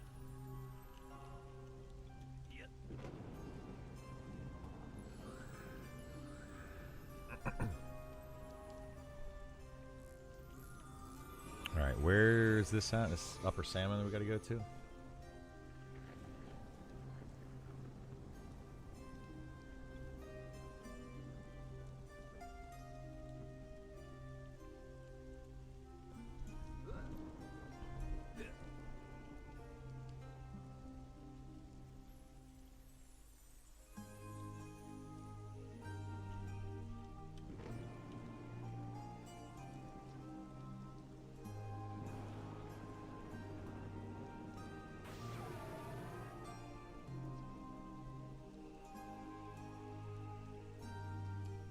Yeah, I hit 60. I think up there where Zerat is.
Root rot.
Sounds like user error to me.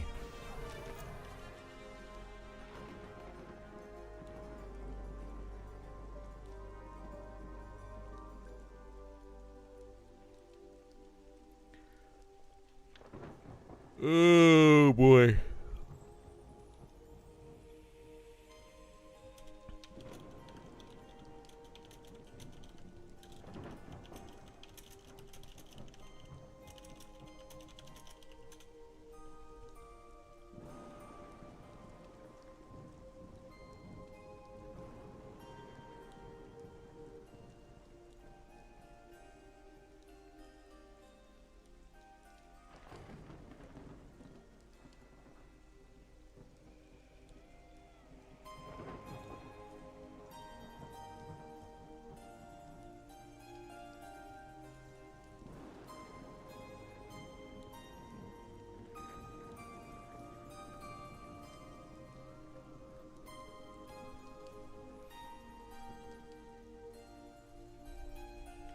What are you doing, Andy?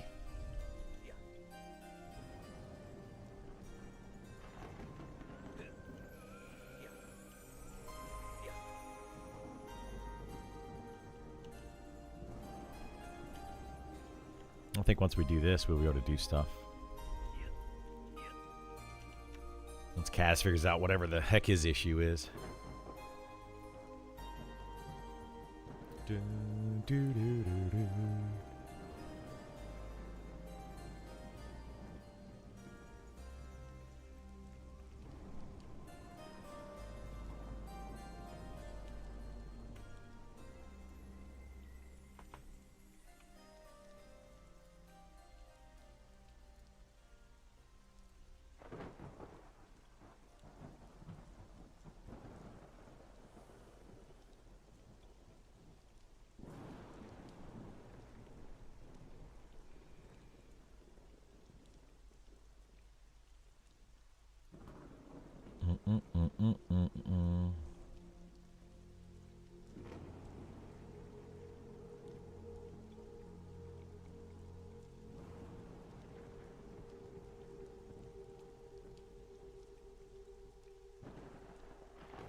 I don't know. We can go without him.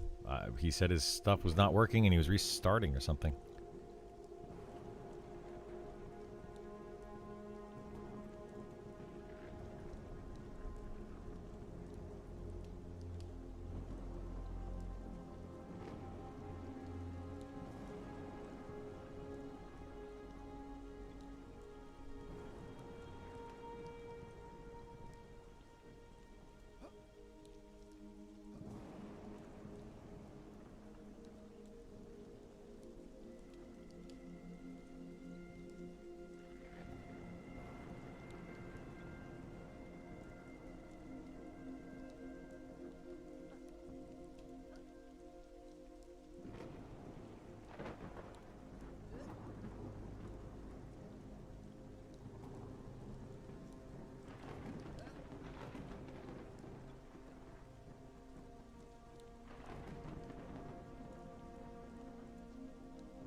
You're definitely not.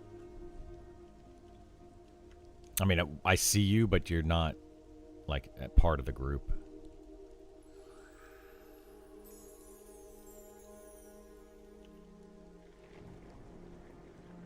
So you're not Kazora, you're Kazora 2. All right, well, let's go. Let's go. Let's go do something. We're just, like, sitting here piddling around.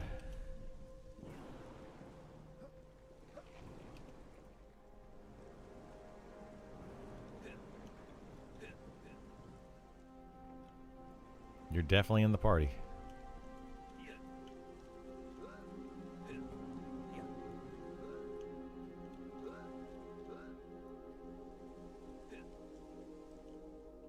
Oh, I don't know where Ashir went.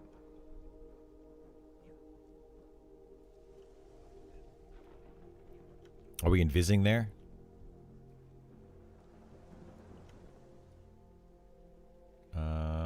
Rats aren't. Rats right here.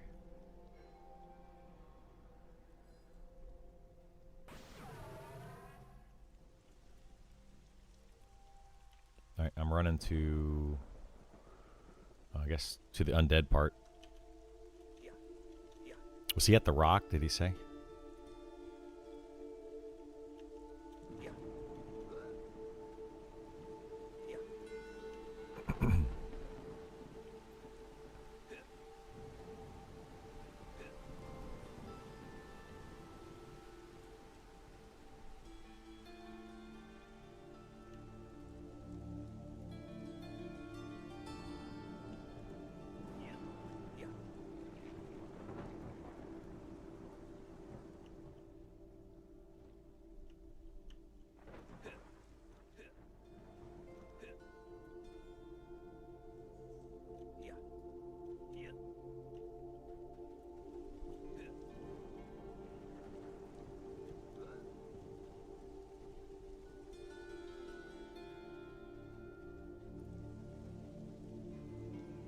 Oop, I'm appearing right before the undead.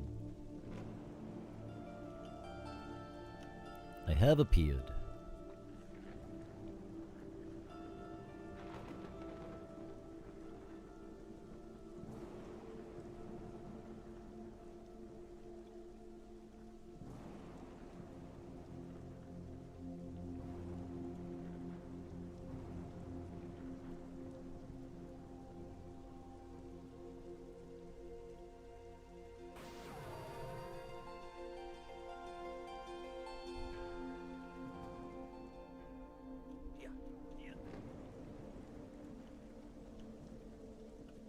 Yeah, if you're at this rock, you're gonna be on the rock.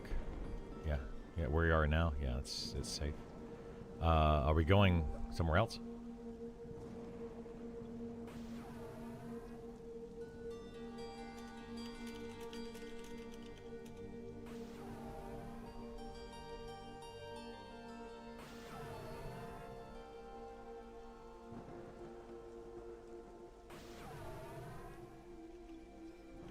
I'll go look.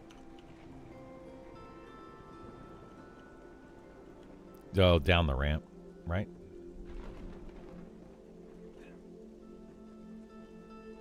What cubby is he talking? I don't know.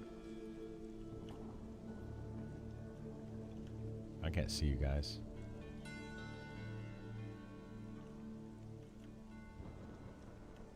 Okay, I see you.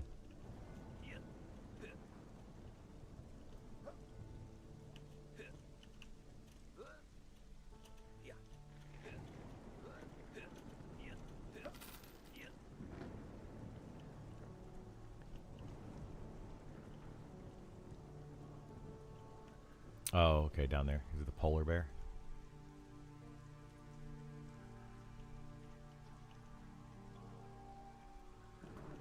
Yeah, I'm good.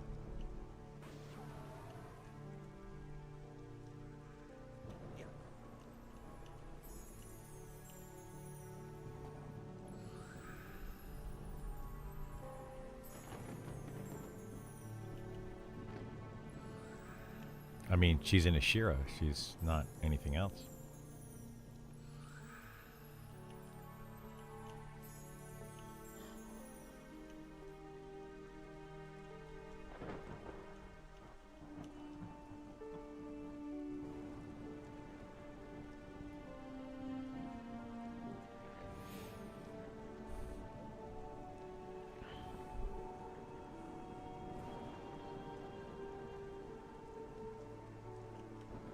You got 5 of them, though.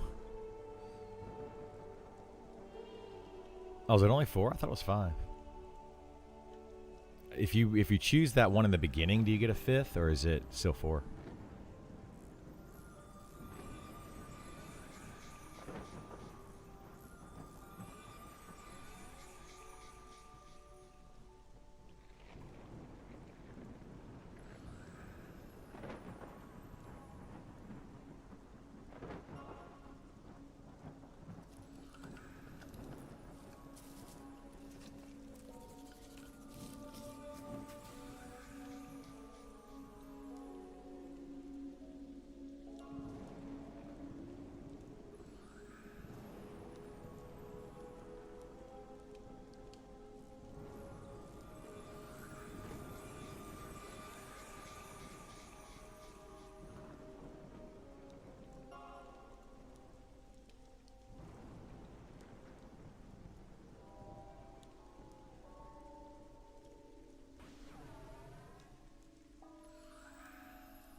Mm-hmm.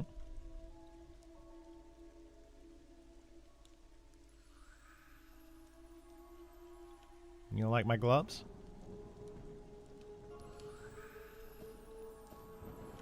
That's what color the chess piece is, too. The one that you wanted to get but can't wear? The chess piece? Well, yeah, I just wear it for the shield. I've got it on right now, if you want to see it. It's that yellow. It's on right now. It is. Yeah, it's just the yellow. It's the same yellow color as the gloves and the cloak.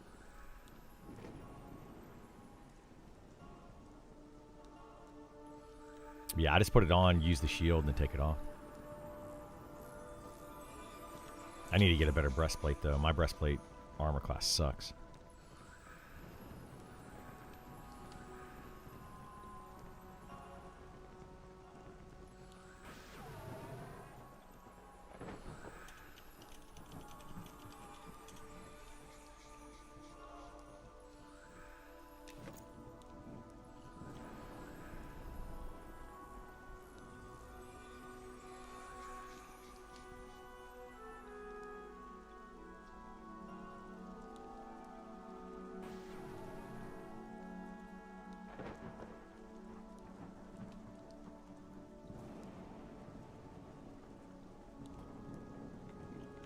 He's waiting for us to be done with this. But I think Hoku and Ashira might join us for whatever names we kill after this if we want them. Yeah. Andy will log in and just do whatever when we're ready.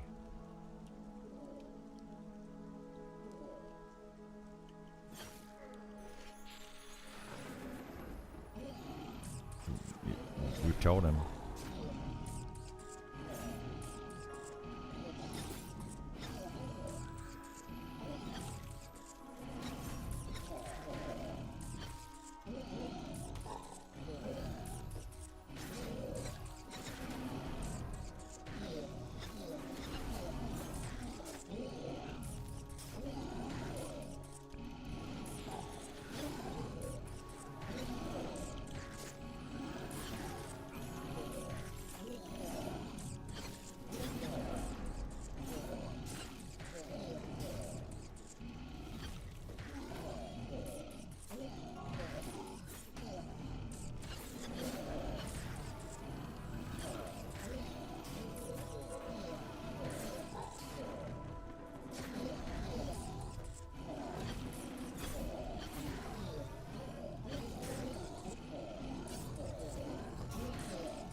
when you die, according to Ashira, you lose a lot of XP. She was a blue into to 60, and she went down 12% negative into 59.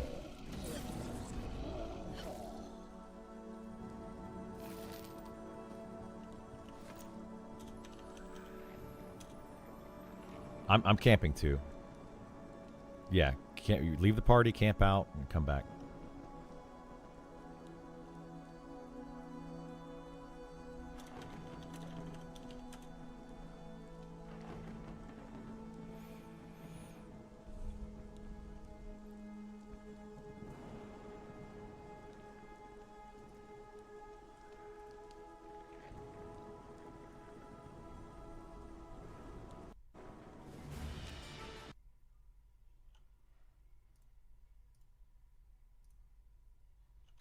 Yeah. Anyone tried crunching damage numbers presumably by manually reading the log? People have, yeah.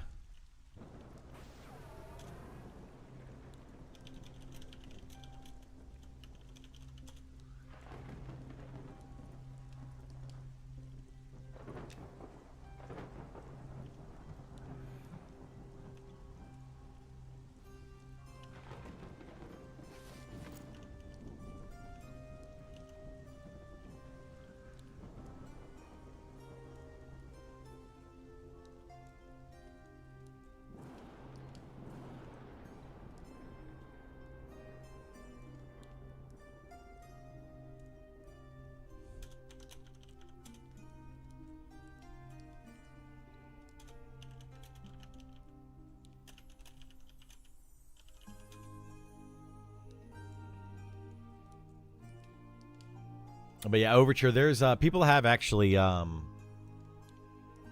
like parsers and stuff for the game.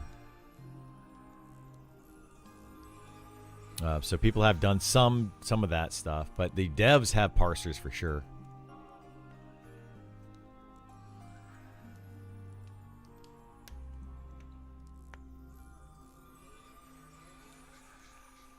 Figured actual parsers weren't allowed or something. They're not allowed. So, like, the devs haven't made a stance one way or the other on them. They're not doing anything against people that are parsing. As long as it doesn't manipulate the actual game, they don't care. But they're not, like, well known and used or anything like that.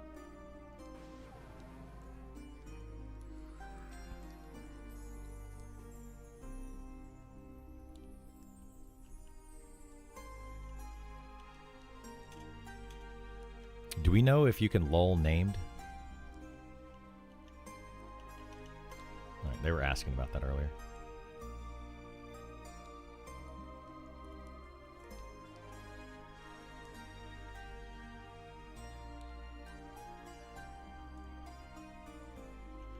Oh, I have no idea.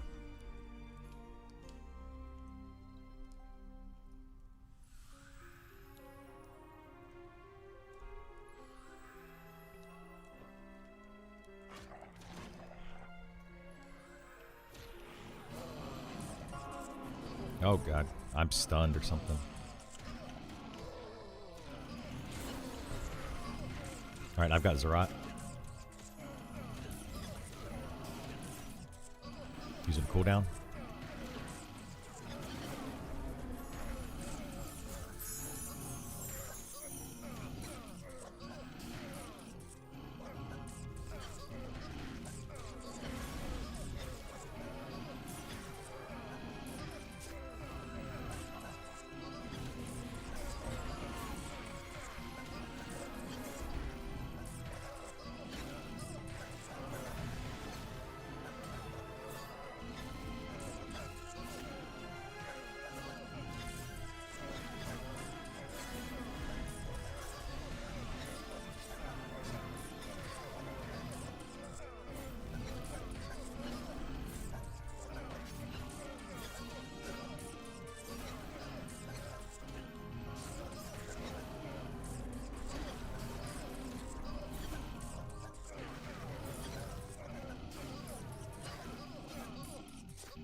What are we killing next? Templar?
I need to go down and eat here in a second. What's the move now? Helping others get to 62? Yeah, we're going to be camping out some gear, helping people get to 60. I'll probably be playing, like messing around with alts or something in the mornings. We'll see. Really don't know.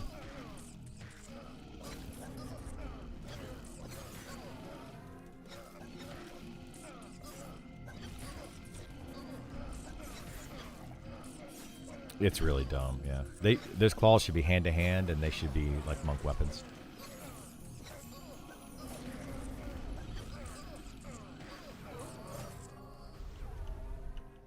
Yeah, so far the only thing I've seen that monks need is that one hand to hand ring thing.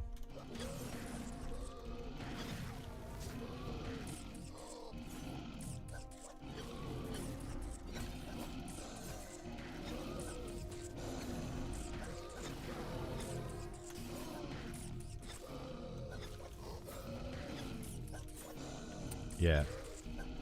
Oh, I thought the monks could use that one. Yeah, they gotta fix that crap. That's so stupid. It's like a hand-to-hand weapon and they can't even use it.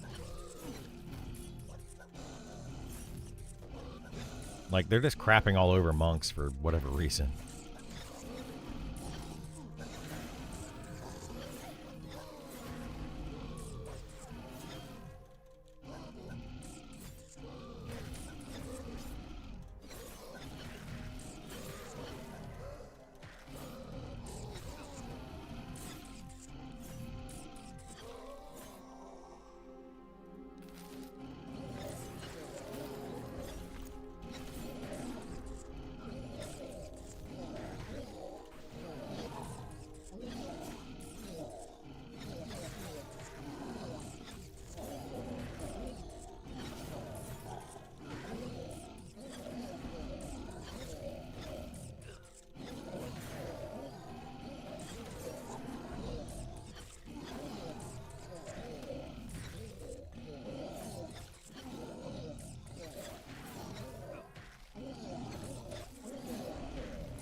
I need to go eat. Vethis is going to be quick, though.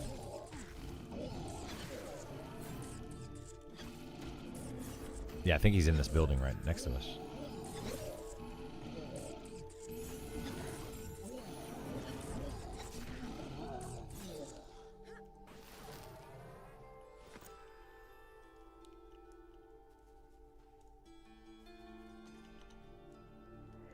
Two.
Myrmidon right here.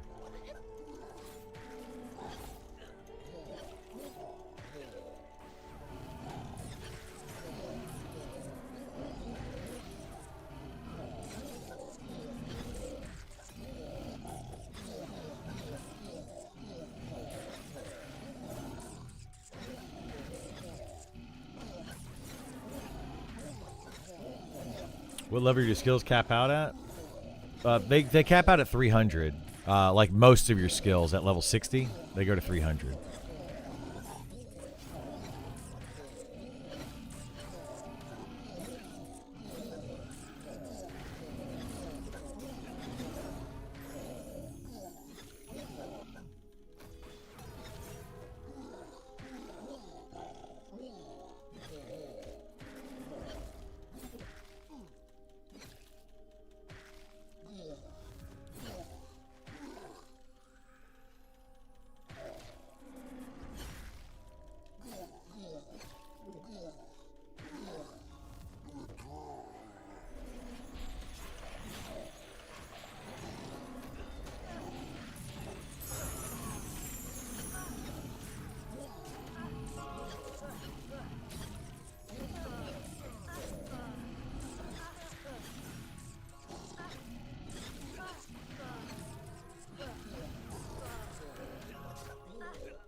I think they will, yeah. I'm gonna go eat first, though.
That one spawn here or something?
Thank you so much. Appreciate it.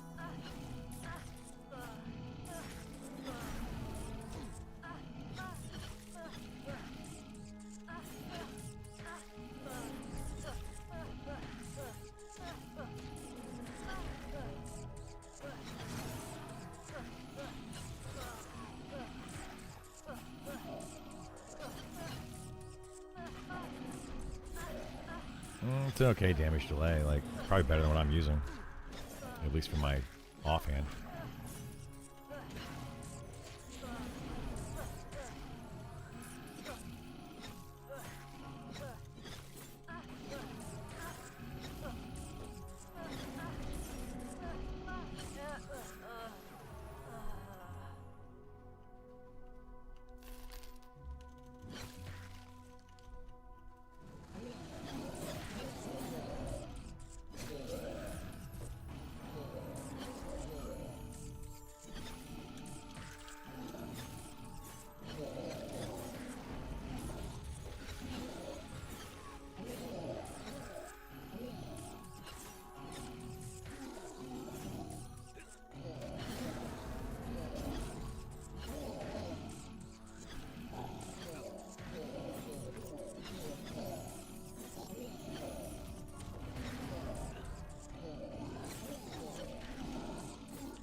Just one hit a mob so hard it blinked out of existence. Did it? Mine is from a level 40 name. It's really crap. Most of my gear sucks, so 40? Exactly. Because of the stats. Like, it would probably be better, but if I was tanking, I probably would. Well, I mean, if I was tanking something hard, I probably would.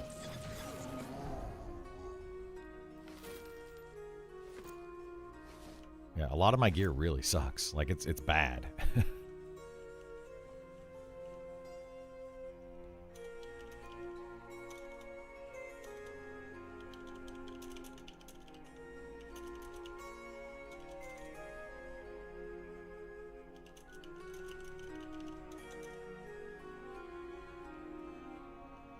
Well, it's not safe, but if everybody's staying here, I can AFK for a second.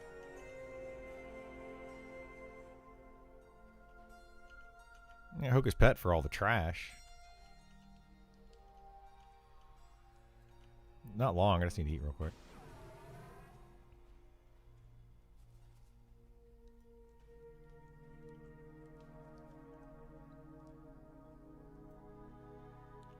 I mean, I can move. We can go somewhere. Or I can camp out and come back in a minute.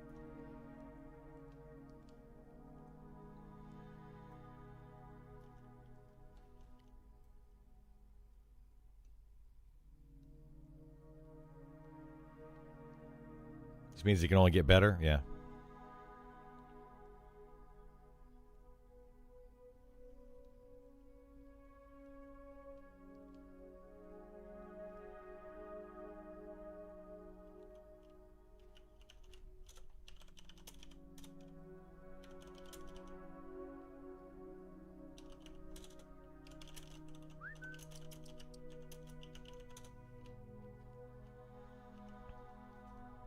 No, I'll be back in like just a couple minutes.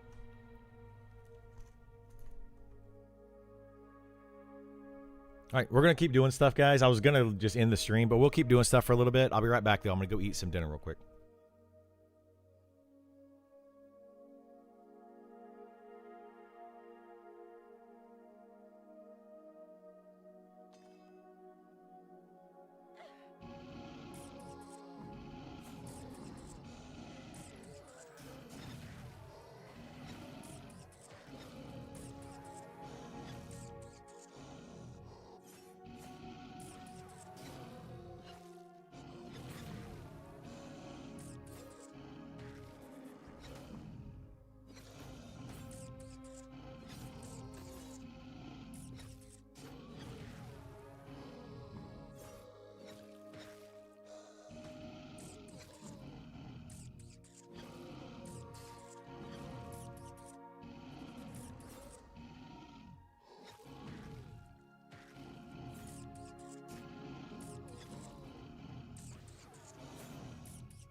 On the back.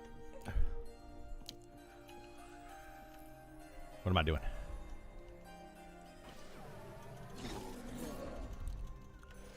Oh, did he die? Yeah.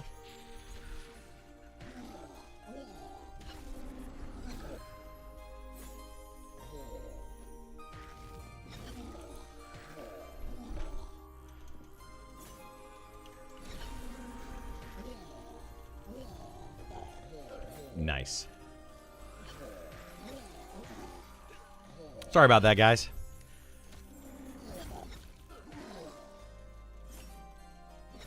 Had to go eat some dinner real quick.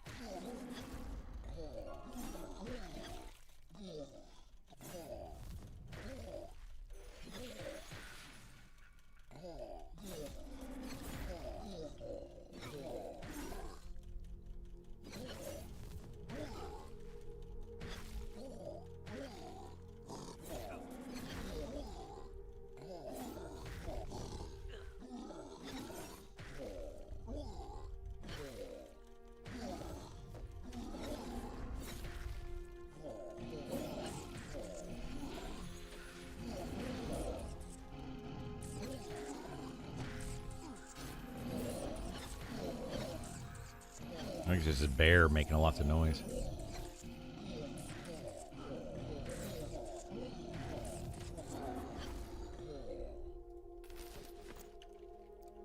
All right, what's the plan then?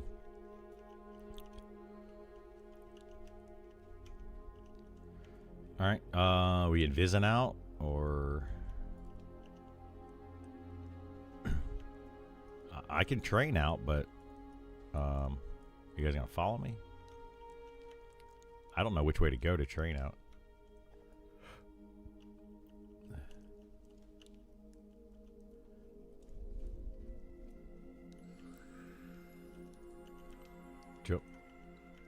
Jump down where?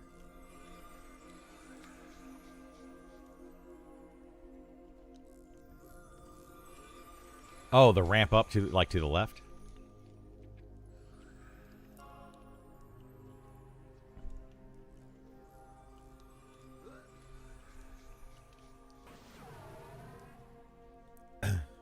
What's your favorite DPS to group with? Whichever one does the most damage.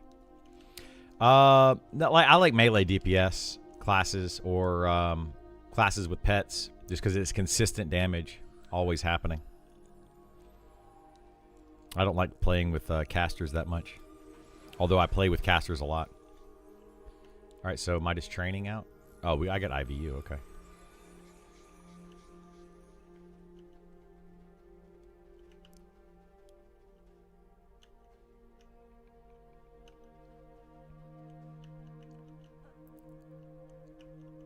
Oh my god. I don't. Which ramp is that? I don't see. Oh, I see what's going on. I see where we're at.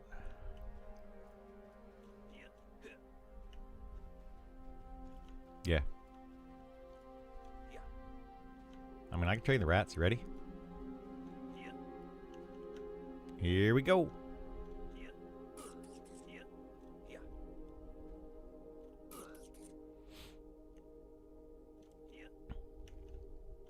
Rats are being trained.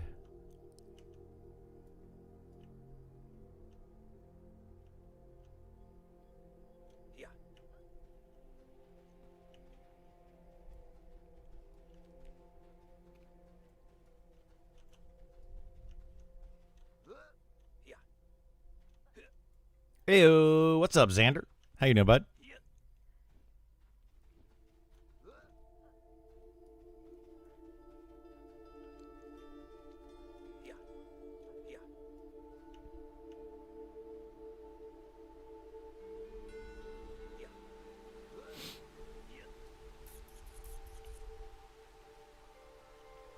Some of the rats? There's not that many.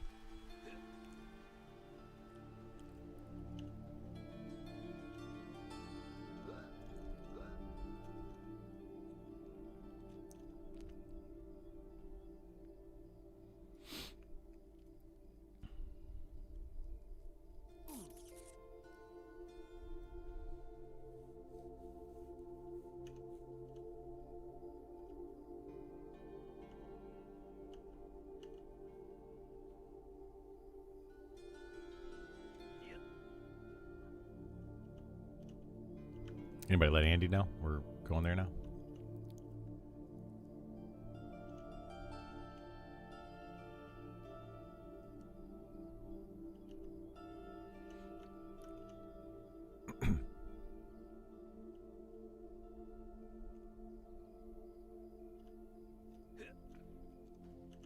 We're gonna do spicy first, right?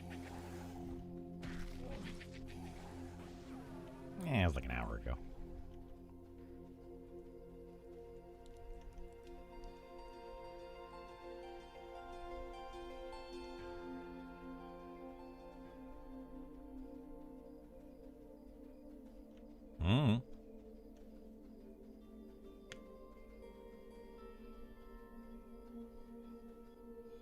Beat the game now? What?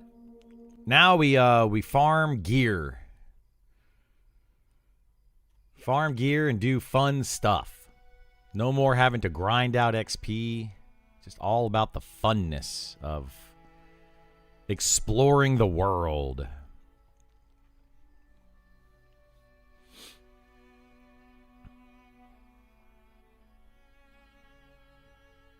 We're probably going to have to reload again.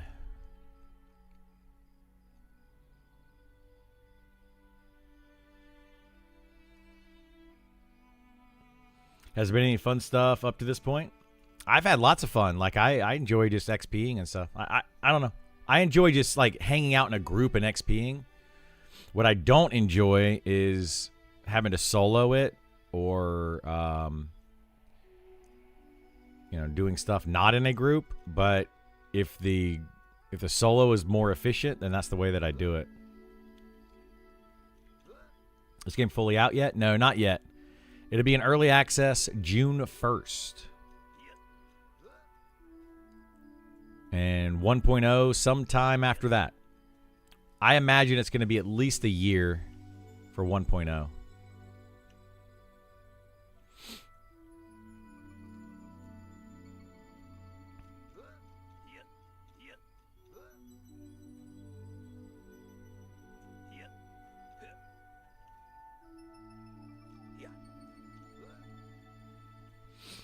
Hopefully there aren't any active creation crap. Nah, you're not gonna see any of that. That was a whole different thing.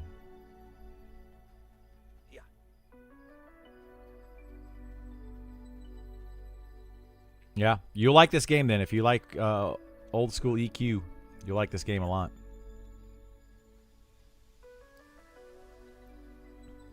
Fault. Oh no. But hopefully something cool. I'm going to call it Pineapple Castle. Looks like a big pineapple. You see those same... I have a feeling the key to get into that, though, is going to be partly the corruption stuff that's happening down there.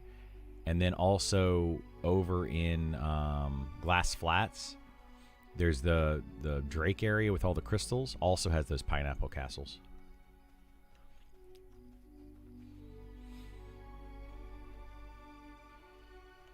Maybe. We just know that Rothold is going to be part of it. They haven't said where.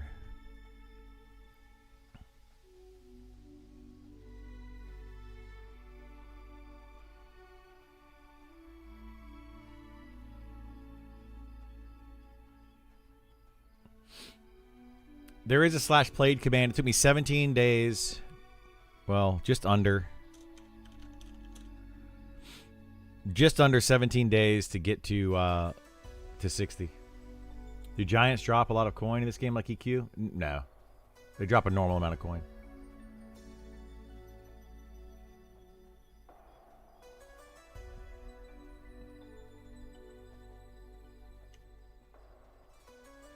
I mean, I hope they do a whole raid zone, but they're not planning on one right now.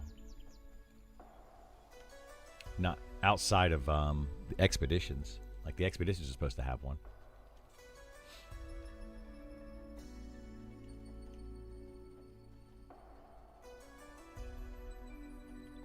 Yeah.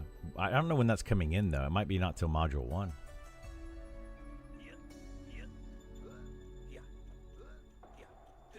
Yeah, I think it's going to be like a teens zone.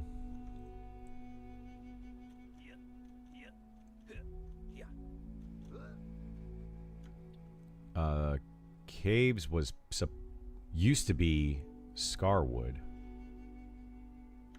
I think. Like, that area used to be that. The Sunken Resort, I would imagine, would be in Sunken Sand, or Shaded, oh my god. Shallow Shoals area. It's based on the name. It's supposed to be another underwater dungeon. How long have I been 60? Not long. Just like a couple hours. We hit it earlier today.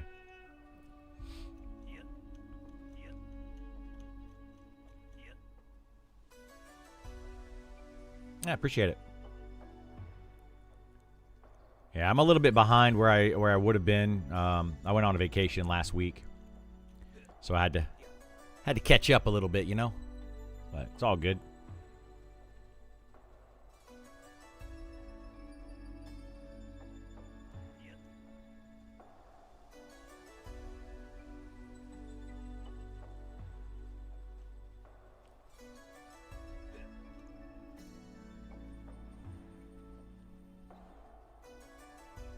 Yeah, they've snared and rooted me before, and I just died.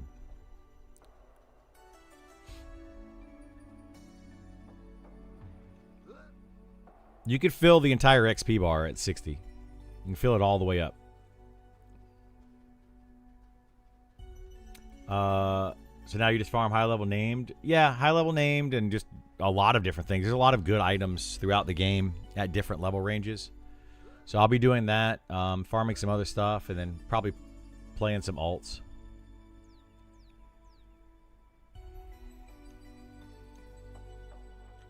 I don't know. Yeah, we've been down there. I said that's where we wanted to go that one time, and you were like, that's not a cave. When we went over there looking for the giants inside that, like, cubbyhole. That's where I'm headed, is Spicy.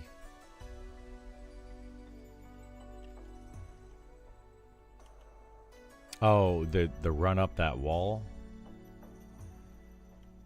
Yeah, I don't know exactly how to do that, but we can do that. I've seen people over there dying. Never seen anybody successfully run up it.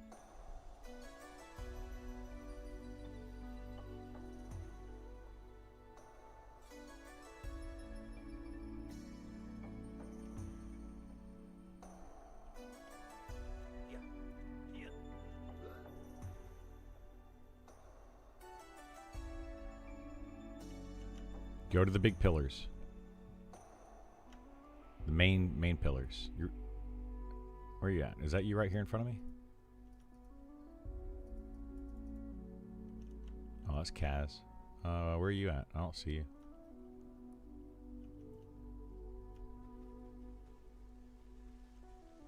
Nah, it's just rain, not a sandstorm.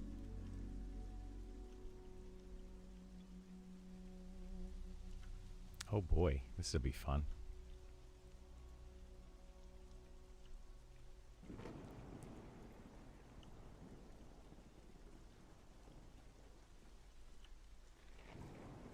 Whoa, that was a cool lightning bolt. Do you see that? Like, straight across the entire zone.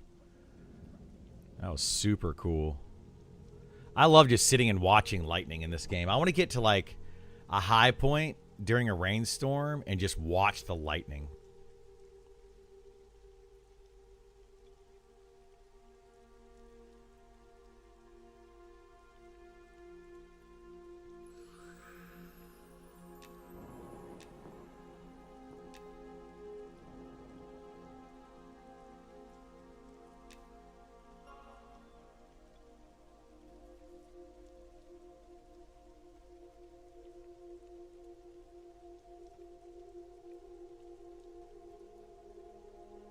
I guess that's what Kaz wants us to go up that way.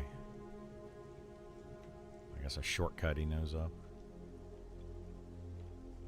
Hoku's the leader.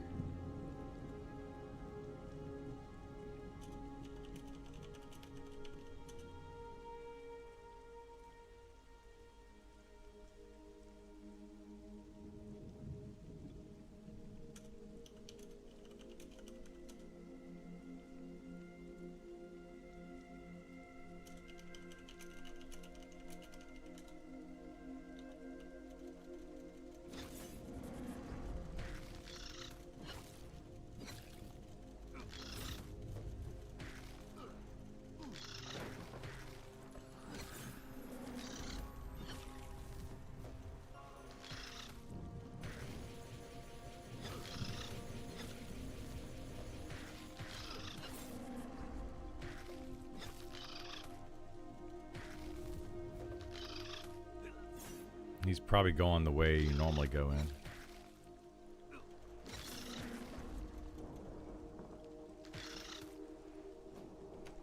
Oh, yeah. Well, I told him earlier that Spicy was up.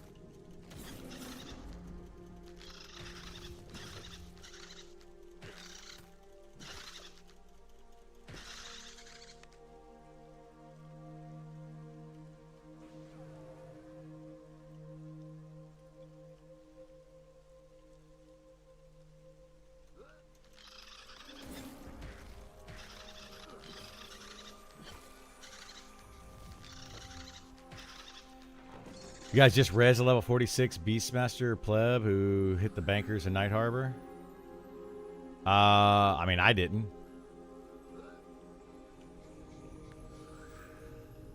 Kaz could have. Well, what'd you do? Zigzag all the way through the zone?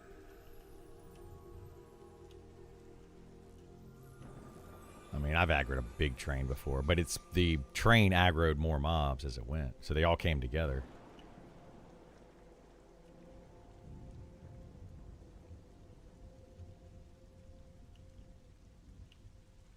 No, those, it's just the one spider. Those other things are not. Got any cool gear worth bragging about? Nah, not really. I do not. The idea now is to get some cool gear, hopefully. Soon, perhaps? Yeah. Soon.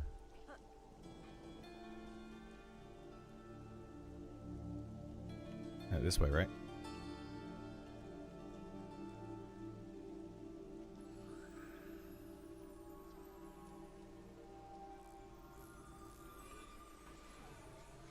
Pretty much everything over here is going to be higher than 52.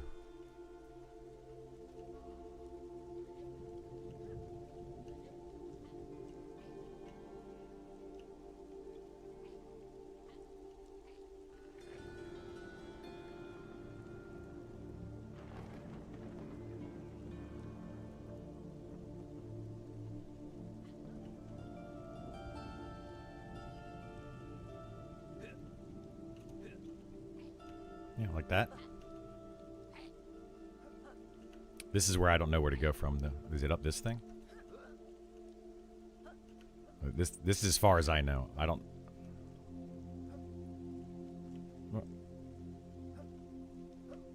What? Yeah, everybody's skilled enough to do this. What?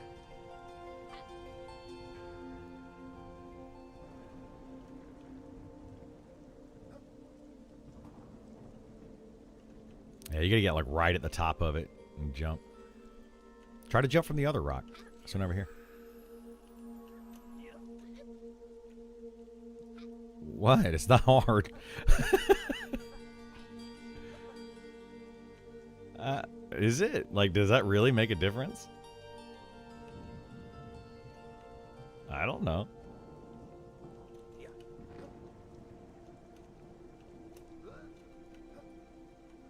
Now, I don't know where to go from here.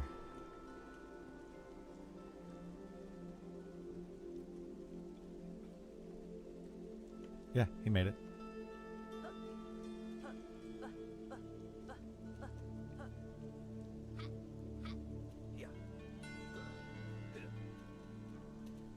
I swear I'm not a cheater, guys. He's not up? Yeah, he's up. You know he's up. I see him right now. I'm target. Oh, I thought you said somebody killed him. All right, we're just gonna slaughter these. Where's Shira for some mezzes?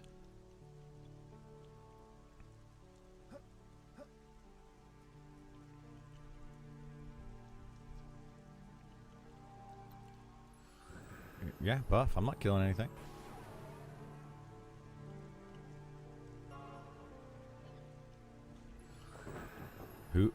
Who? Oh boy. Isn't that specifically a collision terrain issue? Seems like it, yeah. I didn't know it was even here. I got it. You fall. Just one bandit, 2 bandits, 3. Yeah. Well, if they don't aggro more.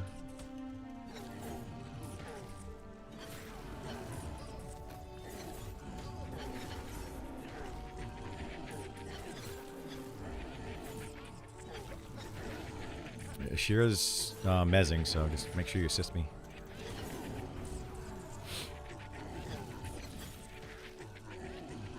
But yeah, that seems like a collision train issue, yeah.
Can't hit it from here.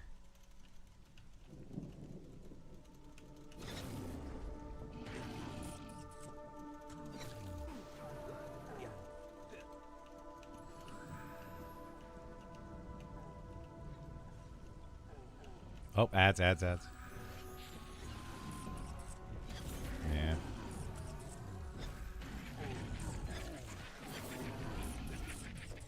You think?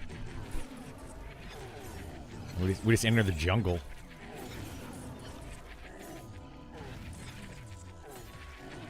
Nice root graphic, right? Yeah, they need to bring these down a little bit on the giants. Like maybe make them half that size for the giants.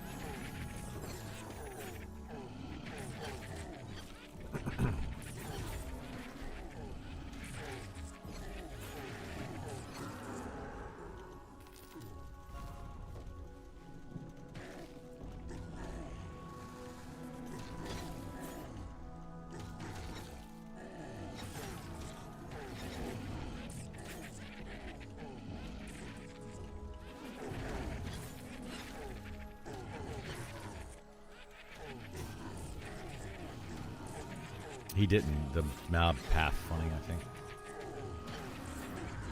Oh, he absolutely will, yeah.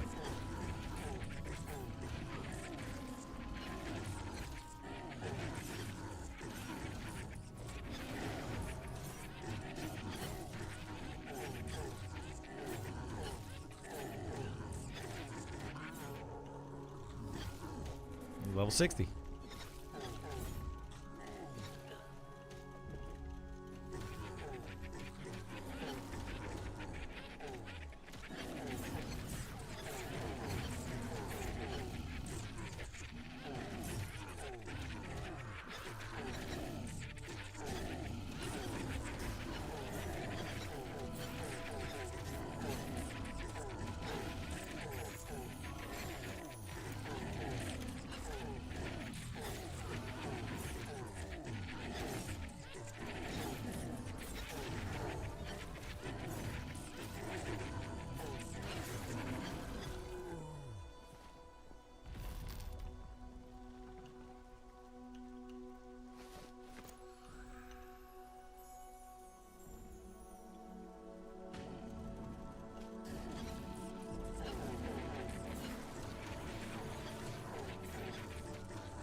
rooted.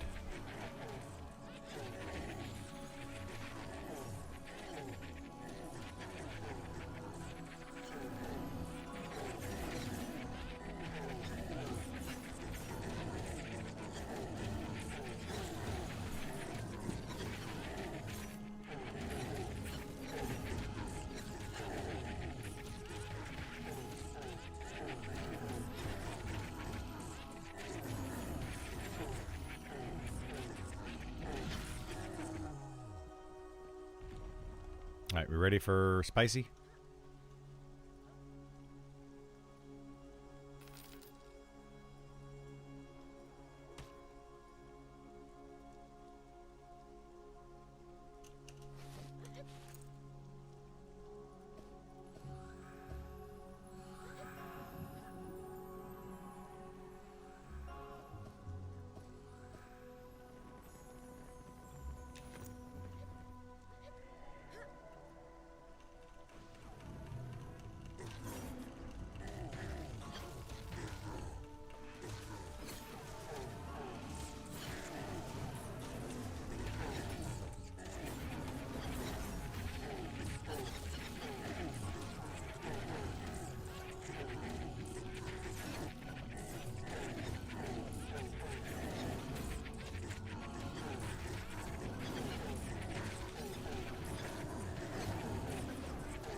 It was a fire nuke 300 and it's this guy's a he's a spellblade.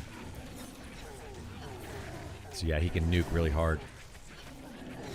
Their procs can do that.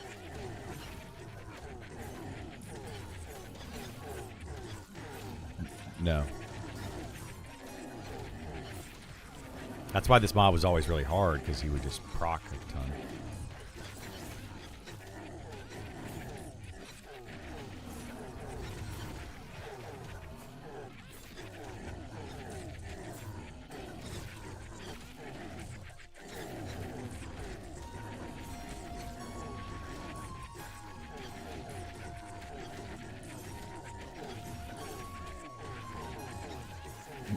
There's the proc.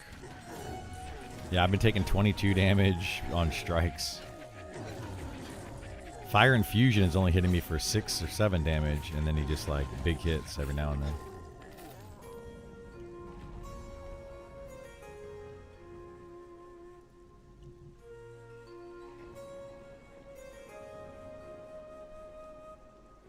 Yeah, still not worth using, I don't think, is it?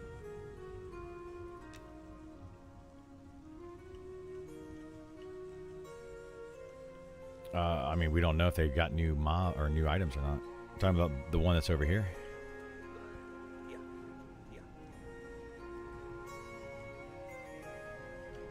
He does. Yeah, you can pull him up here. I've done it many times. You can come up this side right here. You want me to pull him, or what are we doing? It's gonna be 3 mobs right now, but we can pull him up here. Yes. Like you can run down here, pull him back up here.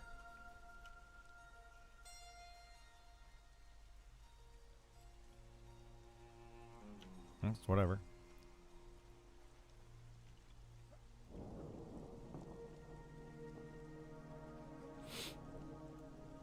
Here they come. I'll be on the bandit.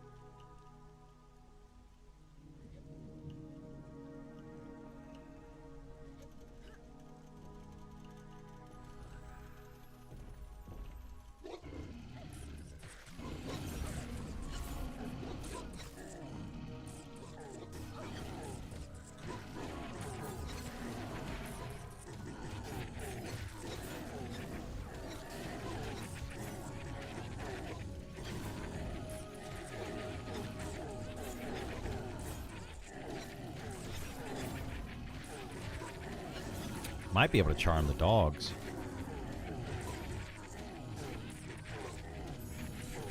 Says you can't mez the wolf.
Hogu's pet's going crazy over there.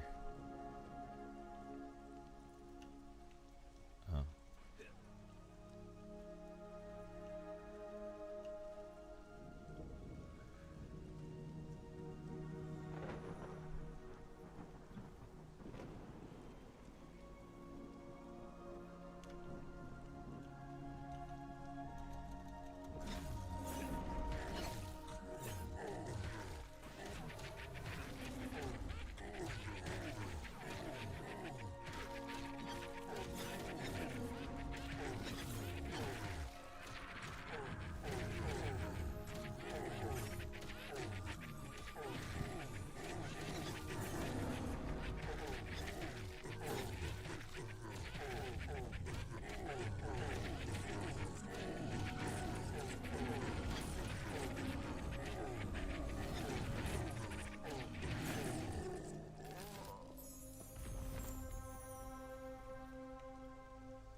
Were we dropping back down? Is that what we're doing?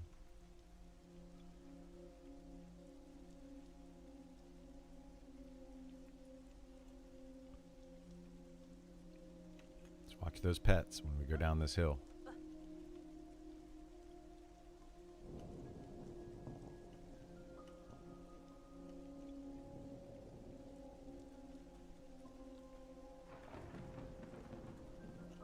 Pop. Yep. Bring it down. Just bring it down.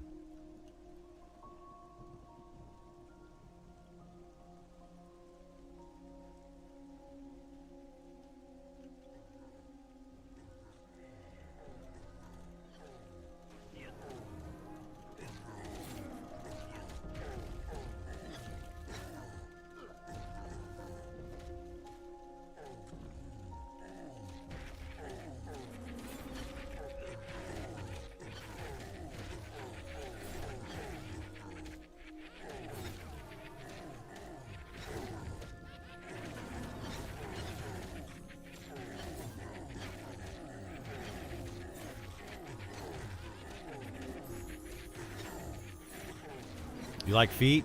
I do. Love me some giant feet.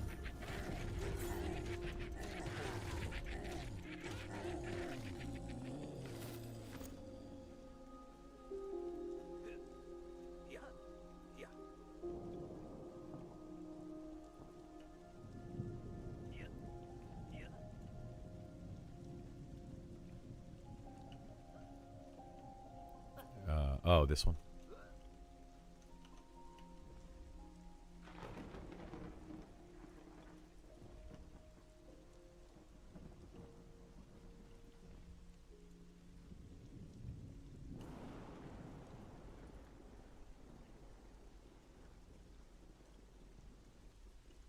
All right, we're pulling all these.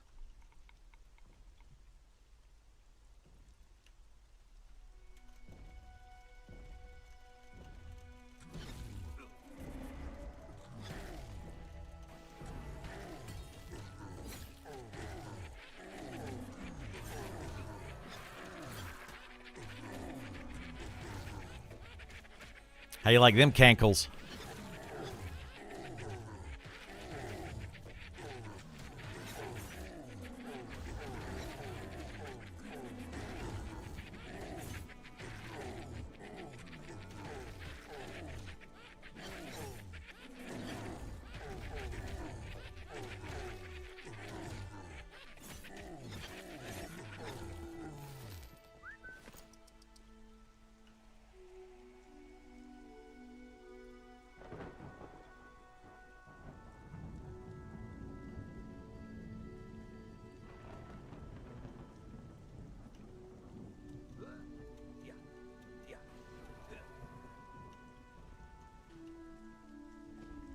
Oh my god.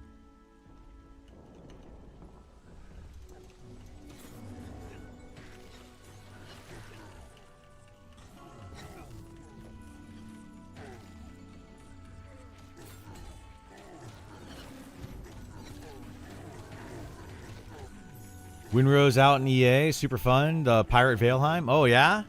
That could be fun.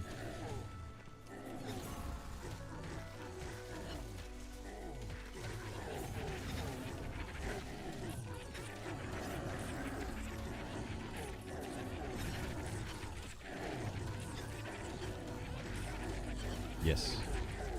I think. I'm pretty sure they get all the shaman in business. But I don't know. Maybe not.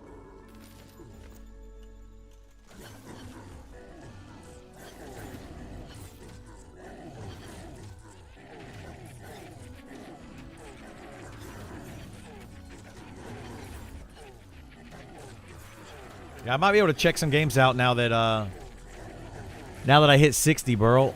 Might actually be able to do some different stuff in the mornings. We'll see. I'm gonna be playing like alts and stuff in the mornings, and then going after some loot. So we'll just have to see what happens.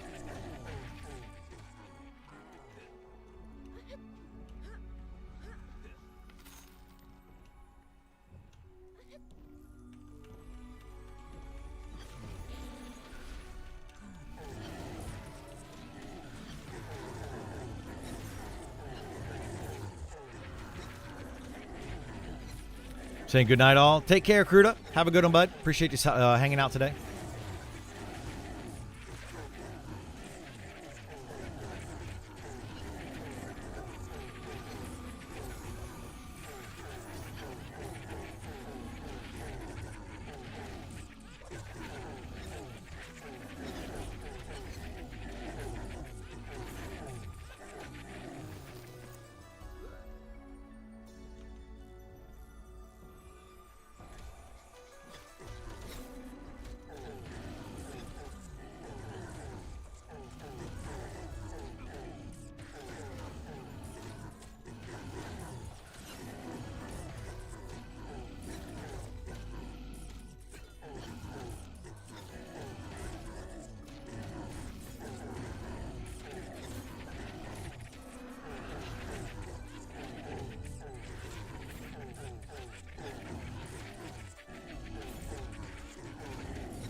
Oh my god.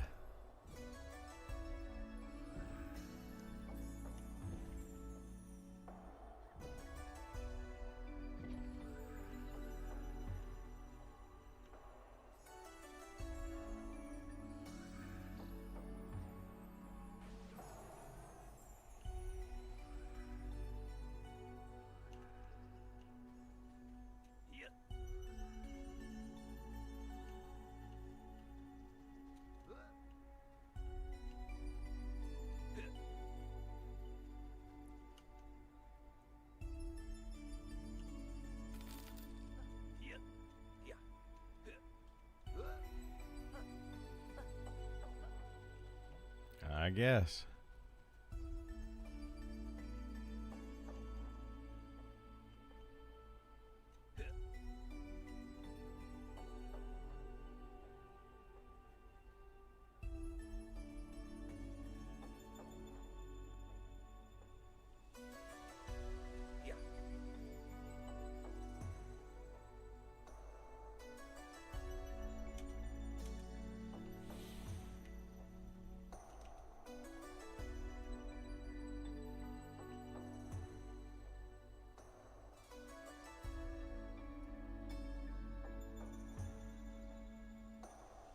You know we're going to aggro like all this stuff, right?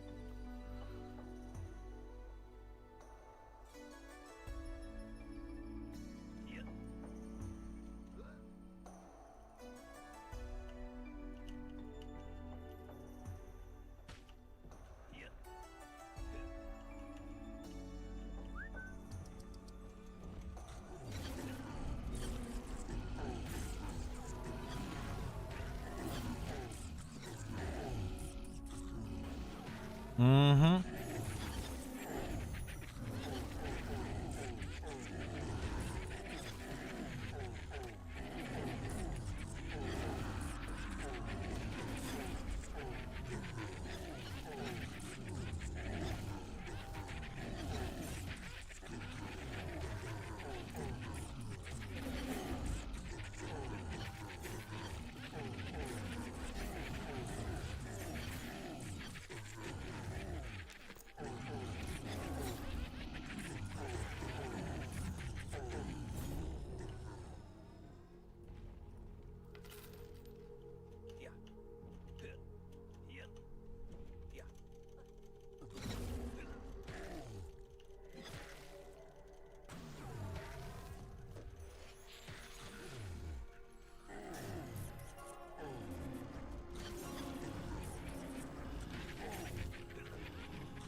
Did you pug much on your way to 60? I didn't pug at all. Well, maybe like one night I did for a little while, but no, I don't need to pug. I'm very fortunate. I have a static group that I play with a lot. Trying to pug to 60 on a fighter is going to be a pain in the butt. I do not, or I feel bad for anybody that's trying to do it. Yeah, it's a huge pain.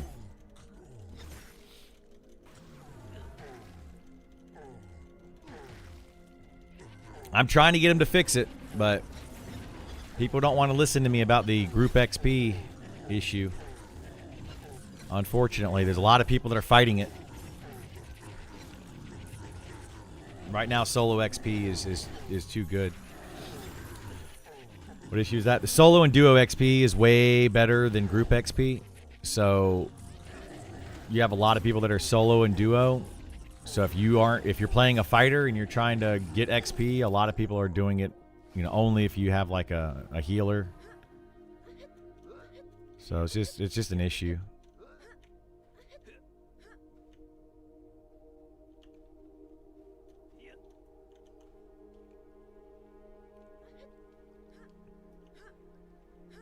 More profitable? I mean, yeah, kind of. It can be. It depends. But, yeah. Yeah, fighter definitely needs group to do anything. Yep, exactly. Majority of players, even though they say they're not min-maxers, they're going to prefer to do things the most efficient way possible. I don't know, it's a whole funny thing to me. Oh my god. I jumped off the ledge.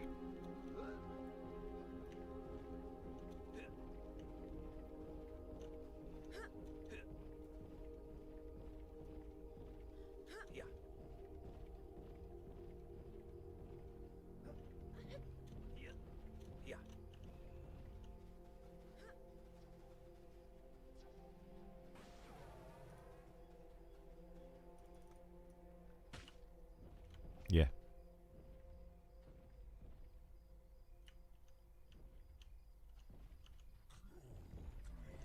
Too far away.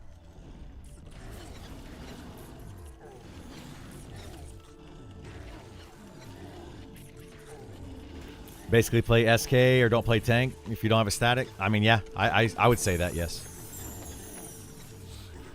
SK is also probably the best group tank right now in the game.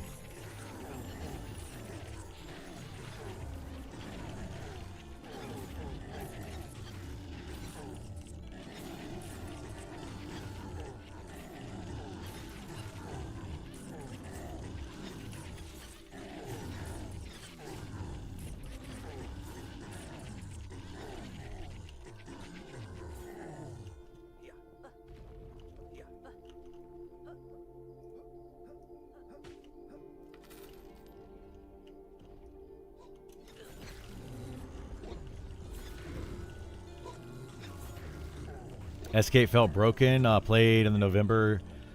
Yeah, well, in November, the SK was definitely broken. It had some broken abilities in it. But it's still very, very good class now. Yeah, there's going to be a lot of Shadow Knights for sure. I mean, there's a lot of fighters, though, too. Fighters are also good. They're just not as good at group tank. Yeah, the grip ability was broken. They fixed that.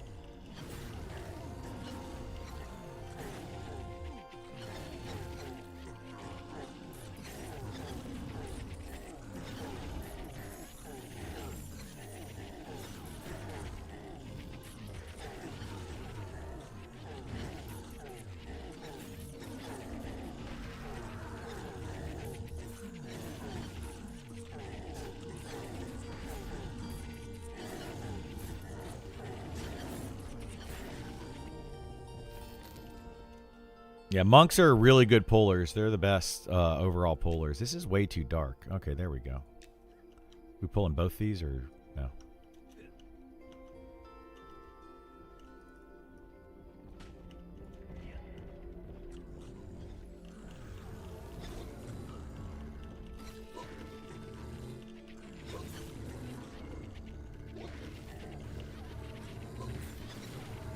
Yeah, we're going to have a monk on early access that pulls for us. Helps out a lot.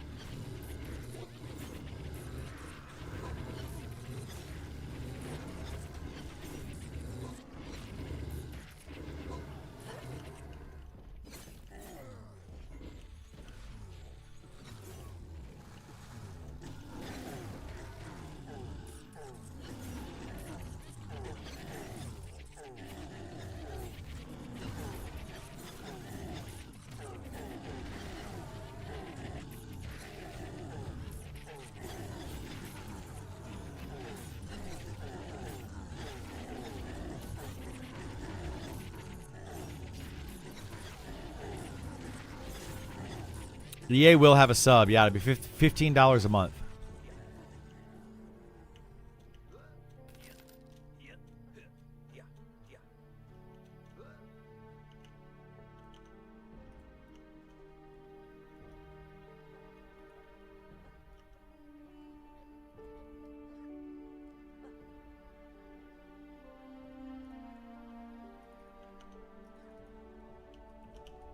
It is not.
Can't get that.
How's the fighter loop at max? I know they're still working on the class, so more to come. Not much more is going to be coming with this class.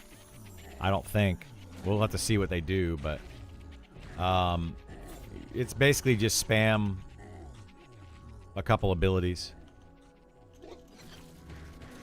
It's really all fighter is.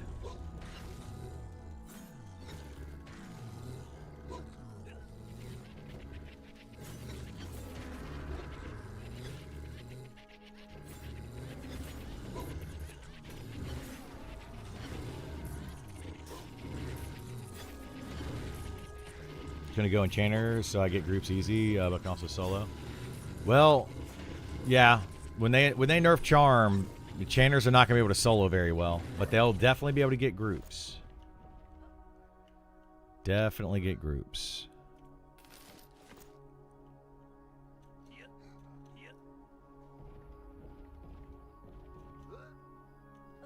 What?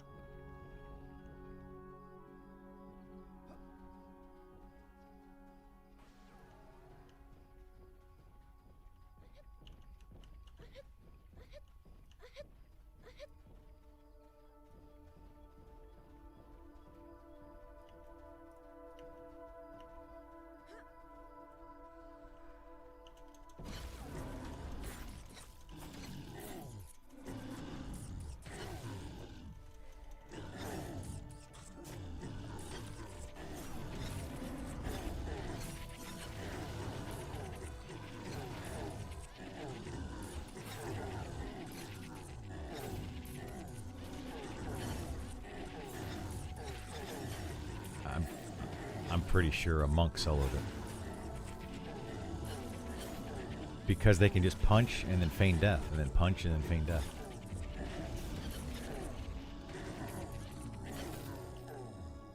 I'm pretty sure he did it earlier today. In the guild.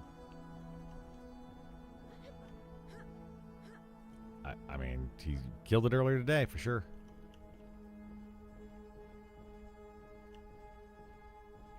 I don't know if he soloed it or not, but he definitely killed it earlier.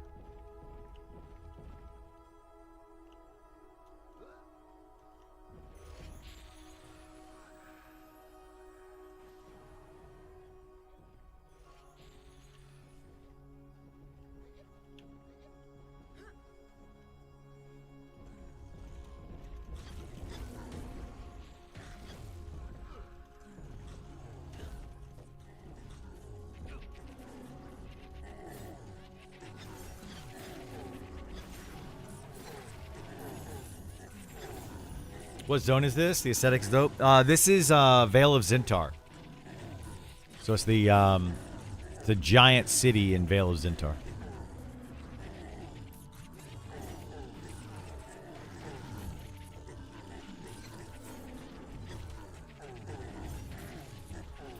We might be able to check to see if that thing drops anything now.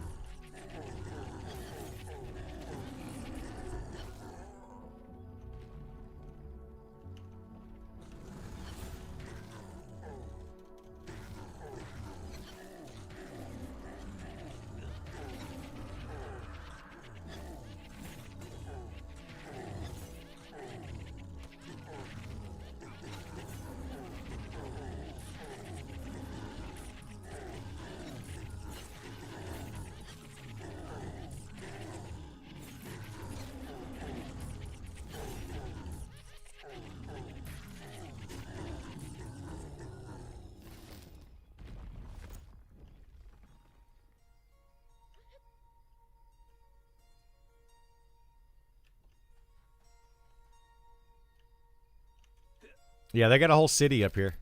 Like this whole area, this is all giants. All of that. All of that over there. Yeah, the whole thing's giants.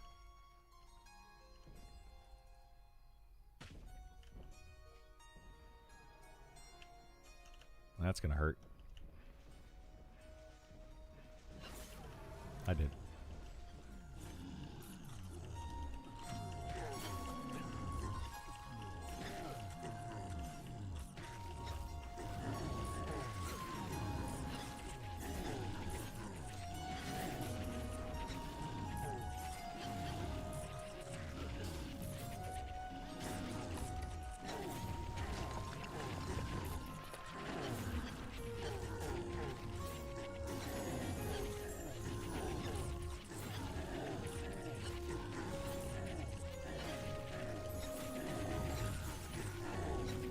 Fire Elemental's not even up.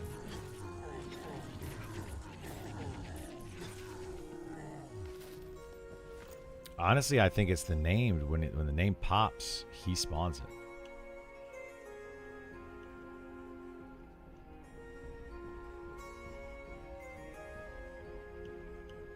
Going down?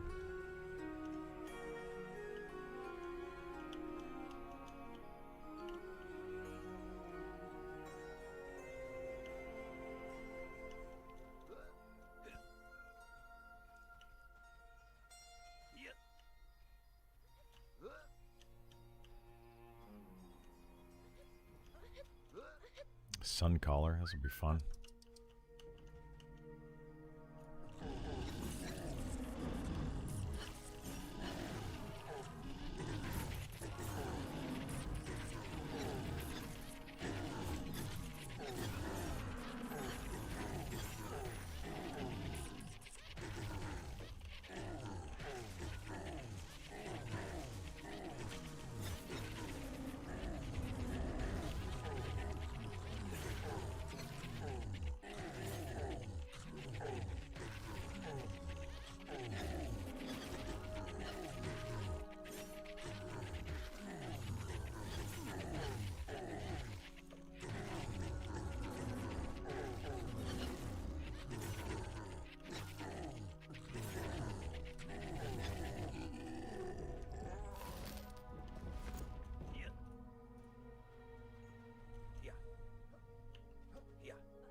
Oh boy.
Can these lower level wolves not, or these lower wolves not spawn it?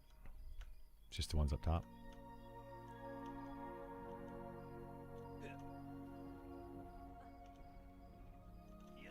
I'd imagine it's any wolf.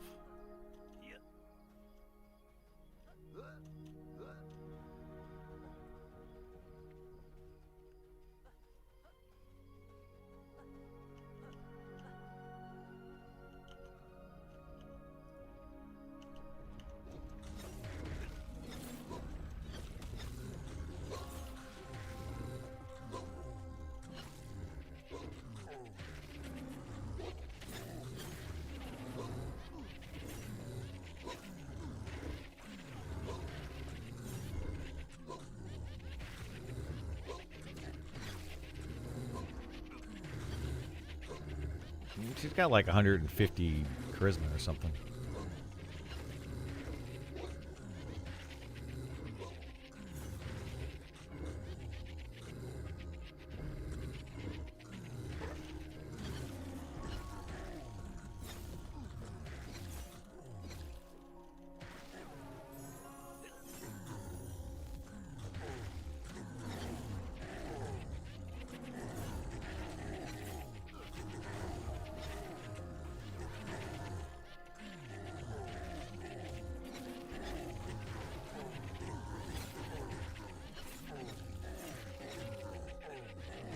Got to get that armor.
I increased my armor class by 15 or whatever it was. Still hitting for the same high damage. Didn't change a bit.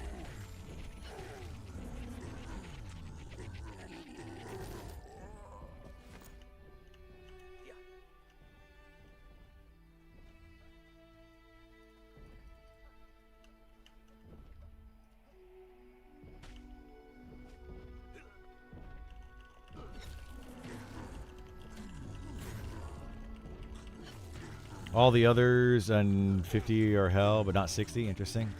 Yeah. Everything leading up to 60. 60 is not, though.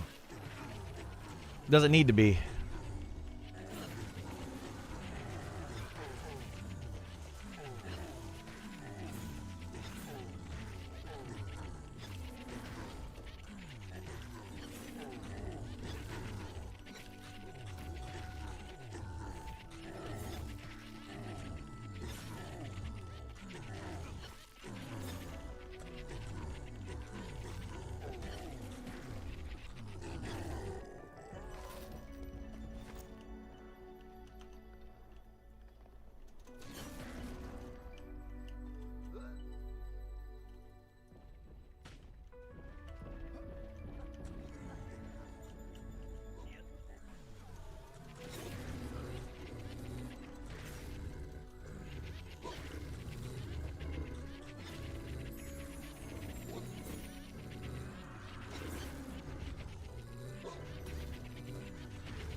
Yeah, 25 health, 10 AC.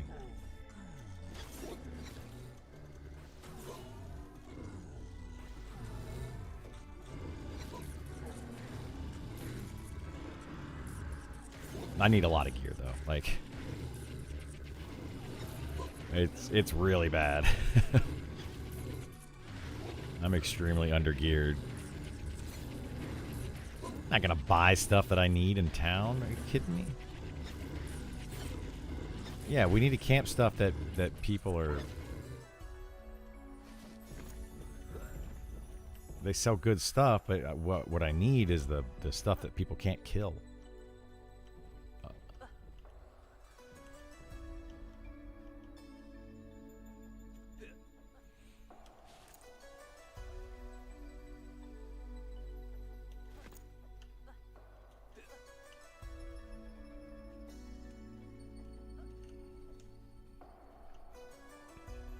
Yeah, that'd be nice.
Oh, these could all drop some rare stuff that we don't even know about because nobody's killing them.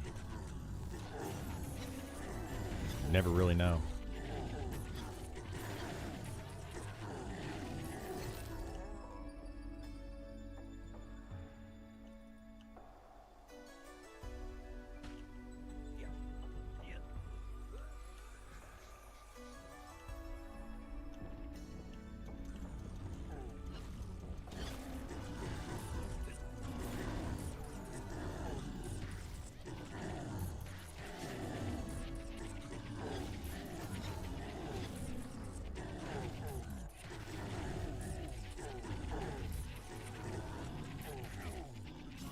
No. Standing over there. What are you talking about? It's literally standing by the forge right now.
Thank you so much, Redfin. Appreciate it, bud.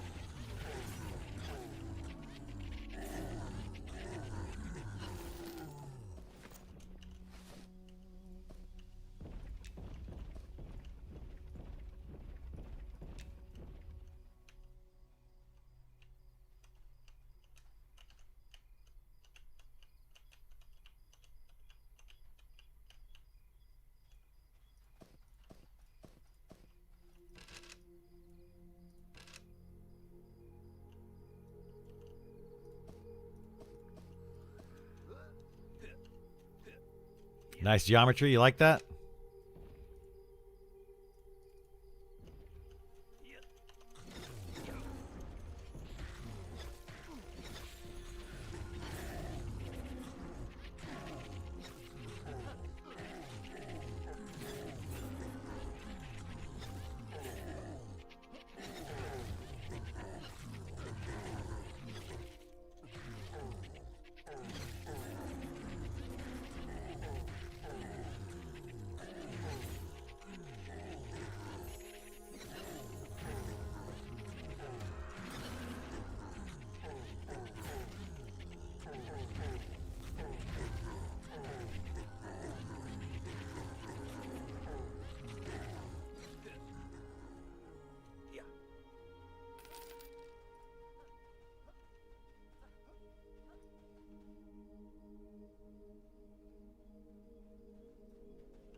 Ooh.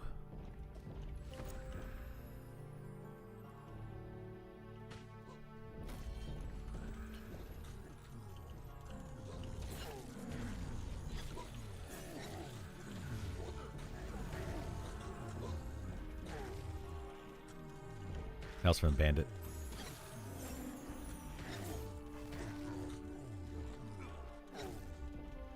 It's Wizard Elementalist.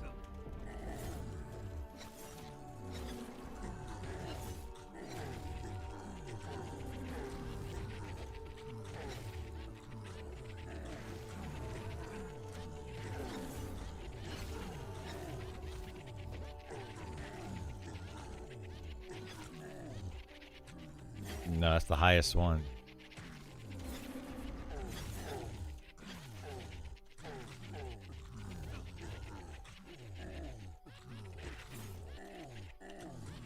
No, I am. But I didn't say anything.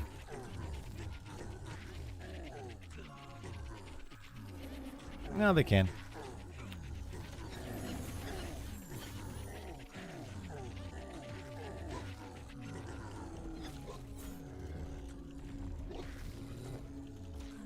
Nope.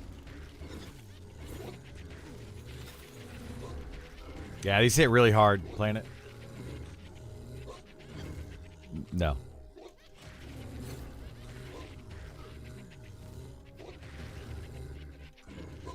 Yep, just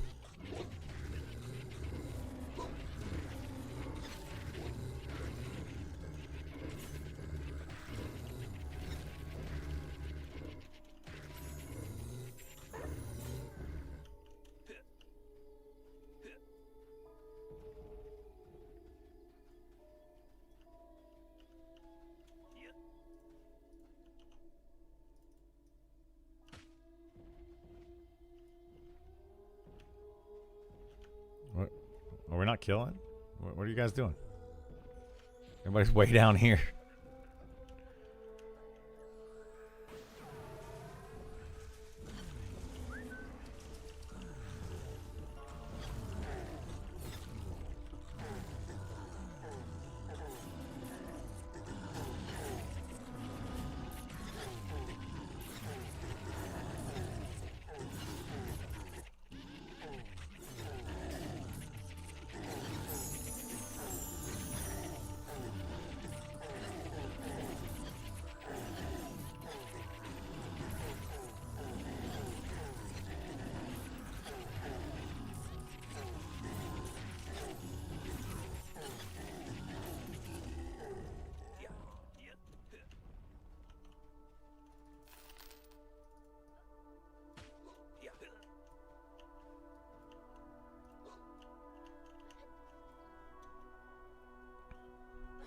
Yeah, I'm not the one that links stuff to guild as soon as we get it.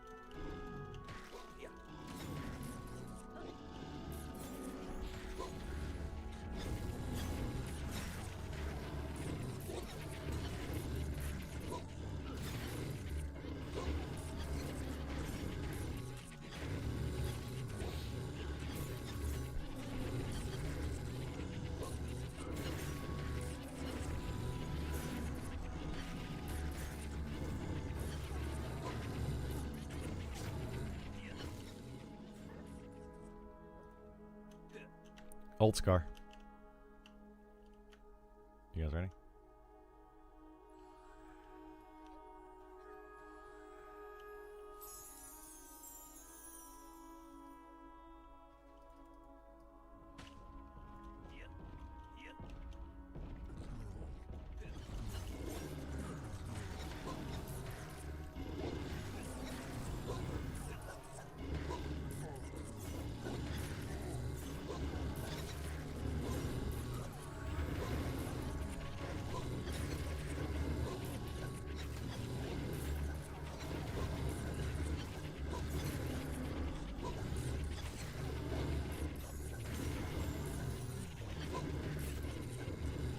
I just put it up.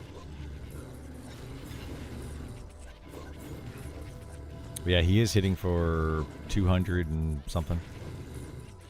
Like consistently hitting for 200s. My armor class should be like 400 right now, at least. It is not.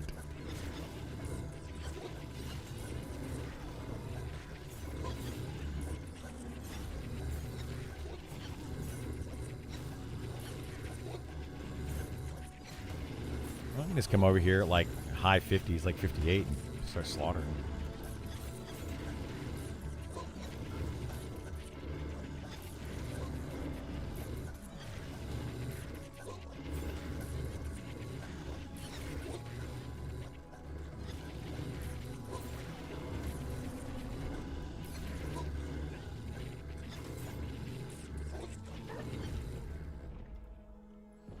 Yeah.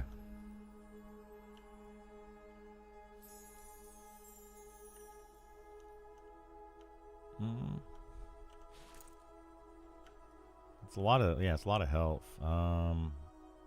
Yeah, I'll use it for tanking, yeah. It's better than my cloak for tanking specifically.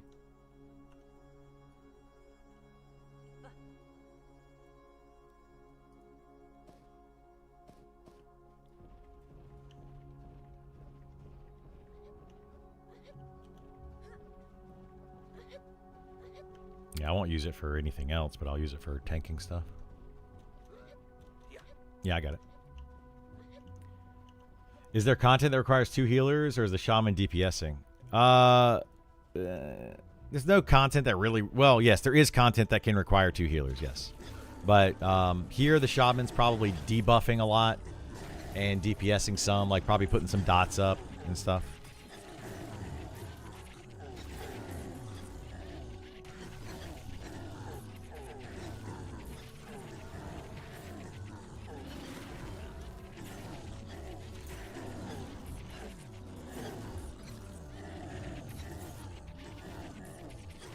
Oh my god, this cloak sucks.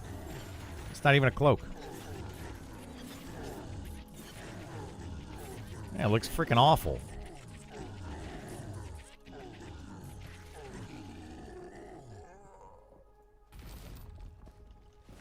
It looks really dumb. I am unhappy with this cloak. I'd like a refund, please. I mean, I do look like that. I look like I'm going to freaking school, man. So stupid. Oh, he's going to get all 3. Nope, he didn't. Oh, yeah, there it comes.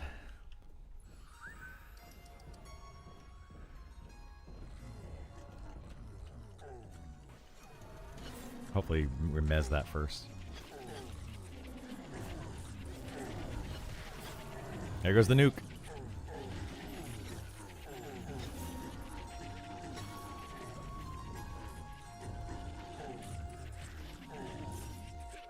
What is the optimal melee with a bow in that instance? Why am I meleeing with a bow? I'm not. It's just a graphical bug that happens.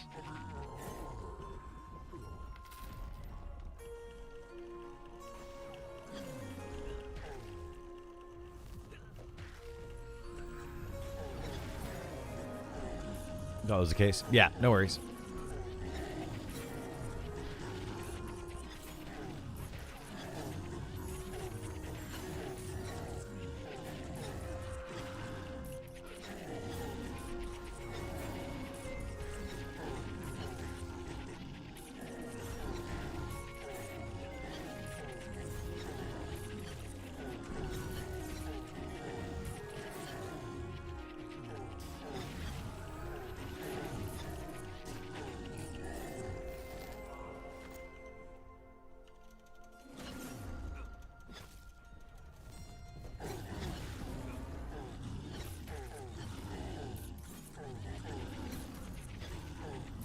What's really dumb is it's mage and wizard. Like, they get the exact same nuke. It's so freaking stupid.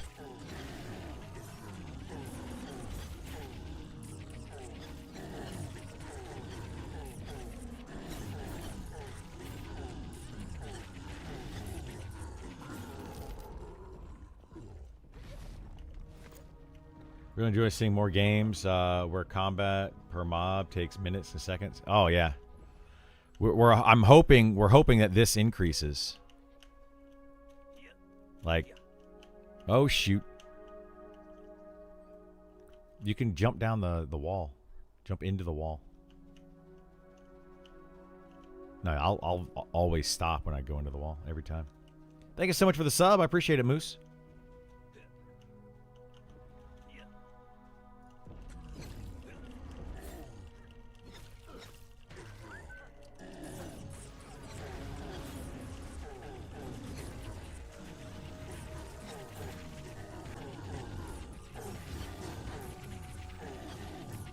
Like a little giant oasis. Really enjoying your content. Happy to support. Thanks for answering all my dumb questions. Nah, there's no dumb questions. I appreciate you being here.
Hoku.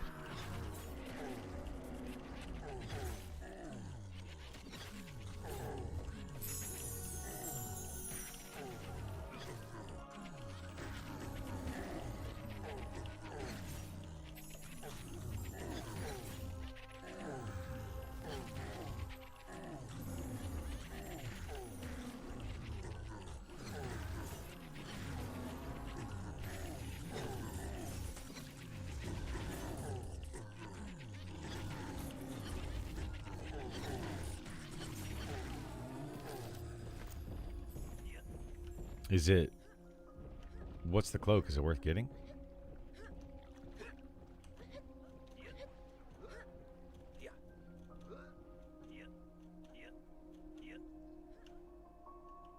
I could.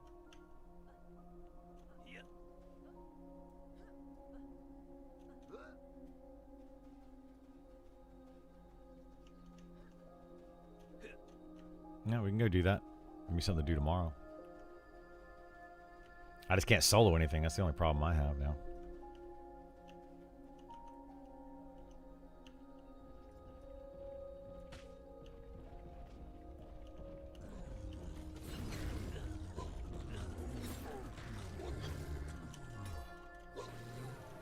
What classes have been popping off DPS-wise in your experience? DPS classes would be the Elementalist, the Archer, the Beastmaster, any tamed pet, anything charmed is good. Let's see what else is good DPS wise. Spellblade is good at higher levels, but you do need to get some gear for it. But that'll probably all change pretty soon. We're probably going to see some big changes to classes here pretty soon.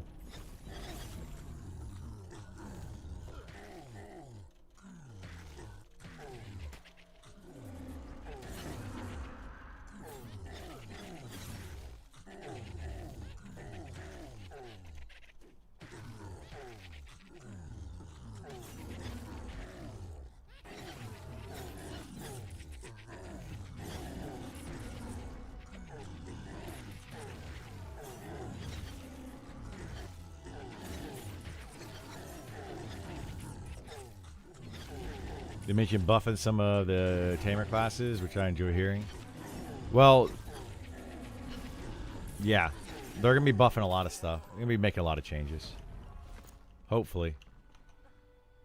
Hopefully lots and lots and lots of changes. Because there's a lot of things that are just not feeling very balanced right now. They just need buffs. Some things need nerfs. Just everything just needs to be balanced much, much, much better. Just found out about Monsters of Memories yesterday, and I'm extremely hyped for it now. Awesome, Josh. I'm extremely hyped for it as well. I'm playing it a ton, and I'll be playing it a ton more.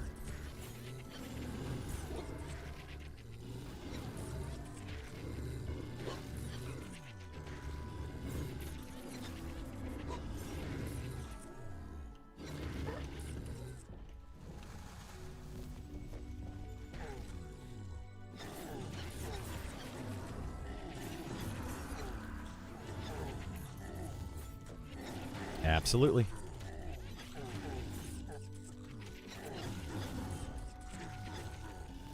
I mean, that's part of it. Yeah, it's just gear. I just need more gear.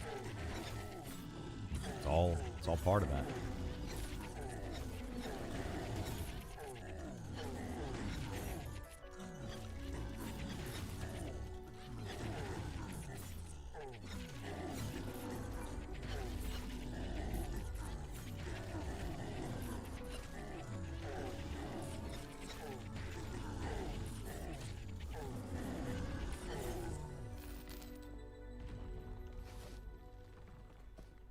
Oh my god, a giant wolf actually dropped a wolf heart. That is the first time I've ever seen a giant wolf actually drop a wolf heart.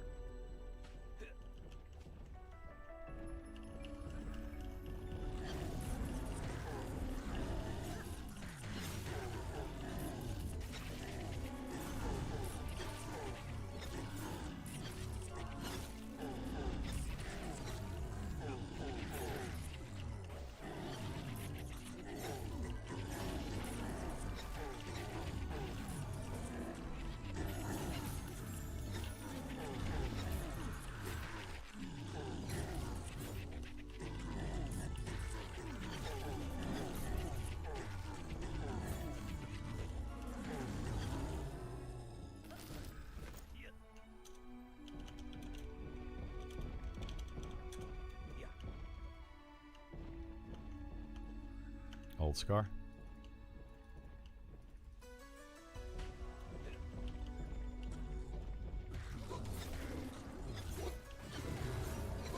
Thinking about going rogue rather than my usual monk. They seem to have a little more off the bat. Rogues right now are very, very, very bad. Possibly one of the worst classes in the game, arguably. Monks are not much better right now, to be honest. But hopefully they'll get some love soon. Both of those classes will get some love soon.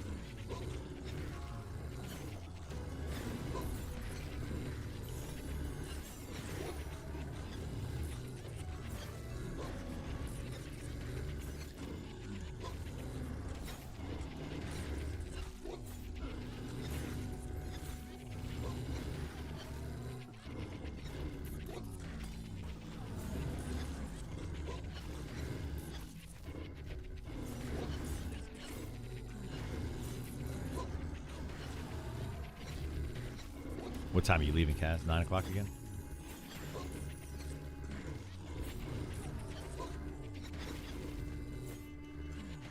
Yeah. Alright, that's fine. 9:30 would be good for me, too.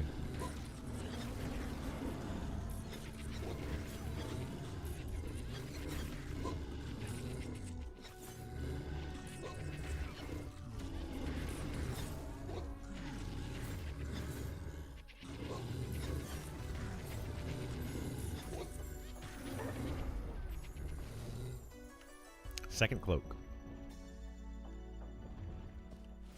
Anybody need it?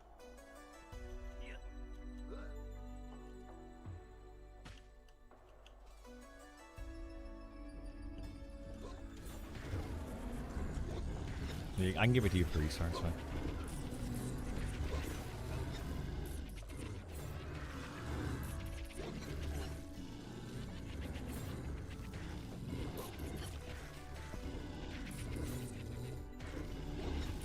I can play my Beastmaster with you.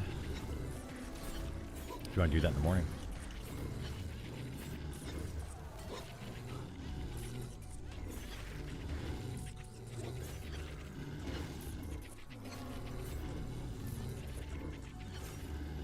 Give him buffs.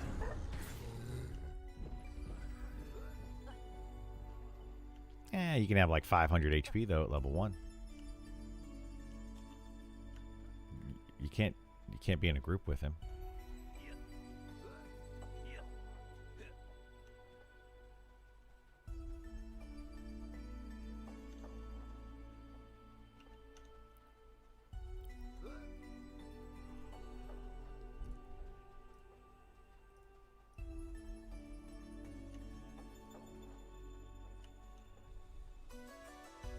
Yeah, RNG sucks.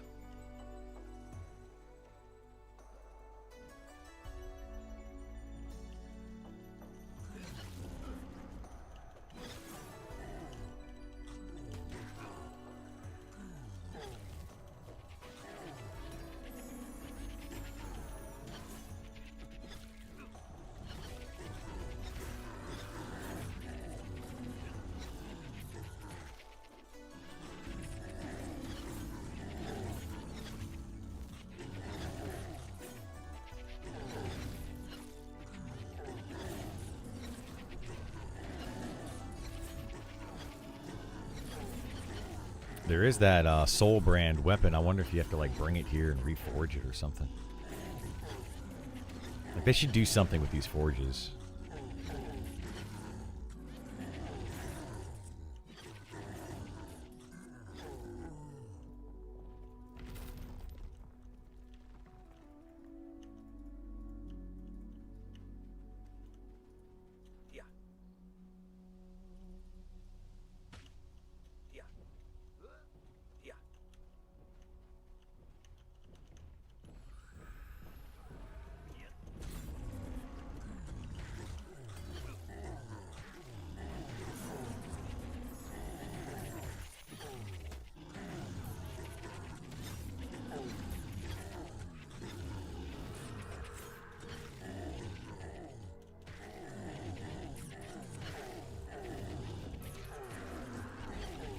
This is pretty sad that, like, even at level 60, we're not even getting one blue every 20 minutes.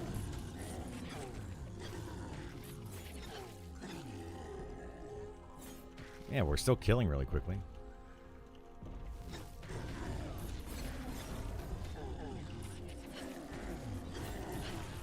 Like, for how hard we're actually having to work for this, we're getting really bad XP.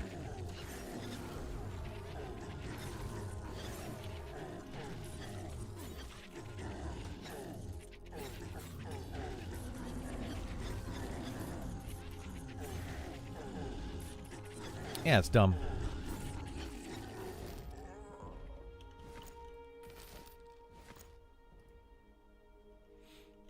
Yeah, it's better than what I'm wearing.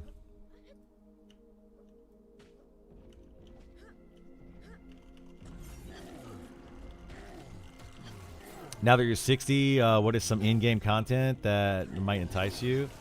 Titles, no, there's no titles or anything. There's some items. There's definitely chase items. There's basically, at this point, basically there's, you know, going after the best gear.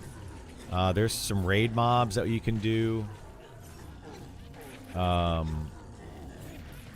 37. You know, there's a few things that we can do. So we'll probably start doing some of that.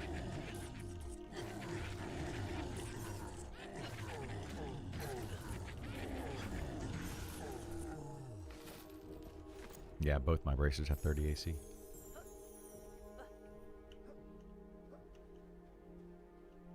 So yeah, watch this cast right here. Where are you at? Like back out and then go forward.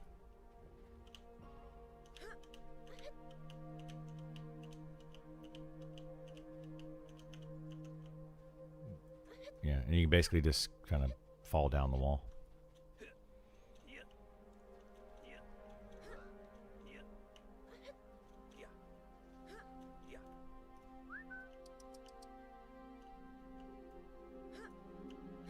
Zubair is up. Hurry up before that sun caller.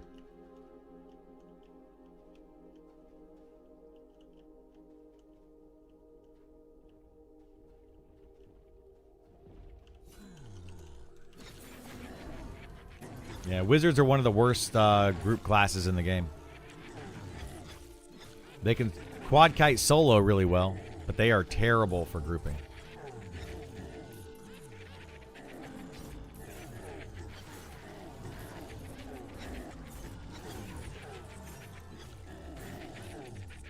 What in-game content would you like in the game that isn't there currently? Just more. I would like to see more raids. That's all I care about.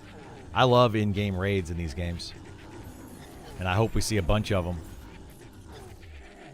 But we'll see. We'll see what happens.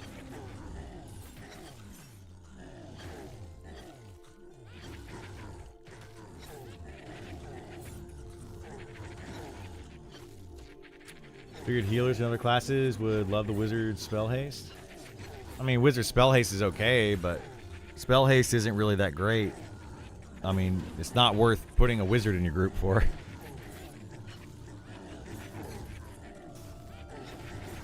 Wizards kinda they're just not great for grouping.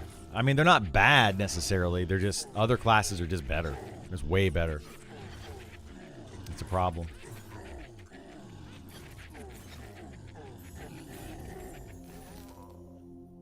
Another bracer. Run now before that mob gets us.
Appreciate it, Jared.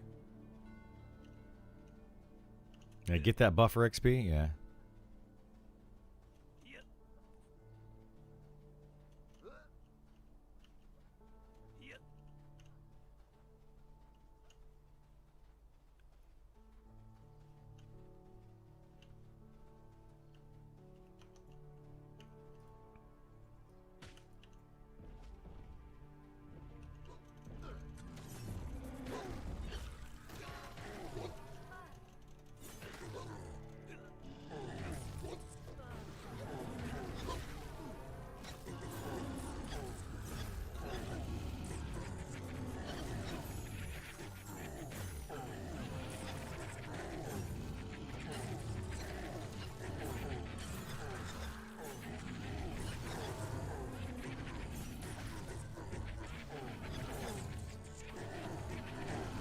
We can try to run through that cloak tomorrow too, if you want to, Issa. Or we can play alts or whatever.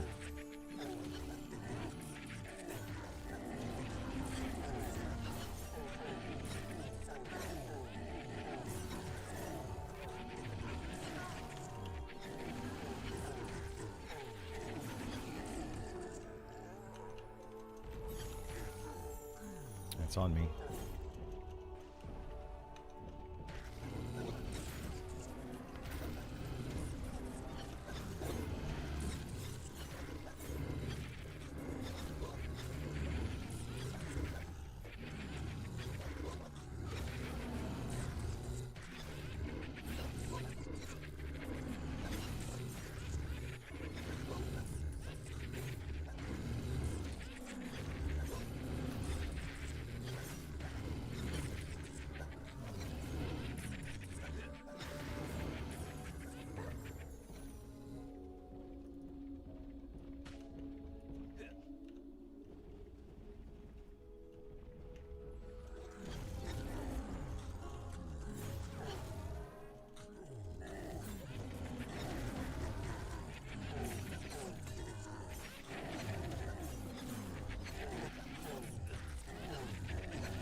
Yeah, but Charm's not broken.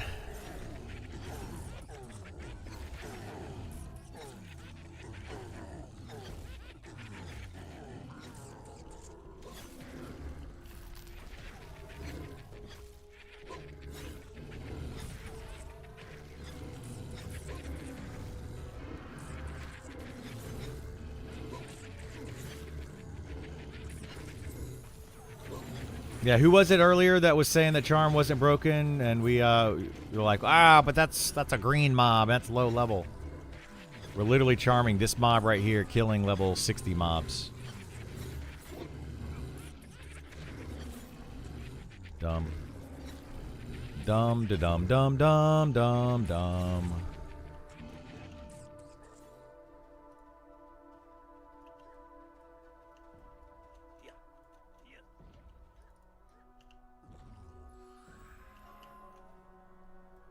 Wonder what the charisma is. Her charisma is pretty high.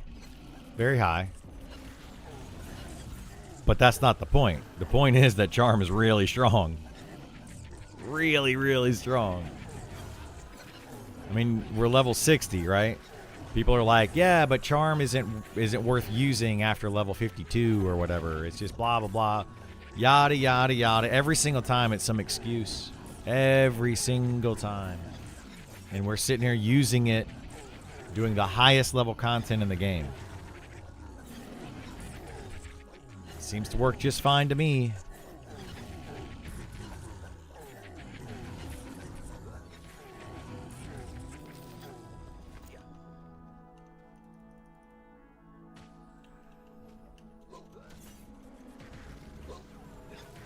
Yeah, it's just, I don't know.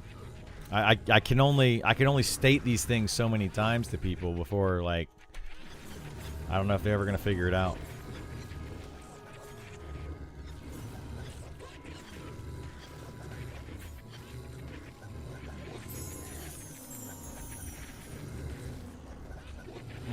Eyes itch.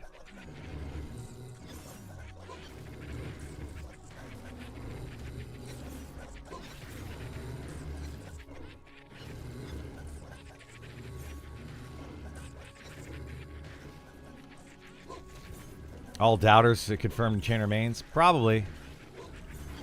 Probably.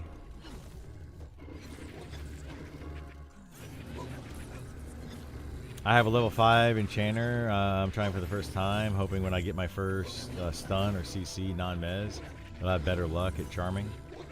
I mean, charm is good.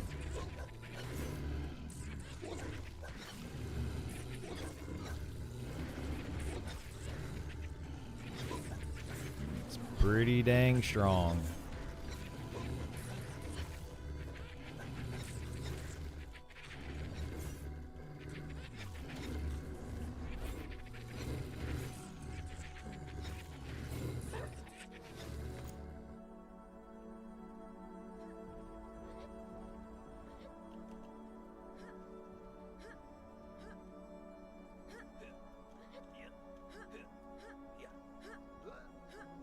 Love the Archer, just wish their kit was more fleshed out.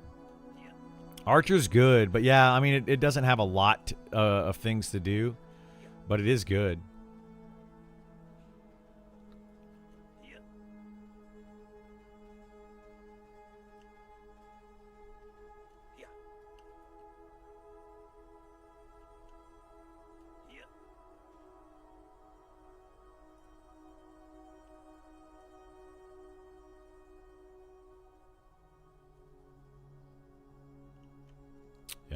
Yeah, I don't know if they'll come to this server, if that'll just be a separate server or what.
Up where?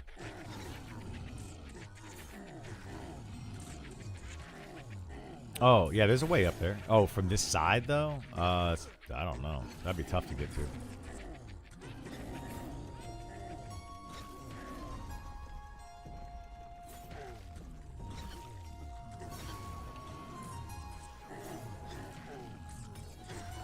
I mean, you can get up there on the other side easily. I don't know how to get up there from this side.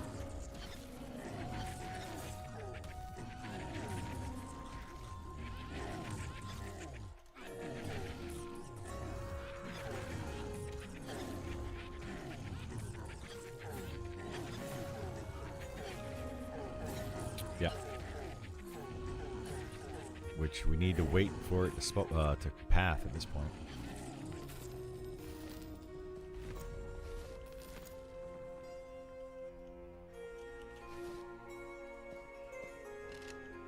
Or we can pull it with its buddies.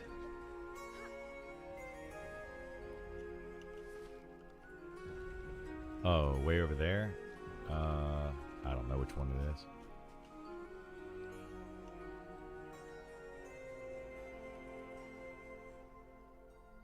Yeah, I think it's all the way at the top. Yeah. I think it's one of those 3 brigands or bandits or whatever.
just make this the last round.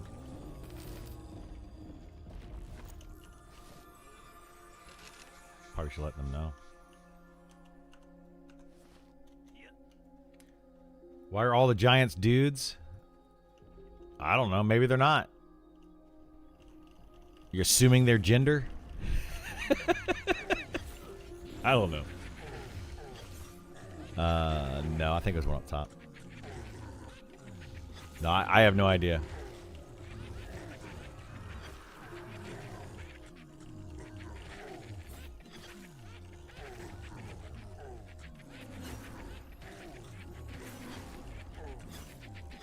I mean, you could look and check right here. It wouldn't be hard to see. Yikes.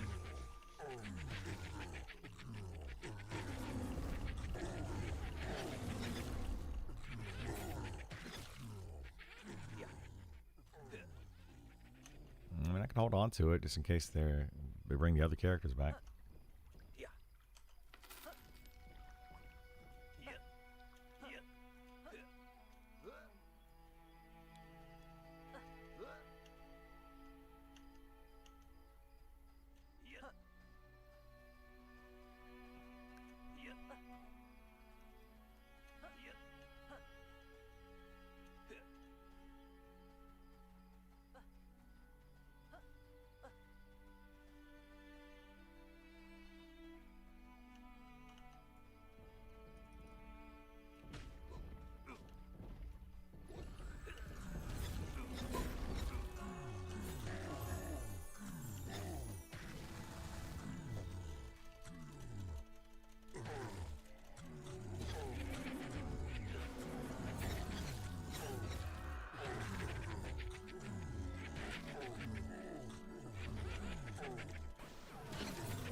I mean, we don't have to kill these if we don't want to. We can just check and see what they are. Giant wolf there.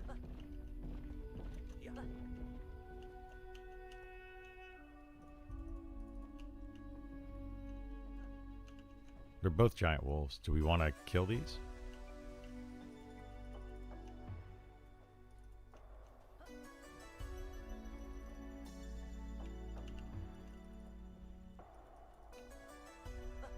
Why don't you pull the other one? Pull the other one out. Mess it.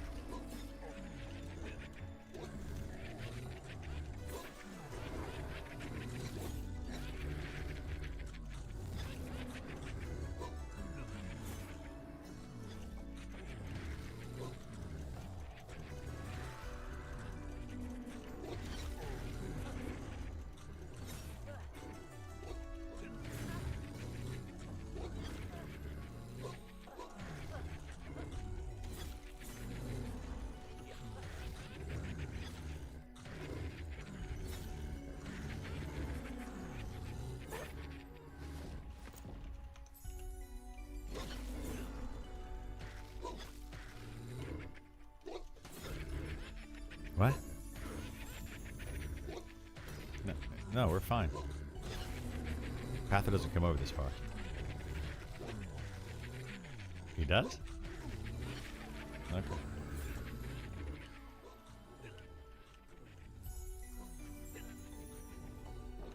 I'm far away. If you aggro it now, it's your fault.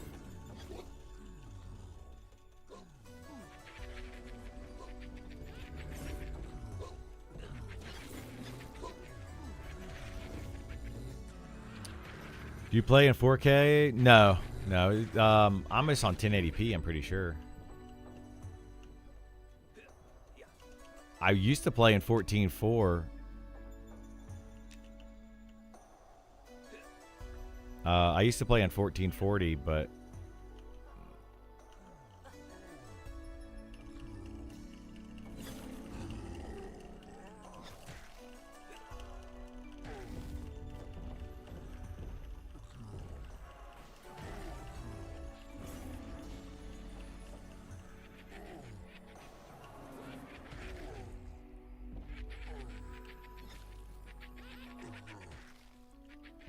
I don't know.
Why does Ashir have a giant blue beam coming out of her?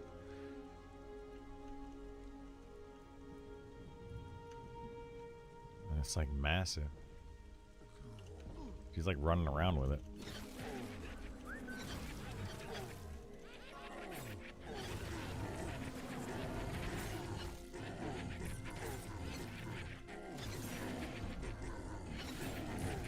It's like a freaking laser show going on over here.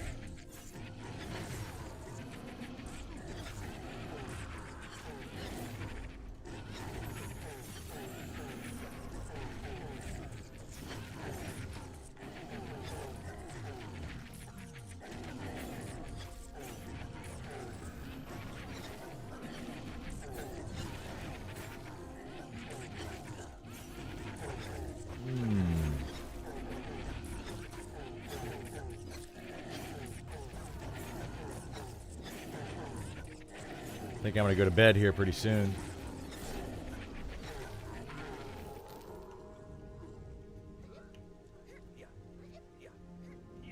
And then we'll continue doing these shenanigans tomorrow. So we're not killing this placeholder?